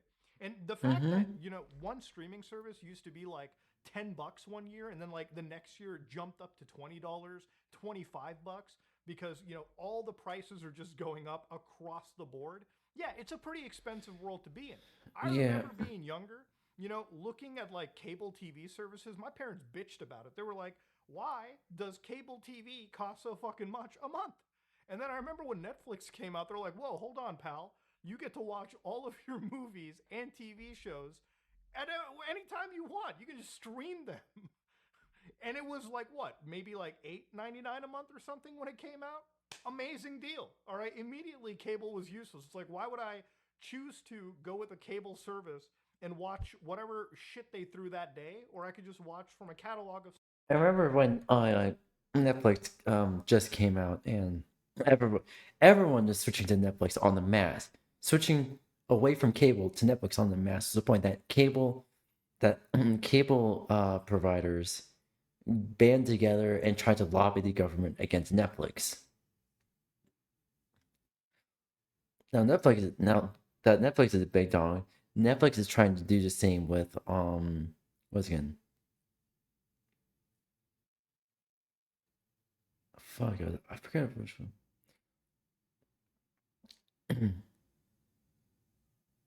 Oh wait, never mind. Netflix can't do shit because they're losing market share on the mass. Stuff that was generally interesting, maybe not always good, but at least it was a whole bunch of stuff that I could watch. And yeah, that's why Yeah. I jumped into it. And then, of course, every other streaming service came by. You know, it's crazy that anytime I want to watch a specific show, I have to go to a certain different streaming service. Sometimes it could be fucking Crave, sometimes it could be Paramount.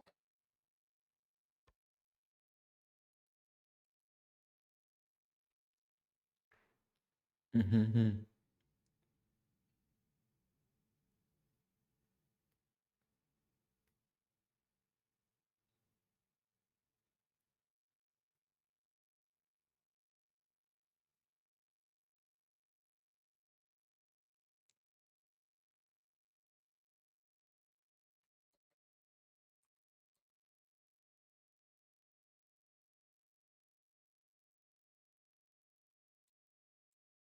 Yep.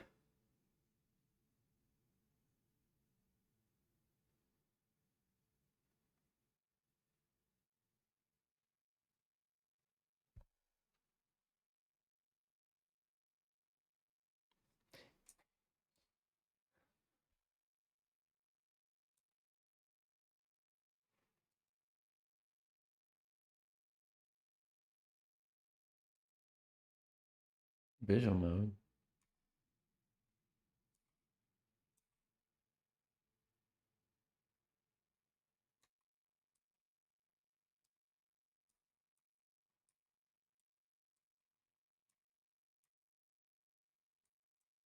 What I clicked that is visual mode. Current mode. What the fuck is?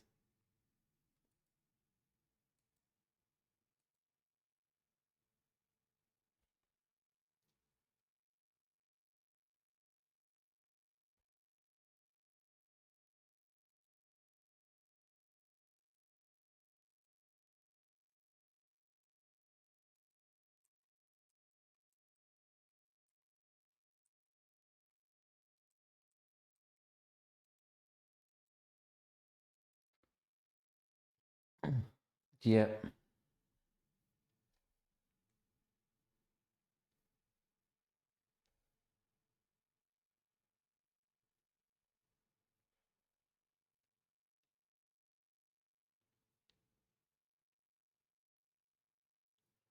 Jesus fucking Christ.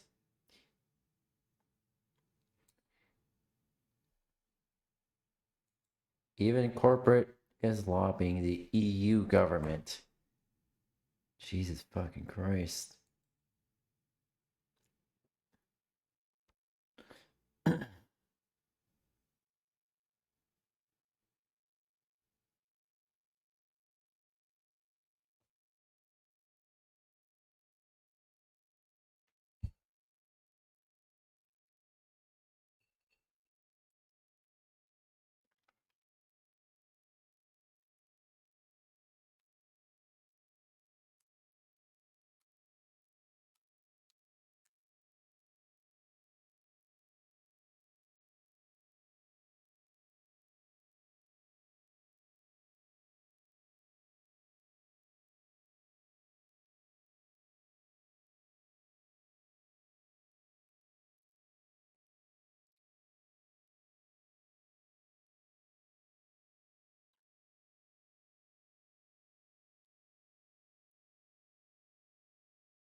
Yeah.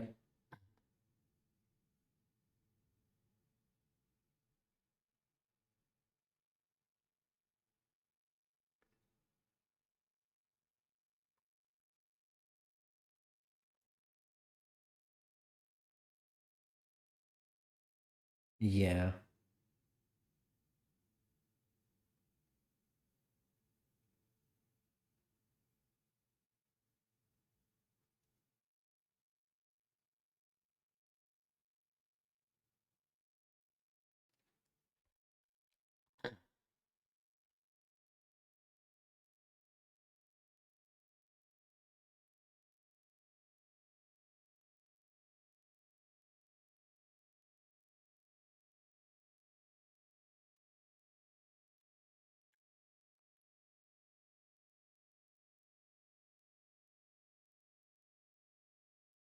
Mm-hmm.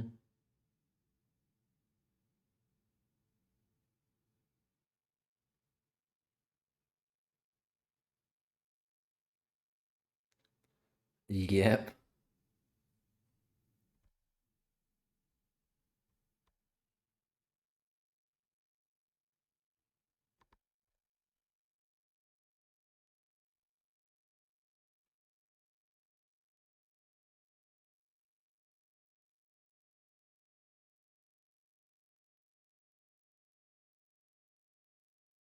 Yep.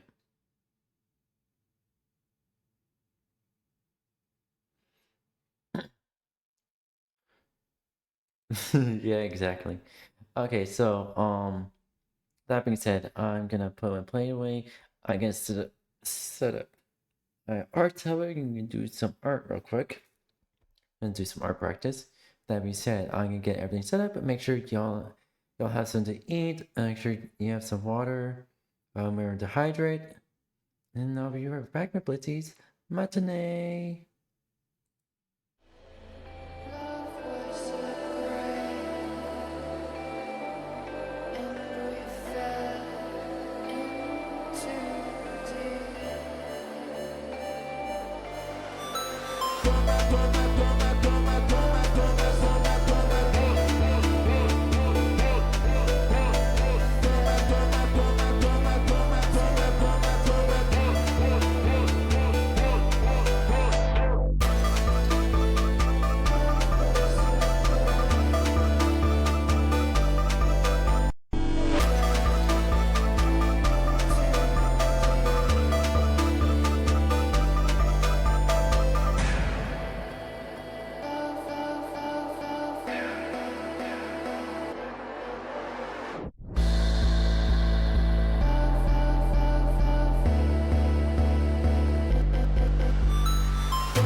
I spent hundreds of dollars on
find someone new.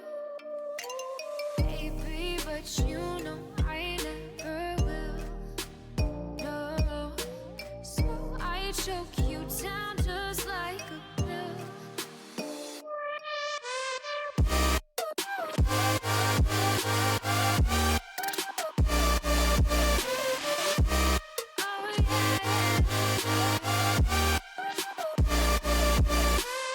Take you like a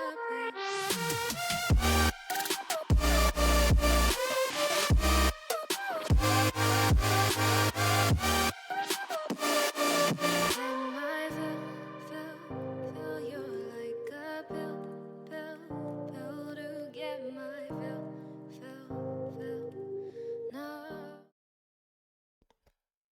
Hello, we're back in again. Let's get with some more art. Hopefully y'all enjoyed today's video, and we get right on it. I do want to like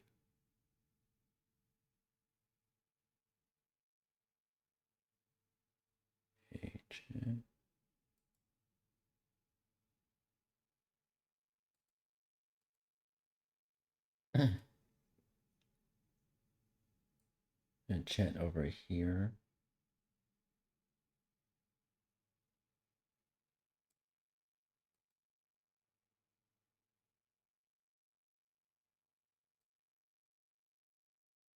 You smaller.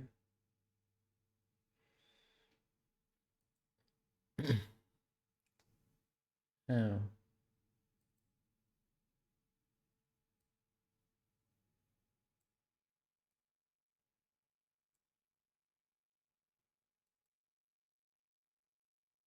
Alright, so that works better.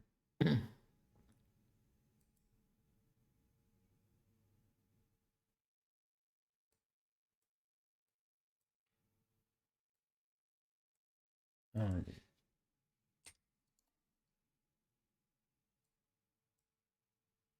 okay, that actually works out well.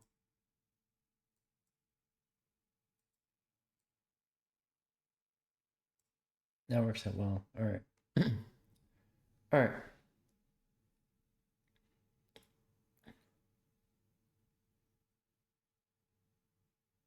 I need to change it there. Alright, with that being said, get right into it. Let me get, I forgot about like a go again. Alright. Let's get right into it. Oh, hold on. There you go. We're gonna unbox them, test them out, and see what kind of interesting stuff we can find. Now here's the thing, in the past I've come across anything from consoles worth over $10,000 to consoles with some crazy mods, so let's see what we find in today's episode of Gamer Garbage. Now in here is a couple of modded consoles from a viewer. Let's see what's inside. Okay, so first the MW2 console, which is in pretty decent condition except for the fact that we have a giant piece of duct tape on the corner, that's something that's interesting. Alright, plugged in, let's see if this turns on. And let's see, the disk drive opens here. It's does. blue. Oh, I just noticed something though. Hold on. Look at this. Okay, so the sync button is just gone from the faceplate. That's kind of tragic and actually makes it pretty hard to press the sync button without taking the faceplate off. Alright, one of the controllers works here, so let's go ahead and scroll around. We got Gamer Pro 3704868. I guess that's the guy who sent this to me, I would assume. Looks like he was last playing Halo 3 back in November of 2024, so pretty recent for a 360. You don't see that all that often. Any games downloaded? Nope, nothing there. That's kind of tragic considering we have a 250 gig hard drive here. That's about it on the console though. Let's go ahead and open the tray up and see if one of these games works. So we'll try out Left 4 Dead, which is one of the games he sent me. See if this will read up. Game looks pretty solid. Wait, hold on. I just noticed this console is modded. It's got blue fans. Hold up. Nice, so I guess we have some aftermarket fans there. No idea how they compare to the original fans, but I don't know, they sound actually a lot quieter. But it's just kind of sick seeing some blue fans glow out the back, and yeah, the game is loading up, so sweet, this console is working. This is such an interesting lot of stuff. We have this little note from the guy I bought it from. So hi Jacob, I wanted to make this note to thank you for buying my items, also for being awesome. I watch your channel every day. Hope you enjoy the items that I sent. You can see some more details down below from Dustin's. Cool, so thanks for sending this over, Dustin. And again, if you guys want to send me anything or sell me anything, I'll put a link down below where you can trade in some stuff to me. Alright, so we alright. have a fat PS3. It looks like it's a non-backwards compatible model, but of course it is modded so we can play old games on it as well. And it's a CECH L01. Also got some games here you can take a look if you want to. We got some that are just a handwritten in, which is kind of funny. Got Minecraft right here. Let's go ahead and see if Minecraft's actually inside. Yeah, it is. So it's Assassin's Creed Revelations turned inside out. That's funny. Also got some controllers and then this wand with the yellowest bubble that whatever you want to call this thing on the top that I've ever seen. Okay, PS3 plugged in, and I actually forgot to mention it came with one of these like eye toy things for the PS3 as well, which I've actually never used on the PS3. But let's go ahead and see if it turns on. Got power, and I'm pretty excited for this one because it is supposed to be modded. Now, guys, as we're testing this console, I did want to mention that I'll be giving away at least 5 of these games to you guys, as well as selling every other console and game in. Oh, he's got the PS2 background, dude. That's sick. Nice choice there. We also have Five Nights at Freddy's. We got Flappy Bird's Family. Excuse me? GT Academy 2013. Is that Gran Turismo Academy? I guess so. Lua Player. I'd never heard of that. Also got Mana Guns Nightly 4A11FA4. I don't know what that means. Then we got our mod menu there. PSN patch. PSP remaster launcher. Oh, all right. Also got some photos. Yo, let's go. That's what I'm talking about. That's my man right there, Dustin, I think. I'm gonna blur him out because I don't want to like expose how he looks. But like, yeah, he's taking some photos in Sports Champions too. That's actually awesome. Dude, I wish I saw this on more PS3s. That's awesome. It looks like we got a 1 terabyte hard drive in here. That's dope. All right, let's go back and check out some of the stuff on here. So first of all, we're gonna check out this message box first. Oh yeah, we got some message invites. That's what I'm talking about. Invite me. Okay, but now we'll check out the PSP remastered launcher and see what's on this thing. Or maybe not, it says an error occurred. Okay, let's try the next thing here. I don't know what this is, but let's try this. Okay, so we have a bullet bill just bouncing around the screen and a weird noise going on. Oh, we can boost him. Boost. All right, I gotta try out this Flappy Birds. For obvious reasons. Let's go ahead and see what this thing does. Okay, well, it just takes me back to the home menu. All right, try one more time, I guess. This has been kind of tragic so far. Yeah, just crashed again. All right, that's tragic. Let me try Five Nights at Freddy's. Maybe that'll do something. I'm not expecting much at this point. And nope, nothing there as well. Cool. Well, what can I do on this console? Let's go down and try out our modded menu, and hopefully that'll work. There we go. Finally, something's loading up, and you can see all our games here. Angry Birds Trilogy. You got Black Ops, Guitar Hero, GTA 5, Skate 3, Classic Sports Champions, Orange Box. Also got some retro games. Handful of retro games. That's cool. Let's start by trying out one of these retro games. We'll try out Lego Star Wars and make sure that boots up. There we go. Loading up. That's more like it. We're getting some working games now. Let's go back and try out the modded menu again and try out a PS3 game now. Okay, and trying out Angry Birds Trilogy from the modded menu now. That is loading up. Now, let's try out this Minecraft game, pop in the disk drive, and see if this will load up. Okay, and the only thing showing up is still Angry Birds Trilogy, despite the fact I just put in a different game. Okay, there we go. I had to restart, and now it's showing up. Let's go ahead and make sure this loads up, though. I've never seen this before on a PS3. It's saying it has like a please wait grayed out sign on top of the game. What? Let's try and connect to the internet. That's random. All right, well, the game's working. So this console, kind of cool. It works, maybe. I don't know, man. But guys, you want to check either of these consoles out or the games, I'll list them on Encore. I'll put a QR code on the screen or a link down below, so go check it out. And Gamer Garbage score, I'm going to go right down the middle at 5 out of 10, because while this is a cool lot, there's just random issues, as you always have with modded consoles and used stuff. But guys, let's go ahead and move on to our next console. But guys, in this box, I have a model of the 360 I did not know existed. It came from eBay. Let me open it up and show you. All right, so out of the box, and yeah, I can already see it. Dude, what is this? I have never seen this before. It's got an embedded refurbished like sticker. It's not actually a sticker, but it's like embedded into the box on the console box itself. It's even here on the right-hand side, even on the, not on the top, but it's on the left-hand side as well. Up there it says refurbished. I mean, it even has a description down here. It says refurbished. This product has been refurbished to its original specifications for electrical something. Unit may contain cosmetic imperfections. I don't know, never seen this before, and I've seen a ton of 360s, but opening this thing up, we've got a 360 here, and obviously this is not straight from Microsoft. This came off of eBay from somebody who I guess got this back from Microsoft at some point in time. Let's go ahead and see what's in here, because maybe there's something else about this that's unique. So first of all, we have a headset here that looks pretty standard. It's very yellow, which is not okay, that's not good. And next up, we have a 360 controller, which looks like a pretty standard controller here, pretty beat up and well loved. And taking a look at the back, it has no refurbished sticker, but it says LD inside. I don't know if that's from Microsoft themselves or somebody else wrote that in there. And then just a normal power brick and a. I gotta find a way to make it correct, a actual blending tool brush. Because clearly, Fire probably could change some things, and I need to figure it out. TV cable. Let's go ahead and put that to the side and take a look at this console itself. I'm not sure if it's going to say it has a refurbished or service date, refurbished date, whatever. We'll see here in just a second. But from the front, looks pretty normal. Got your silver disk drive, and yeah, top and bottom look fine. We've got a 20 gig hard drive.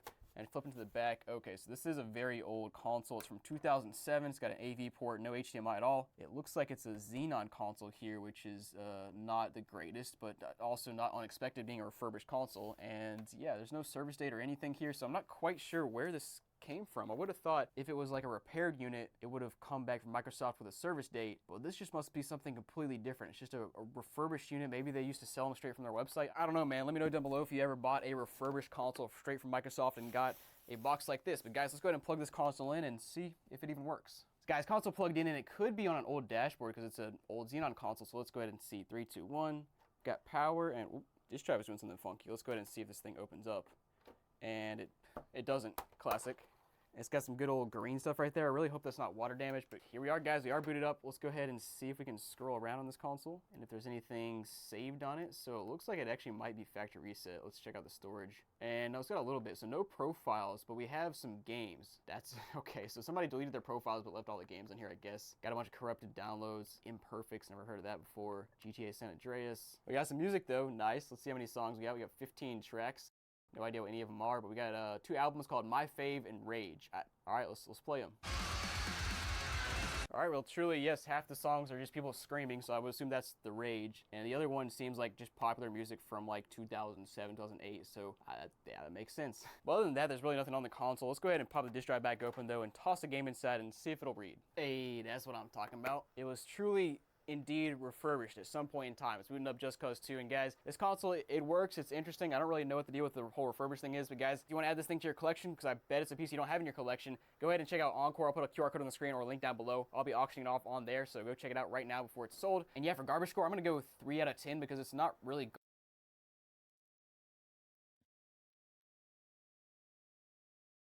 Okay, hold on. Let me put this on here. There you go.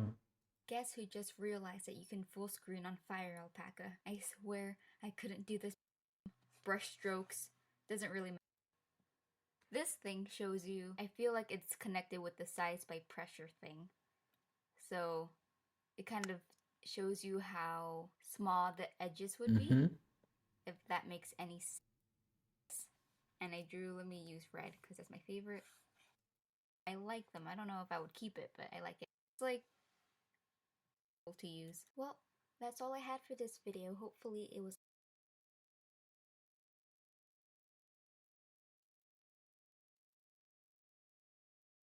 Yeah, because I am trying to find garbage, but it's also not perfect. I mean, it's refurbished, it's all beat up, and it's weird, but yeah, let's move on.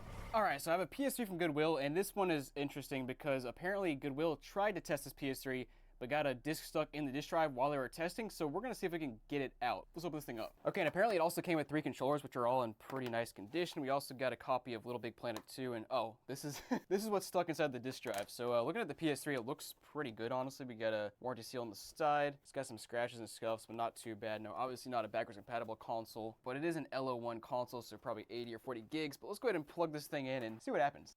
All right, console turning on, and sure enough, there is a disk drive, or a disk in the disk drive. Let's go ahead and see what happens when I press the button. Let's try that again. Dude, this description is so ambiguous. I'll just show it to you, but this is why buying from Goodwill is so sketchy, because they'll just say things that they just don't know what they're talking about, like, frankly. I mean, they say it powers on, but you can't consider this powering on because it powers on and immediately off. Like, let's try something here. First of all, there goes all the dust.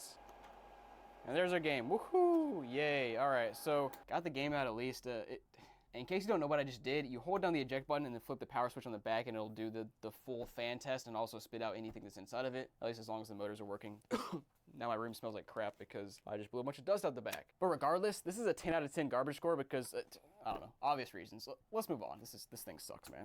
Now here we have a super rare 360 console. I'm not quite sure what it is, but a company called Living Green Technology sent it to me. I'll put their info down below. They also sent me another rare console recently. But let's go ahead and see what's inside of here. And, oh, yo, this thing is sick. All right, let's go ahead and pull it out. And I did just wash my hands to keep this thing ultra pristine. And you can see, first thing you see is on the front, we've got the Launch Team 05 faceplate. and it's called, I think it's called the I Made This 360. So the faceplate's very cool here. Now hopefully this is a legit 360 and somebody didn't just take a normal 360 and slap on a different faceplate and paint the side grills or something. But yeah, you can see launch team there. And here on the hard drive side it says, wait, what is that? 22nd of November 2005. So that's the launch date of the 360. That's pretty sick. And dude, look at the details on the hard drive there. You've got the 360 logo, like the, I don't know what you call that part of the logo on the 360, but that's very cool. Flipping to the back, this console is from, wow, manufactured on the 9th of November in 2005. And hold on, I wonder if this is on the Blades dashboard too. That would actually be next level. Also got the green grill on this side as well, but otherwise it looks like a pretty normal 360. I'm hoping though when we plug it in, it's not normal. So let's plug it in and try to find out. Now booting up here, I'm hoping there's a cool boot sound or something. So let's go ahead and find out. 3, 2, 1. Nope, just the standard disk drive making a noise when you boot it up, and you can see our rings there flash as per usual. The fan, okay, the fans are ramping up like crazy. There's no AV output. Please don't red ring. Still no output. Let me try the disk drive. Okay, that opens fine. Okay, yeah, still nothing. The fans are going crazy. Let me go ahead and try to turn this thing off and take off the hard drive. Maybe the hard drive is corrupt. All right, hard drive is off. Let's go ahead and turn this thing back on. Oh wait, there it is. Oh, let's go. I unplugged my connections and plugged them back in like 2 or 3 times, and finally it's booting up here. And still not red ring. Now we're not on the Blaze dashboard, obviously, but we're on the NXE dashboard, which in case you don't know, came out in like 2009, I believe, or late 2008. And actually, this is the Connect version of the NXE dashboard, I believe. Let's go ahead and check what it says. So 12625, yeah, so that's a little bit later in terms of the NXE life cycle. Now let's check out the memory. Oh, I unplugged it. Hold on. And guys, we still got hope that there's something special on the hard drive for the 05 launch team. Like you would hope so, but let's find out.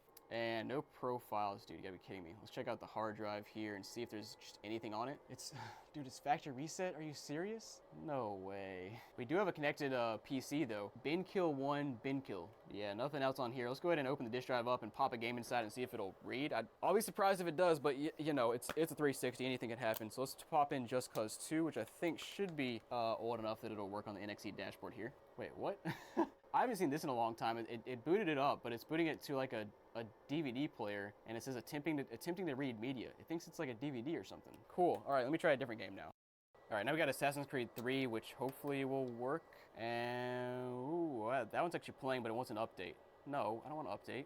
Okay, so it reads some games but not other games. That's sounds about right for a 360, but yeah, cool. This console works kind of. It's blowing like crazy. It's actually, it's like lukewarm air coming out. So this thing, man, this thing needs a good old thermal paste swap. And guys, for garbage score, I'm gonna go 5 out of 10 because as cool as the design of the console is, like the faceplate is awesome, the hard drive is awesome, the sides are awesome. Like I just want a little bit more here. Like I want a cool boot up animation, a cool boot up sound, maybe a special video loaded to the hard drive, especially for the launch team. And maybe that was on there, but this thing's been factory reset. So I'm going to 5 out of 10. And guys, I'm not selling this console on Encore because I can't, gotta send it back. But guys, let's move on to the next console. Okay, so here guys, I have a 360 from a viewer that's apparently smelly. That's what he told me. So let's open this thing up and find out what's inside. Okay, so I got a note here from Marco, and basically he says he was walking his dog one day and his neighbor was throwing out a bunch of stuff, including a 360. So he got the 360 and he hasn't tested it out because he doesn't have a power cord for it. And he says it smells bad. So I don't know, man. I might need some gloves for this. All right, so pulling the console out, and doesn't really smell to me. Okay, it's a little stinky. It smells like cigarettes. All right. Got a video here. Want to share? Wait, oh. Time, okay? So this video is gonna be a... Okay, no, I don't want...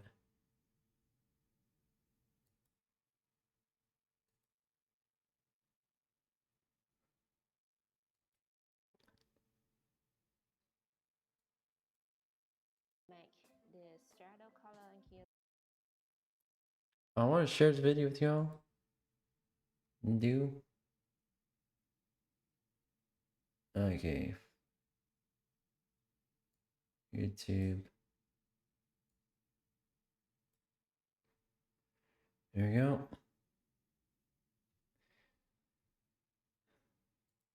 Blending color in the... I want to watch this real quick.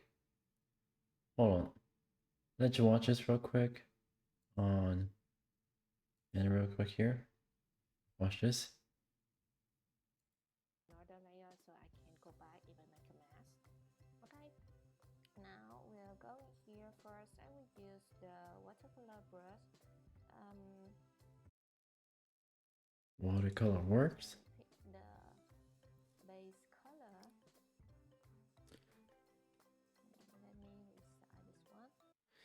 Okay, so I'm thinking I'm understanding the blending tool better. Like at least creating a blending tool.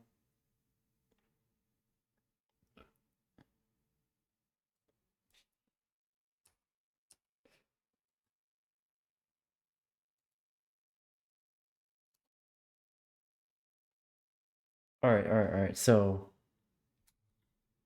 okay, now I'm understanding the blending tool better. I was supposed to get select a color that's similar to what you're trying to blend and then blend it that way.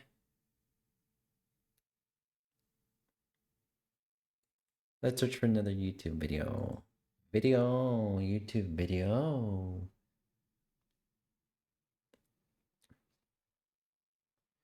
Alright.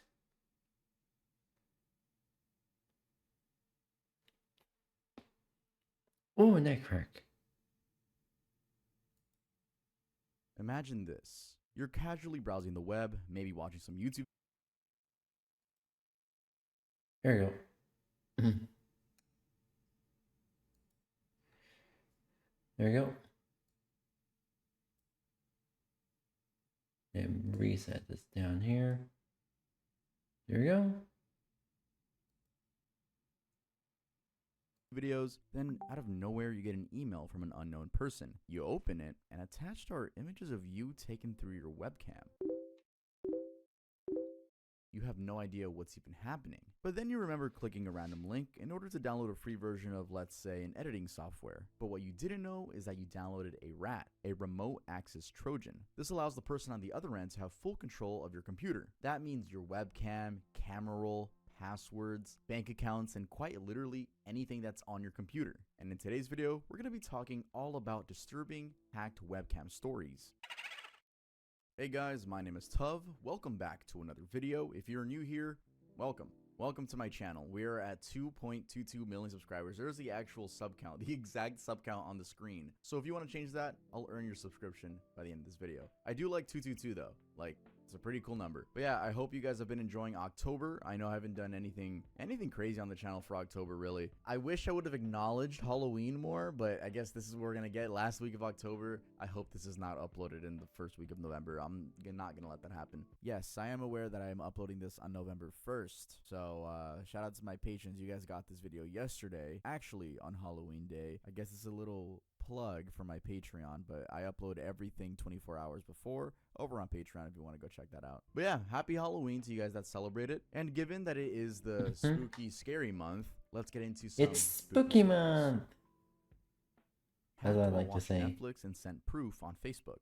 The story of Chelsea Clark will probably have your blood running cold just because of how chilling it was. It happened on a Wednesday evening in July of 2015, where the 27-year-old Canadian bartender reported having been spied on by an unknown hacker. Leading up to the event, Chelsea and her boyfriend had been having a Netflix and chill session, which she described to be pretty normal Wednesday night stuff. They, however, had no idea that their intimate evening would have a creepy turn of events. After leaving work the next day, Chelsea logged into her Facebook account where she had received a notification from a strange user by the name of Mahmoud Abdo. Right off the bat, Chelsea was unsettled as this user's profile picture was a disturbing headshot of the Joker, but that was nothing compared to the message they had sent. Really cute couple. And attached to it were a series of pictures of Chelsea and her boyfriend, which appeared to have been taken from her boyfriend's laptop's webcam. Even crazier, Chelsea's privacy settings on Facebook were set to only allow messages from her friends, and upon checking, she found that the user had added himself as a friend just before sending the message. Then, upon further checks, Chelsea found that apart the user's location being in Cairo, Egypt, they were also following only a couple of soccer club pages and belonged to a Facebook group called Spammers and Hackers. Obviously terrified, Chelsea contacted the Toronto police, who unfortunately offered little help in solving the case, claiming that they didn't have the resources to follow up.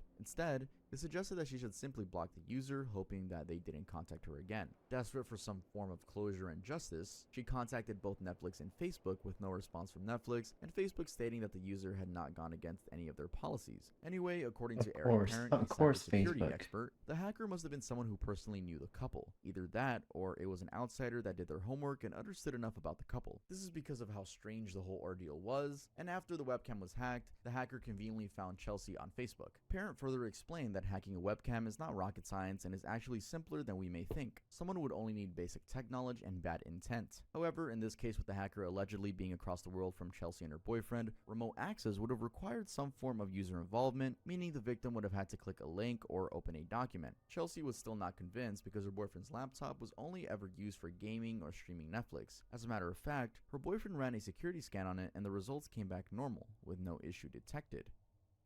Russian hackers broadcast live feeds from UK homes.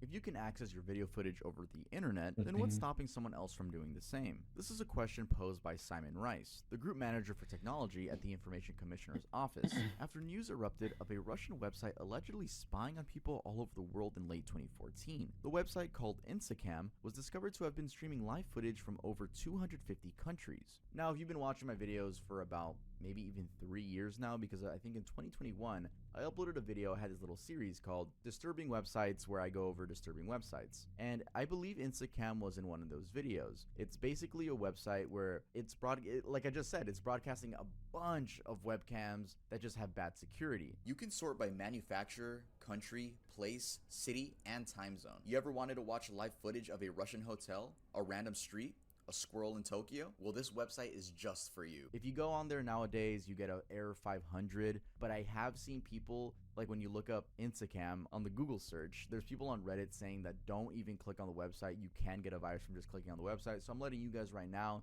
don't do that. Just listen to the story. As of November 2014, Jesus Christ. the website showed thousands of feeds with 4,591 from the US, 2,058 from France, and 584 from the UK. There were other countries on there too. The website, rather chillingly, seemed to have been accessing footage from private webcams, CCTV systems, and even baby monitors. In the UK, the privacy watchdog warned that spies had hacked into several of these systems and that it was a threat that everyone needed to be aware of. This was particularly following the upload of private footage from Teesside homes in the UK, including live feeds from children's bedrooms, which justifiably alarmed residents. The Gazette, a UK publication covering part of the story, reported seeing images from the site showing bedrooms, garages, gardens, and living rooms from that area, as well as a gym in Manchester, a bedroom in Birmingham, and an office in Leicester. If that's not creepy enough, in the US section of the website, there was a camera that was placed in a baby's crib in Orange, California. Just looking at the baby. And yes, I mean Orange, California, not Orange County, California. Orange is just a city in Orange County. The more you know. Word went around pretty quick, and it didn't take long for the alleged hacker to be identified. A German researcher going by the X handle @Tactic41 said that he had tracked down the IDs associated with the site, after which he alerted the authorities. His investigations revealed that the programmer was Moldovan, who claims that Instacam was set up to alert people to weak online security on their camera systems. Comically, after the programmer was singled out by the German researcher, the Russian site stopped hosting any feeds and only displayed a plea for a job, even listing the programmer's skills and contact. Anyway, backtracking a bit here, was he really trying to warn people on the dangers of weak security? Well, apparently the website's homepage had a message supporting this alleged programmer's reason, partly stating, to remove your public camera from this site and make it private, the only thing you need to do is change your camera default password. Now taking us back to Simon Rice. He said that it is possible for the footage to be accessed using the default login credentials, which are fortunately or unfortunately available online for the cameras. Also adding on to that, Robert Siciliano, a McAfee identity theft expert, told the ABC News that criminals are usually aware of such information, default passwords and all, and can easily take advantage of unsuspecting victims. He urged users to not only choose secure passwords for their camera systems, but also to make sure that their software is up to date, discouraging hackers from exploiting any flaws. They could also go the extra mile of making sure their home and office Wi-Fis are encrypted. Tech support scammers posting Australian victims on YouTube.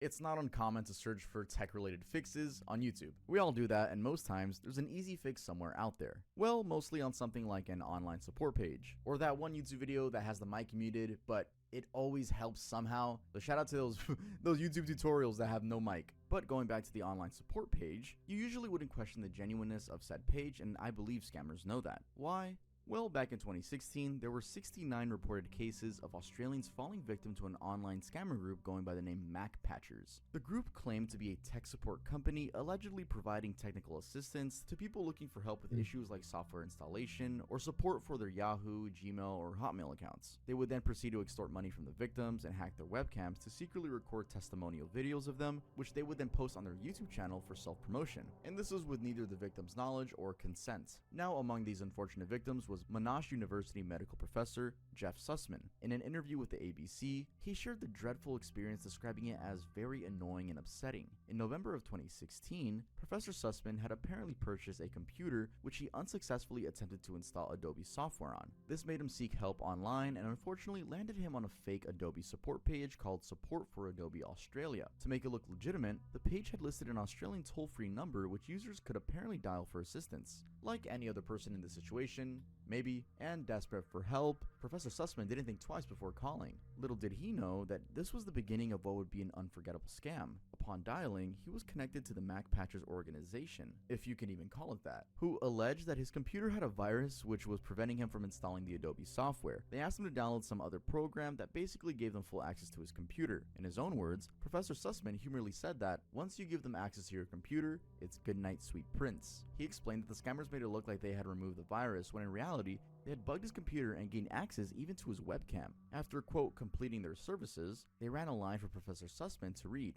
Think of like a teleprompter. They were basically giving him a script, which suggested that he was satisfied with their assistance. He innocently read the words without knowing that he was being filmed and they would use his video to promote themselves, maliciously targeting other future unsuspecting victims. His fabricated testimonial video was among many others on MacPatcher's website, with some showing the victims in extremely intimate settings. As if it couldn't get any worse, Professor Sussman ended up losing at least $1,590 to the scammers who had later accessed his bank account. He said this made him feel used and misled overall. Anyway, after they were exposed, MacPatcher's so-called official website literally disappeared from the face of the internet. But that wasn't their end though. An investigation by Latest Hacking News revealed that they went on to function under other alias fake sites. It's interesting to note that despite them appearing to be based on Australia, their operators had very distinct Indian accents and would introduce themselves with their Indian names, which is honestly arguably very suspicious for a company in Australia. Now, how were they found out? Well, it was all thanks to a whistleblower who identified as a scam baiter. He went by the single name David for the simple reason of protecting himself, having already outed other scammers and making enemies out of them. His job typically involved uncovering such organized online crimes and exposing them by pretending to seek help, then secretly screen recording the entire process. In November of 2017, David did exactly that with MacPatchers, who had the audacity to refer him to the many reviews and testimonials on their page when he called them out. Yes, they were telling him to like, yo, check out our reviews. And it was just videos unconsensually taken of these innocent people that they told to read scripts. And they were like, yep, these are our testimonials. That's actually crazy. This only made him concerned for the victims, since most of them actually looked happy with absolutely no clue that they had been scammed and swindled for their money without any real problem on their computer being fixed. David claims to have reported several such cases where Australian numbers have been linked to such sites to the telco networks that host them, only to find them still being used months later. The Communications Alliance, a telco industry group in Australia, responded by saying that network providers do their best to shut down suspicious numbers. However, that such misuse is extremely rare and virtually impossible to prove ill intent in advance. A Penn high school paid 6 figures in settlement for spying on students at home via webcam.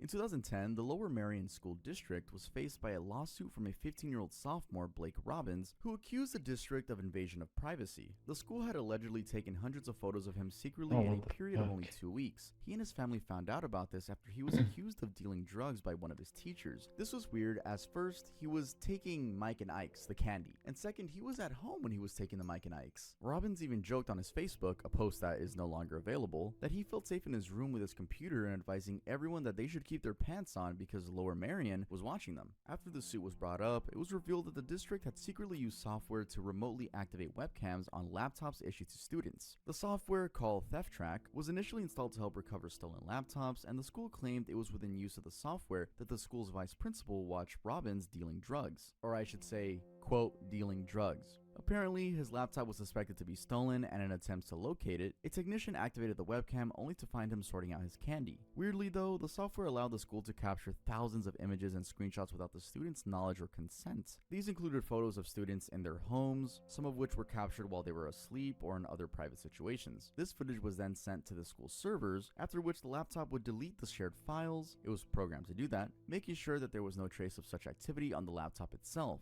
It wasn't exactly clear who in the school had access to the footage, but they were evidently stored in the school's servers and reviewed by the employees. As you might imagine, That is this raised violation. significant concerns about privacy violations, as there was no notification to students or parents about the monitoring capabilities of the laptops. Word has it that had the school made their intentions clear from the beginning, they would have not been in all of that legal trouble. On top of the Robbins case, another student by the name of Jalil Hassan filed a second suit accusing the school of taking more than 1,000 photos of him unknowingly via his computer over a 2-month period. Speaking to CBS, Robbins said that he felt good for calling out the justice, and his mother was still in disbelief of the school's audacity to do that. The school eventually settled with the family after the scandal sparked nationwide interest. The Robbins family was set to get $175,000, their attorney was set to get $425,000, and Jalil was to receive $10,000. After all that, the Robinson family said that they were working on legislation to make webcam spying a federal offense.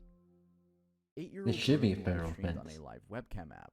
Naturally, a parent's biggest fear is failing to protect their children. Jennifer, a Houston mother, had this fear come to life in August of 2016 when she found out that the feed of the camera she had installed in her 8-year-old twin daughter's room had been hacked, with the footage posted online for basically anyone to see. Something they had put in place to ensure their daughter's safety turned out to work to the opposite effect, arguably being used to make it more unsafe for the twins. According to Jennifer, she couldn't wrap her head around her daughters being seen in their intimate moments, dressing up, playing, or even just sleeping. It was horrific. And how did she find out what was going on? Well, that was through a friend who had apparently seen a picture of the twins' bedroom posted on a Houston mothers group on Facebook. Shelby Ivy, the user who shared the picture, was a mother of 2 who lived more than 2,000 miles away from Jennifer, in Kaiser, Oregon. She had stumbled upon the live feed while looking at satellite images of the Earth online with her son. She came across a free live camera viewer app, which she found interesting, and downloaded only to come across the little girl's room. This was among other feeds as she scrolled through. Horrifyingly, the location of Jennifer's house was pasted at the top of the page, right there where the camera is viewable. Ivy immediately created a Facebook post to alert the public. The post went viral due to the chilling nature of the incident and was shared more than 4,000 times across different news outlets pages, comment sections, and different mom groups. Jesus Ivy herself Christ. was extremely spooked and even in tears just imagining the kind of violation Jennifer's daughters had endured. In an ABC interview, Kevin I do wonder, regarding to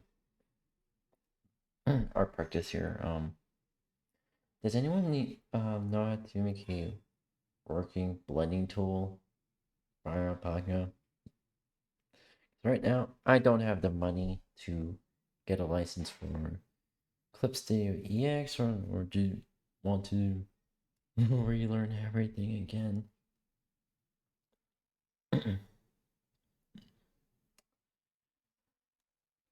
I could try to use GIMP. I want to see if let me see if the GIMP has a blending tool. Let me see if GIMP has a blending tool.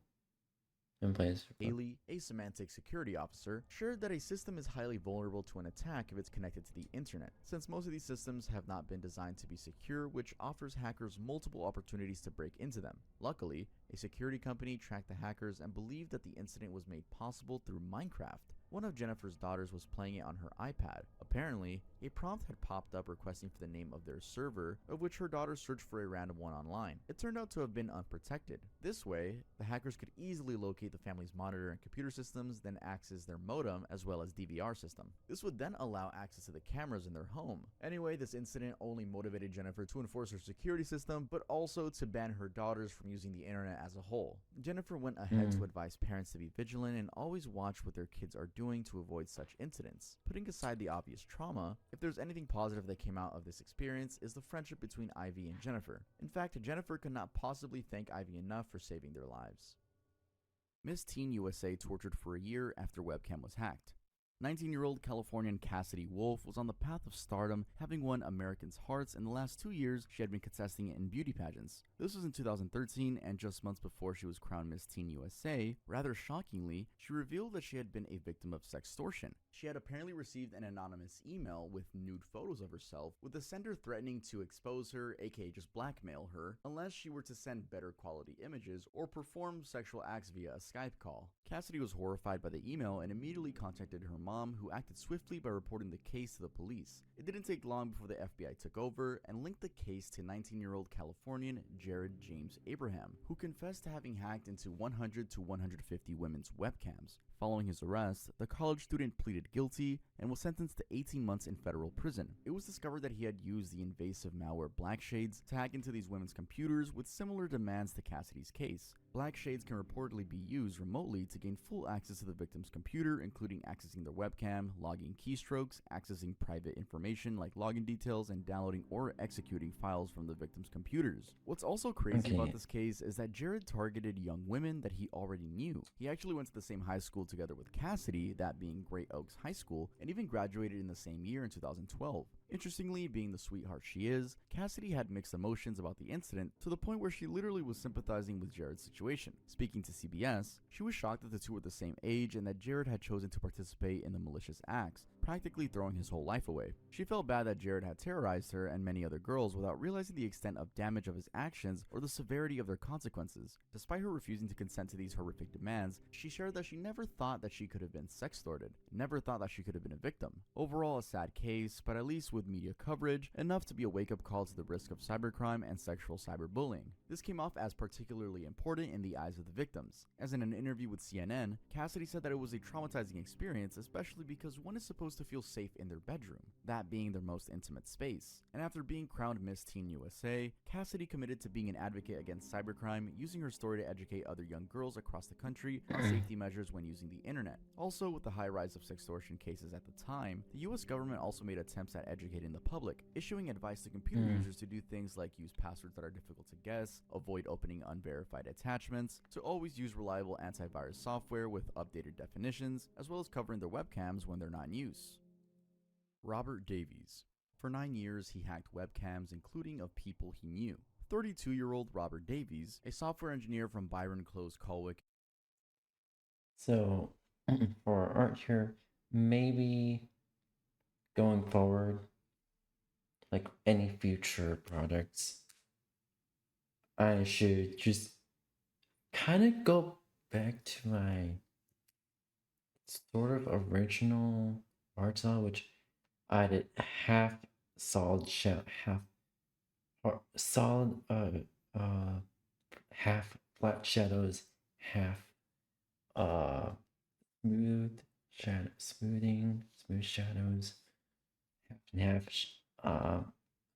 half and half flat and smooth shadowing. If I don't know if I'm making any sense at all. For the background. But basically, it's my old art style. I'm saying quote unquote old since I haven't really seriously gotten to draw consistently like this for over 2 years.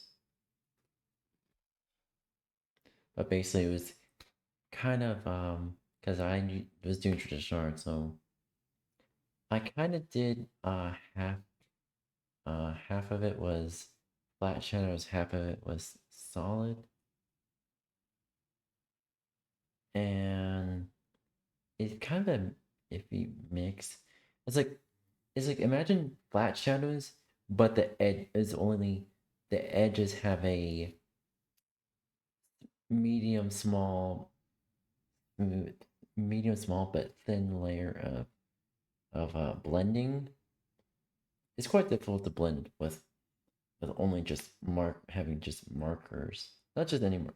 I had I think it was the 120 cent markers, color markers I had, and that's all I had to use like for color and stuff like that. And I was still even towards the tail end before ended up escaping from my parents' house and pretty much leaving all my stuff behind. Just I was still figuring out shadows and blending, and now I get to figure out all over again. But the fact there's a lack of a blending tool in Fire Alpaca it sucks. It does. At the same time, Fire Alpaca is the only thing I get for right now. Other than GIMP, I looked into GIMP and seeing if it was potentially a good avenue for digital art. I messed around with it, but it was ultimately not to me. It's more GIMP is more tailored to photo editing rather than actual digital art, while Fire Alpaca is more tailored to digital art. Anyways, I'm still gonna be figuring out how I'm gonna go about drawing, and I hope y'all can bear with me on this. I know my art skills suck right now, but I promise y'all, it's gonna pay. Practicing consistently, figuring out my style, and improving, it's gonna pay off. Not even in 5 years, but it is gonna pay off. Anyways, that being said, I'm gonna end off today's stream here. Hope y'all like today's stream, and if y'all have any video games or suggestions for my art or art practice in general, feel free to comment about it, talk to me about it through a stream or through the YouTube VOD. Anyways, with that being said, I hope y'all have a good rest of the day, evening, or night. Make sure you have something to eat. Make sure to hydrate, and with that being said, ending our stream here, and I'm gonna get going. So, bye bye, matinee.